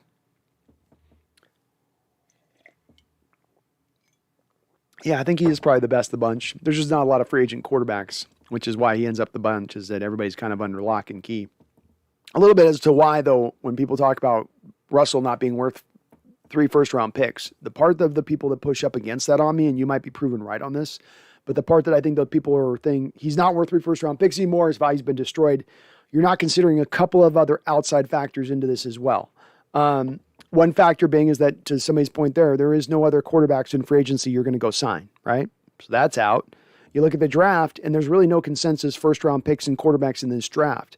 Why didn't Russell Wilson, for instance, get traded last offseason? Some of it had to do with the fact that Seattle didn't have necessarily the trade value that they wanted to get for Russ, but some of it had to do with the fact that there weren't as many teams in on the Russ deal last year, because those teams looked at the draft last year and saw 5 quarterbacks in the top 15 picks. So any of those quarterback-needy teams said, we'll just go get it there. That's not going to be the case this offseason. And so, supply and demand. The demand's going to be higher than what the supply is out there for the quarterback position, which then should drive up the value of Russell Wilson, even if it's artificially versus what he should be really pulling in with his level of play over the back half of the season. Charles Riley, the $5 donation. Thank you, Charles. He says, I like Baker's commercials. Maybe he can be a dad on Full House reboot or something. He does a lot of commercials. I'll give him that, Charles. He does a lot of commercials. I don't know. He's always been a guy too, to me. If he'd been balling out since he'd arrived or he'd been playing better than he is, I'd be a little bit more lesser on him in this, but you put him in his middling play to combine with some of his personality stuff that rubs me a little bit the wrong way. I do believe that at the end of the day, when you have a quarterback, you need the boring, Poindexter type. You do need that guy, I think. I think that's what you want your quarterback to be. I don't want the guy that's just like one of the players and he's just one of the guys. You're not. You're almost like a coach on the field. And when you're one of those guys that's got a little bit of that essence to you, I think that you're limiting yourself as a leader to a degree, because you just have to be that guy. The best quarterbacks in NFL history have just been that boring ass dude who's just all ball and that's all he cares about. I don't know if that's Baker to me. I could be selling him upriver on this one, but he's not proving it out to me yet. TJ says, I hate to say it, but the Cowboys are looking good. Rams versus Cowboys for the NFC title. I don't know. All I got to say is Rams better not run into the Green Bay Packers because that is their kryptonite. So that's going to be a little bit of an interesting bout there. But, hey, NFC is going to be fun. Tampa Bay, Cowboys, Rams, big Cardinals in there. Cowboy, it's going to be a hard-fought NFC conference to get yourself to the Super Bowl this year. Joe Mannix says you want Mayfield. I don't want Mayfield, Joe Mannix. We had somebody come in the chat, Larry, and he's been trying to sell the chat on Baker Mayfield. But no. Larry Coleman says trade Bobby, free up cap space. Yep, Larry, you'd save $16.75 million moving on for Bobby Wagner. That's a significant portion of money. And Alexander Matthews says no Danny Dimes or Danny Food Stamps. AI, I like Minshew. I like Minshew too, AI. I do. Go Hawks 05. Heineken just got murdered by, who did he get murdered by, Go Hawks? He got murdered by somebody. Boy, he just got annihilated, huh? Oh, man. I'm going to have to go see that highlight. AI says Minshew's got 39 touchdown passes to 11 picks. Yeah, he's played great anytime he's played. And he's not played on great teams in that time. He's done really good work on bad football teams.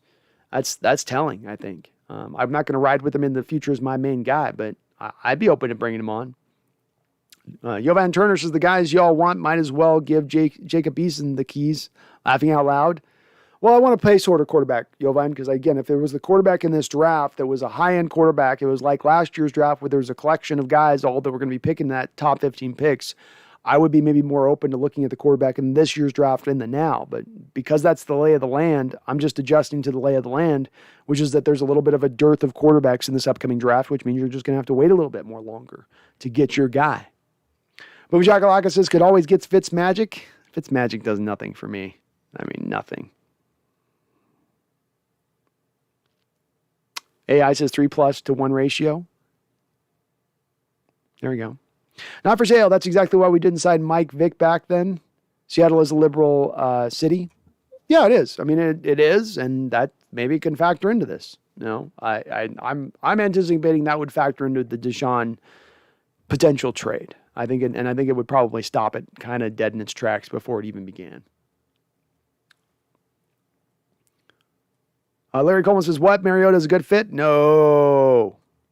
As a placeholder quarterback, I'd take Mariota, but I don't want to give him a multi-year deal. He'd come in on like a 1 year. If I got to pay a 1 year, $18 million deal to Baker Mayfield or a 1 year, $18 million deal to Marcus Mariota, I'm paying that money to Marcus Mariota. I'm going the Mariota route. Mariota's got injury concerns, but I know Mariota can at least make some plays for me on the field. Charles is a beast. Charles is a beast. Charles with another $10 donation, man. Hell yeah. But he is a beast coming at it here, huh? He says, TB12 is the GOAT, but have you seen him in that commercial for a mattress? It was like Stanley Kubrick directed it, and the mattress was used for murdering people on. Yeah, he's hit and miss on his commercial game, Tom is. It's like the less he says and just sort of sits there and emotes, that's more of his kind of spot. You start getting him having to talk a little bit, and he's not as natural in those commercials in that respect. But he's going whole hog on him now, that's for sure. He does a lot of commercials. But no, I don't think I've seen the Stanley Kubrick directed it. Just uncomfortable, huh, Charles? Uncomfortable scene just to make your skin crawl a little bit. I'm going to have to go look that up after the stream now, Charles. That's a hell of a reference. Tom Brady doing a Stanley Kubrick commercial. And Not For Sale says, what about Tua and a few first-round picks? I've always been reticent to want to have Tua included just because he has no value to me. And I think he's a quarterback who never should have been a first-round pick, and he's not really going to ever be much of anything in this league. So bring him aboard if it means I got to take one less first-round pick to go get Tua as part of the package. I'll take the extra first-round pick, or I'll take the extra second-round pick and go a different direction with it. So he's of all the guys being thrown in, of the Jalen Hurts, Danny Dimes, and Tua, of those teams that could be looking at Russell Wilson, he would have me the least bit excited and bring him aboard. Jose says, why not keep Geno as your bridge quarterback? He's been in the league long enough to be a mentor as well for the future quarterback we draft, like Fitz and Tua. I'm okay. I'm okay with that, Jose. I'm not really picky on who my bridge quarterback is because he's not a guy here long term, and I'm not expecting him to necessarily go out there and do a whole lot next season as far as in the win and losses go. He's just kind of he's keeping the line alive. He's keeping us afloat until we can get to our next franchise quarterback would be the way I look at it. So it doesn't make me super picky. I'm okay with Geno. I'd be good with that. Karan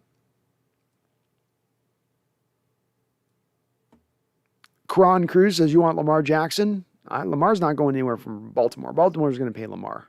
So he's taken step forwards in his ability to throw the football, which is going to keep him on the Baltimore Ravens, in my opinion. Larry says, Brandon, who do you want asked quarterback? Who do you want asked quarterback? You have to rephrase that, Larry. I think you left out a couple words. Keldon, I still support the Hawks going to Bay for Baker. I bet you do. AI, trade for Isaiah Huntley from the Ravens. He's going to be the real deal. Tyler Huntley, you meant? Okay. I mean, he's already kind of injured, I think. But I'll take a look at him. I haven't watched a lot of Tyler Huntley tape. Oh, no, not the ratio. Oh, goodness. Mark Armstrong, Derek Carr, Colton Miller, 2022 first for Russ. Would you do it? No, Mark, I need more than that. No, I need more than that. Colton Miller really doesn't do much for me as a lineman. So, I mean, I know you guys paid him a contract extension, but and frankly, that sort of keeps him from being moved in that deal because the bonus money would accelerate. So Colton's just not going to be included as part of that package. I need a couple of firsts. You guys are giving us a first round pick that's like up in the upper teens to the 20. That's the crown jewel of that deal. No. GoX05 says Mariota threw a touchdown to himself. He did. When he's got those kind of skills, how can you pass on that? Chuck Seeger, Wilson to Philly, couple of first round picks, and Jalen Hurts. I could see that as being a possibility, Chuck. I'd be open with that. I think if I put as my number one deal that I think is likely to happen is the Giants, and it being the first round picks and Danny Dimes. But my number two team on that board behind the Giants would be Philly. Again, they both have 2 first round picks in this draft, and that I think gives them a little of a leg up in the competition for this. But I certainly think the number 2 thing would be the couple first round picks and then Jalen Hurts as the kicker on that deal. Or a couple first round picks and Gardner Minshew as the kicker in that deal is a way that they could go too. So I'd go with that, Chuck. Mac, Pacific Northwest, is Seattle Tyrod Taylor's next gig? I hope not. Guy can't stay healthy playing a game and a half a year. So I hope by God that's going to be a no on that one. No. Go X05. Let's go Eagles. Knock the 49ers out. Let's go Eagles. Let's go do it. We got a Malik Turner touchdown. Okay. D-Nugget. Damn, still going. D-Nugget. Still going. Go X05. I'm a Tua believer, but I'm also a Bama fan, so I am hella biased. I wish I could be more in favor with Tua. I just don't like his delivery. I don't like how he pushes the ball up the football field. I don't like the fact that he's highly injury prone. I don't like the fact that it seems like he doesn't have even the mobility that he had in college due to those lower leg injuries that he suffered. I can't get behind him on that. And again, this is a little bit of a deal for me that just goes back to how I evaluate quarterbacks and what I want in my quarterback. I never want a guy that I bring on as a quarterback who starts out the gate being limited in his ability to throw the football. No matter what else he's bringing to the table, the Lamar Jackson-like ability to run around the football field, I need you to make all the throws. I need you to have the ability to make all the throws. I don't just need that. I need other things in addition to that. But that's got to sit at the head of the line of the things that I see as the most important factor that I need to see from whatever quarterback I'm bringing in. And Tua just has too many problems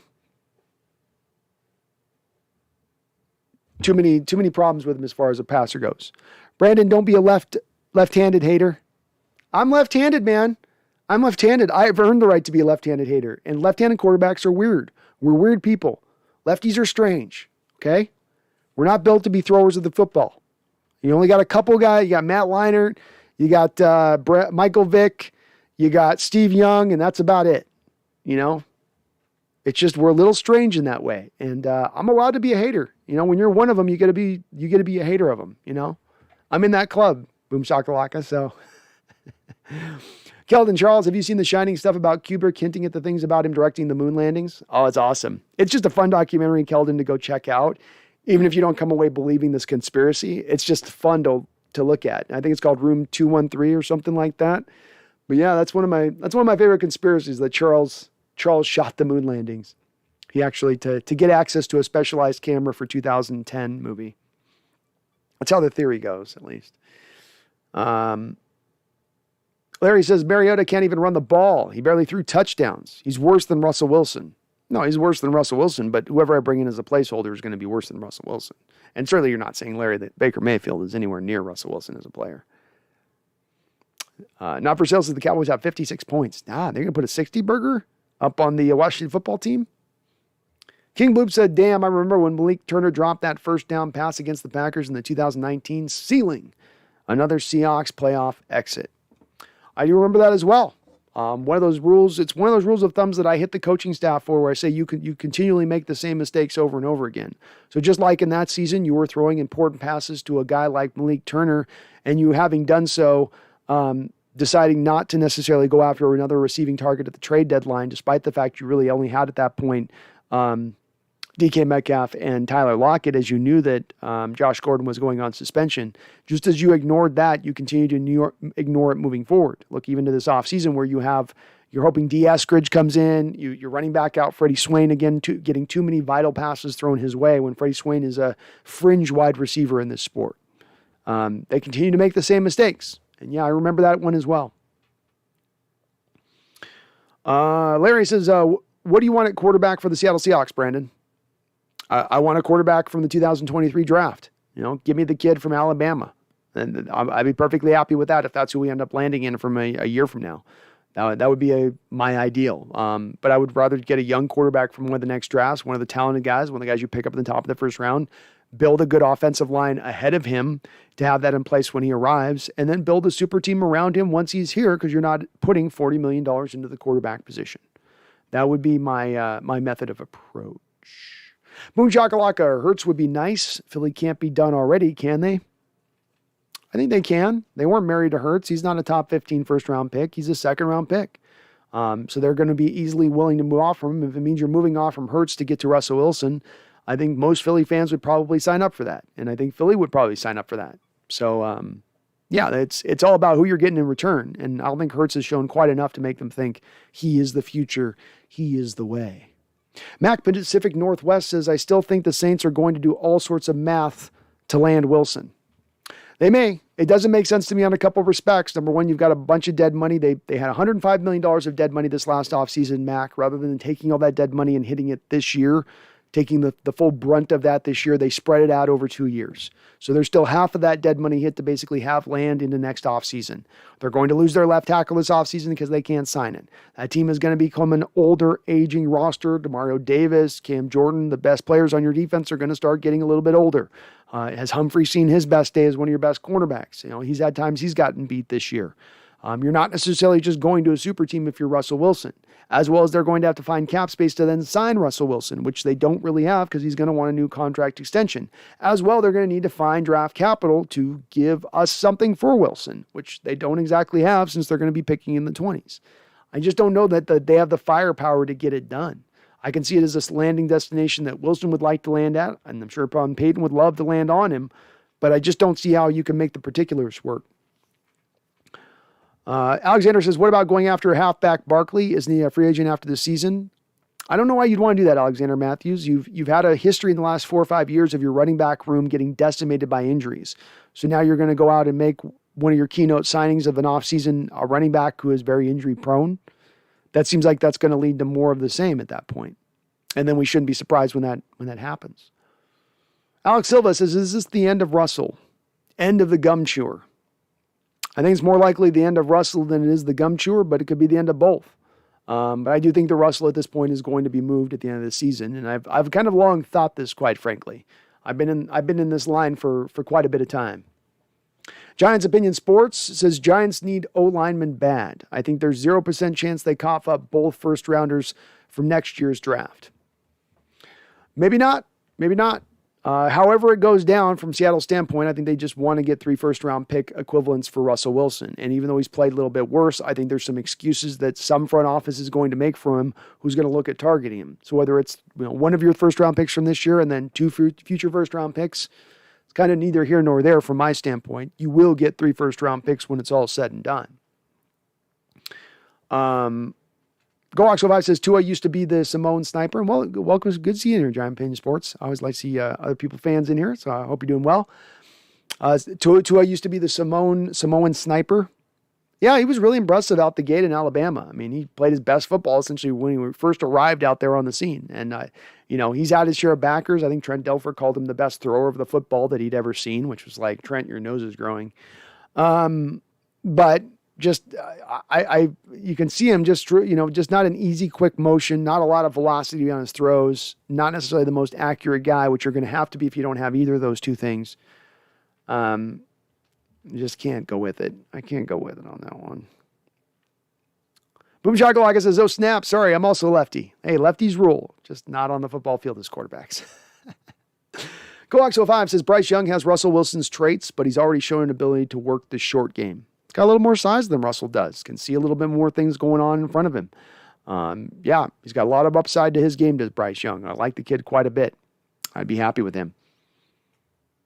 Boom Shakalaka says, F. Sean Proper, if Philly was smart, I think you'd hold on to Hurts and use all of those picks to build the rest of the roster. I'm not sure Russ would make Philly leap. Dallas. Maybe not. Part of what I've said with this too on this, Sean, is that this stuff never happens in a vacuum. There's always outside factors at play. So in Howie Roseman, in Nick Sirianno, the head coach of the Eagles, these guys are trying to keep their jobs. If you can give ownership, if you can give the local fan base a win, quote unquote, in making a big swing trade for a guy like Russell Wilson, that can sometimes maybe buy you an extra year of time. So while I'm sure they want to win, I'm sure also they want to keep their job. And does them just selecting those first-round picks, standing pat this offseason, would that be enough? And I don't know the answer on that, Sean, but I do have to wonder if that does maybe factor in on this just a little bit. I don't know as well as if Hurts has necessarily shown you enough to know that this is your guy. He has enough to go. This is I think a back-end second-round pick that they used. So, you picked him high, but you didn't pick him incredibly high. Larry Coleman says, it's hard to find a quarterback in the draft. I'd rather find somebody in free agency. I think it can be kind of hard either way. What's the free agent quarterback who signed a big free agent deal and has gone out there and balled out? You have Drew Brees in 2006, leaving San Diego to go to New Orleans. Peyton Manning leaving the Colts, going to the Denver Broncos. Tom Brady going to the Bucks. These are all kind of very infrequent situations that happen. I don't know if it's a more sure path to go to free agency. I think you have more available people usually in the draft. Alexander says, Barkley, I was thinking the same thing when I was typing that comment. I like Barkley, Alexander. I loved him coming out of Penn State. But I think that part of what we're going to do going forward, in my opinion, is be aggressive. But it's also, especially if you're still going to be rolling with Carroll and Schneider, they've got to learn from their mistakes. They keep making the same repeating mistake. It could be, somebody just mentioned Malik Turner, Alexander, and you've got this guy who should be a fringe wide receiver in the NFL getting valuable snaps in a playoff game in Lambeau. Shouldn't you maybe fight to avoid that? Likewise with the running back situation, your running back room's been decimated every single year since 2015. So you now need to stack up running backs and you need to find guys that can be available. And finding injury prone guys is not the way you fix and correct that. Brando with Charles with a $5 donation. Thank you, Charles. I appreciate it. It says, Brando, the black cat is behind the Largent jersey. Is the ghost of Kubrick directing the stream? He is, and he's got an eyes wide shut mask over his face as he's doing it, but it's only the specter of him, so I can't see him below the knees. He's just floating in midair, and he's looking at me the whole stream, Charles. He's just staring at me. He's not saying anything because ghosts can't talk. He's just holding the mask up and looking, but he's also directing and guiding. He's guiding dollies and grips that aren't even there. Thank you, Charles. Again, all your donations on the chat, my guy. You are very kind. I'm very appreciative of it. Not for Sales is one of the worst signings that nobody talks about is Chris Carson. Absolutely. And it's not just a bad signing in that you signed a heavily injury-prone player who has now been injured once again, but we come to learn and find out that the team was aware of a chronic neck injury that he had sustained, that he was fighting through even last year, and still went out there and signed him to a contract extension. That's where you go. Football has no room for sentimentality, no room for rewarding guys for past performance. That's the way you get yourself into trouble. And yeah, that was a bad move. You didn't spend a ton of money on him, but you got no return back for any of the money that you did spend on him. And he's done now. He's shot. He's kaput. Once again, one of those things that's a rule of thumb that I keep harping on over and over again, which is don't sign running backs. It's not smart to pay running backs money. This rule has been proven over and over and over, time and time again, and teams just keep making the same mistake with it. I don't know why. I don't know how much more data they're going to need to have to see to understand whatever you pay that running back onto that second contract is going to be nowhere near the same performance of what you got when he was on that first contract. Bar none, proven out at like a 95% rate, that's the way it goes. Yeah, it was a bad signing.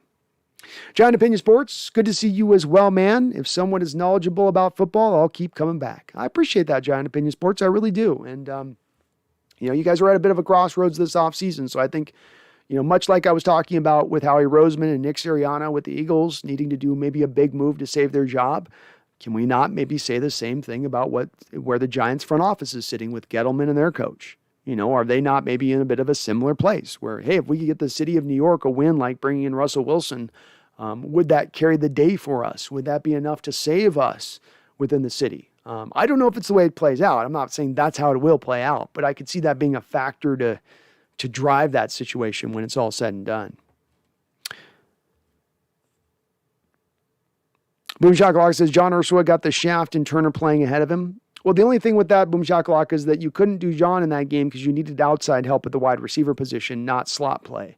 And Turner was a guy who could play on the outside in addition to playing inside. Ursa was only an inside receiver, only a slot receiver, which you kind of had. I think that kind of ended up factoring in as well. And Turner might have been better on special teams. I don't know on that answer on that part, but he might have been better on special teams. Now, this was before the vid, so it wasn't vid that kept Ursula out in that game. Alexander says, yeah, we don't need another running back like Barkley on IR. No, we need to just I think we've got to go forward saying, look, for whatever reason, our running back room has been snake bit for about 6 years. Let's build this into our plans moving forward, and let's stack a deep running back room rather than just getting an uber talented guy at the top and then just a bunch of guys behind him. I think you've got to try to stack up a deep group. Certainly DJ Dallas is coming back. He's kind of the one running back we know coming back for sure here at this point. But you got to kind of build up around him at that point. You got Dallas as a good third down back. Now we got to get a couple of others in place. But we got to go healthy guys that have been available, guys who are at least, maybe just young guys that haven't been beat up all to hell. Boom Jagalaka says the Giants have a wide receiver Russ would be happy with. They got a couple guys actually. Slayton's there, but it's really the two guys that I think Russell would be most interested in. Are you got Kenny Golladay, who's got a guy with a big catch radius, who I think would fit really, really well with Russell's skill set. And the other guy who I think is going to really be coming on from him in future years is Kadarius Toney. That's a guy that you just get the ball in his hands in open space and let him go work with it. So two receivers who have two kind of different skill sets that you could then build upon. I think as Giant Opinion Sports mentioned, the Giants have a lot of work to do with their offensive line. And that's a place where they're going to need to make about 4 or 5 moves to get that thing right. And that could be an impediment to getting that deal done. But they do have a couple of wide receivers. I do think Ingram's there. I don't know if he's a free agent quite yet for them, but I think even Evan Ingram, though he's having a bit of a down year, I think that might interest Russ a little bit as well. Sean Proper says, as soon as you don't pay running backs, cue Adam Schefter report, Hawks sign pending to an extension. Exactly, man. Exactly. It was, and I went off this recently. I took a picture of this. So these are just the first round running backs taken. These aren't even the second deals given. So these are just the guys on the first deal when you think all these guys will be operating at maximum success. Here's your first round running backs taken over the last decade. Mark Ingram, David Wilson, Doug the Muscle Hamster Martin, Trent Richardson, Melvin Gordon, Todd Gurley, Ezekiel Elliott, Christian McCaffrey, Leonard Fournette, Sony Michel, Rashad Penny, Saquon Barkley, Josh Jacobs, Clyde Edwards-Helaire, Travis Etienne, Najee Harris. That's 10 years of drafting in the first round, and that's guys on first contracts. It's just not good. It's not a smart way to go. And then you look at the guys that gotten paid recently. Alvin Kamara got paid about a year ago. Hasn't been as good. Christian McCaffrey, the second he got paid, hasn't been able to get back on the football field. Ezekiel Elliott looked like a shell of himself literally the second he came back from Cabo and signed his new deal. Even Derrick Henry's now been injured after signing his contract, though at least Henry's been able to still be productive. He's been that rarity of at least being productive after signing the contract. But you go down the line, man, over and over again, it gets proven out this is the case. And I feel bad for the running backs. I know that they get the short end of the stick here. I get that. You chose the position. We've known this now for a long time. This game's slid this way for a while now. So, is what it is. Yo Van Turner says, Tony reminds me of Deebo Samuels. Yeah, there's a little bit of Deebo to Tony's game. He's a little bit more, Deebo's a little bit more like a running back.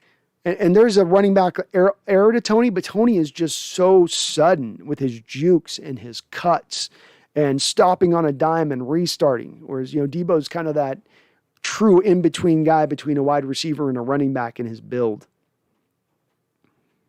Boom Shakalaka says Malik McDowell's selection was the start of the doom. Definitely things started to go really sideways on that pick, for sure. Giant Opinion Sports, Tony's electric. He's one of my more favorite players in the last draft, Giants. I mean, you just start giggling watching him in Miami on some of the stuff. I mean, some of those moves that he'd make in the open field, you just start laughing your ass off as you're scouting him.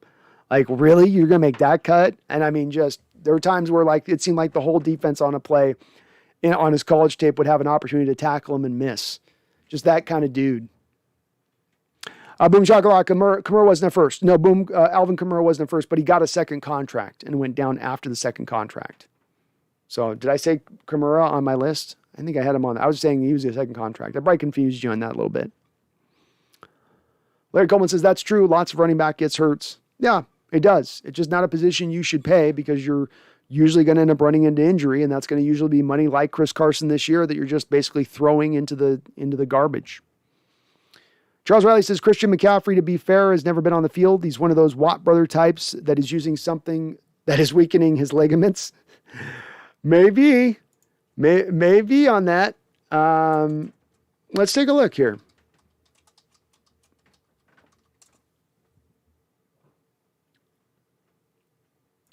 Let's take a peek.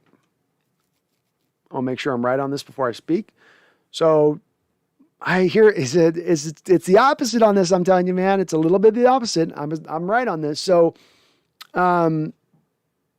Charles, if I look at Christian McCaffrey, 2017, 16 games started, 16 games played. 2018, 16 games started, 16 games played. 2019, 16 games started, 16 games played. 2020, 3 games played. 2021, 7 games played. Do you care to reckon a guess about where he probably signed that contract extension? 16, 16, 16, 3, 7. 16, 16, 16, 3, 7.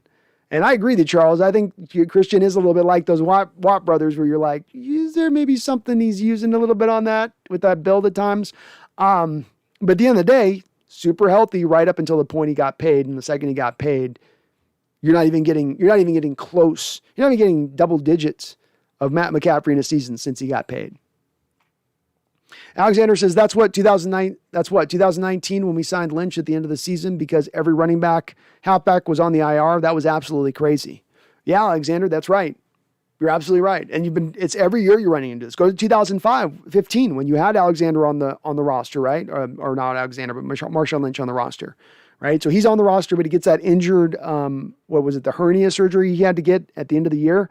You were to the point, you had so many guys injured, Robert Turbin, on down the line. You had a guy by the name of DeJuan Harris starting for you in a playoff game against the Minnesota Vikings in 2015. That's how lean that group got. And it's like that every year, it seems like. And I agree. I just don't think the Saints can do it in a trade. They just don't have the ammunition to get it done, especially comparatively speaking to the other teams who do have that ammunition. And make no mistake about it, it may not be 10 teams competing for Russell Wilson, but there will be a couple teams competing for his services. Brian says, Moonshakalaka says Carson didn't break any bank, though. He didn't, but it's just a sunk cost. Whatever you're putting into him, you're not getting any return back from, is kind of my point. Whenever you sign the guy to that next contract extension, you're getting a shell of the production he once provided prior to paying him that amount of money. And that's why I think you got to land you got to be a stalwart on this as an organization and say, we will just not pay the running back position. It doesn't make any sense to do it. It is going to lead us down the road to hell. Dalvin Cook, another guy. Dalvin Cook is now good for about 9 games a year since he signed his contract. It's just every turn it plays out the same way. Every turn. AI says Barkley not even worth a top 5 pick. No, and should never have been a top 5 pick. It's again some part of that stupid old school approach to drafting some of these general managers still apply. And it's so dumb because the data is so stark as to why you don't do this. It pops off as to why you don't do this. Boom Shakalaka says McCaffrey was way overused. I agree with you there now. Now you will find me in complete agreement with you there. You know, first year he had 117 attempts, but he had 80 catches. Next year, 219 attempts, but then 100 catches. The year after that, 287 attempts, and then 116 targets.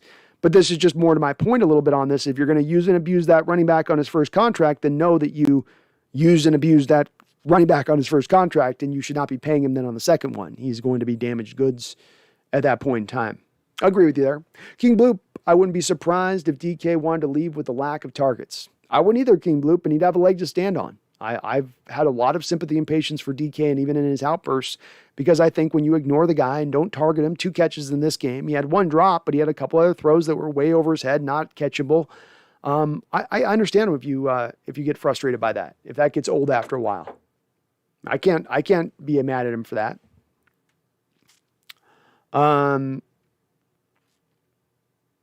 Brian Koski says Chris Carson is a cheap contract. It's cheap in the respect of you're not paying the top end. You're not paying the top end contract salary that's out there. That part is true. You know, you're not paying Christian McCaffrey prices. You're not paying Dalvin Cook prices. So if you're meaning it from that relation of things, that you're not paying them of what the other top running backs are making, Ezekiel Elliott, I agree with you there. Are you saying that it's not costing of if we had used those assets to another player, we couldn't have used this money better? That's probably the spot where I disagree with you on. I'm bringing it up right now. Let me take a look here where we're at.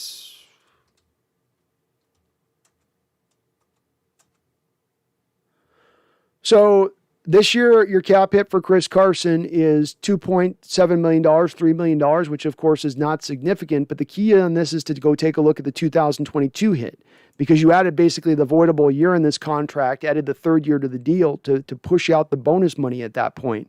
So when we get to the spot of next year, Chris Carson's cap hit's going to be sitting at $6.4 million. So now you're getting up into a significant portion. And if you go, we'll just cut Carson after this year, well, now there's $3 million of dead money hit, which wouldn't be that big of a deal on its own, but you already have 3 to 4 other players of dead money hit that you're going to have to sustain on top of that at that point. So that's where it still is. No, it's not significant, but it's still not, it ain't, veteran minimum cheap, Brian. You know what I mean? It ain't veteran minimum like $1 million a deal type deal. You could have put that $6 million in other places, and I think it would have been better spent money. Obi-Wan says, I thought Christian Michael was our starter in the 2015 playoff game. I'm not sure if he was the starter or not. He might have been rolling along at that point in there, but you had DeJuan Harris was the guy who got a lot of carries in that game. I thought he was the starter too. So, let me just bring it up.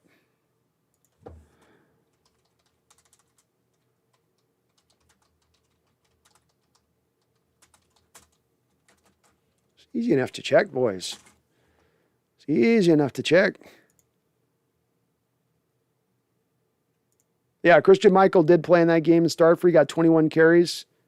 So that game, there was a DeJuan Harris game. So maybe I'm not thinking of the right game here. So I know there was a DeJuan Harris playoff game in addition to that. So I'm thinking of the wrong game. Thank you for correcting me on that. I don't want to get it wrong. But there was another game where you had DeJuan Harris, but that was a game with Christian Michael where I think Christian Michael was returning for his second stint with the Seahawks at that point. He was a street free agent that they picked up. But again, because of the fact that you had gotten your running back room decimated. Brian Koski, Jonathan was almost a Hawk. The Colts running back, Brian?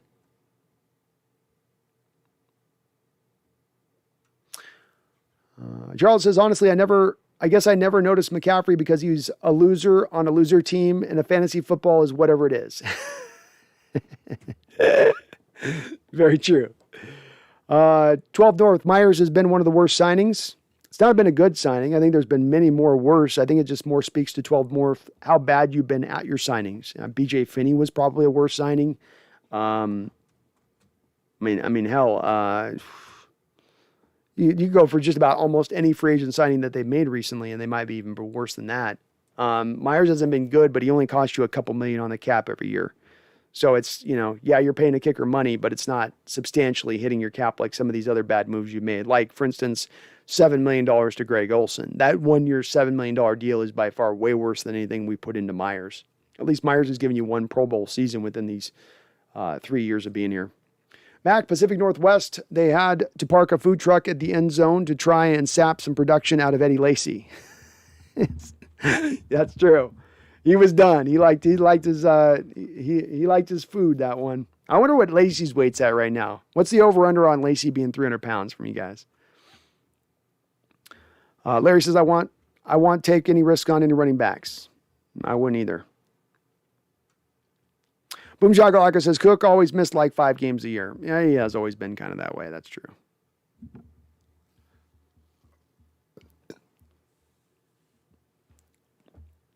Voodoo Magic, Cowboys put up another 56 points. Kellen Moore needs to be replaced. Pete.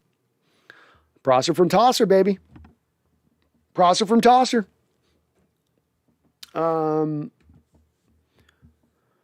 Obi-Wan says, what do you do with Dunlap after the season? I think the answer to that question is more laced into what happens with Coach Carroll. If Coach Carroll remains, I'd probably run back with Dunlap next year. Whether I keep him beyond that point is if Carroll leaves. Whether I keep him beyond that point and determining that has everything to do with the type of defense you're running moving forward. If you're a 4-3, if you're a 3-4, what are you moving forward? It doesn't make a lot of sense to release off of him this offseason. You might save, I think, a moderate amount of money, but it really makes just as much sense to hold on to him for another year, especially when you consider how weak the pass rush is going forward. You basically have Darrell Taylor, and that's about it as far as things you can rely upon as far as pass rush goes on a unit right now that's not very good at generating pass rush. So you probably end up keeping him at the end of the day.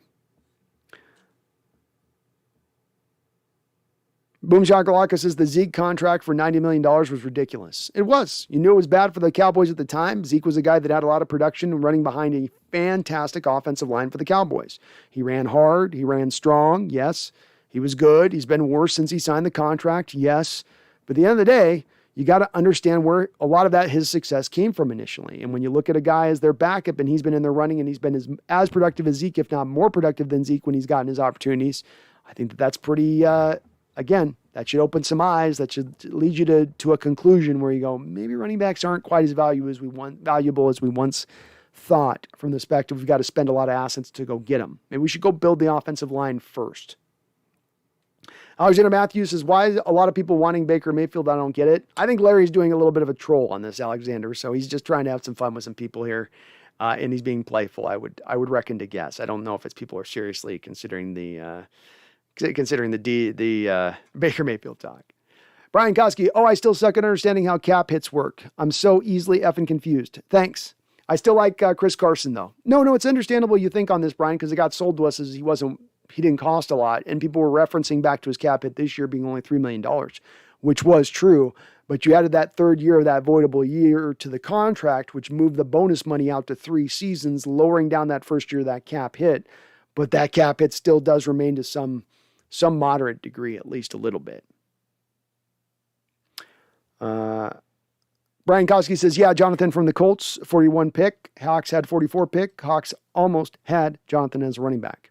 I thought he would have been, and I'm not a guy who wants to pick running backs in the first round, but if you're going to make an exception to the rule, Jonathan Taylor would have been that guy for the fact that he fit into the Coach Carroll, Marshawn Lynch, Eddie Lacy, Chris Carson, Thomas Rawls model of running back, that hammer up the middle, basically. He was exactly that and would have fit into that mold of what Carroll liked and wanted. So, they maybe would have pulled the trigger on him if he hadn't been picked by the Colts. Possible. AI says, yeah, Dallas has improved a lot, moving people with hard running. Dallas has done a great job. I got to give props to Dallas and organization. I did not expect them to be good this year. They've been maybe the most surprising team to me this season out of anybody in what they've accomplished. It's been very shocking. I mean, they've looked really good and dominant at times, especially what they've done defensively. I mean, I didn't think that with the moves they made, they'd done enough to turn that thing defensively around like it has, but it has been turned around. Larry Coleman says, Dunlap, sign him. He's already signed to another year. You don't have to re-sign him. He's got another year on his deal. Larry says, I think the Seahawks defense is great, just don't have no help on offense. I don't know if I go the defense is great. It's been improved. It's been better over the course of the season. JJ, what kind of contract do you think Diggs gets in free agency? Hate to lose him, but business is business, and we can't afford it. No, we can't, JJ. I think he gets between $10 to $12 million a year on average. Probably like a 3-year deal. So 3-year, $33 million, 3-year, $34 million with like $15 million of bonus. Maybe a little bit more, maybe an extra year on the deal. He is going into his 30s, so I don't know if he gets the full 4-year deal, but he probably gets the 3-year deal at all the money. Voodoo says Russ would never agree to be traded to the slums of Cleveland. No, he would not. Not for sale. I think it was Fred Jackson starting at halfback in one of those playoff games. Well, as I look at the box score in that Viking game, it was Fred Jackson and Christian Michael were your main running backs in that game. So some other game I'm thinking on the DeJuan Harris game, but I know I saw DeJuan Harris at some point in a playoff game. It was the Detroit Lions game. I saw that. But Fred Jackson was the one starting for you in that one. Yeah, in 2015. And he was old by that point. He was old. His gray beard was falling up out of his jersey. Baker, I'm being serious. No troll.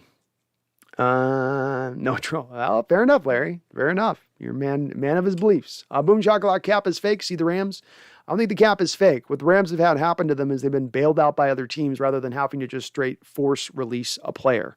So rather than have to release Goff, they found a trade partner. Rather than release Todd Gurley, they found a trade partner.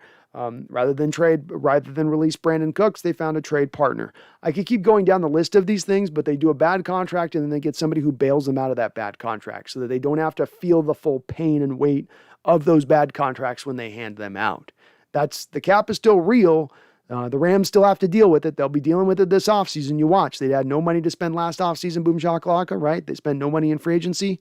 Likewise, this offseason, they have no money to spend in free agency either.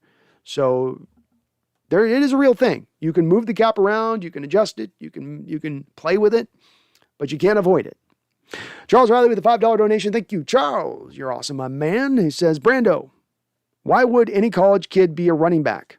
Also, Larry thinks Baker is good, which is weird.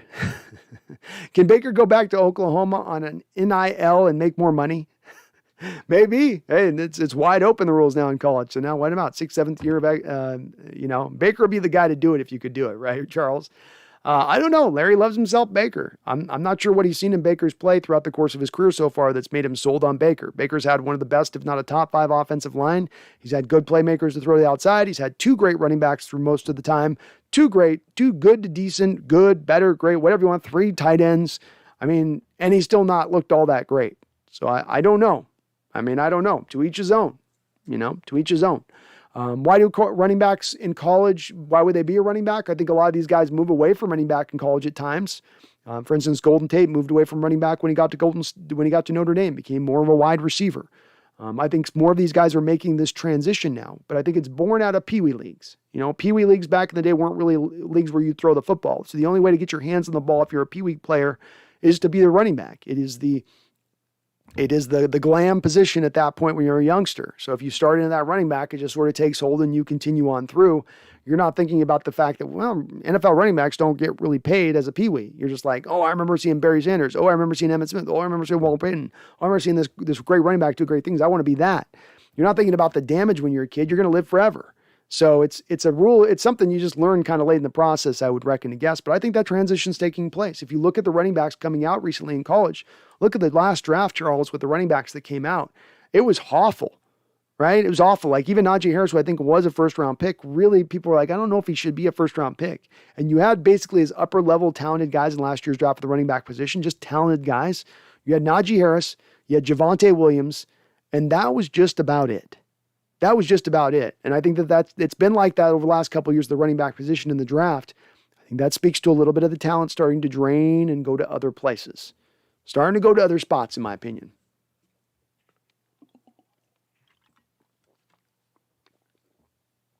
Keldon says, I'm serious about Baker, but I'm a Niners fan. Yeah. I'm not surprised to see you being in favor of it, but Larry's catching me off guard with it a little bit. Obi-Wan says, what do you do with a running back of CMC or Derrick Henry when it's time to pay up? Do you play hardball and just try to get a cheap contract and risk them walking, franchise tag until they fall apart, or trade? I don't like the franchise tag on players in the NFL. The sport's such a short shelf life, and especially if you're going to be using on a running back who has even a shorter shelf life than the short shelf life of regular players. When it comes down to it at that time, I make a trade. I trade him to a team. I have club control over him at that point. I can put the franchise on him and then trade him. I trade him. I'm not going to get maximum value back in trade. It's going to actually be probably pretty reduced what I get with trade. And if I don't trade him, then I like him walking free agency. And then if I can't get a good trade as far as a pick for him, because no team wants to pay him, then I'll wait till he gets to free agency and then I'll just get the compensatory game. Some team will sign him to a contract at that point, not having to give up draft capital, and I'll get the draft capital back as far as compensatory. You've got to look at running back of rather than I've got to get my value in that trade, get your value from him in that first contract. And then whatever else you get going beyond that is bonus. That's a cherry on top. But what you're trying to do is get the production from the rookie deal and maximize that approach. That's the way to go with it. But once they get to the end of the contract, you don't pay them, not a bit. You just look to move them. And if no team's out there to willing to grab him at that point, you let him walk and then take the third round compensatory value, fourth round compensatory value. Boom Shakalaka, who was the pass rusher got drafted after Taylor? Wasn't he balling? I'm not sure. Sean Proper, Taylor's a stud, but a lot of mileage on those tires. I bet he'd be a running back whose second contract won't age well. You better believe it, Sean. He had a tremendous amount of carries with the University of Wisconsin, to your point on this. This is what made a lot of teams hesitant to look at Taylor as a guy to draft high, because they thought, man, he's had a lot worn off those tires. And those are hard runs. Those are inside A-gap type runs, and a majority of them are coming for Taylor from that spot. So I agree with you. I wouldn't want to be touching Taylor on a second contract, but on a first contract? Alexander Matthews says Lacey's 399 pounds now and can run a 3.9 in the 40. I want to see that. Mac, Pacific Northwest most cringeworthy quarterback possibilities for Seattle in 2022. Dalton, yes. Jones, kinda. Jameis Winston, yes. Jimmy G, absolutely. Alexander Matthews says Cheetah 2.0 for Lacey. I love it. Yo Van Turner, good God, he's serious about Mayfield. Baker stinks. I know, I didn't think he was serious, but he's in. He's all in. Obi-Wan, I've been saying that we need to build the defense around Jamal and his skill set for the future, but seeing that he's been injured or back for back-to-back years, is that still the right move? Yeah, because I think some of the injuries come with him playing a little bit out of position at times, not being put in the position to really succeed and roll. Some of this is that you don't have any choice on this, Obi-Wan, because you can't move on from Jamal Adams. It's $16 million of dead money hit, which already you're going to be sustaining dead money hits from Russell, from Bobby, from LJ, from maybe Carlos Dunlap, from maybe Chris Carson. You just can't land at a spot where you're eating $50 million of dead money hit on a player that you don't have to move on from right now to create another hole in the team that you then have to fill. You're going to roll with him for one more year. If you're going to roll from another year, I'd ideally like to be doing that. He could be theoretically the highest paid defensive player you have on the squad. If you're going to go that route, let's build around him then. Let's build around what he does in his skill set. Sean Proper says Baker's commercial game is super strong, though. It is. The only thing strong about his game. Oh! Brandon, you don't get it. Larry is Baker. Laughing out loud. Voodoo Magic Larry loves interceptions, hence his love for Mayfield. I guess so. Alexander Matthews, yeah, you're right. We should sign Baker to a 10-year, $200 million contract. Why stop at 10 years, $200 million? Why not 10 years? Why not 15 years, $300 million?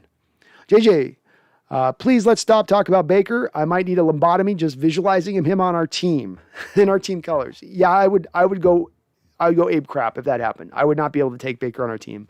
I appreciate you watching on this, Larry. I know where you're coming from. I can't take Baker on this team. I can't. There's just no way possible. Larry says, I'm going to tell you why Baker's good. He has a strong arm, and he is mobile. He is smart. He just needs weapons around him. That's it.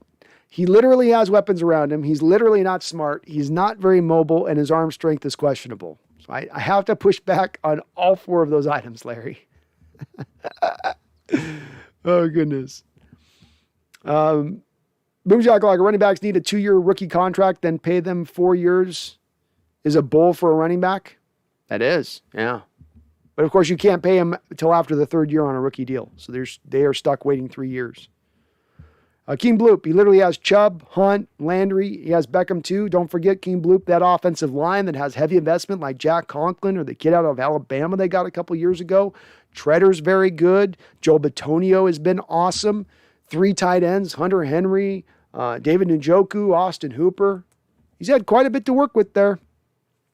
He's been put in a position to be successful along with a very good defense. Let's not undersell that either.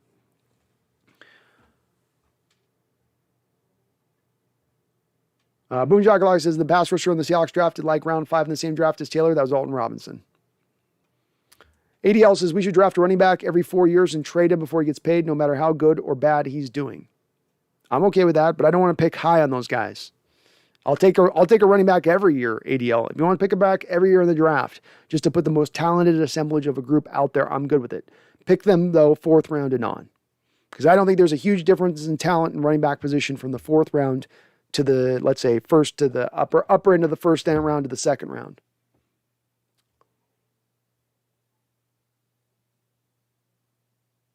D Nugget says, why does Mayfield get so many commercials? Number 1 overall pick, a lot of hype coming out of him, colorful personality coming out of college is what it is. Yo, Van Turner, I'd take Nick Mullins over Baker. I might too, man. Nick Mullins comes alive in our stadium. He becomes a Superman in our stadium. I'm going to try to tap back up into that. Voodoo Magic, how's it, brother? Boom. Cat in the bag? Yeah, cat's getting hungry.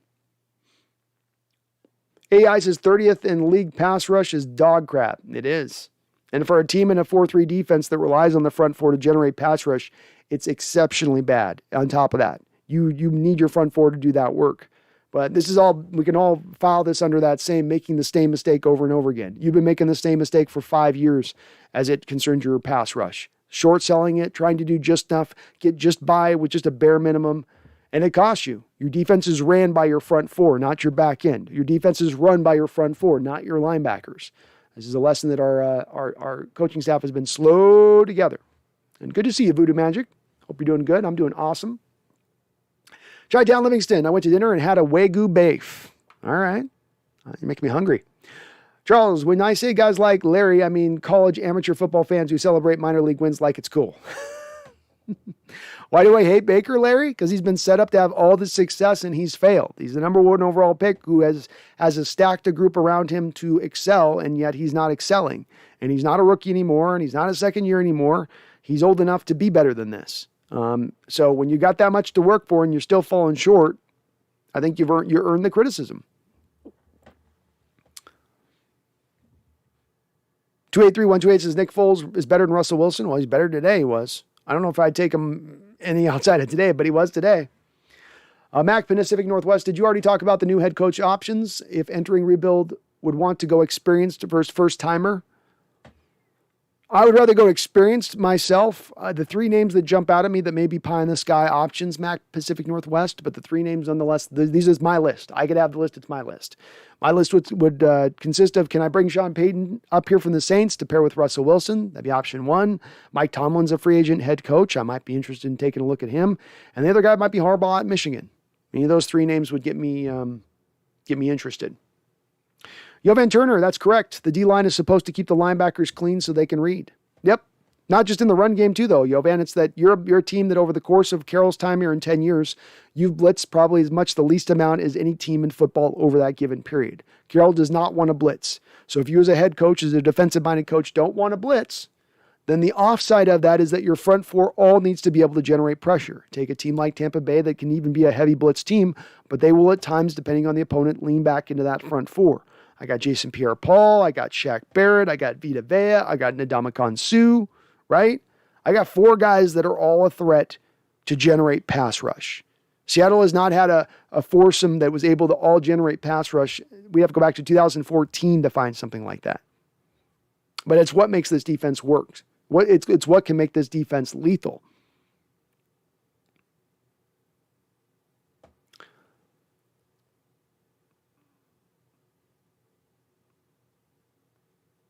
Larry Coleman, what would happen if you would win a Super Bowl? Will you change your heart, Brandon?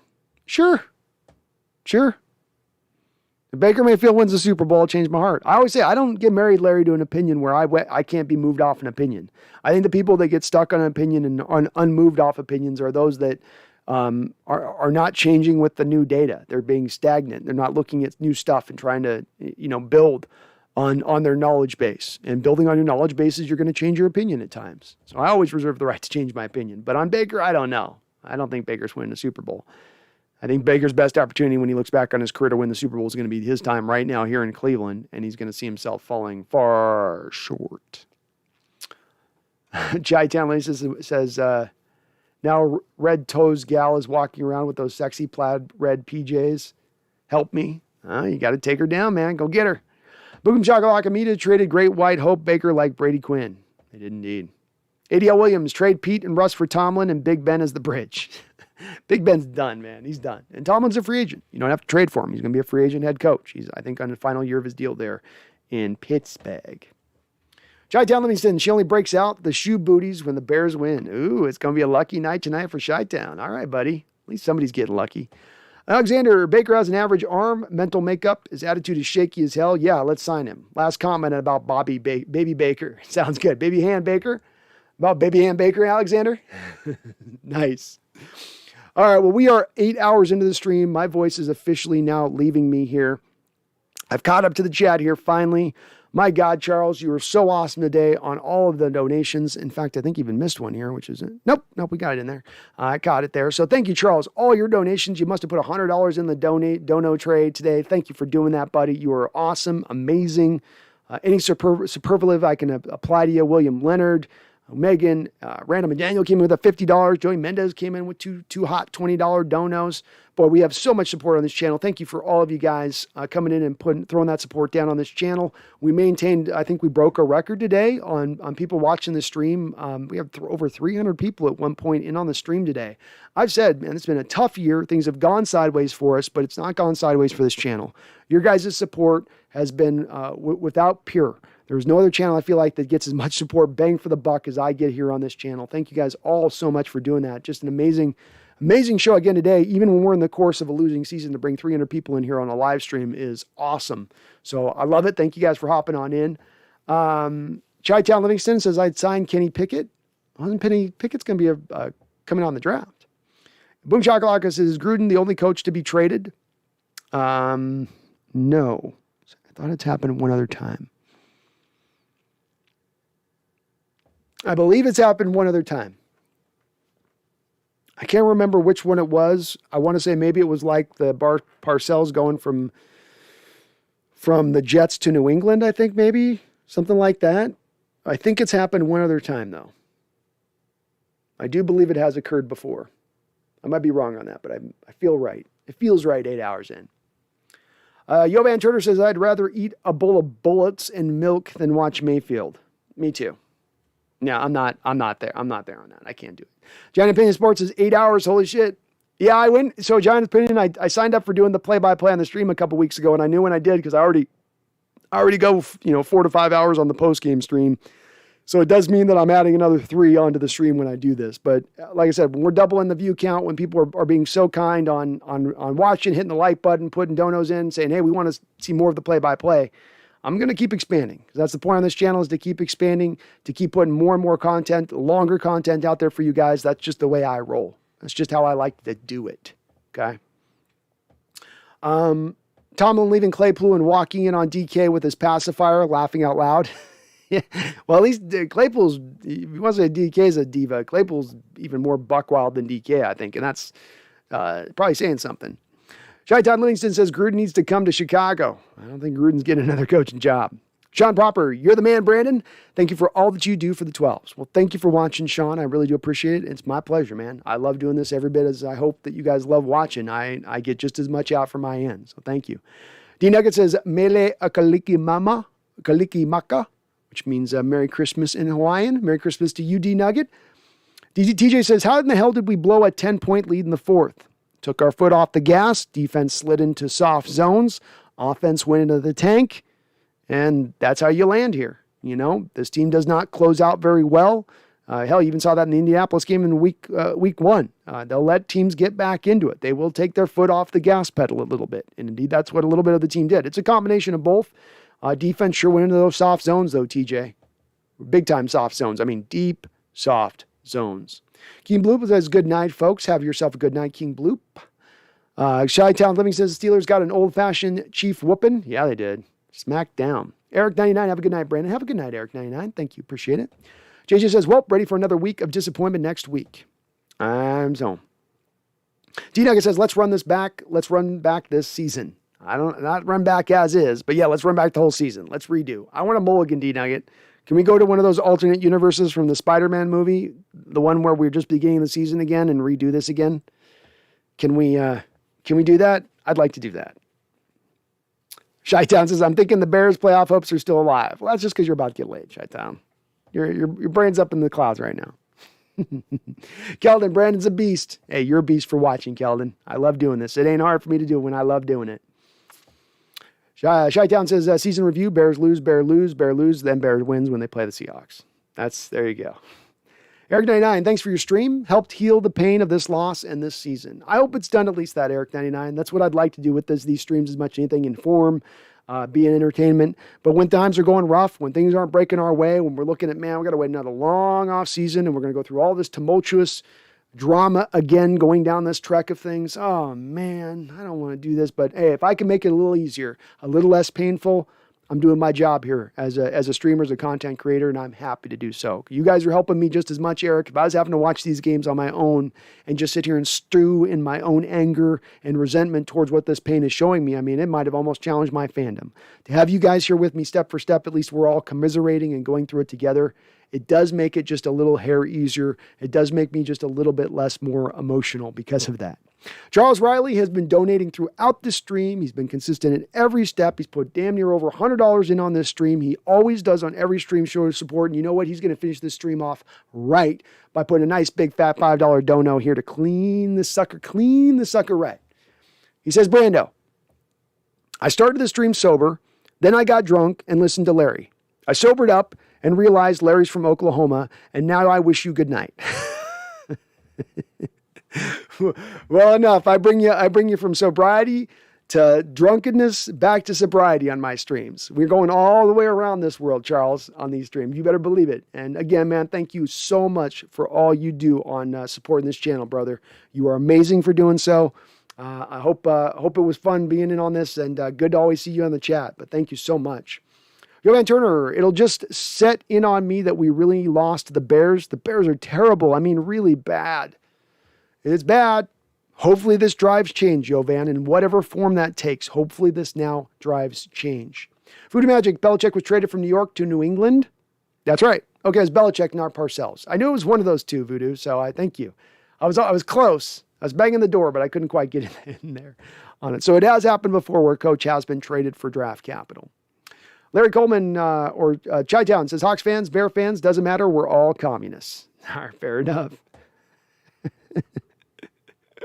DJ, I get home to this S. Oh, man, everyone has a right to laugh at us. They do. You lost to Chicago, man. You lost to a team you should have beat. You lost to a third-string quarterback at home. I mean, inexcusable. Chi-Town says, not to be political, but free Juicy.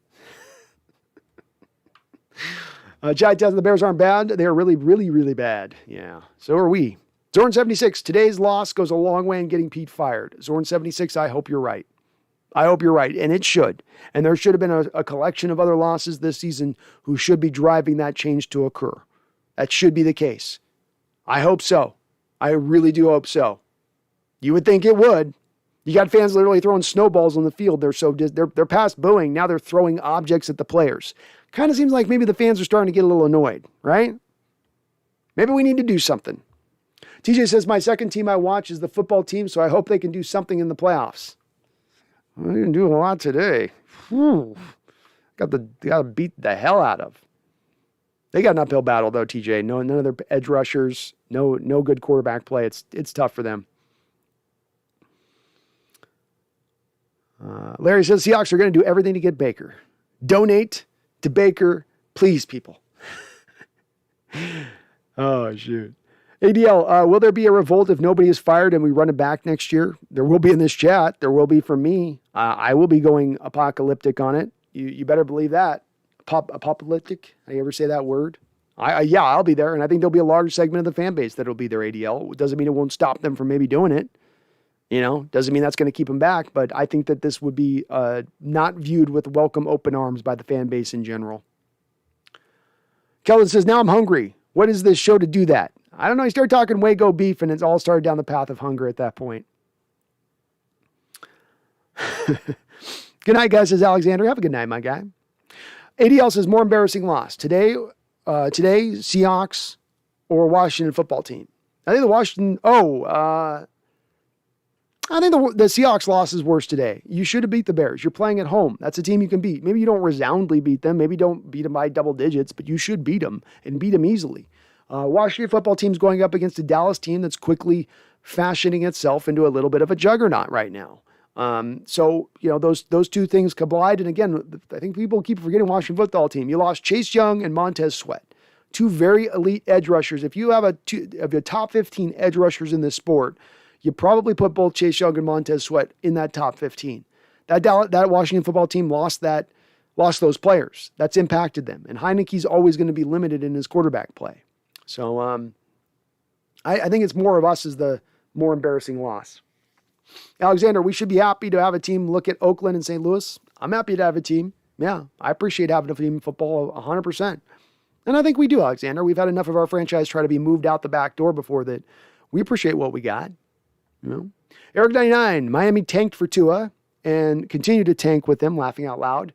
The Seahawks should tank to get Pete and Ken fired. Well, I think whether they're tanking or not, they're driving to arrive there very soon, Eric, whether intentional or not. Jovan was really hoping we played Justin Fields, but when I see Nick was starting, I knew he was going to carve up the Swiss cheese zone. Me too. A lot more of a threat with Justin, even though he's a third-string quarterback, quote-unquote, in this game. Foles is a lot bigger threat than Fields because he's going to stay within himself. He's not going to try to push the ball up the field. He's just going to dink and dunk and take what the defense gives him. And the Seahawks defense gives quarterbacks something every snap. That's the nature of things because they want to protect against the deep ball. Just the nature of it. I agreed as well. We've had enough of these backup quarterbacks over the last few years that have beat us up. There's no way you can have any confidence going up against a backup quarterback. I mean, Colt McCoy just did it for a second straight season on a different football team against the Cardinals not 3 weeks ago. So it's, not a shock to me either. Doesn't make it any less disappointing, but not shocking. Chi-Town says, night all. Bless everyone. ADL says, this summer, my coworker from Texas said Russ sucks and the Hawks are going 5-12. I told him Hawks are going to the playoffs and Dallas sucks. I think I owe him a beer. Well, good job on his point to prognosticate that in such a way. I don't know how he could have looked at this year coming up.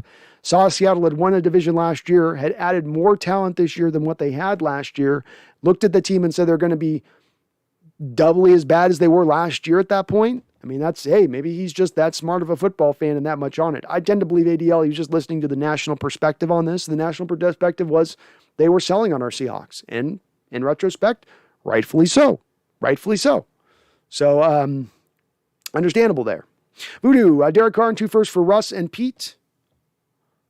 I think Russ is trying to get away from Pete. I don't think he's trying to stick with him at that point. So I think they want to be separated, if anything. Russ for Derek Carr and 2 first rounds might get it done. I think Las Vegas would have to come with a little bit more than that. Tweet 3 says, have a good night. Was fun watching the stream while watching the disappointing game. I'm glad I was hopefully able to make it a little more entertaining, a little more exciting, a little more fun to watch. That's my goal on this. And I'm going to just keep trying to get better with these play-by-plays, by the way. It's a work in progress. I want to get good at it. I want to get better at it. And we're going to just keep trying to improve with this by doing every single game. So I'm going to stay at it no matter what, whether we're in the playoffs or out of the playoffs. Keldon says, if they were playing against the 49ers, Russell would have had a passer rating of 200. Get the fuck out of here. He does just beat up on your poor Niners, man. He just got your guys' number. He likes that. Something about that golden red, man, just brings out the best in his play. Doesn't matter if we're in San Francisco. Doesn't matter if we're in Santa Clarita. Doesn't matter if we're in Seattle. You just get the best version of Russ every time we play you guys. Eric99 says, unfortunately, it's true. Yeah, it is. 2023 draft says, Larry, we need like Brandon said. Get ourselves our quarterback, man. Get the placeholder this year, get the offensive line in place, then go get your quarterback in 2023. That is the formula in place that has proven out to have the most success with young quarterbacks. And if you're talking about maximizing the first-round quarterback on the rookie deal, that is the way you get that done. Eric99 says, Russ always goes Superman against the Niners. He does. He goes back to vintage Russ whenever he plays the Niners. And it's amazing. I don't know what it is, but he has him dialed up. Keldon says, I hate all of you. Just kidding. It's a love-hate, Keldon. That's how it is. I know. That's the way this rivalry works. Voodoo says Pete was thrown in, laughing my ass off. Las Vegas would then cut him in training camp. To get away from the dead money, Voodoo, which wouldn't even count dead money on their books. Jose, who remembers Russell and Richard eating a turkey leg on the 49ers logo? Oh, those were better days. Let me daydream for just a second on that. Oh, those days.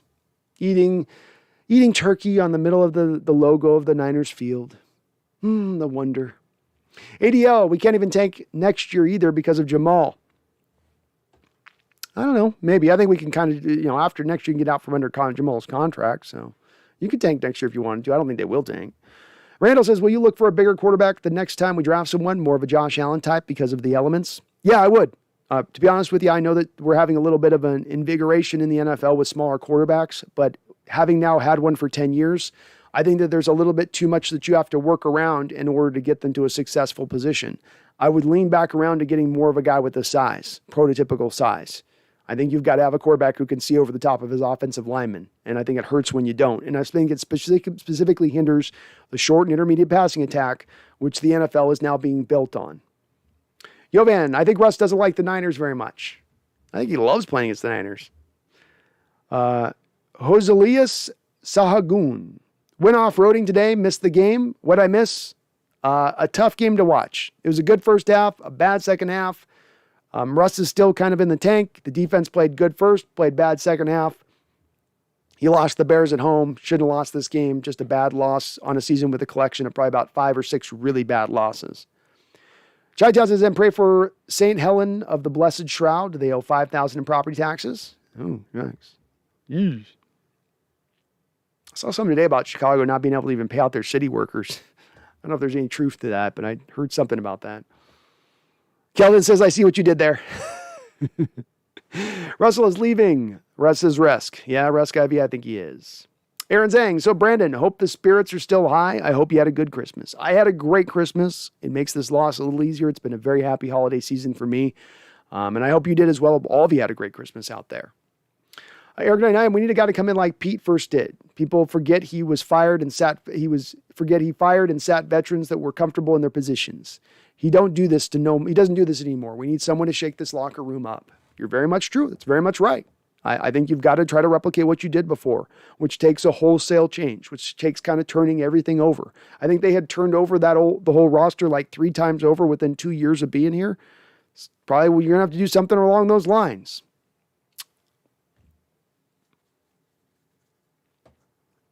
Aaron Zhang says, I went to the game, was really disappointed at Russ. The worst part is that his stats don't even say how bad he played.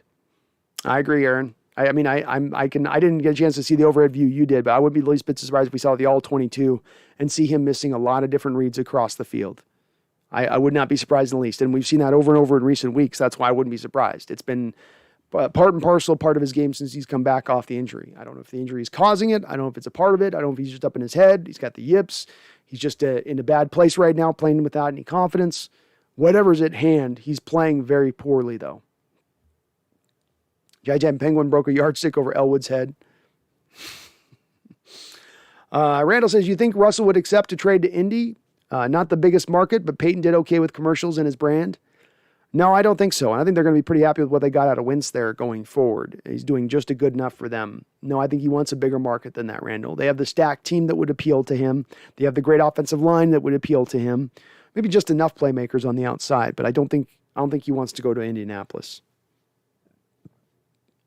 Russ Guy V says, it's funny how everyone blames Russ. I'm not blaming it all on Russ Guy V. I've been in 8 hours of streaming here, I've basically doled out the blame in a variety of different places. Russ has to take his bit of ownership in that blame. He's got to accept his stance of that, just like Coach Carroll has to accept his share of that blame. I believe that Coach Carroll has more blame than Russell Wilson, but Russell Wilson is not blameless in the situation. Jose Lucis Sagon says, thanks for the update. Always great live streams. Thank you, man. I'm probably butchering your first and last name, and I'm sorry for that. I'll just go Jose Luis. Jose Luis. There you go. I just had to split them up. But I appreciate you, man. Thanks for watching. It's my pleasure. Larry Coleman says, I don't see a quarterback out there for the draft 2023. I'm looking. You don't like the Alabama quarterback?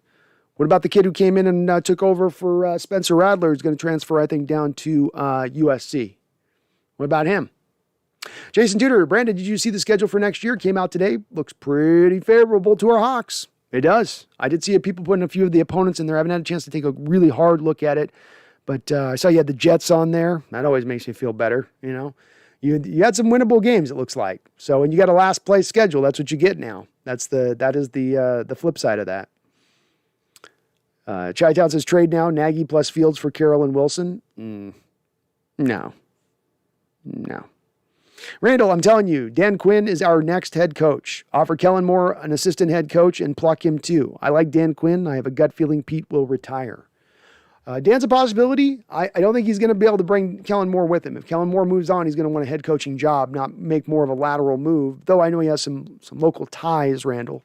So that could maybe impact a little bit, but I still don't think it's enough to take him away from a place that's rolling so well in Dallas, where he's got everything ahead of him to continue his success there, including a pretty easy division for those Cowboys teams to win. But I could see Dan Quinn being an option. He's going to get another head coaching job after turning this Cowboys defensive performance around. To say nothing for the fact he got the Falcons into the Super Bowl and was pretty successful in that first head coaching job. He'll get another shot somewhere, if not here, somewhere else. ADL says shake things up, DK to tight end, and you can double team Donald when we play the Rams. Yo Van Turner, Quentin Nelson's a grown man. Russ would love him. He would love him. Russ wants to grow his legacy, grow his brand. I don't know if you best do that in Indianapolis. Regoak says, Brandon, all right, guys, I'm going to end the stream here. Also, Brandon streams for another extra half hour. I know. I meant to close this up, and then I kept going. We're going to wrap this up, though. If the issues are a three-legged stool, coaching, front office, and our franchise quarterback all deserve equal blame. I would say that's a good way to put it. I think everybody's got to take their part. Nobody's like floating on air above anybody else in this. Chi-Town says, we'll rename the Sears Tower to the Seattle Tower, please. What you talking about, Willis? No.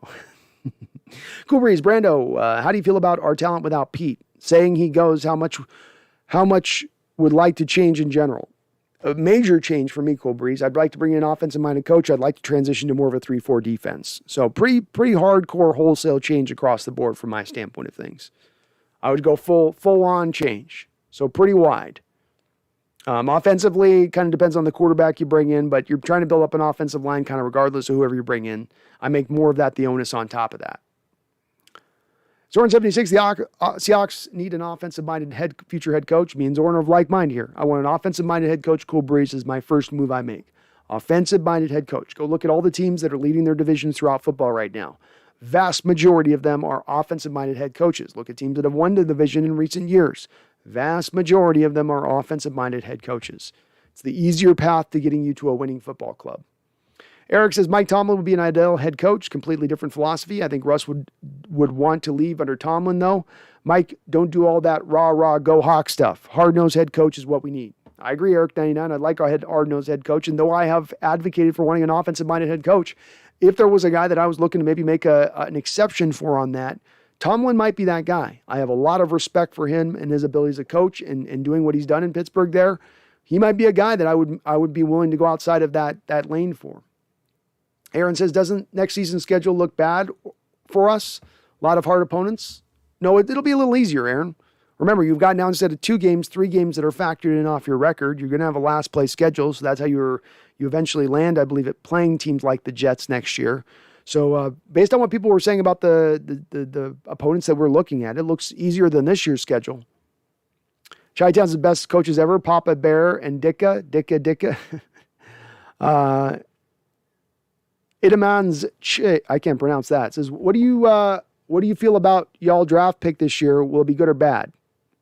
We don't have a first round pick, so bad. We don't pick till the second round. The New York Jets have our first round pick. TJ, weird feeling playing 2 meaningless games to end the season. It was weird today playing basically a meaningless game, TJ. It's odd territory to be in. I don't want to make this I don't want to make this a plan going forward. Aaron says, you're right. I was looking at Tampa's schedule. Theirs looks brutal. Yeah, theirs is going to be brutal. They got a first place schedule too. Yovan says, I could see Sean McVay at a casino yelling, hit me. I could too. I'm all in. Always just constantly pushing the chips to the center of the table. Chi-Tan said Doug and quarterback would make me cry laughing. Doug and OB would make me laugh. Alec Maldonado. Dang, your live stream still going? Any potential head coaches Hawks could be interested in? I think there's a variety of guys. There's the former Eagles coach who's a local guy who's out there as a free agent head coach. There's, as I mentioned, you got Harbaugh. Maybe you could there's rumors that Sean Payton might be available to be traded from the Saints, that maybe all is not well there in New Orleans. Mike Tomlin will be a free agent head coach.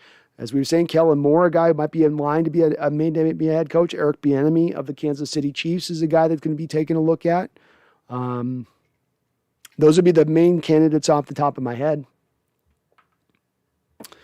Calvin Brandon streams for 8 hours. He's addicted to this stuff. I'm addicted. I love doing this.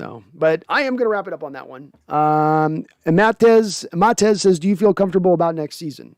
I'm not comfortable in anything right now. Until I see change, I feel uncomfortable. I am very nervous about this team and this team's future.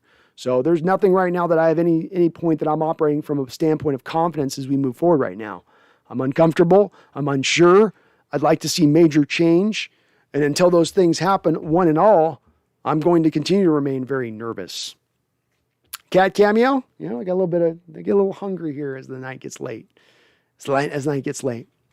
JC says, you think if we lose Russ and Carroll and we're horrible for the next little while, you think they would send us to London for one of those international games? You better believe it. We got a huge contingent of fans in London. I got a huge contingent of fans from London that come in the chat. I see guys all the time in here from Britain. So, we'll probably end up back in London, and probably at the cost of a home game, JJ. I hate London games. I really do. Especially for us, because we got to travel literally from halfway around the world to get there. It's just too damn far. Too damn far.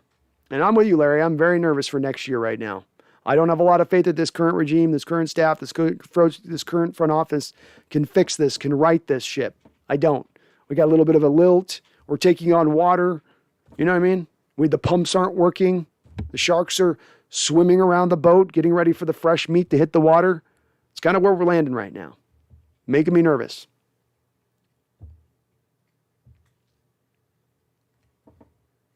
There he says, I'd be nervous we don't get Baker. I bet you would be on that. Amatez, you think you could trade Lockett for a good wideout or sign him to an extension? Lockett just signed a contract extension last off season. He's not being moved anywhere. You trade him, you need all of his bonus money initially, so he's staying with us. He's got 3 more years under contract with us. Randall says, bet you $10 Hawks are on Hard Knocks next year. We have to keep Pete because I think the teams with new head coaches aren't eligible. Okay. I don't think we're going to do it. I mean, maybe. I don't know. We're going to be one of the losing teams, so we can't get out of it, right? We weren't a playoff team for the previous year, and that does put you into eligibility at that point, I think, if I'm not mistaken. But Hard Knocks has gotten kind of lame over recent years. It's not as fun as it once was. I think coaches and players and all that have gotten better about keeping things under wraps. Eric 99, Brandon, I last thoughts I see the Xbox game with Sherm in the background. You need the Madden cover without Sean Alexander to complete the Seahawks set. I've said, Eric, if we've got any folks in the chat that have the old Sean Alexander Sean Alexander Madden cover, if they could send it to me, I'll put it up in my background next to the Sherman one. So I agree with you. We've got to get them both eventually. I'm on the lookout. I'm on the hunt.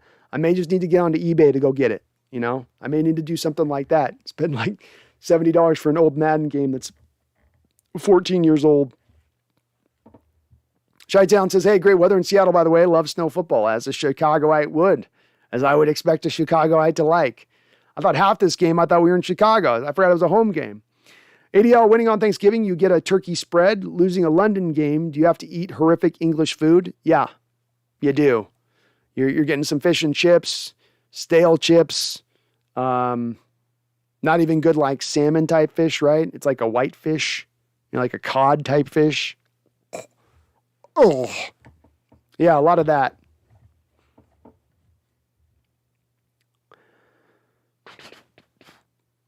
Jason Tudor, which year of Madden did you need? It's the Sean Alexander one, 2006, I think is the year that he was the cover. But I need the box for that one so I can pair it with my Sherman one behind me. We got to get both of them on there, I got one, I need the other. It's missing, it's incomplete right now. Okay, haddock is the fish they use. Haddock, cod, it's all the same. It tastes like crap. It all makes me want to vomit if it's in my mouth. Oh, goodness. All right, well, we are going to sign off again on that note. I want to thank the sponsor of the show, Manscaped, one more time. If you need any Manscaped needs, if you need to get those nuts clean, shining, sheen, get them right for your ladies, go over to Manscaped, use my code 20% off, NEST. Save yourself 20% off and free shipping. Help you, help your balls, help the show, support my sponsorship, all that. If you like what you're hearing, even if you're listening to this on replay, whether you're live or you're hitting this on replay, please do smack that like button for me. It helps this channel grow tremendously, helps me show up on other Seahawks fans out there searching for Seahawks content, and it just helps us get that much bigger. I'd love to see if we can get up into 6,000 subscribers here. Maybe even finally we'll get there before the end of the season. We're going to get really close. But we do continue to make a lot of great progress here. You guys do continue to send a tremendous amount of your support. I really do appreciate it. Randall says, thanks for the show, bro. Have a good one. You on Wednesday? I will be back Wednesday. I'm sorry I missed this week, Randall. I just couldn't with Christmas and the Tuesday game. Everything got really tight this week. But I will be back on Wednesday. We'll be streaming at 5 o'clock Pacific Standard Time. We'll be talking a little bit more about some future items on this channel at that point. We're going to do a call-in show, Randall, too, before the year ends. So I will be doing a call-in show at some point. I haven't locked in on a spot quite yet, but we will be doing that as well. Probably do a StreamYard so we can bring people in on video if they want to come in on video. But we will be doing that too before the year ends as well, Randall. So I'm going to try to pack a little bit of that in, sort of celebrate a little bit of this channel with some of you guys out there. But absolutely, we will be back on Wednesday on our normally scheduled program. Same bat channel, same bat time. Kelton, Brandon's favorite player of all time is Steve Largent. That is correct. Steve Largent is my all-time favorite player.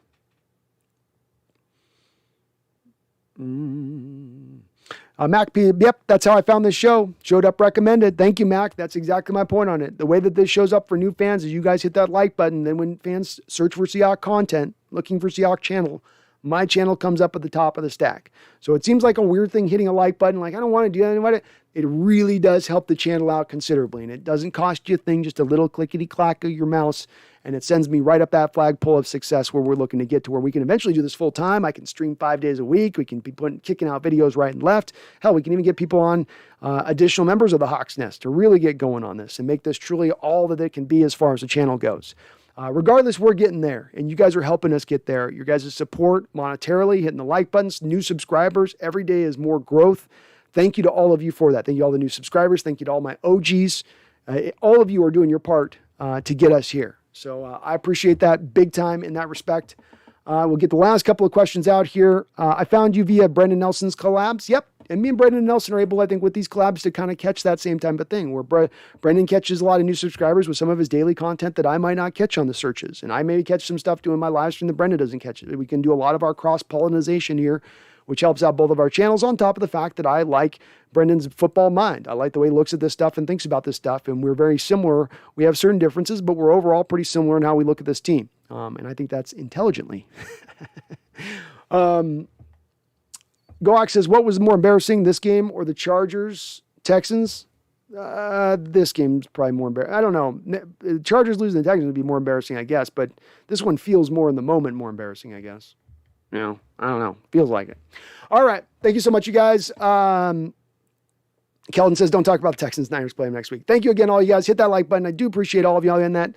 Look, the dark times have come to us. We are in now our dark ages, okay? The Spanish flu is floating along. I'm not talking about the vid, I'm talking about Spanish flu of our team, and we're being decimated right now, and we are at our lowest of lows, and we're having our first losing season in 10 years, and this franchise has just put up a season that's as bad as we've seen in the Seattle Seahawks franchise history of, 40-odd years. But don't you lose the faith, folks. This is just a bump in the road. This is just a blip on our radar screen. We will be back to that mountaintop. We will return. So I'm going to tell you right now, you keep that faith.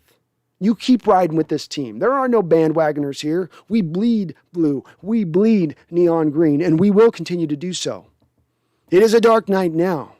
The night is darkest before the dawn, and it will get light again, and it will get light again soon. So have faith, brothers and sisters. Thank you for all you do. Thank you for all your support, and do not ever, ever, ever forget